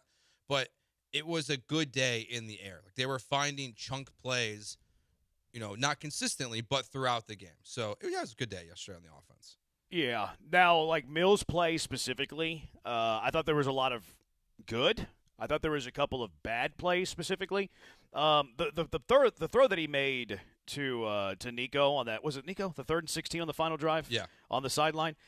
The throw that he made to him was unbelievable. Like that to me was the throw of the game. Cam Ward had a really good one on their final possession that tied the game, where he got hit right as he threw that bomb down the left sideline, would have been the bottom of your screen. But the 3rd and 16 throw from Mills was fantastic. I thought that the throw he made to Hutchinson, the little floater on the opening drive, had to be quick triggered, had to get rid of it quickly. There was pressure that was coming. He had to get rid of the football. And then Hutchinson had a couple of steps, but a floater, dropped it right in the bucket. Like, Mills can sling it around a little bit. Now, there was 2 sacks that he took that I think are unforgivable, quite frankly. The 4th and goal at the 2, and look, I understand that Woody Marks missed an assignment there. What do I always say for quarterbacks? Quarterbacks have to have a plan for worst-case scenario. There is no incentive to take a sack 4th and goal at the 2. If it was 3rd and goal at the 2, yeah, you're taking your sack. You're not putting the football at risk by heaving it up into the end zone. But 4th and goal at the 2, and you have somebody in your face immediately, how are you not getting rid of that football? Well, I think those, the 2 things you just went through, like the throws and then the sacks, that's why he's a backup quarterback. And it's because I agree, it's unforgivable. The one on 4th and 2 is, it just can't happen. You just throw it up there to one of your tall guys and hope that they come down with it. Because worst case, it's an incomplete pass, and they get the ball on the 2-yard line. What's the big deal there? Like, maybe they're dumb and they pick it off, or maybe you get lucky and you catch it. Just throw it up in the end zone. Like, that's any quarterback that makes that throw at any level, honestly, from high school through the pros, that's an unforgivable play. You cannot have that. But that's why it shows he's a backup quarterback, because there's really, really good, and then there's some plays in yesterday's game that are bad. And he did exactly what you wanted him to do as your backup. Now, maybe we'll have one more game with Davis Mills. We'll wait and see what the injury reports look like over the next 3 days before the game on Thursday. But he showed, I think, to me, why he's paid the way he is, but also why he's not the starter on any team in the NFL. Yeah, I think that's a fair way to put it. And then the second sack that he took, the 3rd and 5 when the ball was at the Titans 28, this was a position they were in to score that they didn't get any points. And look, Ariante Ursary couldn't block Arden Key. I get it. But again, you have to have a plan for worst-case scenario. That's a ball where you plant it at the nearest receiver's feet, or you have a plan to throw it over the head of a receiver out of bounds where it's not intentional grounding, because that took you out of field goal range. Like, it cost you points. You took the sack. You ended up having to punt. Texter said he didn't like the punt. I mean, what do you want to do, though? It's like 4th and 15. Like, your defense is the strong part of your team. Like, I don't know if I blame Demeco for punting there, especially after he saw his team take a sack. But I thought it was a poor sack to take from Davis Mills. Davis Mills, on the 4th and goal at the 2, cost you, an opportunity to score on a heave, but more importantly, pinning the defense back deep inside the 2-yard line. And then the 3rd and 5 sack, I mean, he cost the Texans 3 points by taking the sack. Yeah, it could have cost you the game. Like, that one sack could have been the end of the game. I mean, well, I guess really both plays, not converting any. Like, you needed 3 points on one of those 2 possessions, at least. And now, I think it was, did you like the decision to go for it on the 4th and 2? Yeah. I agree. Like, even though you've been bad at it all year, it's the right decision to go for it there. You don't need to kick a field goal on that point, because you expect your quarterback to, at worst, just throw the ball away. But he did the worst of all things and took that sack. And look, I mean, even putting it between the uprights, like, the Titans have the ball at the 2. Like, good luck, Tennessee. Yep. Like, this is the number 1 defense in the NFL. You're starting 1st and 10 inside your 2-yard line. I dare you to go score. And look, I understand that they still had it like at the 12, and it's still like, poor field position, but it's a little bit of a cushion. It's way better than 1st and 10 from the 2. And look, Tennessee scored on that drive. Now, you kept them alive, a couple of penalties, and the Titans were like able to go down the field and all of that, but I thought it was a poor decision by Davis. I didn't mind them going for it. Maybe you can be critical of the play call. Like, one way to not take a sack on 4th and goal at the 2 is don't throw the ball. But I also don't trust the Texans to get any sort of push against that Titans defensive line, and I think it was proved in the stats when you look at the Texans' yards per carry. Like, good luck running the ball against Tennessee. Like, you're playing right into their strength, right into your weakness. So I didn't mind passing the ball there either. No, I wouldn't run the ball in that situation. You can't run the ball. Even when, like, you're fully healthy. I mean, I guess C.J. Stroud is not a huge factor in this, but they've been terrible at running the ball in short yardage situations all year. And how many times have we talked about on this show about how they keep trying to run the ball on 4th and 1 and 4th and 2 and they can't accomplish it? I think it's absolutely the right decision to throw it at this point for the Houston Texans on a short yardage situation. Yeah. I just think they have a way better chance of having success in that moment in the air than on the ground. And if you're gonna run it, I think it needs to be some sort of outside run. Like, you're not gonna be able to run it up the middle. Yeah, like we saw last week. I wouldn't have mind. I probably, if you give me hindsight, 2020 revisionist history, I would have ran the ball there something outside. That's what I would have done. Because even if you get stuffed, okay, Tennessee starts the ball 1st and 10 at the 2. Texter says you don't go for it 4th and 2. Know your team. I disagree. Because even if you pin them back deep, I think that's a win. Okay, 713-780-3776. All right, 713-780-ESPN. Busy show. We'll get to Rocket Power a little bit later. Top college football stuff. Who had the biggest win in college football this week? Who had the biggest win in professional football this week? But when we come back, so people are talking about Stroud. What do you think the chances are C.J. Stroud plays on Thursday? Get your thoughts, too. 713-780-ESPN, the HRMP listener line. On YouTube at ESPN Houston. On Twitter at ESPN 975. Joe's at Joe George Radio. Brian's at Sacked by BMAC. I'm at Jeremy Branham. It's Jeremy and Joe on ESPN 97.5 and ESPN 92.5. First, a moment, though, on Pro Dunk Hoops. They make the best basketball goal you'll find. Look, this is the season. We've had some really good basketball around these parts for the last several weeks, and you're probably jonesing to play some ball. Maybe your significant other's jonesing. Maybe your kids are jonesing. Maybe your kids play basketball for their high school, middle school team, AAU. Whatever the case may be, they want a goal. And if you're going to get a goal, you need to get one from Pro Dunk. Don't waste your time in the big box stores. Get one from Pro Dunk. Why? Because they make the highest quality basketball goal you'll find. Tempered glass backboard gives you a true, authentic feel off the backboard. It's also got a breakaway rim. Why do I need a breakaway rim? Because it's height adjustable. Anywhere from 5 feet to 10 feet. You can throw down some jams. You can raise it up to 10 feet regulation, work on your shot, whatever you want to do. Stainless steel hardware. It's rust-proof, which is must-have in Houston with our humidity. They got the extended overhang, so you don't have to worry about rolling your ankle in the basketball stanchion, which is huge for people who have weak ankles. I'm telling you that for a friend. Also, their accessories are next level. LED light kits for night play. It gets dark early now. You might have noticed. LED light kits, you don't have to put the basketball down, though. Backstop nets, you don't have to chase after the basketball. Pull pad lettering and lots more. And you can order all of this, including professional installation, online at produnk.com. Yes, the pros from Pro Dunk professionally install your goal. Perfect height, perfectly straight. You don't do it. Let the pros do that work for you. And right now, if you call Pro Dunk and mention hearing this ad on ESPN 97.5, you're going to receive the Lightning Adjust drill-powered height adjustment feature for free. Did you know this is a $249 value? And because you're a junkie, they're giving it to you for free. How about that? Installed for free, too, so you don't screw it up. It helps you raise and lower the goal 10 times faster with no effort. Take advantage of this now. Call Pro Dunk at 281-351-9822, 281-351-9822, or visit them online at produnk.com. That's produnk.com.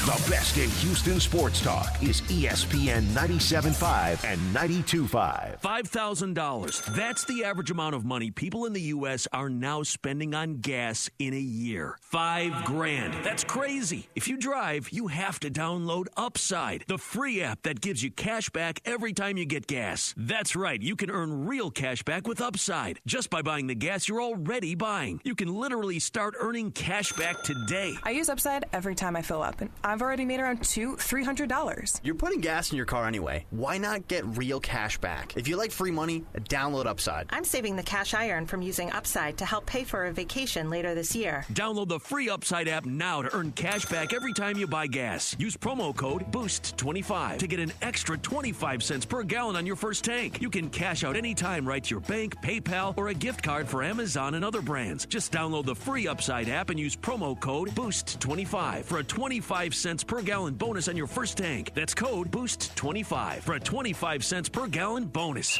Oh, and that's a hard foul. Let's listen for the call on the floor. The taxpayer owes back taxes. Penalties and interest are assessed and wage garnishments to begin immediately. The IRS never misses that call. I wonder if they will challenge it. The call is under review. Priority Tax Relief has been called in for a review. Priority is the best in the business at negotiating your tax debt and has even eliminated the debt for some clients. Priority Tax Relief is saving their clients millions of dollars every month. After a careful review from Priority Tax Relief, the debt has been eliminated. No foul on the play. Whoa! That completely changes the game, folks. If you owe more than $5,000, call Priority Tax Relief, and in minutes they'll review your case for free with a direct line to the IRS to see if you qualify for life-changing relief. No more worrying about wage garnishments or frozen bank accounts. Call Priority Tax Relief today at 800-781-9216. That's 800-781-9216. We make your tax relief our priority. Call now. Priority Tax Relief. The Bullpen, Saturdays at noon on ESPN 97.5 and 92.5.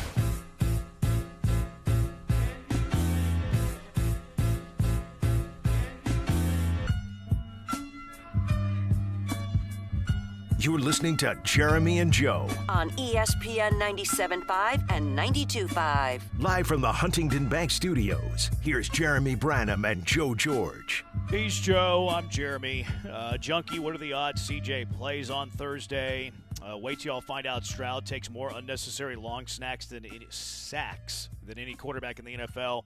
I think that's a fair criticism of Stroud, but I think he was way better at that in the previous 6 quarters before he got concussed. I think he made tremendous strides in that area. I agree. I think it's something that has plagued him since he was a rookie. I think we focus so much on the offensive line that I think CJ has gotten a pass at times for the sacks that he takes, but it's still in the moment like those were egregious, like in the game situation. Like it's one thing to take a bad sack, but to take one on 4th and 2, to take one later in the game on 3rd and 5 that takes you out of field goal range. It doesn't matter who the quarterback is. Like, you're getting criticized severely for that. And, look, I'm very critical of Stroud when he takes poor sacks, too. I hate taking poor sacks. I think Stroud took one in a similar situation. I can't remember if it was 4th and goal, but it might have been a 2-point conversion where he took a sack. And it's like, what are you doing, man? Junkie, I thought for a while Stroud is soft. Junkie? That's why they don't sneak the ball. Probably won't play. You think Stroud is soft? 713-780-3776. Is he a soft boy? I don't think so. I don't think he's soft. I think he's emotional. He gets hit pretty hard. Yeah, he's emotional. Yeah, I don't think he's soft. I don't think they quarterback sneak a lot. Like they've quarterback sneaked with CJ Stroud. There's some games where they don't because they don't trust their offensive line against the opponent's defensive line. I don't think that's a fair criticism there, Junkie. But I respect it nonetheless. Another Junkie, any timeline on Fairbairn coming back? Demeco mentioned today in his press conference that they expect Kaimi to come back. They said Petrie and Stroud still in the concussion protocol. So there's your injury update. Courtesy of Demeco, courtesy of me. Well, that's good that Kaimi is going to come back because then maybe you're not out of field goal range if Davis Mills takes that sack. Is it good, though? Is it good? Like, Matt Wright got a game ball yesterday. Yeah, I mean, yeah, he did, but Kaimi probably would have made those kicks, too, and also got one. I mean, Kaimi's not great outdoors. He's not great in long field goals. I'm just kidding. I mean, kicker controversy? Who is K1 for the Houston Texans? 713-780-3776. I don't think anyone has ever said who is K1 before. I don't know if I ever want to hear it again, but thank you. Why not? What's the difference? I just don't want to be having like breakdown discussions, like if they move on from Kaimi at some point, like who's K1 coming out of Kaimi? Yeah, who is it? It's Kaimi. Who do you want K1 to be? Kaimi. Matt Wright got a game ball yesterday, Joe. He did. He made his kicks. Congratulations. Wasn't K1 like some sort of like kickboxing or mixed martial arts thing? I think so. Like didn't like Bob Sapp fight for K1 maybe? Yes. I don't know, but it sounds like it sounds You remember right. Bob Sapp? No. He was the massive human being. Oh yeah, he was a massive man. Yeah, K1 was it's like a blend of kickboxing and MMA, right? I don't know if I'm remembering that right, but it sounds right. Yeah, I think so. Junkie, he's definitely soft talking about Stroud. If Stroud takes unnecessary sacks and Davis Mills takes unnecessary sacks, and we agree that they should have some sort of bailout plan, and obviously did not, is it fair to question Gerard Johnson and how much more he has to offer this team in the development of Stroud? I don't like the guy. Why are you taking shots at Gerard Johnson? That was aggressive. What? Gerard Johnson? I mean, I wouldn't put the blame on the quarterback coach. That's an offensive coordinator thing. He's the CEO of the offense. He's the one that's supposed to have checkdowns. He's the one that's supposed to have worst-case scenario. You don't put that on the quarterback coach. I will say this, Joe. You probably read this article being a Chicago Bear fan and the Caleb Williams thing the other day. Mm-hmm. Did you see the piece about the greatest college quarterback statistically of all time? I'm not the only one saying it. The Athletic literally said it last week. Talked about how important Case Keenum has been to the Chicago Bears, how important he's been to Caleb Williams, how important Case Keenum has been to even Ben Johnson, head coach of the Chicago Bears, how important Case Keenum was in the rookie season of C.J. Stroud. Case Keenum might be the greatest quarterback of all time indirectly. Case Keenum for OC to replace Nick Haley? Who says no? The moment that he retires, he's going to have 100,000 coaches banging on his door asking him to be a coach on their staff. That's all he's doing this year. He's just coaching. Yeah. That's he honestly. He wears pads, but he's coaching. Yeah. That's one of the worst secrets, though, in football, is like these backup quarterbacks, especially the third-string quarterbacks, they're either an additional coach or they're a developmental QB. They're like one of the two. And a developmental quarterback who will never play. Usually. Mostly. Usually. Shador. Like you don't have and then you have like maybe your backup that if you need them for a couple of games, then it's Davis Mills. But Gerard Johnson's the salt of the earth. What are we doing here? Yeah, that's a shot right there. There's some real high school football anger, it feels like, come through that text. Right? Yeah. Who'd you play for? Kingwood and Gerard Johnson at Humboldt High School? Beat your brains in? The Battle of the San Jacinto River? Red zone offense still an issue. Yep, it is. We won't ignore that. We won't ignore that in victory. Well, we wouldn't in defeat. Does Stroud have enough cachet to replace Mills if Texans are 3-0 in his starts? Yeah, I think so. Yes. Davis Mills has been fine. He has not been good. Yeah, I don't think you needed to say "I think so." There's no possibility that Stroud wouldn't take right back over. Yeah, I have real concerns. If the Texans win on Thursday, awesome. If Stroud clears protocol and is not starting the following week, I got concerns. Yeah, Mills does a solid job, but Stroud's just the superior talent. He's just better. I blame the quarterback coach because when my quarterback is pouting on the bench, the last thing I want to see is my quarterback coach doing the same thing next to him. Gerard Johnson's never pouted in his life. Ever. He has never once pouted in his entire life. Ever. 713-780-3776. HRP listener line. Why do we have Gerard Johnson slander going on in the program now? People are upset with him. I don't know why. Yeah. They're Davis blaming Mills, Gerard for all the problems. Backup quarterback is 2-0. Why aren't we giving him praise? Exactly. It should be like, hey, he's doing a great job as the quarterback coach, getting him ready for, getting ready for the games. He had Davis Mills prepped and ready to go, and he's 2-0. He's a great quarterback coach. Unbelievable. All right, 713-780-3776.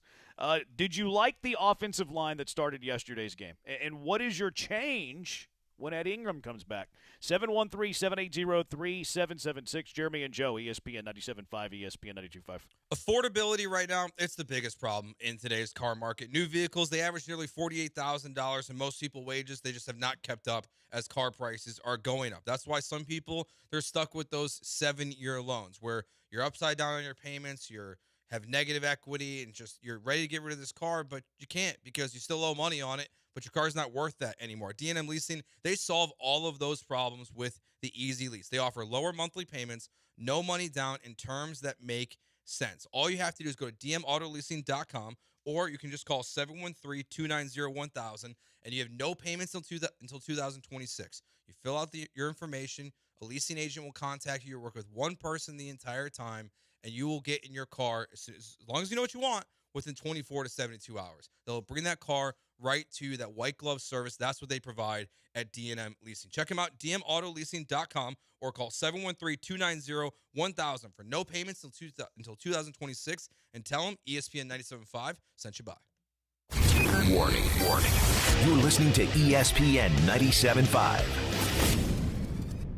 This is Danny Clark, owner of Collector's Firearms on the corner of Westheimer and Voss. Holiday season is upon us. Need a gift idea for a client, friend, or family member who loves guns? We're your one-stop shop. Our half-acre showroom is filled with new and pre-owned guns of every make and model, plus collectibles, accessories, ammo, and if you're just not sure what to get, gift cards are available. Collector's Firearms on the corner of Westheimer and Voss. Look for the tank out front. Online at collectorsfirearms.com. Houston values banking that puts people first. Veritex Community Bank is now part of Huntington Bank, and Huntington is committed to keeping banking local, investing in neighborhoods, supporting small businesses, and helping Houston thrive. More at huntington.com/Veritex Bank. Member FDIC. Black Friday savings are here at the Home Depot, which means it's time to add new cordless power to your collection. Right now, when you buy a select battery kit from one of our top brands like Ryobi or Milwaukee, you'll get a select tool from that same brand for free. Click into one of our best deals of the season and stock up on tools for all your upcoming projects. Get Black Friday savings happening now at the Home Depot. Limit 1 per transaction. Exclusions apply. Full eligible tool list in-store and online.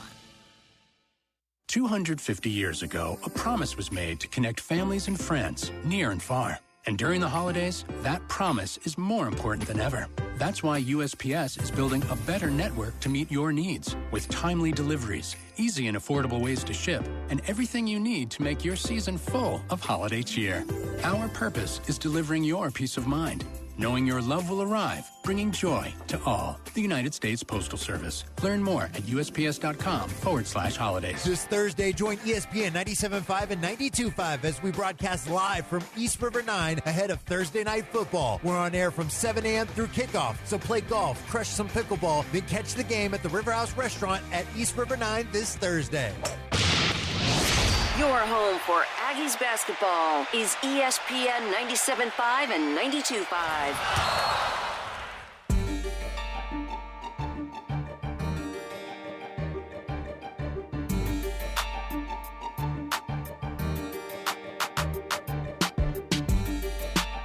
Matthew Wright for the win.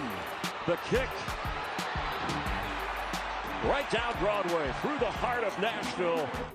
It's Jeremy and Joe. On ESPN 97.5 and 92.5. Broadcasting live from the Huntington Bank Studios. Here's Jeremy Branham and Joe George. Chris Myers just oozing enthusiasm with that game-winning kick for game ball recipient Matt Wright as he lifted the Texans to victory. I'm not sure who was more excited, Chris Myers or Joe George, to start the show. Definitely me. About that Texans win.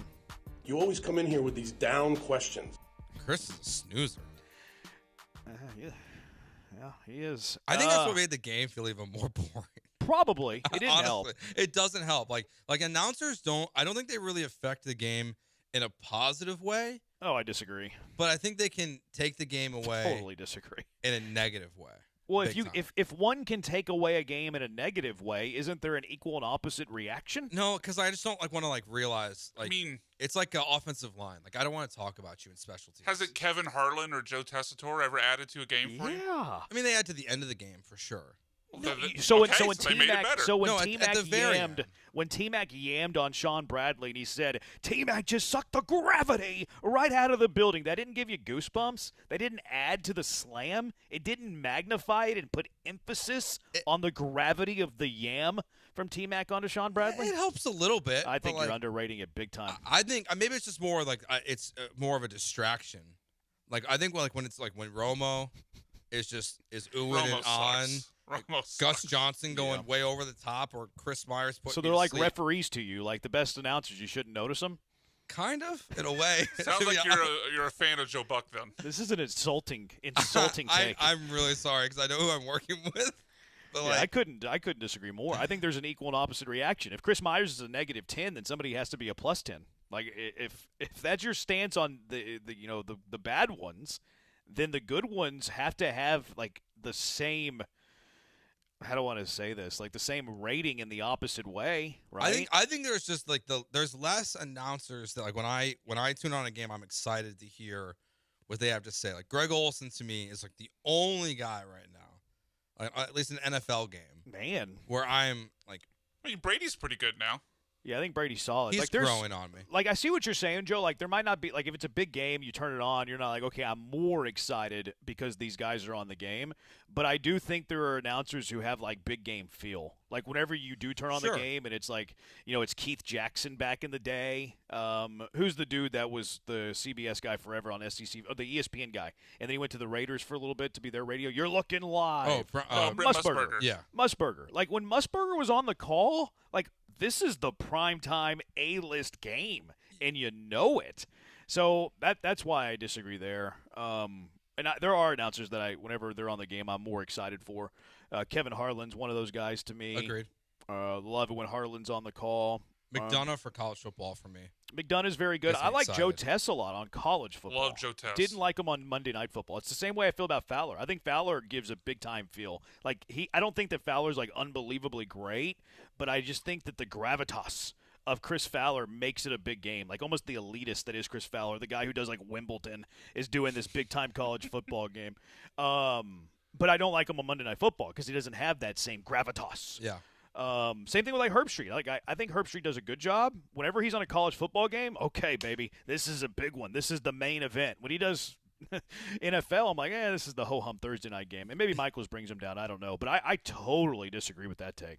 That's fine.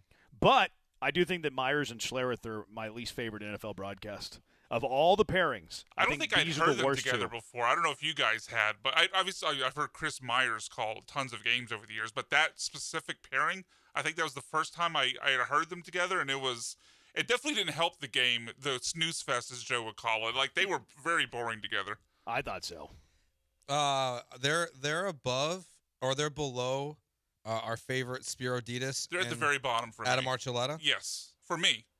I'd rather have Spiro than Chris Myers. 100%. At least Spiro put some he put some emphasis and some excitement to his calls at least. So I would prefer, but I prefer Stink over Archuleta. Personally. Okay, that's fair. I don't have a huge. So it's like it's the bottom two pairs. But I'd rather have Spiro and his team on the call than in Archuleta than Myers and Schlereth. It's probably because Myers is just like. I feel like he's describing paint dry. Like, and look, I understand yesterday's game was a snooze, as Joe would say, boring, as Joe would say. I wouldn't say those negative things. He would, using his words, not mine. But Myers is just like he mailed in the game-winning call. Like this, like I understand there are two below 500 teams entering the game, but this is a game-winning call in the NFL, and it's like right down Broadway. Yeah, it's ruin the Bluebird Cafe. Country music will never be the same. It has like the beginning of the first quarter. Week 6 field goal vibe of a game that means nothing because both team seasons are already over. Yeah. That's how he called the game. Yeah. Junkie says Ian Eagle's awesome. Great call. Ian Eagle's up there for me in any sport. Whenever he's doing football and he's doing basketball, I think he adds to the call. Agreed. And then now he's got JJ, so people in Houston like that. Junkie just make JJ Watt the full-time announcer. I think JJ's pretty good. I think he's going to be really good. I don't think he's there yet. I think he's good for where he's at in his career. Yeah, that's fair. As a rookie. Like same with Brady. Like Brady's gotten better this year, but I like Brady. I thought it was bumpy at first, but I think it's gotten a lot better. Yeah, agreed. Romo and Nance are a great pair. I don't like Romo. Yep. I've been out on Romo whenever people thought Romo was good.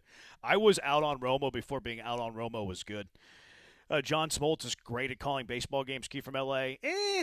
He has great insight most of the time. I think his delivery's kind of dull. I like the other group better. And I know people don't really like AJ Przinsky. I hate Przinsky. I like Przinsky but more than Smoltz. See, I can't stand Przinsky. Przinsky's my least favorite baseball color commentator. Really? Yeah.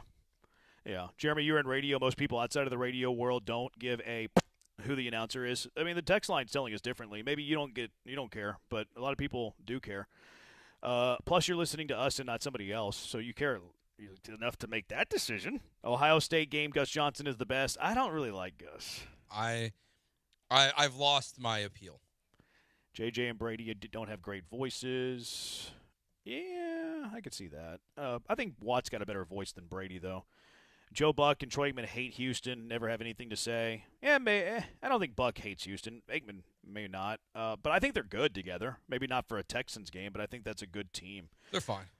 I think they're a good team. 713-780-3776. Go ahead. Aikman seems to kind of hate everything, I feel like. Except for the guys. The guys he really likes them. And it's very obvious. The people he doesn't like, he is. Do you want to throw those people into, like, buckets? Like, what type of people does Aikman like? What type of people does Aikman not like? I don't think he likes the Texans. I would agree with the texter. I don't think he likes Caleb Williams. There's just certain quarterbacks he doesn't like. We've heard that rumor about him. Yeah. Well, are you alluding to something, Joe, that you're not willing to say? No. 713-780-3776. Let's go out to the HRP listener line. Gary, you're in with Jeremy and Joe. What's up, Gary? Hey, good evening. I make my once a month, twice a month call. It's more than that. Commentating, good and bad. It is both, but it is necessary. I mean, even though, take for example, ESPN. When we're watching highlights, they're not at all those games, basketball, soccer, or whatever. But when you're watching ESPN, it's the ESPN announcers that are bringing that stuff to life. So I'm just talking about announcing and how important and impactful it is. And I know they're not at every venue, but they cover every venue that particular night. And so when they commentate, and we're watching ESPN and reruns or what have you, it's exciting the way some of them can deliver it. I'm not saying everybody's great. I am talking about the importance and significance commentating and announcers are. I think they are very important for the reason best that thing he's ever said. Most people generate all their sports takes by what the announcers say. That's why I think they are important. No matter how good or bad you are, if the announcer doesn't like the way a player is playing, that is the talking point for that entire week. Are you saying the mainstream media is morphing our opinions? Not our opinions, but a lot of opinions, yes. Okay. 713-780-3776. Let's go back out to the HRMP listener line. Julian, you're in with Jeremy and Joe. What's up, man? What's going on, gentlemen? We're talking about announcers.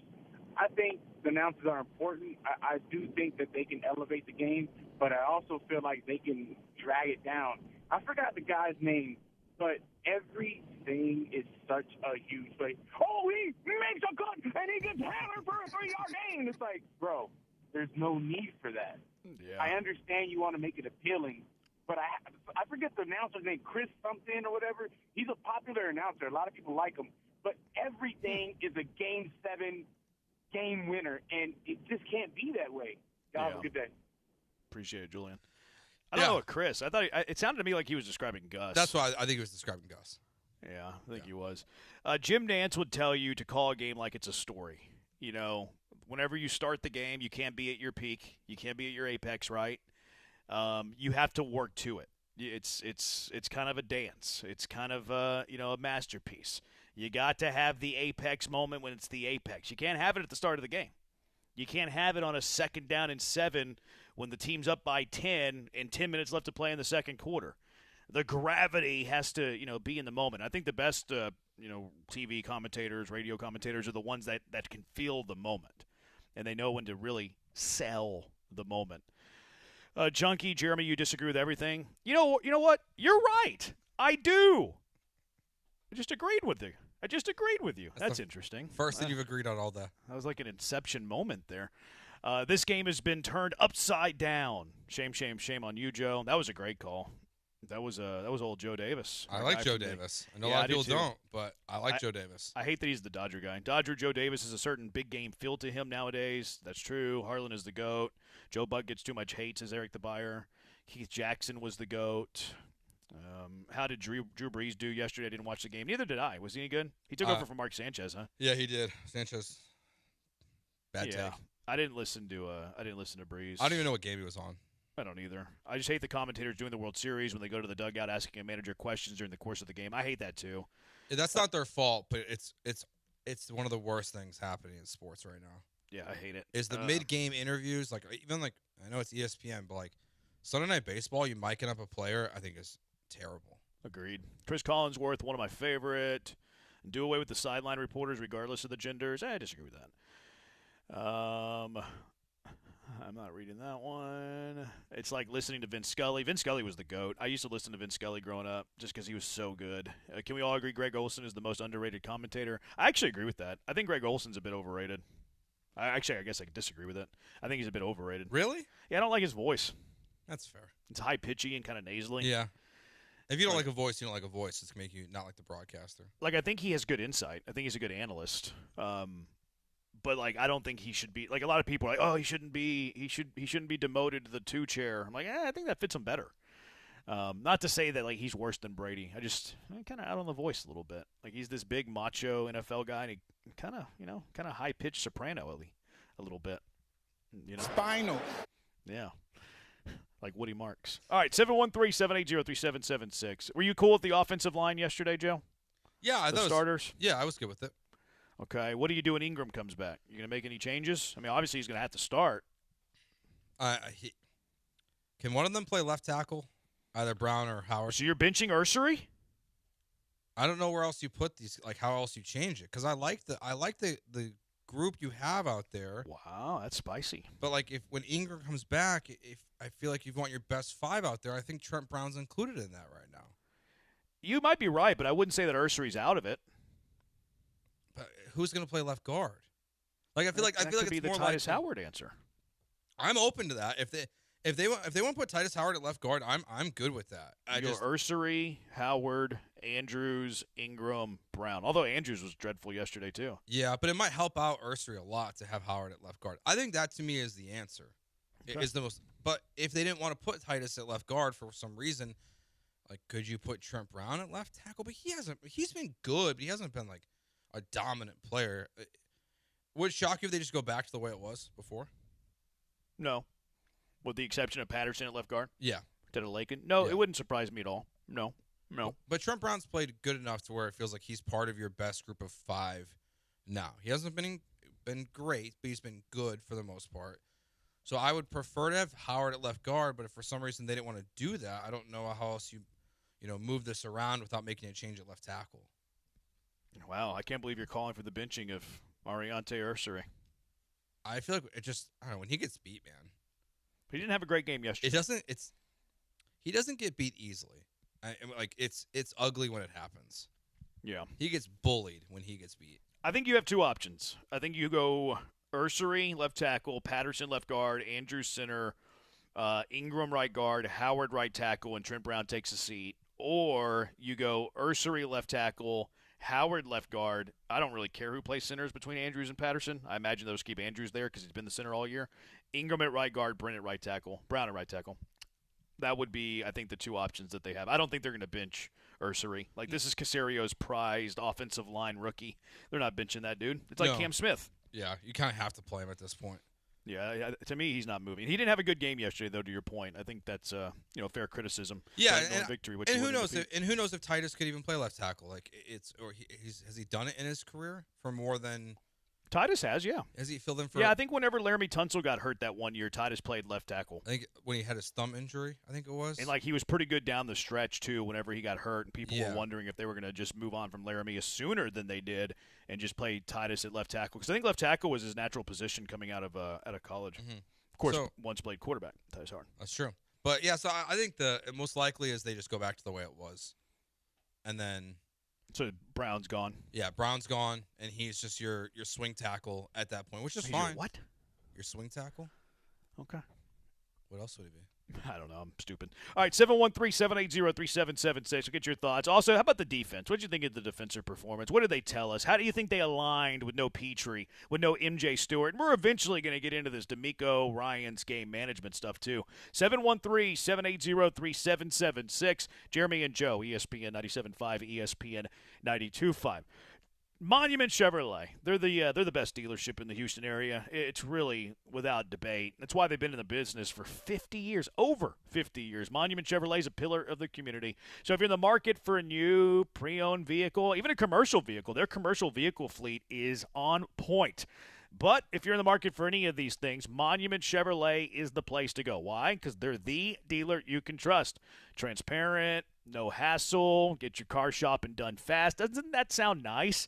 Unlike all of the other car buying experiences you've had where you don't know if you can trust the guy, you don't know about all these warranties, you don't know if you're being overcharged, you don't know if you're spending too much money, you don't know if the terms are great. You don't have to worry about that stuff at Monument Chevrolet because they are spectacular. Family feel at Monument Chevrolet. They have a friendly atmosphere because they hire great people. The great people and the friendly atmosphere leads to a great culture. It's palpable, too. The moment you step foot on their lot, the moment you step into their showroom, you can feel it. You're going to get a fair deal, a transparent deal, and a no-hassle deal. Doesn't that sound nice? Without wasting your time and aggravating, stressful negotiations. No tricks, no time wasting, no hidden charges. If you've been waiting to upgrade your ride, your kid's ride, your commercial vehicle fleet, now is the time to do it at Monument Chevrolet. Check out their entire inventory, monumentchevrolet.com, or just go visit them in person, 225 at Beltway 8. They have a massive lot out there. You're going to love it at Monument Chevrolet. Chevrolet, together, let's drive. ESPN 97.5. Catch every touchdown, tackle, and all of the gridiron action this season at J-Bar M. Rated one of Texas Monthly's top 25 barbecue joints. Savor J-Bar M's world-class Texas-style brisket, house-made sausage, and timeless barbecue. Enjoy buckets of beer for just $15 and $2 well drinks every Friday and Saturday. Houston's destination restaurant for classic Texas smokehouse and barbecue favorites is J-Bar M Barbecue, located at 2201 Leland. Visit jbarmbbq.com and follow on socials at jbarmbbq. Your Houston Cougars are 8-2 and looking to cap off an incredible season. Be there Saturday, November 22nd at TDECU Stadium when your Cougars take on TCU for Senior Day. Grab the Senior Bundle, 2 tickets and a parking pass for just $40. Help us send our seniors out in style. Don't miss the final home game of the season and your chance to celebrate an unforgettable year of Cougar football. Tickets now at uhcougars.com/senior or call 713-GO-COUGS. Oh, and that's a hard foul. Let's listen for the call on the floor. The taxpayer owes back taxes. Penalties and interest are assessed and wage garnishments to begin immediately. The IRS never misses that call. I wonder if they will challenge it. The call is under review. Priority Tax Relief has been called in for a review. Priority is the best in the business at negotiating your tax debt and has even eliminated the debt for some clients. Priority Tax Relief is saving their clients millions of dollars every month. After a careful review from Priority Tax Relief, the debt has been eliminated. No foul on the play. Whoa! That completely changes the game, folks. If you owe more than $5,000, call Priority Tax Relief, and in minutes they'll review your case for free with a direct line to the IRS to see if you qualify for life-changing relief. No more worrying about wage garnishments or frozen bank accounts. Call Priority Tax Relief today at 800-781-9216. That's 800-781-9216. We make your tax relief our priority. Call now. Priority Tax Relief. Sell your house in the most simplest way. Greenlightoffer.com.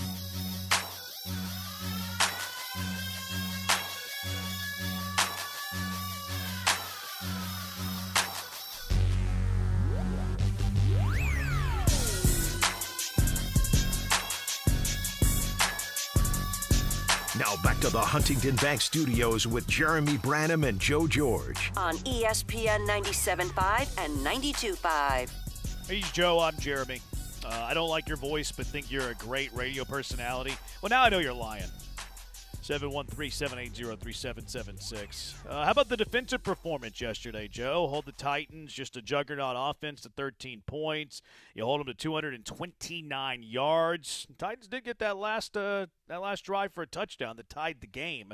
But the defensive performance, what did you think of Demeco Ryan's troops?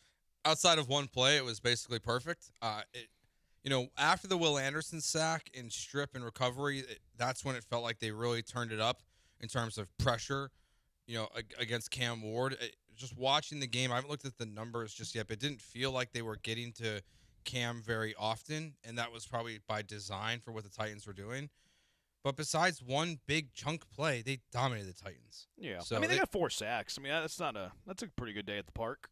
But I think they mostly came late in the game. Because even on that 95-yard drive, the Titans were getting sacked, having penalties, and then just kept moving the ball forward because of penalties by the Texans or that one big play. Yeah, but to your point, it was by design. Like, Titans are trying to get rid of the football quickly. Like, they know what the Texans possess. They know they need to get rid of the ball fast. A lot of times that's, what's going to prevent the sacks. Okay, let's throw a bunch of short passes, get rid of the ball quickly. We don't want our rookie quarterback getting hit. But overall, you ended up with 4. Wasn't terrible there. I thought the defense was great. Like, you had the final drive, whatever. Like, this is the NFL. Teams are going to score against you. Now, you can bring up the point about, like, opportune times. The Texans have allowed the other teams to score. There have been a few of those, but I think it's kind of like one of those, you get so much pressure, it's eventually going to break, and this offense has put the defense in some really bad spots. I thought that they played really well. How about the defensive alignment? They went, mostly nickel, played a little bit of 4-3. I thought what was interesting is that MJ Stewart was hurt. Petrie was hurt too. That Eric Murray never left the field. He never left the field, or Miles Bryant rather. I don't know. I'm all over these safeties. Miles Bryant never left the field. Whenever they played 4-3, he was your second safety next to Kalen Bullock. Whenever they were in nickel, he slid down to the nickel corner. And then they brought in Jalen Mills to be the safety. What did you think of the strategy there defensively? I mean, for a guy that was on the practice squad a couple weeks ago, they sure liked Miles Bryant in this game. To never take him off the field, like to have that much faith in him, I guess it's by force at this point. But this is kind of like almost like what we're talking about with the refs.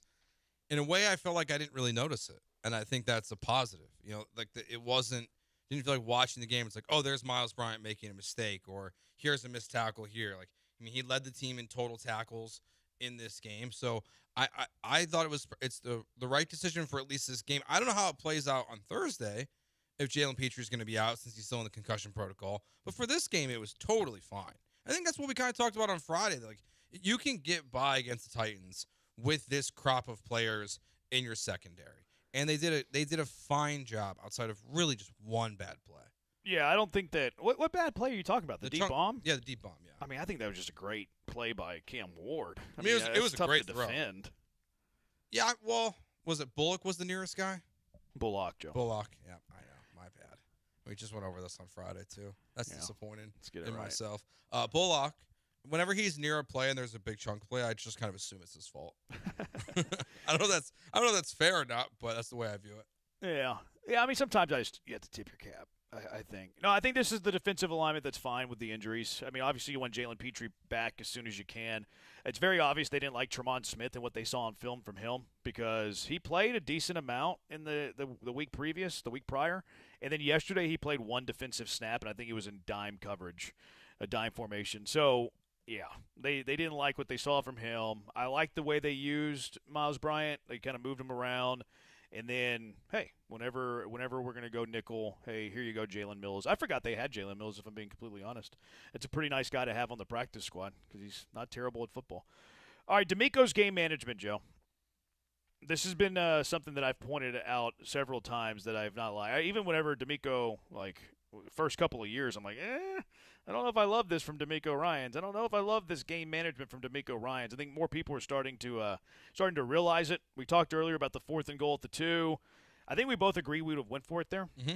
Yeah, so nothing wrong there. Nothing to be critical about there.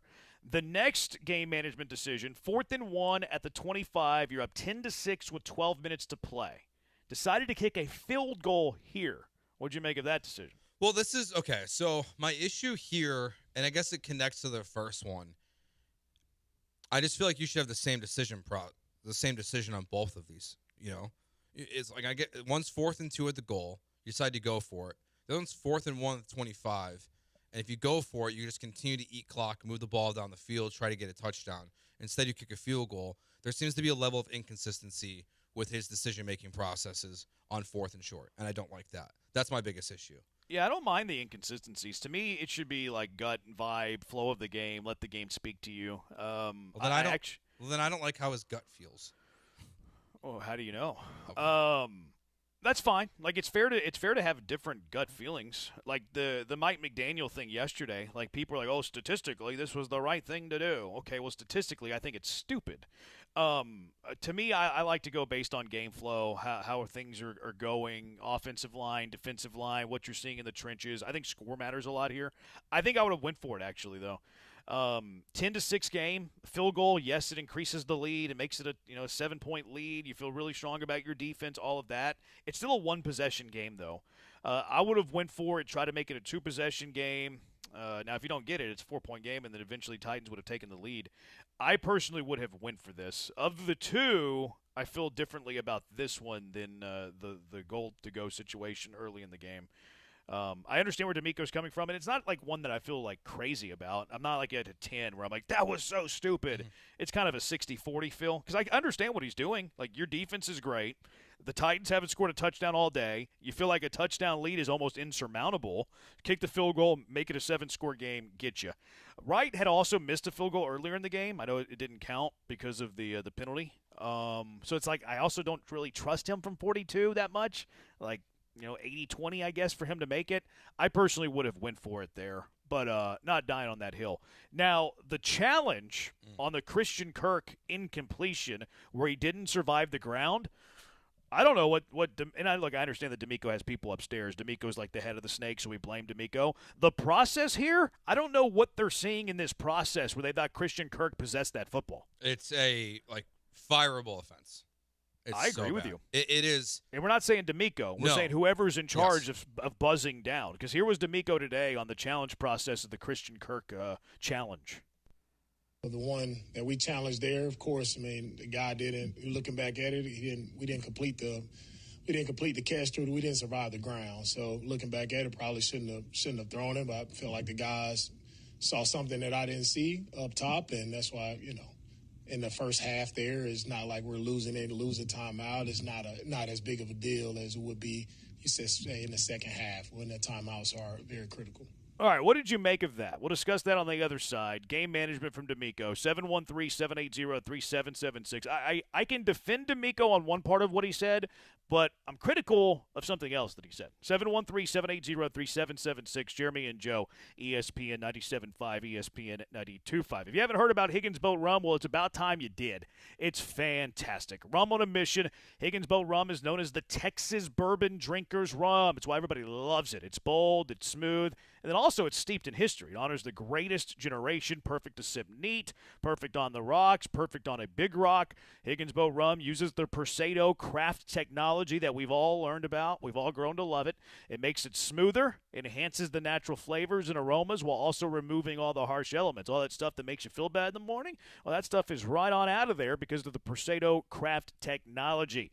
Higgins Boat Rum is perfect for crafting your cocktails. Try your old-fashioned with it. I've been doing that lately. It's fantastic. Your Manhattan, the classics, really good there too. The Pina Colada, a Mai Tai, which the boys love. Cuba Libre. It's perfect with all of them. Higgins Boat Rum pays tribute to our military heritage. It's named after the iconic landing craft that turned the tide in World War II. Higgins Boat Rum donates 10% of profits, too, from every bottle to Camp Hope to support our veterans. So when you buy a bottle, whenever you pour a little bit of Higgins Boat Rum, you are honoring our veterans.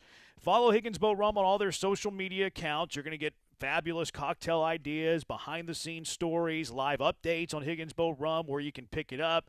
A premium top-shelf rum at a great price. Get your bottle now, Total Wine in Baybrook, or at HigginsBoatRum.com. Makes for a perfect holiday gift, because it ships to 48 states across the U.S. HigginsBoatRum.com to place that order now. Not just a drink, but a tribute. ESPN 97.5. This Tuesday, your Texas A&M Aggies hit the court to take on the Montana Grizzlies. Game coverage begins Tuesday night at 6:30 on your home for Texas A&M Athletics, ESPN 97.5 and 92.5. Hey, it's John Granato. You know how good it feels when a project turns out just right and on time? That's what happens when you call Bluebonnet Glass. They work with builders, designers, and commercial clients to create everything from beautiful shower doors and stair railings to storefront glass, mirrors, windows, and custom installations. They're local folks who care about quality service and doing it on time. Check out their work and get a free quote at BluebonnetGlass.com. Bluebonnet Glass, adding the beauty of glass to your project. Talk about stepping up. Bang! Bang! It's time to level up your game. Introducing the all-new ESPN app. All of ESPN, all in one place. Your home for the most live sports and the best championship moments. The electricity is palpable. Step up your game with no annual contract required. It's the ultimate fan experience. Level up for more on the ESPN app or at stream.espn.com. Sign up now. Coach Saban here, and let me tell you, every second matters. Preparation is everything, and that's why I trust Kidde Smoke Alarms. And as North America's #1 home fire safety brand, they're built to respond over 25% faster to smoke detection. Kidde helps protect what matters the most. Find it at the Home Depot. How doers get more done. #1 claim based on total household installations as of December 2023. 29% faster average smoke detection based on internal testing of smoldering wood fires for Kidde 9th edition versus leading competitor 8th edition products. Get in on exciting gaming action at LaBerge Casino Resort Lake Charles. Introducing our new exclusive statewide table progressives. We've linked our table game progressives between 4 pen play destinations in Louisiana. That means our big payouts just got bigger. No matter which location you choose, you have a shot at these combined jackpots. Get to LaBerge Lake Charles or Baton Rouge, Boomtown, New Orleans, or Margaritaville, Bossier City, and get ready for big payouts. Must be 21 or older. Gambling problem? Call 1-800-522-4700. John and Lance, weekday mornings from 7 to 10. This is ESPN 97.5, KFNC, and 97.9 HD2 Mont Bellevue, Houston. Brought to you by Zadok Jewelers. Houston standing by, over. Jeremy and Joe starts now. On ESPN 97.5 and 92.5. Live from the Huntington Bank Studios, here's Jeremy Branham and Joe George. The one that we challenged there, of course, I mean, the guy didn't, looking back at it, we didn't complete the catch through. We didn't survive the ground. So looking back at it, probably shouldn't have thrown it, but I feel like the guys saw something that I didn't see up top, and that's why, in the first half there, it's not like we're losing a timeout. It's not as big of a deal as it would be, you said, in the second half when the timeouts are very critical. So I'll defend Demeco with losing a timeout in the first half isn't as important as losing a timeout in the second half. I think that's a fact. I agree with Cap with that take. I don't like being willy-nilly on challenges, though, because how many challenges do you get as an NFL head coach? 2. What happens if you get both of them right? You get a third. What happens if you lose either one of those challenges? You cannot get a third. And look, maybe somebody, it's minor, it's minuscule, they challenge all turnovers and scoring plays anyways, blah, blah, blah, blah, blah, blah, blah. I don't want to be willy-nilly and lose a chance of potentially having a third challenge if I win my first 2. Demeco Ryan's, and look, I don't know who's in charge of buzzing down, hey, Cap, this is one we want to look at. It used to be Nick Caserio and David Culley. If it's not Nick Caserio with Demeco, then maybe it should be. But Demeco's 2-7 in his career challenging plays. I got that from Cody's Toots on Twitter. So, this process needs to be looked at here a little bit, guys. I get that the timeouts in the first half aren't as impactful as timeouts in the second half, but I would hate to be in a situation where I couldn't use a third challenge because I'm willy-nilly in the first half with them. I also, just firmly disagree about the timeouts part of it.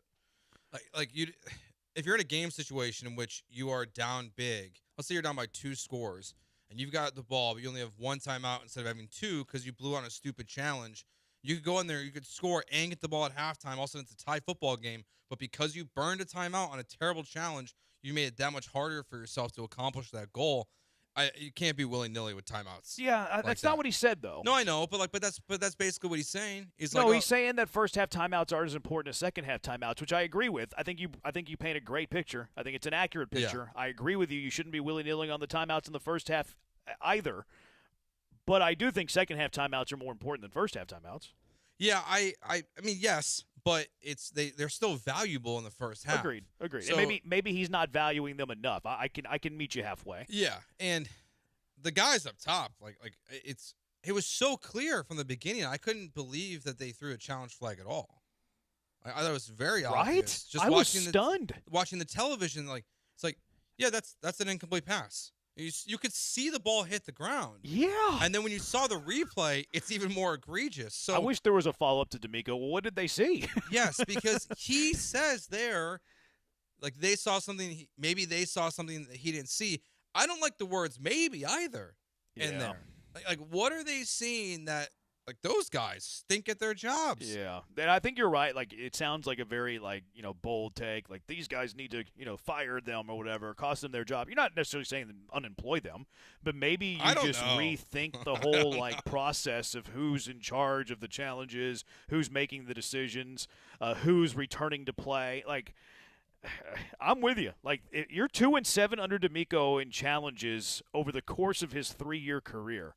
I think you need to be looking at the operation and maybe, changing the way things are done for you, because that's not a high enough success rate. That's poor. That's very bad. Yeah, so whether it's evaluating who's up there, what decision-making process is going into it, it's like the one that happened last night in the Rockets game is frustrating, where they didn't get the challenge in time.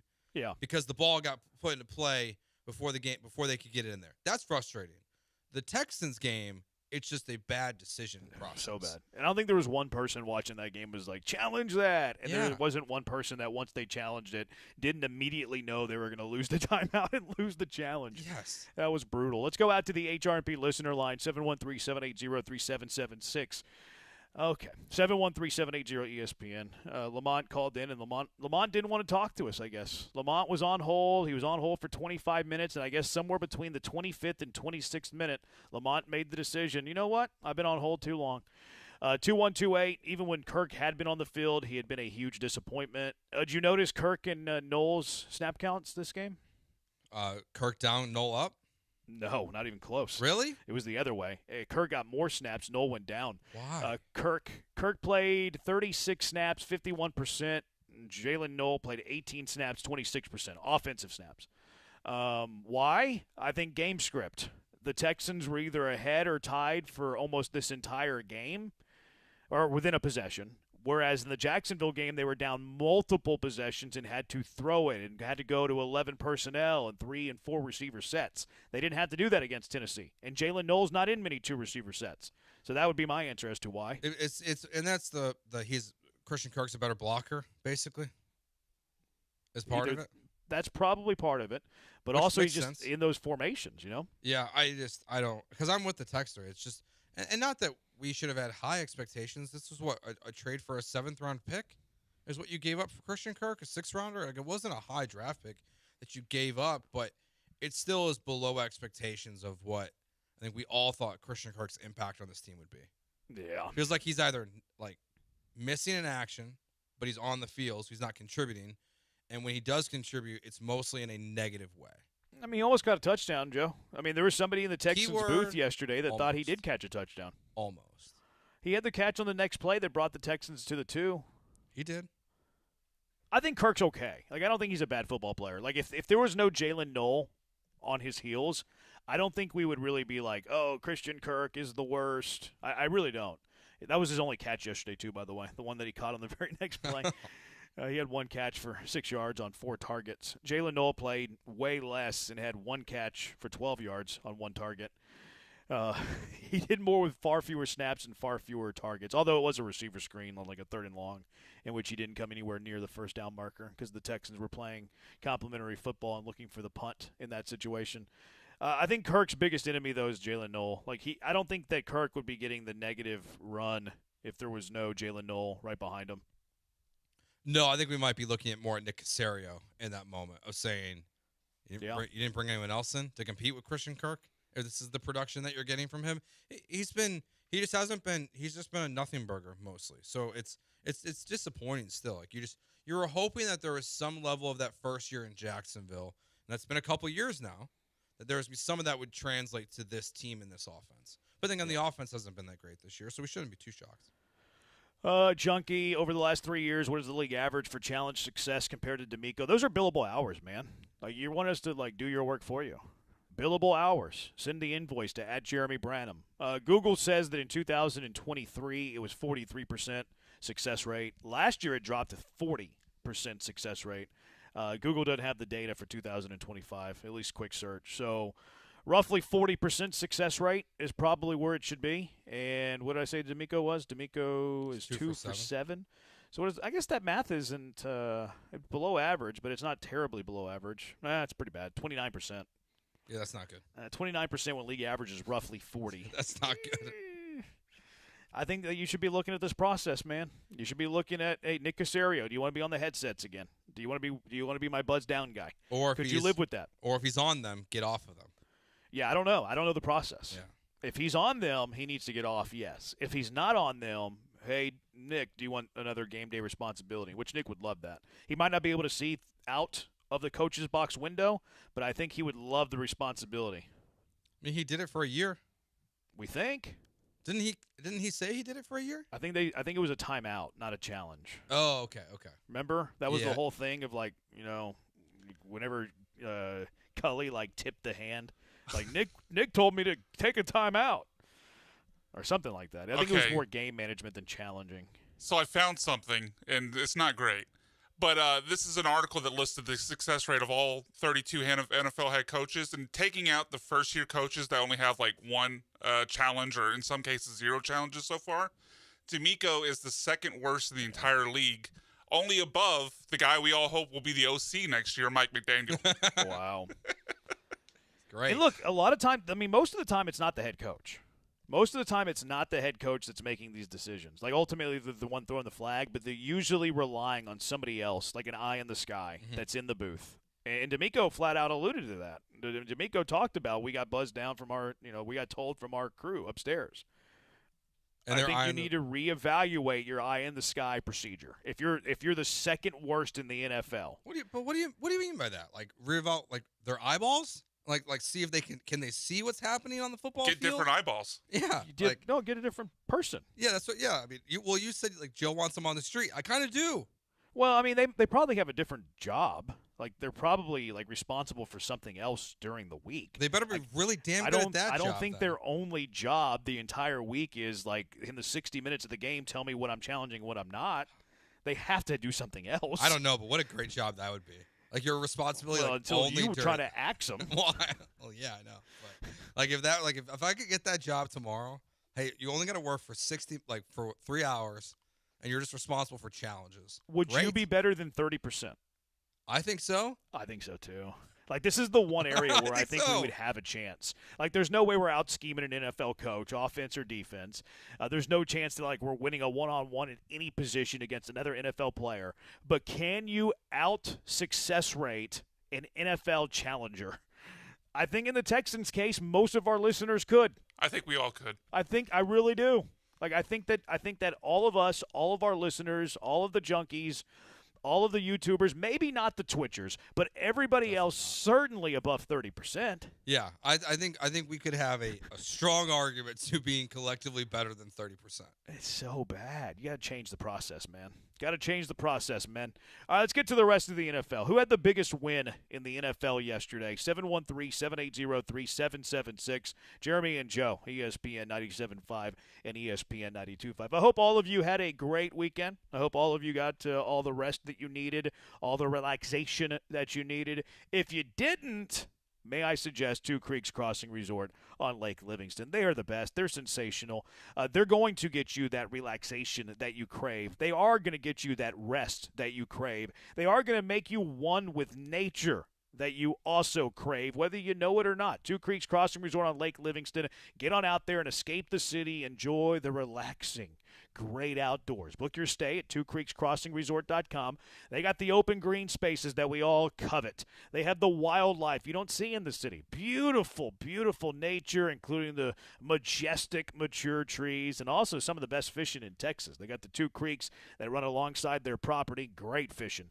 They got the catch and release pond in the middle of the property, which is a great way to teach the kiddos how to fish. It's only 90 minutes from Houston, too. You can escape the city without traveling too far at Two Creeks Crossing Resort on Lake Livingston. Always get a kick out of, hey, I'm going to take 2-3 PTO days off of work, and I'm going to spend the first day traveling. I'm going to spend that last day traveling back. Are you really getting that much time for your time? No. You do get that at Two Creeks Crossing Resort, though, because you're there in an hour and a half.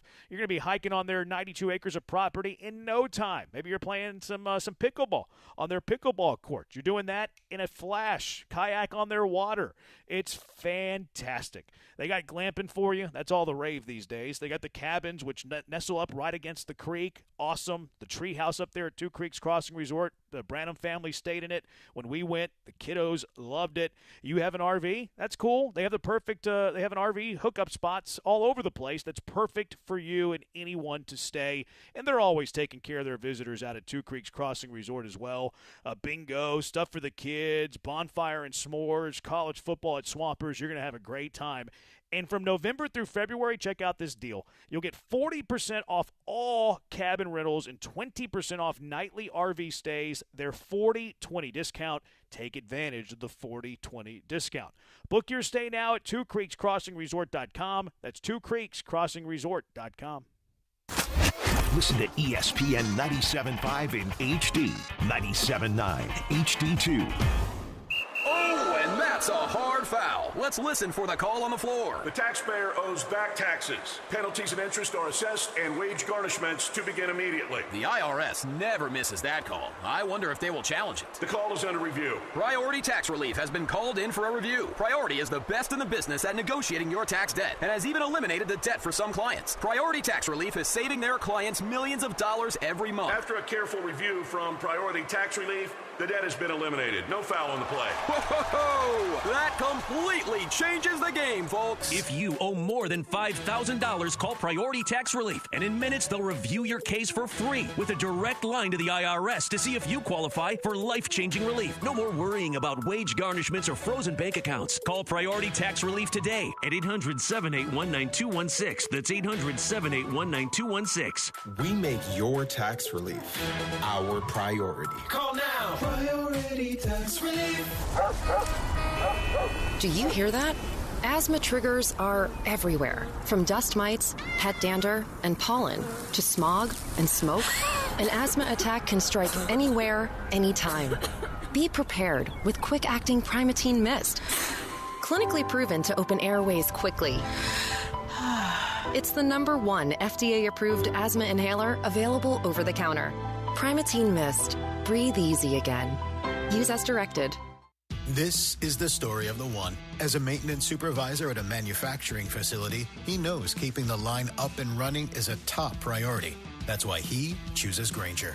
Because when a drive belt gets damaged, Grainger makes it easy to find the exact specs for the replacement product he needs. And next-day delivery helps ensure he'll have everything in place and running like clockwork. Call 1-800-GRAINGER, click Grainger.com, or just stop by. Grainger, for the ones who get it done. Listen to ESPN 97.5 in HD, 97.9 HD2.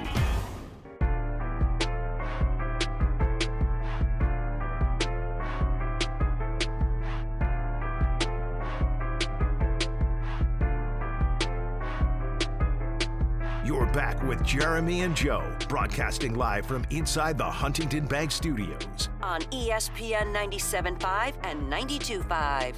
He's Joe. I'm Jeremy. 713-780-3776. Junkie says, I think I could be a better team and doctor than the Astros had last year. Hopefully you wouldn't put Kyle Tucker on a treadmill with a broken bone in his leg or have Yordan Alvarez facing professional pitchers with a broken bone in his hand. Might be right. All right. Biggest win. Go ahead, Joe. You still got to read like the MRIs, though, to get the information correct. Yeah. A lot of inflammation. Yeah, it'd be hard for me to do it. Yeah. Yeah, I don't trust myself there. The ball touched the ground. I can do that. Yeah, that's much easier. Yeah. Does this guy have a crack in a bone and I have no idea what that stuff is versus what this cartilage is? Yeah, I wouldn't even know where to begin on reading an x-ray. Like an obvious one, like it's shattered in half. Okay, I got you. But like a little itty-bitty hairline fracture like in the 8th metacarpal, I don't like my chances. Yeah, but like ball touch ground, I can do ball touch ground. Yeah, I can do the simplicity of ball touch ground. I can't do hairline fracture in the 8th metacarpal. Feet in bounds, ball touch ground. Like I can handle that. We're good with that. You can't tell a third or fourth degree strain in the hamstring over a first or second degree strain? No, my only concern would be about, the ball going is like an illegal forward pass. Sometimes those get really tricky. What? Like the one when they throw like the Frank Wycheck play. Yeah. Like sometimes that gets the tricky. Music City Miracle? Yeah, like did the ball actually go backwards or did it go forward? I'd be a little nervous. Those can be a little tricky. Yeah, like that'd be like the one challenge I'd be a little nervous about. I think I'd be pretty good at this job. Me too. I think I'd be all right. All right, who had the biggest win in the NFL yesterday, Joe? The Broncos. Yeah, no doubt. I mean, the Chiefs dropped from like the betting favorite to win the Super Bowl still to now I think they moved down to 5th. Still 5th? Yeah. It Wow. it legitimizes the Broncos for me, and because I've thought they were overrated, and I still don't think they're a legit Super Bowl contender this year. But to beat the Chiefs and to separate yourself, like you've basically secured that the Chiefs won't win the West this year at this point. So you're going to finish higher than them in the playoff standings if the Chiefs make the playoffs. So I think it's the Broncos. Yeah, 3.5 game lead on Kansas City feels insurmountable since Denver's played 11 and KC has played 10. Like it would be a long shot. Now it does help that Kansas City gets another crack at Denver, but Denver's still going to have to lose multiple games, and their schedule. I don't think it's conducive to losing multiple games. At Washington, at Vegas, home for Green Bay, home for the Jags, at KC, home for the Chargers. Yeah. Like I don't know if they have 3 losses there, and that would mean that Kansas City would have to run the table, which I think they can, but yeah, I think Denver's lead is close to insurmountable over Kansas City. I agree with you that it has cemented Denver as a player. I still don't take them seriously as an AFC contender. Do you? No, I don't. Yeah, they're at least a player in the playoffs. You know, that to me is where it cemented them in at. And maybe they are, because I don't know if I consider anyone a real contender in the AFC right now. It's a weak conference. Like, is Baltimore a contender, struggling to beat Cleveland? It was on the road, Joe. It's tough to win road games in the NFL against division rivals. See the Texans. But, like, it wasn't a good game. I mean, I know how you feel about Josh Allen and the Bills. Yeah, he turned it over twice. So, like, I don't know who is the legit contender coming out of the AFC Tell the rest right of the now. story. That was the rest of the play, Mrs. Lincoln. Yeah. Do you think Kansas City's in trouble, though? I think so. They're 0-5 in one-score games this year, so they're not coming through in the way they have in the past. They play the Colts in this next game right now. The Colts are a good football team. Their offense hasn't really clicked this year, even as Rice has got back. Xavier Worthy hasn't made a huge impact. And Patrick Mahomes has been pretty damn good this season. Yeah, he has. And they're still not winning these games. So I would be, I'm a little concerned. See, I still think they're the best team in the AFC, but they're putting themselves in a position where it's like, you got to win some games here, guys. But they've lost to all teams that are in the playoffs right now. They've lost to the Chargers, the Eagles, the Jaguars, the Bills, and the Broncos. Okay. If they were in the playoffs, who wins those games? I would probably still bet on the Chiefs. Yeah, that's where I'm at. But this season, like, you still have games versus the Colts, the Chargers, and the Broncos. 3 more playoff teams this year. You've only beaten one playoff team in the moment, and that's the Lions. How many wins do you think it's going to take to get in? 10? I think 9 in the AFC. Let's go 10 for fun. Okay. A nice round number. So Kansas City has to win 5 of their next 7 games. Colts, Chiefs. Colts. Okay. At Dallas. Kansas City. Home for the Texans. Kansas City. Home for the Chargers. Kansas City. At Tennessee. Kansas City. Home for Denver. Denver. Wow. I'm going Kansas City. But will Denver have anything to play for? Well, maybe. It depends on what the Chargers are doing. And then seeding. I mean, there's only one seed now, that gets a bye. So I think there will be something to play that's for. Also, maybe but that's not. also We'll see. that's also week 17. We haven't seen teams really take the True, gap. true. Yeah. True. Good point. And then at Vegas. Kansas City. That puts them at 10. Okay, so they're in. And if they get a seat in the dance, I have a tough time picking anybody but Kansas City to run through the AFC. Totally agree. But yeah, see, I actually think they could get to 6 of their next 7. It just hasn't, even in a lot of their wins this year, it hasn't looked really good this year. No, it was kind of like that last year, though. Yeah, like last year, but it was the opposite. Like last year was the opposite. Like where it looked like this, but they were winning all those stupid games. Remember, it's like they can't lose. Like they're inventing ways to win. Like teams were fumbling the ball in field goal range, and they needed a field goal to win it. Teams were like knocking it off the upright and doinking it off to win it. They were getting last-second field goals. This season, it's like the inverse of that. Like, it's the same product. It's just that final play, that final drive.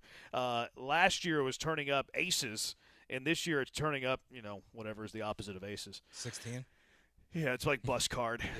21, last year. This year it's like bus cards. So, yeah, it's weird. From a Texans perspective, who do you want to win next week between Kansas City and Indy? Indy. You agreed. Because you're chasing that final. I don't think you're going to chase down Indy at this point, even though you have 2 games left with them, right? I don't think the Texans are going to win the South this year.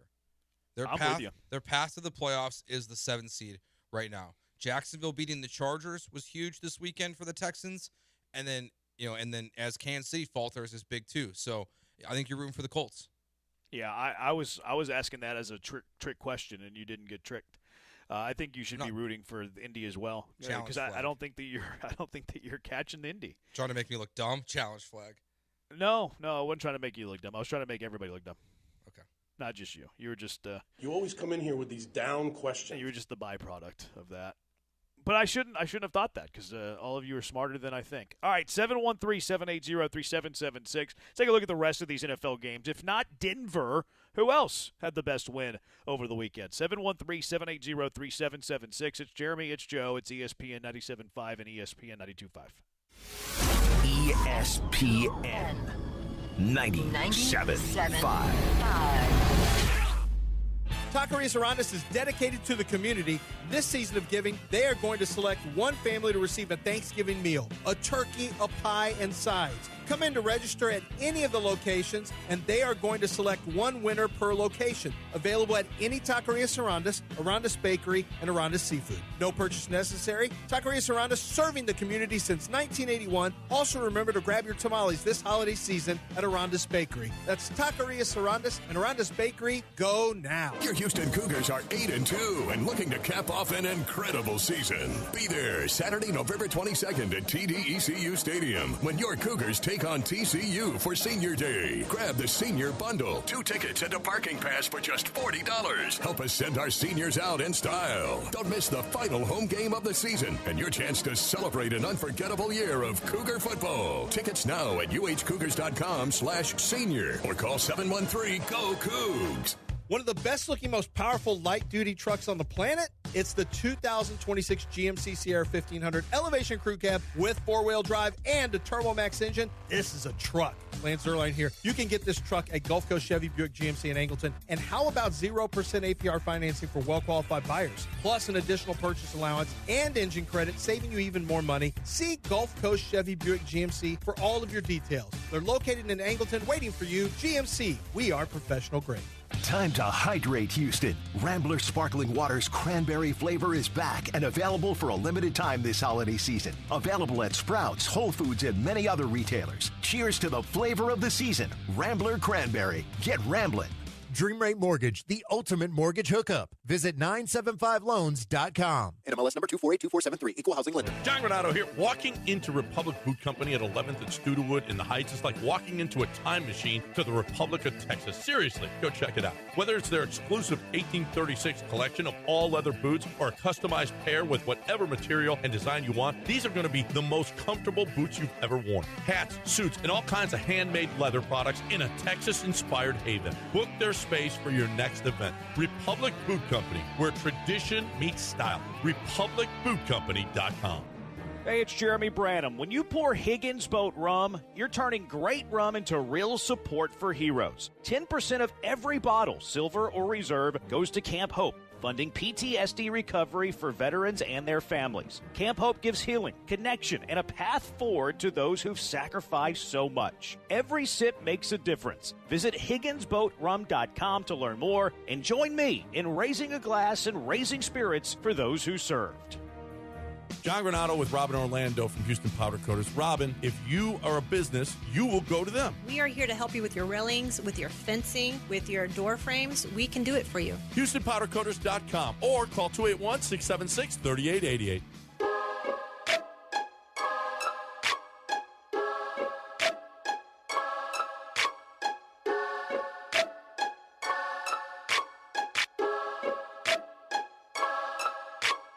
Broadcasting live from the Huntington Bank Studios, it's Jeremy and Joe. On ESPN 97.5 and 92.5.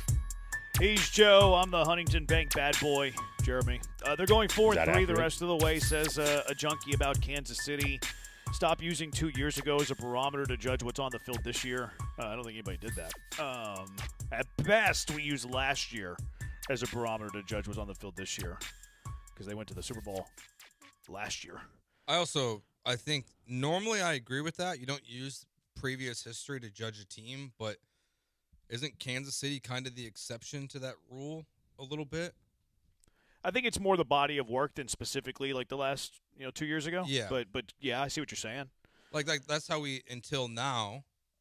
That's how we viewed the Astros, right? As like, yeah, things weren't always going great at all times, but why would you not trust a team that goes to 7 straight ALCSs? Why would you not still trust Kansas City to make the playoffs and go on a run this year when they represent the AFC in basically every single Super Bowl since Mahomes has come to the NFL? Yeah. So it's hard. Normally I would agree with the texter, like you shouldn't use the year before or 2 years before either to judge a team, but I think Kansas City is the exception to that rule. If the Texans somehow manage to beat Buffalo on Thursday and Indy loses, then the Texans can catch them by beating them twice. #math. Look at Indy's schedule. You can make a case that we're the easiest games left. They're going to lose a lot of games down the stretch. Yeah. But I still want them to beat the Chiefs. Division is wide open, says somebody else.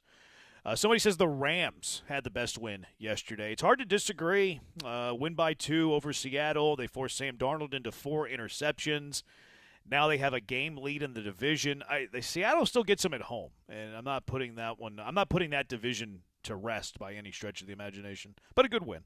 I think it's definitely in the conversation because there's another team you got to factor in now too. Yeah. Because Brock Purdy looked very good. The beast incarnate, Brock Purdy, is back. Yeah.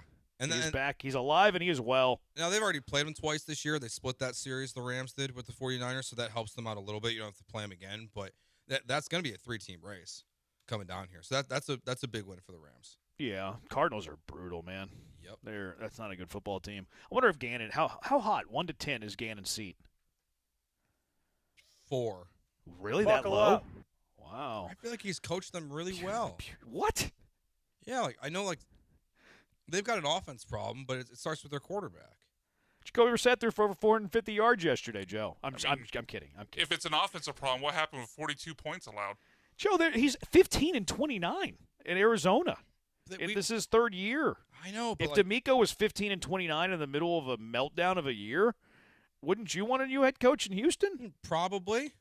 I don't know, man. 4-13, 8-9, 3-7, and it looks like it's going nowhere fast. And in the middle of one of those years, you punched one of your players. I mean, it was a love tap. Come on, I know I'm playing. I'm just adding to it. I forgot about that. I just don't think their roster. And plus, it's this guy. Yeah. Shots. It's like if Nick Caserio was struggling. How quickly, if this was Nick Caserio as a GM and he was in his 3rd year and he was 15-29 and he was acting as nerdy as Jonathan Gannon does, which is just par for the course for Nick Caserio, we'd be running him out of town too. I think it's like accurate. I think it's like a 7-4. I think his seat is hot. Hot as the Arizona weather. I feel like that should be like a 10 then, shouldn't it be? Isn't it hot there? Yeah, but it's not humid. It's just a dry heat. Okay. I love when people say that. Eagles beat Detroit in a low-scoring game. That Eagles D's looking pretty good, Joe. It is. Pretty good. The Lions are struggling on offense. Well, they have a new play caller, kneecap biter, calling plays. They looked good offensively last week, though. They did. I think it's more, in my opinion, a sign of the Eagles' defense being really, really good. This is the 2nd week in a row that the Eagles' defense has looked really, really good against what is more than likely going to be a playoff team in the NFC. Yeah, the pass deflections in this game was they had 10.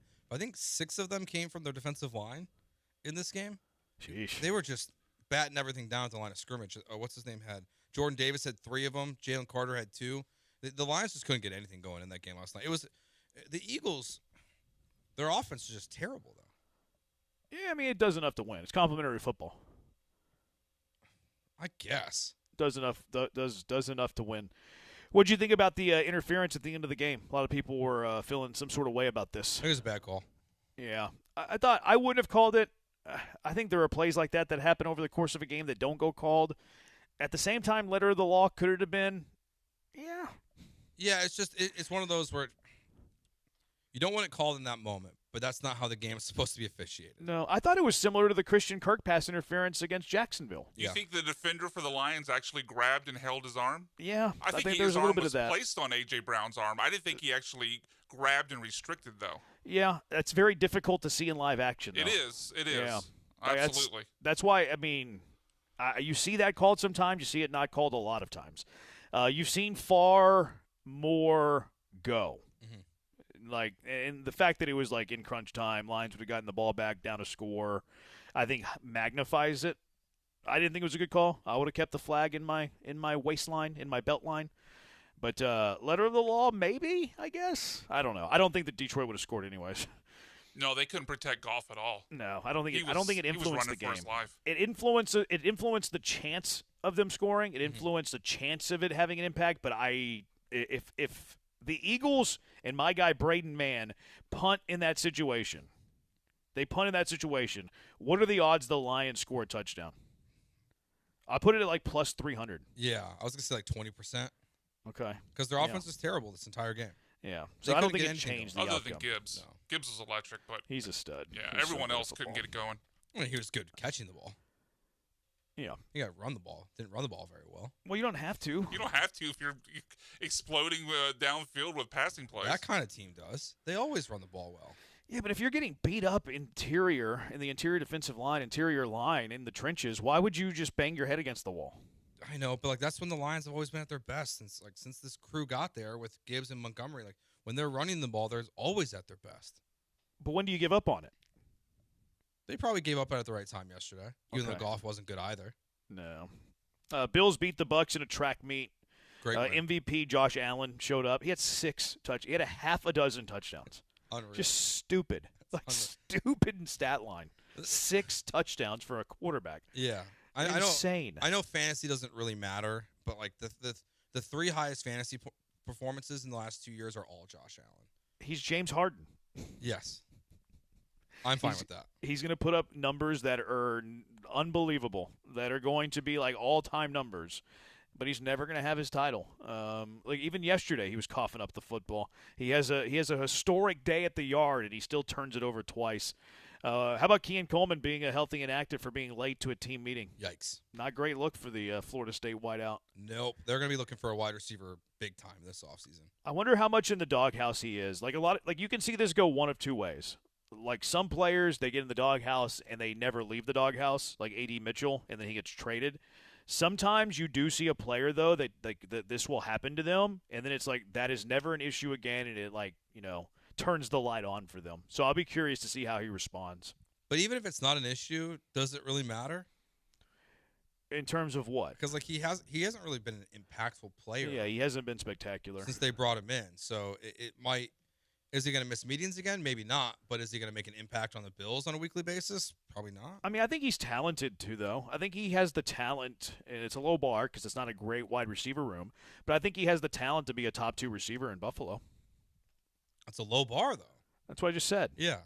But that helps. Like if you're a top 2 receiver for your team, that is helpful. That is impactful. Yeah, I would assume you can't assume, I guess, with pro athletes that they're going to respond to this and like get it together. It depends on the player. It's case by case. Sometimes it does, sometimes it doesn't. Speaking of response, how about Jacksonville smoking the Chargers 35-6? Really impressive bounce back for the Jags. Yeah, I mean Travis Etienne was really good in this game.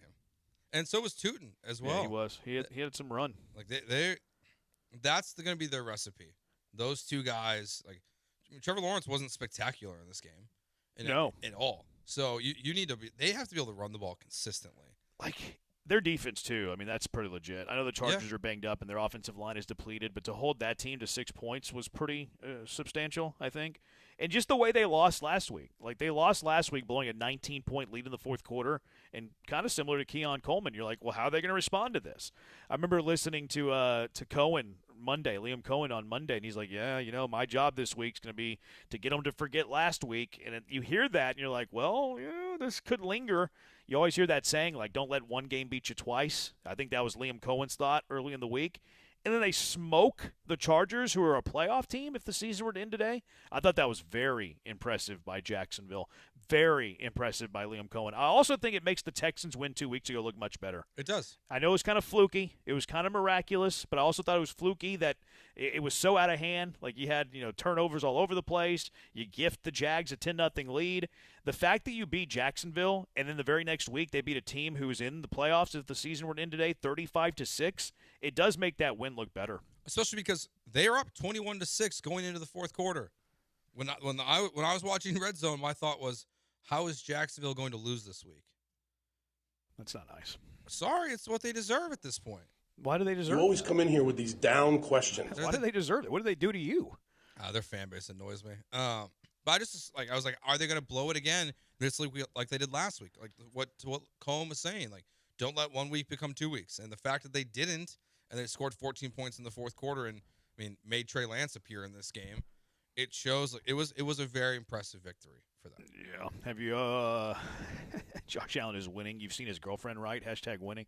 Keep up with pop culture. It's his wife. And then secondly, that's another man's wife, you pervert.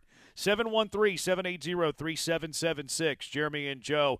Shador Sanders got on the football field yesterday, Joe, which has led to a lot of commentary. Our thoughts on that. We'll get to the lowly Chicago Bears here in a little bit, too.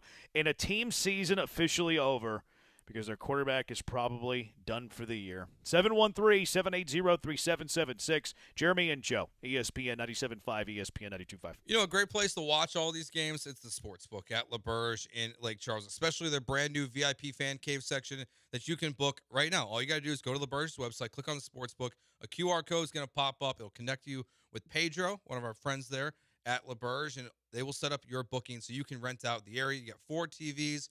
They'll bring the food and the beer, obviously, right to you. You also have some fun stuff in there. You've got NFL Blitz. You've got NBA Jam in there as well. So you can rent it out. And I would look at it now. Like, if you want to go out there for the NFL playoffs, the college football playoffs, just any of that, they're already starting to take bookings for some of those big events, including March Madness as well. You can bet on all of your Houston area teams at LaBerge in Lake Charles. And make sure when you're there, you sign up for a pen play card so that way you can earn rewards on every wager when you bet inside the sportsbook and in the casino as well. Plus, you can do up to 20 leg parlays on all of your favorite crazy bets. Must be 21 to bet. Gambling problem? Call 1-800-522-4700. Do you have the ESPN Houston app? No? Then download it now in your app store. Explore wildlife and nature just 90 minutes from Houston at twocreekscrossingresort.com. Oh, and that's a hard foul. Let's listen for the call on the floor. The taxpayer owes back taxes. Penalties and interest are assessed and wage garnishments to begin immediately. The IRS never misses that call. I wonder if they will challenge it. The call is under review. Priority Tax Relief has been called in for a review. Priority is the best in the business at negotiating your tax debt and has even eliminated the debt for some clients. Priority Tax Relief is saving their clients millions of dollars every month. After a careful review from Priority Tax Relief, the debt has been eliminated. No foul on the play. Whoa! That completely changes the game, folks. If you owe more than $5,000, call Priority Tax Relief, and in minutes they'll review your case for free with a direct line to the IRS to see if you qualify for life-changing relief. No more worrying about wage garnishments or frozen bank accounts. Call Priority Tax Relief today at 800-781-9216. That's 800-781-9216. We make your tax relief our priority. Call now. Priority Tax Relief. Oh no, stomach issues again? Stomach issues? Who are you? Your pancreas. I could be the real reason for your diarrhea, gas, bloating, stomach pain, or loose oily stools. I thought it was my stomach. People often do, but any of these symptoms could mean having a condition called exocrine pancreatic insufficiency, or EPI. With EPI, the pancreas doesn't release enough enzymes to break down food, but EPI is manageable. Use the symptom checker on identifyepi.com and speak with your doctor. That's identifyepi.com. Sponsored by AbbVie. A stiff chair makes you sit. An X chair lets you float. Upgrade to an X chair, engineered for better posture and focus. The secret? Patented lumbar support that adjusts instantly. SciFloat Infinite Recline that moves effortlessly with you. X chair is next level ergonomic seating that truly floats. Right now, you can save up to 50% with the X chair holiday sale. Supplies are limited, so visit xchair.com today for up to 50% off. That's xchair.com.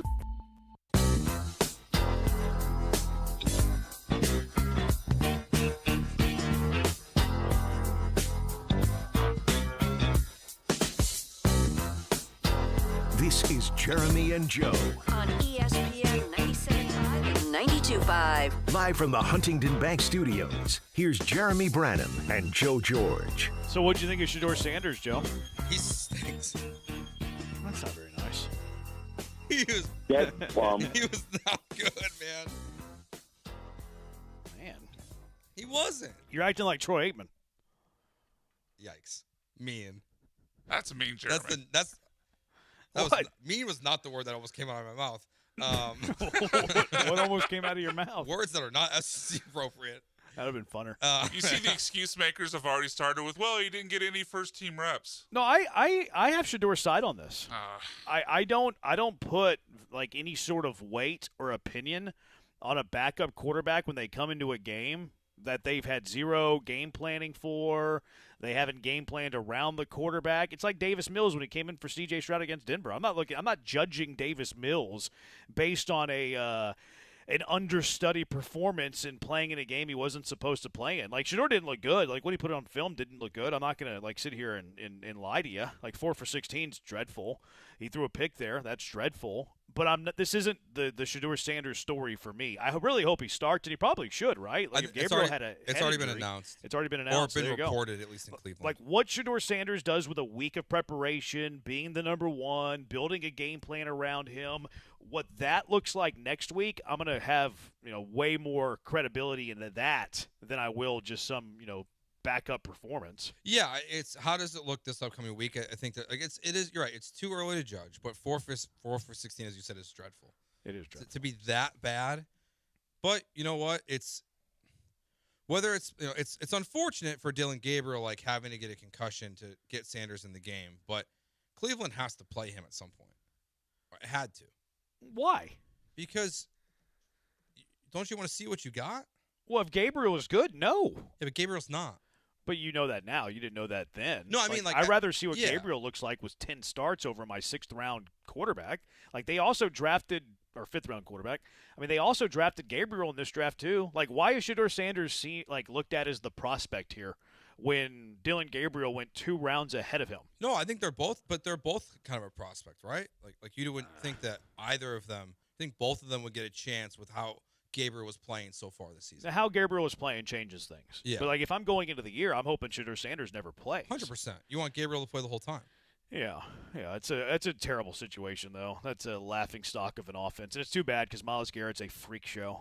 Yeah, he's going to win Defensive Player of the Year. So good. I don't know. You don't think so? I don't. We've talked about this. I don't like when my offense or defensive players of the year comes from a team that's 4-13. I'm not a fan of that. I know. How impactful are you if you're, I know, but he had he is. He had 4 sacks in the first half. He's the reason why Baltimore couldn't move the ball, basically. I know. Lamar Jackson's easy to sack, though. See Ed Oliver back in the day. # go Cougs. Bears edged the Vikings yesterday. They're winning a lot of close games here, Joe. They are. They're playing with their food a little bit too much, Joe. First place Bears. That's all that matters. They blew that game. No such thing as ugly wins, right? That one was pretty tough yesterday.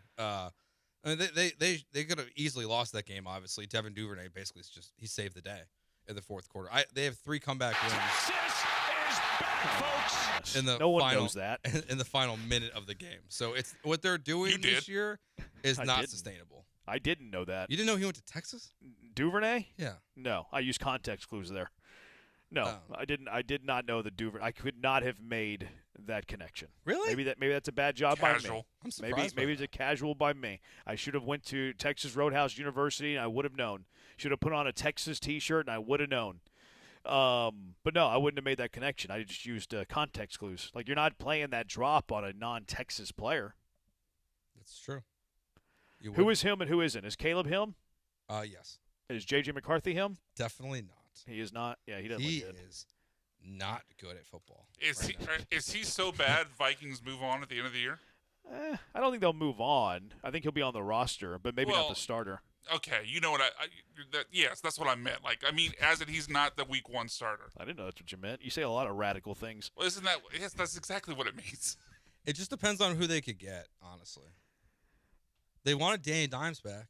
They didn't want him to leave. He'll be a free agent. He's going to be a free agent. So, if Daniel Jones wanted to go back, they could open up the checkbook and bring him back and make him the starting quarterback. They didn't want Sam Darnold to leave either. They trade for Darnold. Jalen Milroe show. See, I'm just kidding. I'm kidding. But it just depends on who they could get. I don't think they go to the draft to try to fix J.J. McCarthy. No, but he's they kind of did that with J.J. McCarthy. Yeah, it'll be interesting. Yeah, you know what the Vikings need? What's that? You know what J.J. McCarthy needs? What's that? Case Keenum.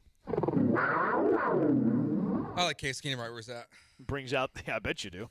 He's got Caleb Williams looking like a magician. Yeah. Case Keenum. Not Ben Johnson, not anything Caleb Williams is doing. Case Keenum. It's all 100% Yep. Case Keenum. I'm fine with that. Packers beat the Giants. Close game. We're looking at Josh Jacobs' knee. Apparently he's going to be okay, though. They don't think it's a long-term injury, although he's been battling it all year.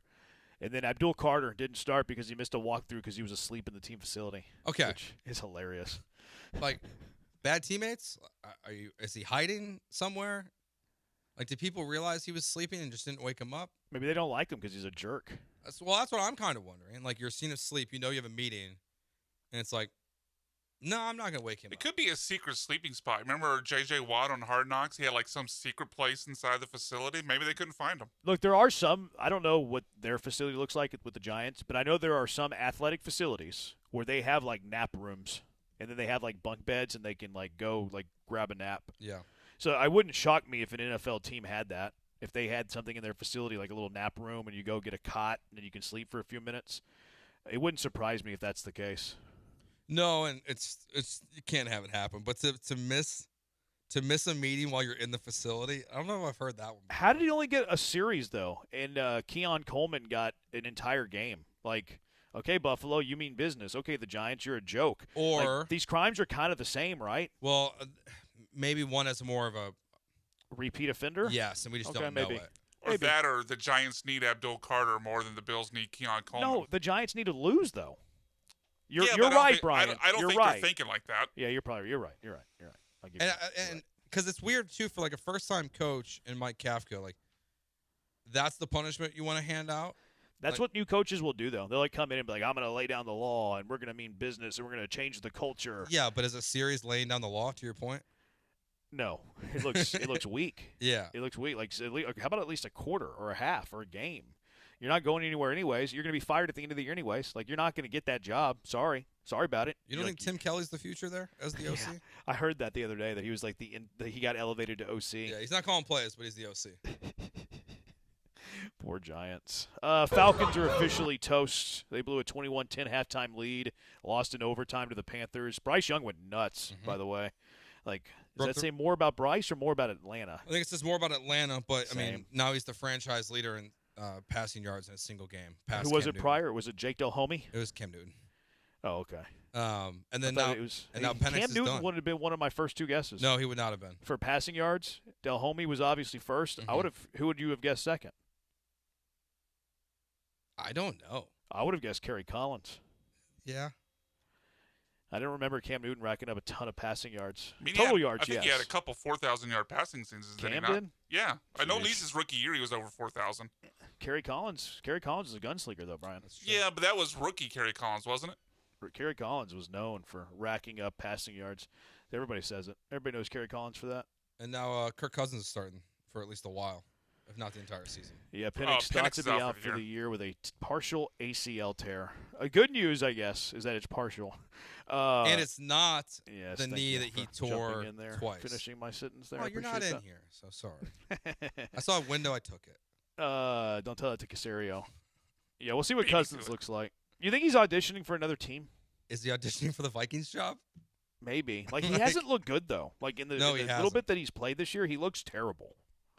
No, I think it was the Friday you were out. We went through, like, Brian and I went through the NFL jobs that might open next year. And Kirk Cousins, if there's 6 or 7 jobs that could be open for the quarterback position, Kirk Cousins has to be high on that list if he plays well this year. He's got to play, which I think is a big if, though, Joe. Yeah, he hasn't been good.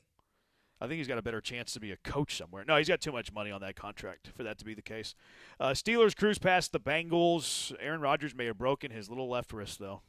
He's going to be a little limp-wristed quarterback. Yeah, I'm disappointed. He's going to have to miss some time. I wanted Rodgers versus the Bears next week, but oh, that would have been fun. Instead, he owns the Bears, though, Joe. Yeah, but this is a winnable game now for you. It was a winnable game before. Nah, Rodgers owns the Bears. No, you know what? Hey, Caleb won in Lambeau last year. Without Rodgers. Doesn't matter. Yes, it does. You got to start beating demons, okay? He beat one of the demons. No. This was his chance to beat the next one. No. Instead, it's going to be Mason Rudolph, it looks like. It should be a winnable game. Jamar Chase got suspended a game. Yes, he did. He's going to appeal, though. So Chase is being accused by Jalen Ramsey of spitting in his face, which led to Ramsey haymakering Jamar Chase. Do you think he spat Jamar Chase in the face of Jalen Ramsey? Sure looked like it. How can you tell? When they zoomed in, it looked like there was like a Like a pucker? No, it looked like the way his head moved. Looks like there was a spit. I feel like there's not enough evidence there. Yeah, but then he didn't talk to the media today, so that doesn't help his case. How does that matter? Because it feels like he's upset at himself. I think he's upset with maybe, I don't know. I mean, it's going to cost him $500,000. I think he's upset that he told the world he didn't spit when there's cameras everywhere. Do you think he spat? Yeah. I haven't seen one footage where I'm like, yeah, that's 100% definitive that he spat in his face. I don't know. The video I saw looked like he did. Like, what gives it away? Is it the lip pucker? Yeah, it's just the motion of everything. You can see his mouth moving he, like, and making cocks back. Yes. Like, I mean. Oh wait, no. I'll send you this video. You can literally see the spit fly out of his mouth. I mean, maybe he's a spitter when he talks, though. Like sometimes I spit a little bit when I talk. This is a loogie. Like, it's like the dude on Friends, the actor, whenever he would, like, really enunciate his P's. Like, Peter picked a pepper, and he's just, like, spitting in his face. Settle down, Scott Boras. Remember? Yes. That's not Scott Boras. It was a line in the show because he was doing the P's. Like, it was really, like, putting the emphasis on the P's, and his spit was flying everywhere. I didn't say that. I've seen the clip. I didn't say I didn't watch Friends. I said Friends is not nearly as good now as it was then. I watch every episode of Friends.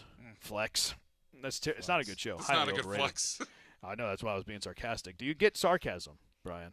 Yeah, you're not here. It's harder to say. Just be able to hear it. I just DM'd you the video. Dolphins beat the Hey, slide into my DMs. Dolphins beat the Commanders in overtime in a game that neither team wanted to win. Why are teams so reluctant to take a 3-point lead with a minute left to play? I don't know. Like, Washington's going for it 4th and 2 at, like, the 20 with, like, a minute and a half. It's like, okay, you can kind of see it. Don't love it. Take the lead. Play defense. It's a low-scoring, ugly game. Like, I'm not too confident either team could have scored a touchdown, but you can kind of get it with Dan Quinn's decision. And then Miami gets the ball.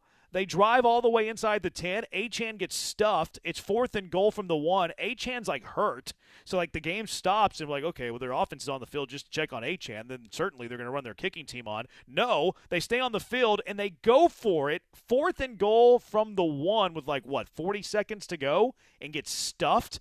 Washington actually got a field goal chance to win it, missed it. All these computer people are like, oh, it was a smart decision. You mathematically have a better chance to win the game going for it in that scenario.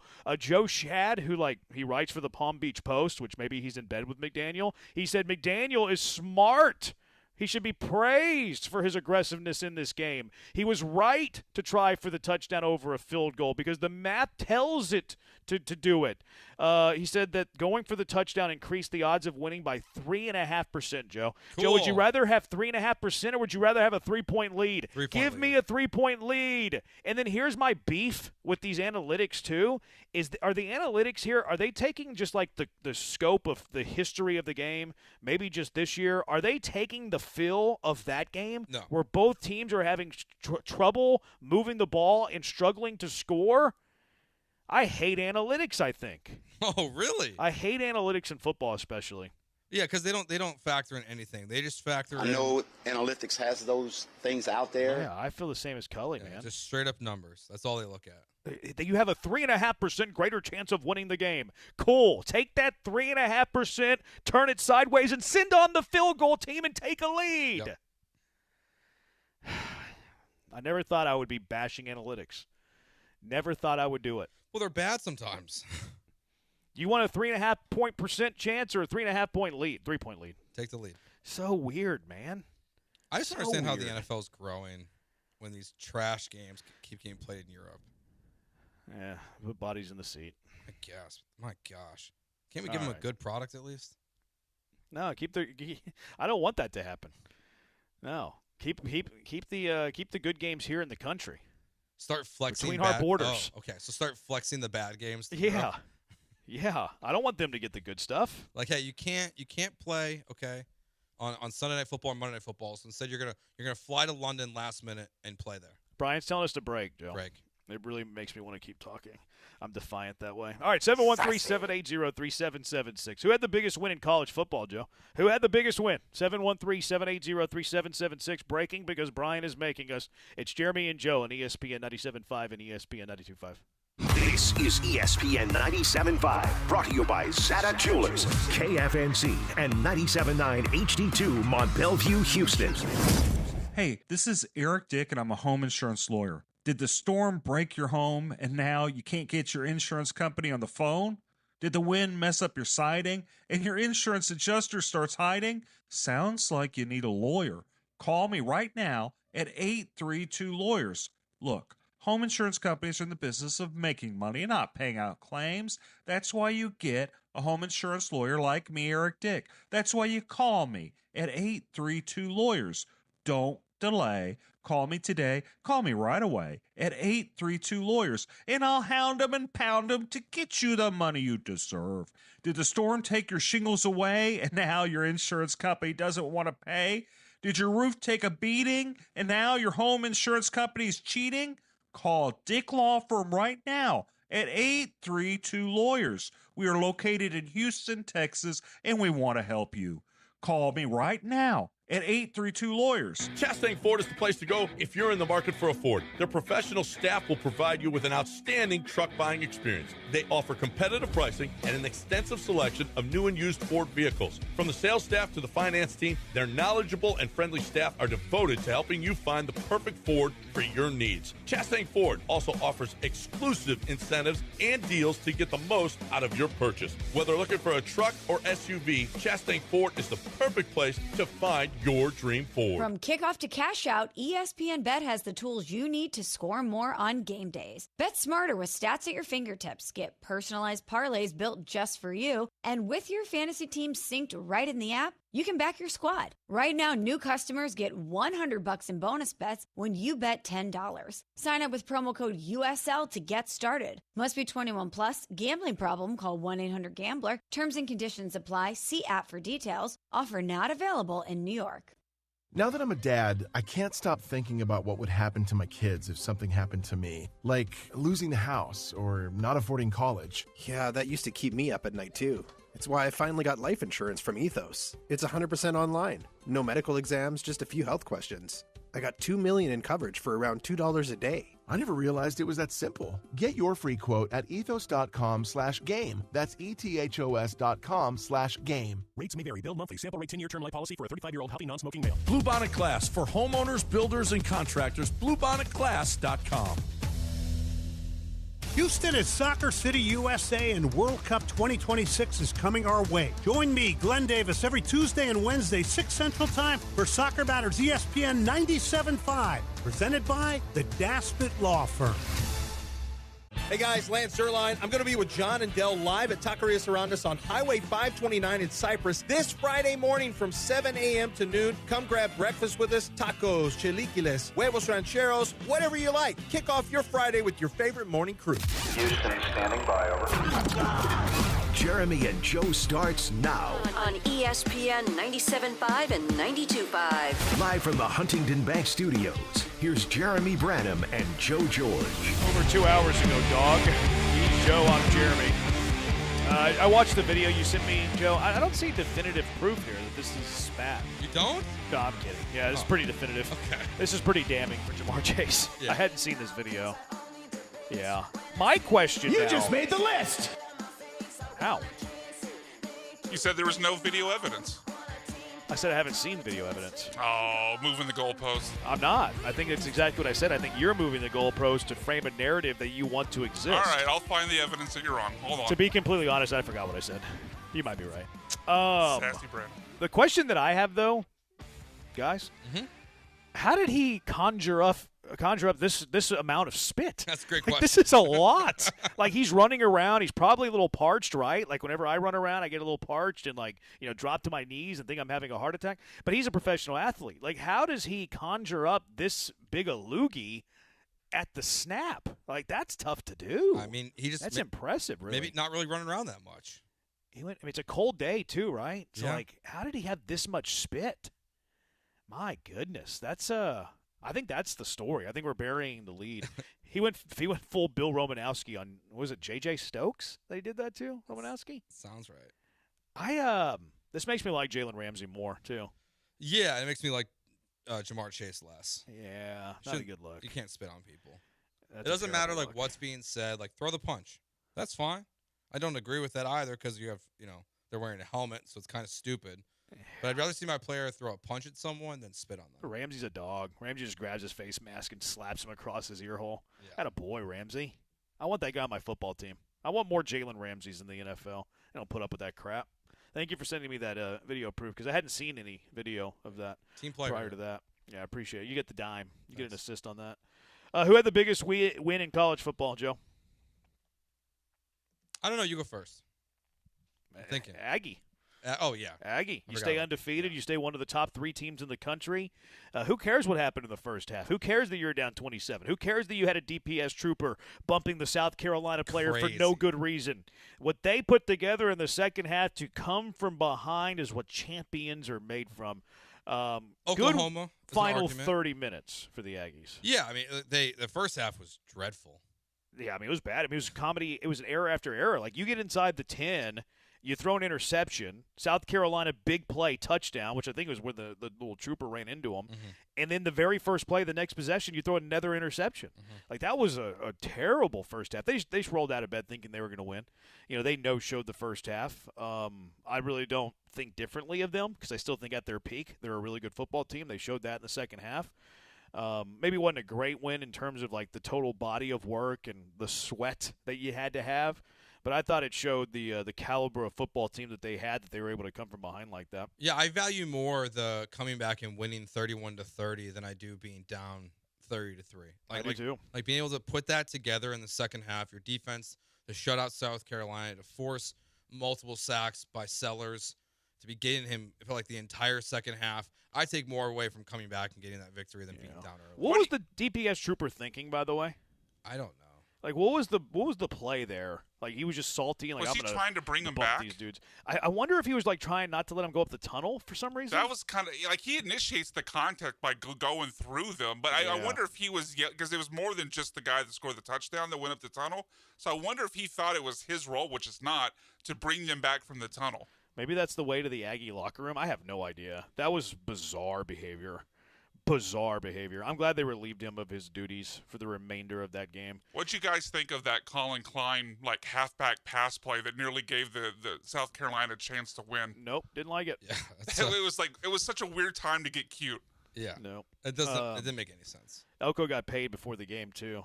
$11.5 million a year, I think. Over 11 AAV. Man, it's good to be a coach, huh? It's a great thing to be a coach. Sheesh. Georgia hammers Texas. This should end the Longhorns' playoff chances, right? Absolutely. Toast, done? Toast. No rebuttal? No. I mean, Alabama at 93 last year was one spot out of the playoff. That's why I hesitated. I knew there was going to be a rebuttal there.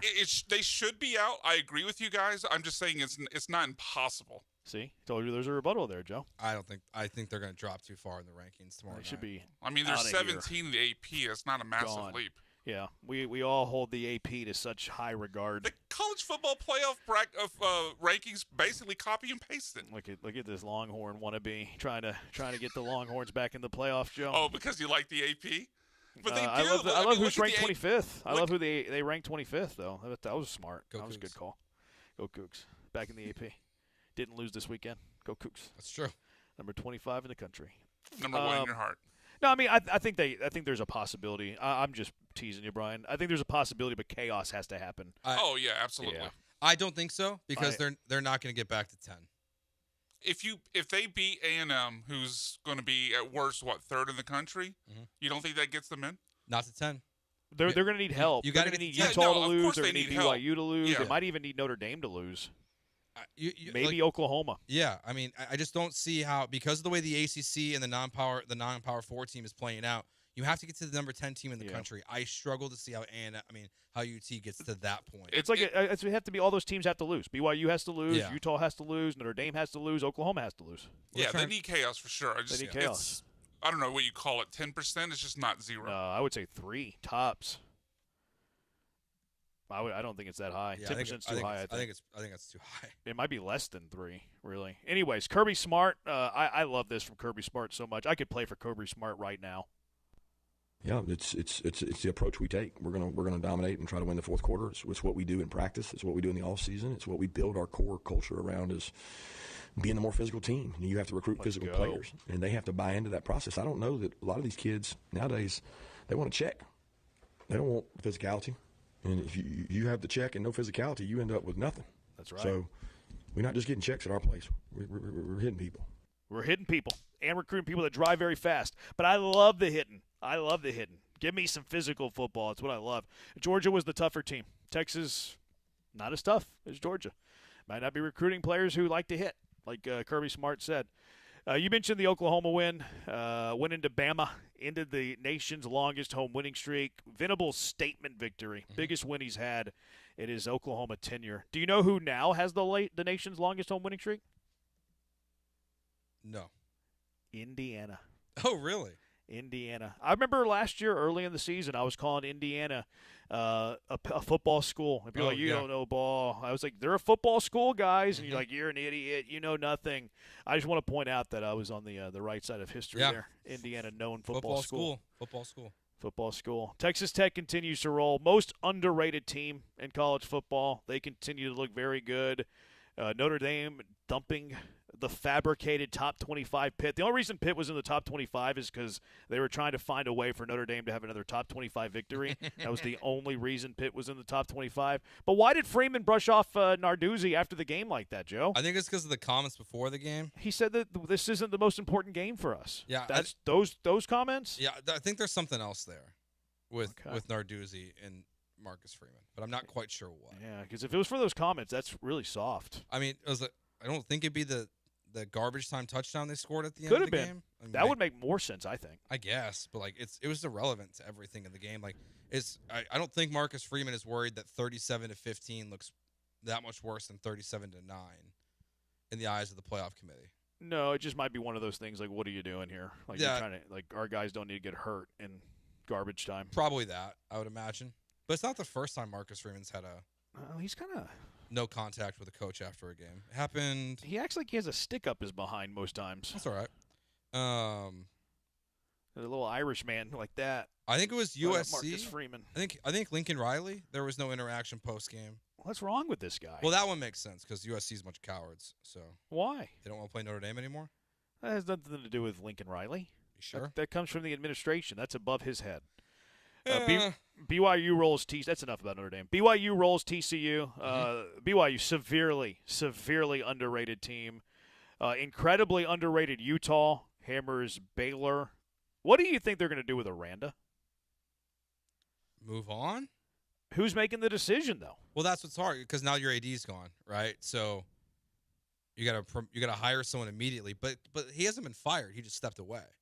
So you're probably kind of stuck, honestly. I know. It's weird. Unless they make a decision in the next 2 weeks about the AD, you probably can't really move on from Aranda.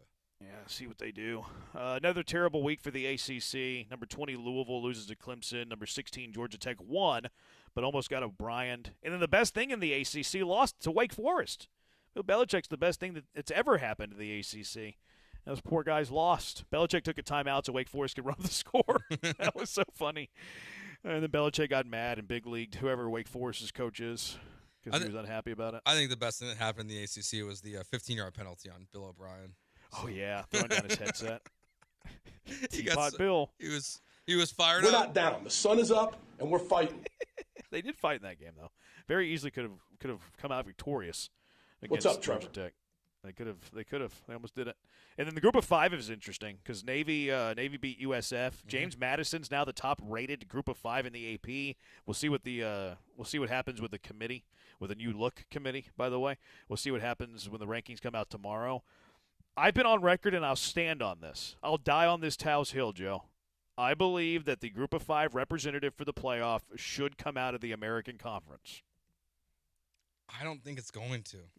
They're getting it wrong then, because the American Conference is far superior than Conference USA. I agree, but those ain't the rules. And if you want your freebie into the playoffs, then you got to follow the rules. That feels like an SEC argument. What are the rules? The top-rated team gets in, not best conference. And they should rate the team in the American higher than they should rate the team in Conference USA. We like James Madison better.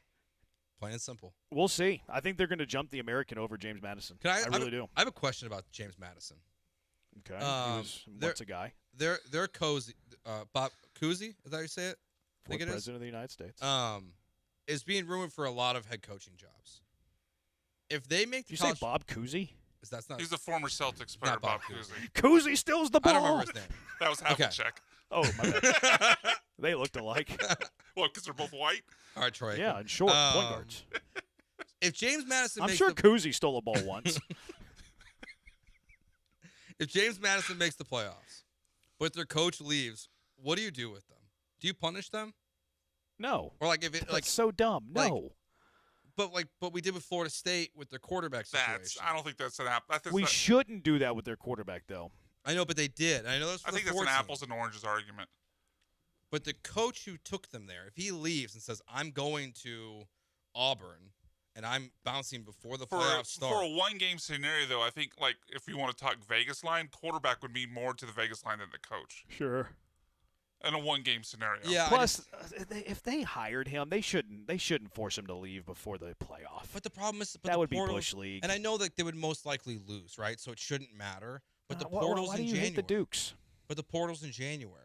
So like I don't know how you don't leave immediately. You let the coordinators do it. You hire your staff, let them go to work.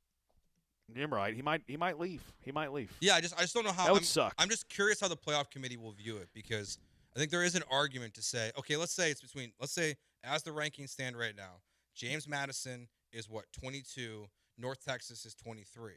But James Madison's head coach leaves for another job.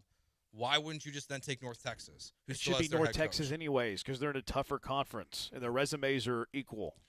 I enjoy Jeremy making the SEC argument. I don't have any issue with the SEC argument. I know. It's just usually you argue against it in favor of the Big 12. Because the Big 12 is the most underrated conference in all of America. And then the American's right behind it, apparently. Apparently. You know, the American is by far the best group. Like, the American's Yes, better than it the is. ACC this year. 100%. It is. Yeah. Why would we not take the champion of the American whenever the resumes are comparable? I think that they're gonna. I really do. I think the American champion is going to represent the group of five in our country's playoff. I really do. One of these teams has to. They got to stop losing to each other, though. I know. That's the thing. They're cannibalizing each other. But like cannibalizing happening in the American Conference. Like how many losses can their champion have to still get in over JMU? Should be 2. It's going to have to be 1. It's going to have to be North Texas. Well, that's Bush League and wrong. I think I'm also not sure the American's better than the ACC. I might have been a little embellishing there. I don't know. It depends on which metric. Were you perhaps being hyperbolic? No, Branham Power Index has the American Conference more powerful than the ACC. All right, the Junkies want to talk some college football, so who are we to say no? 713-780-3776. And did Virginia Tech get it right with James Franklin? It's Jeremy and Joe, ESPN 97.5, ESPN 92.5. You're listening to ESPN 97.5. This is Danny Clark, owner of Collector's Firearms on the corner of Westheimer and Voss. Holiday season is upon us. Need a gift idea for a client, friend, or family member who loves guns? We're your one-stop shop. Our half-acre showroom is filled with new and pre-owned guns of every make and model, plus collectibles, accessories, ammo, and if you're just not sure what to get, gift cards are available. Collector's Firearms on the corner of Westheimer and Voss. Look for the tank out front. Online at collectorsfirearms.com. Workdays can be unpredictable, but your workwear shouldn't be. With the Cintas Apparel Plus program, you'll have freshly laundered garments for everyone on your team delivered every week. Cintas has workwear for just about any job imaginable, with high-performance fabrics and an uncompromising fit that stretches and moves with you. Don't leave looking and feeling good to chance. Visit Cintas.com. Oh, I'm ready! And get ready for the workday. How do you stay humble when you're America's #1 wiper blade? That's what we're currently dealing with at Rain-X. Is it even possible to humble brag when you bully Mother Nature like we do? Do we sound too conceited if we keep repeating how Rain-X is the #1 brand of wiper blades in America? No, we'll take a lesson from our wipers and just keep doing our job with humility. As America's #1 wiper blade. Rain-X. Outsmart the elements.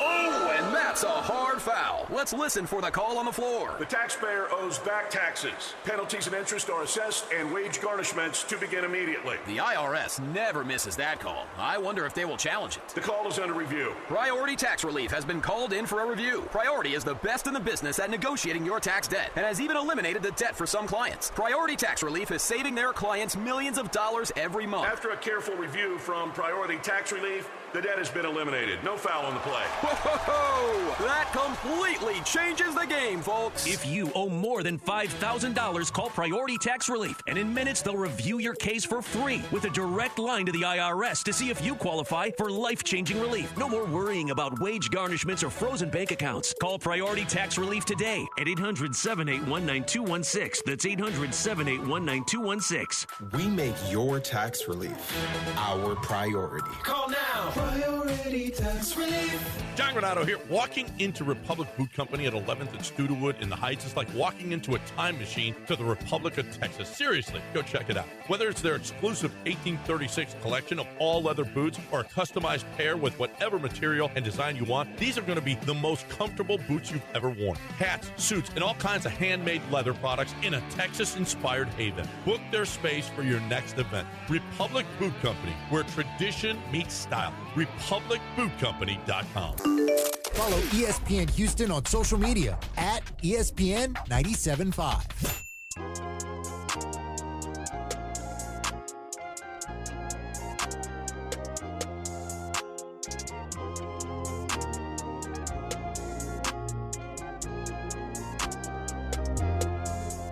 You're listening to Jeremy and Joe. On ESPN 97.5 and 92.5. Live from the Huntington Bank Studios, here's Jeremy Branham and Joe George. He's Joe, I'm Jeremy. 713-780-3776. Gonna give away some U of H tickets to see the final game of the regular season, final home regular season game, Senior Day. Top 25 Houston Cougars. Love the AP. Game 2 Cougars, the most underrated conference in all of America. Give away some tickets here in a little bit. Junkie, appreciate this. James Madison's in the Sun Belt. Touche. My bad. With all due respect, what's the difference? It's true. But my bad. I was wrong. I was wrong. I should have gotten that right. I apologize for the dozens and dozens of fans in the Sun Belt. I beg your forgiveness. I sound sarcastic now, but I am sorry. Mm-hmm. But that said, the American's better than both the Sun Belt and Conference USA combined. That's true. The American's loaded, dude. They've got a lot of good teams. A lot of good teams. And look at this. Navy, Tulane, North Texas, USF. East Carolina's been good. Mm-hmm. Memphis had some big wins early this year. Like that's a good conference. Far better than anything that's being ran around in the Sun Belt and Conference USA. I'm really curious. Who's the second best team of the Sun Belt, Joe, without looking? I have no idea. There you go. I rest my case. Brian? I have no idea. Oh, I thought you might know that. Probably Southern Miss. Maybe the Chanticleers of Coastal Carolina. Oh. The Monarchs of Old Dominion. South Alabama, fighting Major Applewhites. Arkansas State's had a good year. Butch Jones over there. They've had a good season. All right. James Franklin hired by Virginia Tech. He was fired by Penn State. Hired by Virginia Tech. I heard this was going to happen 3 weeks ago. So what took so long? Do not know. But do you like this hire for Virginia Tech? Do you like this partnership for James Franklin? I think it's a great hire for Virginia Tech. You want a coach who's going to come in and win and have ACC expectations? He can do that. Like, he can win in that conference. And especially if they're going to spend money. That, to me, is where, like, is it a good relationship for James Franklin? Like, are they going to invest in NIL in the way that other programs have? But there are going to be people that want to play for James Franklin still. Like, he's won consistently at Penn State. This is a great move. And, like, it's a conference that I think this year is a reflection of who the ACC is now and going forward. And, like there's not a clear powerhouse in that conference coming anytime soon, it feels like. So I think this is a great hire for Tech. I think it's a good fit for James Franklin. Do we call them that? Do we call them Tech? I don't feel like you can get away with that in Houston. I don't know. No, you can't do that. Okay. You can't do that. You got to call them. You got to call them Virginia Tech. Tech. Okay. When you say Tech in Houston, it's Texas Tech. All right, good to know. Yeah, you can't disrespect the most underrated conference in the country like that, Joe. Sorry, I apologize. But bringing up Tech reminds me that I watched the first episode of Landman yesterday. A lot of Big 12 love, whether it was Texas Tech, whether it was TCU. The daughter's going to go to TCU. She got a preferred walk-on as a cheerleader there. Spoiler, bro. I mean, that's not really, I guess, kind of spoiler. I thought you hated spoilers. I do, but it was so minor that it didn't really register. I'm going to watch it tonight. Yeah, I love Landman. It's great. What a show. It's very good. They're fracking out in the plains. So good. James Franklin found a fan base that is satisfied with 8-4. Robert and Beaumont. Isn't JMS FCS? No, they're not. They're very much FBS. James Madison, and It have been for what, like 5 years? Yeah, I think they made the transition. Yeah. Well, Key from L.A. JoJo, please. Notre Dame don't want no more smoke with USC, buddy. What's the record in the last 10 games? No clue. Oh, it's 8-2 for Notre Dame. Okay. Oh, is it that high? Yeah. Wow. AP poll is a joke. Ole Miss jumps Tech for struggling to beat Florida. Good point. What a terrible decision that was. I didn't realize that happened. How does that happen? 3-loss Texas should get in over 2-loss Notre Dame. I don't disagree with that. I think Texas is a better football team than Notre Dame. I don't agree, but if they played right now in a neutral field, Texas is favored by 3.5 points. I guess. I think Notre Dame wins the game, though. I would take Notre Dame over Texas. I think Notre Dame would be favored. I'm trolling. I think it might be less than 3 either way, though. Whose loss is better? Because that's what matters in college football. What about which one? Lane Kiffin in Baton Rouge. Well, apparently, like the scuttlebutt on Twitter right now, or X, whatever, is Ole Miss is kind of putting feet to the fire here because reportedly he's been scouting both Baton Rouge and Gainesville for houses. I love this. Stuart Mandel, Ole Miss has told Lane Kiffin he needs to decide by the November 28th Egg Bowl whether he's staying at Ole Miss or taking the Florida or LSU job. Or what? What are they going to do? Like, what if Lane Kiffin lets the deadline pass and then on November 29th he says, "Oh, I'm leaving"? What is Ole Miss going to do? Write him like a strongly worded letter? Like, what is this empty threat? Like, this is one of those like empty threats as a parent. Like, if you don't do your homework, I'm not letting you eat dinner. Yeah, you are. You're still going to let him eat dinner.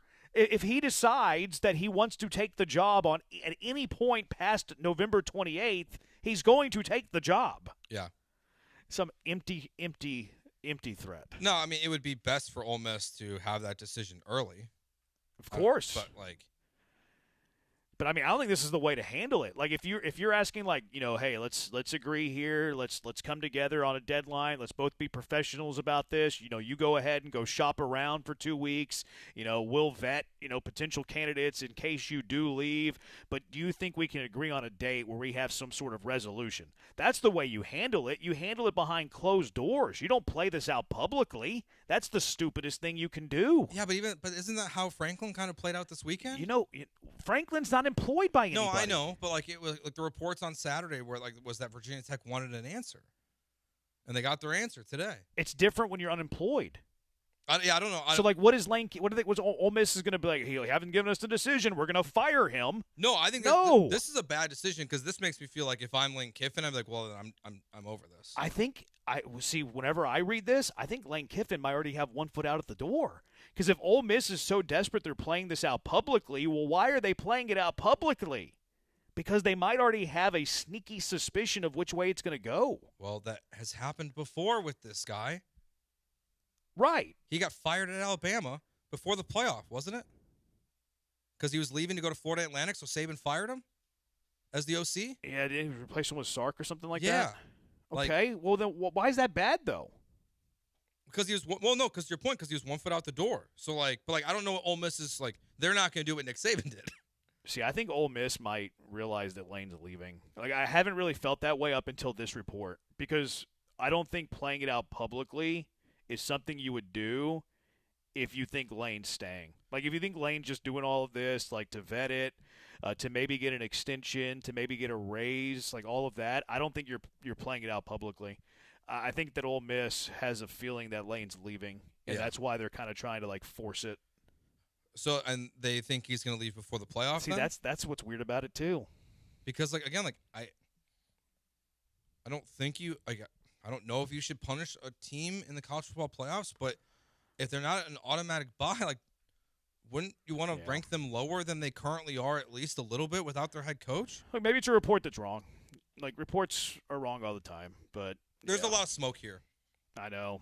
There's too much smoke for there to be nothing happening. And honestly, where's his contract? Right? Like, Matt Rule got his contract right away. Signetti got his contract right away. Where's his contract? Maybe he's been offered it and hadn't accepted it. Yeah, that's what it feels like to me. Is that they're trying and he won't sign But he also hasn't then committed to either Florida or LSU at this point because maybe he wants to run it. He wants to finish it out no matter what. That'd be so weird. Also, Ole Miss could find Kiffin in breach of contract like the Raiders did and give Pete Golding the interim title. They're going to do that when they're in the thick of the playoff race? We'll see. That'd be. I would get it. I get why they would do it because they're upset he's leaving. But then just up your offer, make him stay. Yeah. How would it work if Navy ends up being in the discussion for 5th highest ranked conference champ? Final college football rankings come out before Army-Navy game. That'd be a mess. Yeah, that's weird how they do that stuff. Well, I mean, you would hope that Navy is ranked higher significantly than like James Madison at that point, right? I mean, if you lose to Army, you would fall. But the Navy's not not the top-ranked American team. They're 3rd. No, but they are in the technically they're in first place in the conference right now. Yeah, but they do play a conference championship game. Yeah, but and that's also because they've played one more conference game at this point. Like I don't know. That's interesting though. Like if they won the American and then they lose to Army, that would stink. But the playoffs are set. So you just have this awkward thing in front of you don't know what to deal with. It's like a Pro Bowl. I will say though, I don't think they beat Notre Dame at all. But they're a different football team they were this weekend than they were against Notre Dame because of their quarterback. Yeah, because they didn't have him against Notre Dame, and they are a completely different quarterback with which is why we should ding Notre Dame. Why? I mean, that's what they do. Like you ding teams for beating teams that don't have their starting quarterback. They're not going to ding Notre Dame. Notre Dame's going to make. I know they're not because they have a Notre Dame bias. Sorry, because they're Golden Domers. Sorry. All right, 713-780-3776. How about the Rockets, huh? How about the Rockets winning a couple of games since we last were on the radio? Rocket power. How about this one last night? Dodged a bullet, huh? But got a win. Hyperbolic Hollins is at it, and Hollins defending Reed Shepherd? Huh. 713-780-3776. Jeremy and Joe, ESPN 97.5 and ESPN 92.5. Final regular season home game for the Houston Cougars coming up on Saturday. You got to be there. uhcougars.com/tickets, 713-GO-COUGS. The criminally underrated Big 12. The 25th ranked Houston Cougars hosting TCU.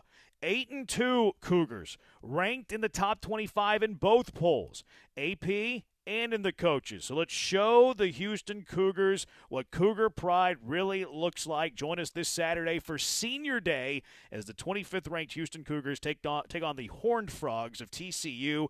3 p.m. kick. Perfect weather out there at TDECU Stadium on Saturday. Going to be great for tailgating. Going to be great for watching the final home game of the season. Let's fill every seat, turn TDECU Stadium red, and send our seniors out with the support that they deserve.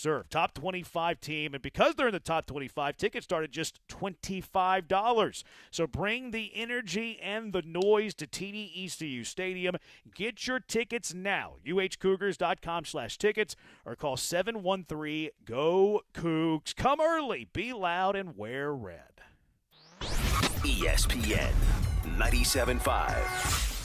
Hey, Lance Zerline here. You know I'm a numbers guy, and I like the numbers that Daspit Law Firm is putting up for their clients. The super team at Daspit Law handles a full range of personal injury cases, and they are getting results from their clients in big numbers. Car accidents, truck accidents, industrial accidents, construction accidents, maritime accidents, offshore accidents. These are all areas where if it's you or someone you know, I encourage you to get a free case review from John Daspit with the Daspit Law Firm. Call 713-CALL NOW. That's 713-CALL-NOW. Hey guys, this is Lisa Zadok from Zadok Jewelers with a hot tip on how to keep your lady happy. Visit the Zadok Bridal Shop, a modern bride's dream. We work with our global network to source GIA-certified ethical diamonds for you at a fair price. Not only do we carry a selection of the finest diamond settings, we also have a full custom design team ready to turn any ring dream into a ring reality. Zadok Jewelers, where Houston gets engaged. You know what red tag means? At Gulf Coast Chevy, it means extra savings. Lance Zerline here. Here's an extra savings, for instance, on a 2026 Chevy Silverado 1500 LT Crew Cab with 5.3-liter engine. Well-qualified buyers can get 0% APR financing. That's a lot of savings. Plus, Chevy's offering $1,500 in bonus cash and even more for Texas residents. That's you. And if you're a Costco member, even more savings. If you're thinking about a new truck, it's Gulf Coast Chevy, Buick, GMC, and Angleton. Chevy. Together, let's drive. Stay up to date on the latest Houston sports news and follow us on socials at ESPN Houston. Hey, Lance Erline here. You know I don't play around when it comes to burgers. And Burger Chan is the real deal. And now they're giving us more chances to enjoy it because they're open for dinner Wednesday through Saturday. Plus, they're open for lunch now on Mondays. And to celebrate football season and their new hours, they got a deal. Walk in there the day after a hometown football win, mention ESPN Radio or say Go Texan, and you score a free side order with your entree. That's Victory Mondays at Burger Chan. It's BurgerChanHTX.com.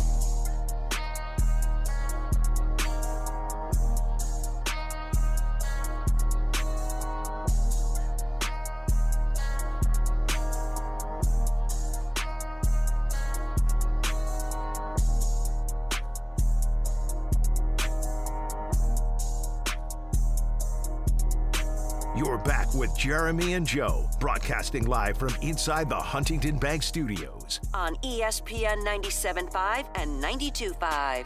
He's Joe, I'm Jeremy, the Huntington Bank bad boy. Cougars are 8-2. Number 25 team in the country, play in the most underrated conference in all of college football. Senior game. Yes, Nick. You should know that. You're out there all the time. Senior game. Come out and celebrate the seniors, honor the seniors that's responsible for this 8-2 record. Tickets are just $25. What a deal. Go to uhcougars.com/tickets, 713-GO-COUGS to get your tickets today. Weather's going to be fantastic. It's going to be great. It's going to be a great atmosphere. So come early, be loud, wear red. We're going to give away a pair of tickets if you can answer this question correctly. 713-780-3776. First person to answer correctly who the Houston Cougars beat the last time they won a bowl game. Who did the Cougars beat last time they won a bowl game? 713-780-3776. And I will see you out at TD-ECU Stadium Saturday when your 8-2, 25th ranked Houston Cougars host the Horned Frogs of TCU. All right, Joe, Rockets won a pair of basketball games over the weekend last night, beating the Magic. We had a junkie earlier. Should be celebrating Rockets, not the Texans. The Rockets look good. Oh, before we talk about the Rockets, I forgot I need a U of H Cougar hijack. Houston yesterday in Birmingham beat the 22nd ranked Auburn Tigers, Joe, 73-72. Fantastic win. Kingston Fleming's named the Big 12 Newcomer of the Week and the Big 12 Player of the Week today. Good quality win for the Houston Cougars, now 4-0 on the season. What were your main takeaways of this dominating Cougar win by one? Just really impressed with what they're doing on a daily basis.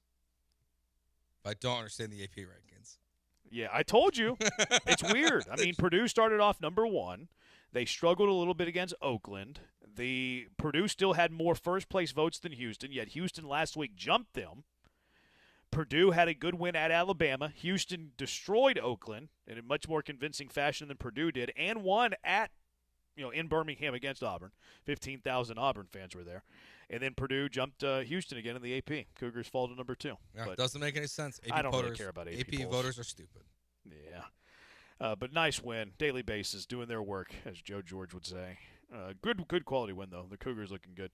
Rockets dodged a bullet yesterday. They were down 11 points with 9 minutes to play. Durant saved them. Not a great start to the game. Really kind of, I don't know how to call it. They were kind of flat, I thought. Ryan Hollins rightfully calling them out on it. But they finished strong, forced overtime, one really bad sideline out-of-bounds play that led to a turnover in the Magic lead. But then a really good sideline out-of-bounds play. Alpe finishing at the rim, sent it to overtime, and then the Rockets won in OT. Yeah, I watched the game this morning, so I knew the result. But as I was watching it, I was like, how are they going to win this basketball game? It made no sense to me as I was watching because they didn't play well. No. A majority of this game. The fact that they won, it's impressive because even though there's no Banchero, there's no Suggs, you just got to find a way. And we saw why you traded for Kevin Durant in this game. He was unbelievable. Yeah, it's just cold-blooded. That's the kind of guy you need in the fourth quarter to make big shots in overtime. Cold-blooded. The out-of-bounds play from Alpe is yikes. So you blame Alpe there? Well, he missed the men also. Yeah, I thought that was a miss for sure. Yeah, he was getting onto Adams for something too. I don't really know why he was getting onto Adams. Yeah, so it feels like it's just always bad. So I don't know if it's not. I don't think it's singularly on Alpe. Yeah, I don't think his pass to Durant was a poor one though. Durant slipped. Yeah, no, it's just everything kind of that could go wrong went wrong. You had a man open, then Durant slips. You're yelling at Adams for some reason. Yeah, I don't know why. I don't know what he missed, But it just all kind of was a mess in that play. But then they made up for it on the Maybe next you're supposed to pop for the ball or something. I don't know. Yeah, I mean, it's not a bad scenario, though, if you give the ball to Durant with 5.5 seconds left in a tie game. Yeah, like, not at all. The decision for, like, yes, he missed him in. Maybe he thought it was a dangerous pass. Maybe he didn't see through, like, the defender or whatever. He thought it was too dangerous, didn't want to turn it over. Like, I'm okay. Okay, Durant, here you go, midcourt, 5.5, go win us the game. And then Durant slips. That was unfortunate. You starting to come around on my Şengün Flamingo shot? Yeah, I'm out on it. Yeah, he actually hit one yesterday. Well, yeah, I hate when he makes them. He hit the first one. Yeah. And then that's why I hate when he makes them. Because then he kept taking them. Yeah, because then he's like, I'm going to take 20. Yeah, and it just the more, and maybe it's because Hollins was like so excited about it. Yeah. About the flamingo shot. I know. Maybe it's the name. It makes me like it less. Well, you don't think it sounds manly? Yeah, correct. Yeah. But it's not a good shot for Alpi. So No, I did think that he played really well yesterday, though. Like, he was making good decisions, taking care of the basketball a little bit more. Still finished with 5 turnovers, but the shooting percentage wasn't fantastic. But I was pretty pleased with Alpi yesterday. Durant was phenomenal. Did you catch some? I caught some hyperbole from, and it wasn't with the flamingo shot, but it was with an Alpi fadeaway jumper. Okay. I think it was in the first quarter, maybe. But Alpi hits a fadeaway jumper from the baseline, all right? It's a good shot. Like, hey, hit your fadeaway jumpers. I don't have a problem with Alpi taking 15-foot baseline jumpers, fading away. If there's, less than 10 seconds on the shot clock, I have no problem with the shot selection. But this was, it was a good-looking shot, little fadeaway that we see a lot of centers do, and hyperbolic Hollins comparing him to a Rocket all-time great. And look at Alpi. I mean, this is tough as it gets. Spin, fade over your right-hand shoulder to the baseline. Is that Hakeem? No, that's Alprin Şengün. That feels like a make good for the Durant one. And it's Hakeem, not Hakeem, by the way. Yeah. Let's get our Rocket legends right. If you're going to work for the team, please. Go Cougs. That's tough. Also, happy birthday, Elvin Hayes, the greatest Houston Cougar basketball player of all time as a college player. Yeah, I mean, look, I like Alpi, but let's not call the fadeaway. Let's not make it a comparison to the Dream Shake, please. Yeah, but that's what Hollins is doing. Everything is compared to the greatest thing since basketball was created. That's the problem. He really does. It's just, you can say it's dream-like, but just straight compare it to it is, it's a 7. Yeah, I think it's pretty high. He's trying to make him like Elijah. And he botched Hakeem's name. Yeah, that's Hakeem. He's going to get roasted for that one. Hakeem. Rightfully so. Hakeem. It's Hakeem. Especially like if you're not sure, just say dream. The H is silent, like humble. Yeah. Well, he probably says humble. Or just Elijah one. Yeah. Hey, you've got a lot of options there. Get it I know. right. Get it right. You go dream, you go Elijah one. Instead, he goes with Hakeem and then botches it. Yeah. Oh, goodness. All right, so that's hyperbolic. Did you notice anything else from Hollins? Yeah. Look, I know you're the team broadcaster. I thought he was a little extreme in his defending of Reed Sheppard tripping one of the Magic players yesterday. He just kept going on and on. And it's like it was so obvious that Reed stuck his foot out for the trip. He was trying to defend it based on whatever the Magic player might have said to him, but you can't be tripping people. Like, you're gonna get called for that. It was just too much for me. I thought it was so weak for Reed Sheppard to trip Desmond Bain. I agree. The dude stuffs it in your face cleanly. He talks his trash because he's a veteran talking to a second-year player. Okay, that's gonna happen, and then he trips him. Yeah. That was like Danny Ainsworth. That was like Danny Ainge throwing the ball at Mario Ellie's face, like tripping him. That was so soft, Reed Sheppard. Yeah, it was soft. It was soft, and I just couldn't believe that Hollins just wouldn't back down. He's like, well, you might have said something to him. Like, that's not a good excuse. That's not a good excuse to trip someone. Here, I saw that you put this note in the rundown, and I also grabbed some audio before I saw it. But here, Brian, play these out of order. Here was Hollins justifying Reed tripping Bain on that play. I don't mind the flagrant. He intentionally tripped him, no question. But how about the slap in the back of the head, missed foul there, and then what Bain said should have been a technical. He doesn't mind the flagrant. That's crazy. He doesn't mind that Reed Sheppard tripped Desmond Bain as he was running up the floor because he blocked his shot, what maybe was a personal foul, and Desmond Bain was talking his ish. And he's going to justify Reed Sheppard committing a flagrant foul. Yeah. Like, you got to keep it even. So keep that same energy. I don't mind it. When Draymond Green trips Alpi, when they play the Warriors later this year, you got to go, see, don't mind it. That's the thing is people don't keep the consistency. They don't. You know, if you're gonna want Aziz Al-Shire to hit Trevor Lawrence, you gotta be okay when C.J. Stroud gets hit too. You gotta be okay with it. And this wasn't the flagrant. This was earlier in the game. You know, Reed Shepherd, not known for his defense, does have good hands, has active hands. Maybe gets a little bit too handsy at times. But this was Reed Shepherd reaching in and fouling somebody, and then Hollins defending Reed Shepherd. Reaching into the old cookie jar there, picked up the foul. I don't mind that from Reed Shepherd. He was fighting. There's a chance the referees don't call that defensive play where he fouled him. But I love how he stood his ground right there. You see the improvement. There you go. Is there anything that Reed Shepherd can do wrong in Ryan Hollins' eyes? Clearly not. If Reed Shepherd broke into somebody's home and stole all their jewelry, would Ryan Hollins say, I can understand why? I don't mind. He should have had all the jewelry. I don't mind. He needs some swag. If Ryan Hollins stole, if Reed Shepherd stole somebody's G-Wagon, would it be okay? Well, Ryan Hollins, in my eyes, I don't mind it because the guy should have never had the G-Wagon. It's just Reed Shepherd being physical and strong-minded. It's something I want to see from the second-year player. Yeah. Okay. All right, Ryan. That works. He loves him some Reed Shepherd. Reed's been playing good though. Good offensive game again yesterday. He's playing a lot better. I think the active hands are good. I'm not gonna say I don't mind the foul, but like he has been playing much better as of late for sure. Yeah, I mean he's still limited defensively for sure. Like he's always going to be. Now they play zone, get a couple steals. Now if you can do what he's doing offensively, you can live with it. And the offense is looking good. I love what they're doing with him too. I like how they're using him differently than they were at the start of the year, a little bit more off the ball. I also love that he's the guy on the second unit, like running plays for him, running him off screens, getting him some good looks, because he is starting to show that offensive prowess that many expected of him when he was drafted. Yeah, and I think to the defensive side, like the one thing is it might not be good, but there's clear effort there. I think that does matter because a lot of times in the NBA we see players who are not good defensively and they don't try.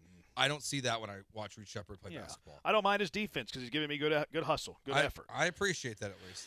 Yeah, don't mind it. Still not good. Joe sounded like Ryan Hollins a little bit. He's trying his hardest. News from Friday. Rockets won, but Tari Eason straining his oblique. Yeah. This is what's going to cost him millions of dollars, by the way, not end-of-quarter heaves, not halftime heaves. The injury concerns are real for Tari Eason. Just look at his career. Games played, season by season. This is an injury-prone guy.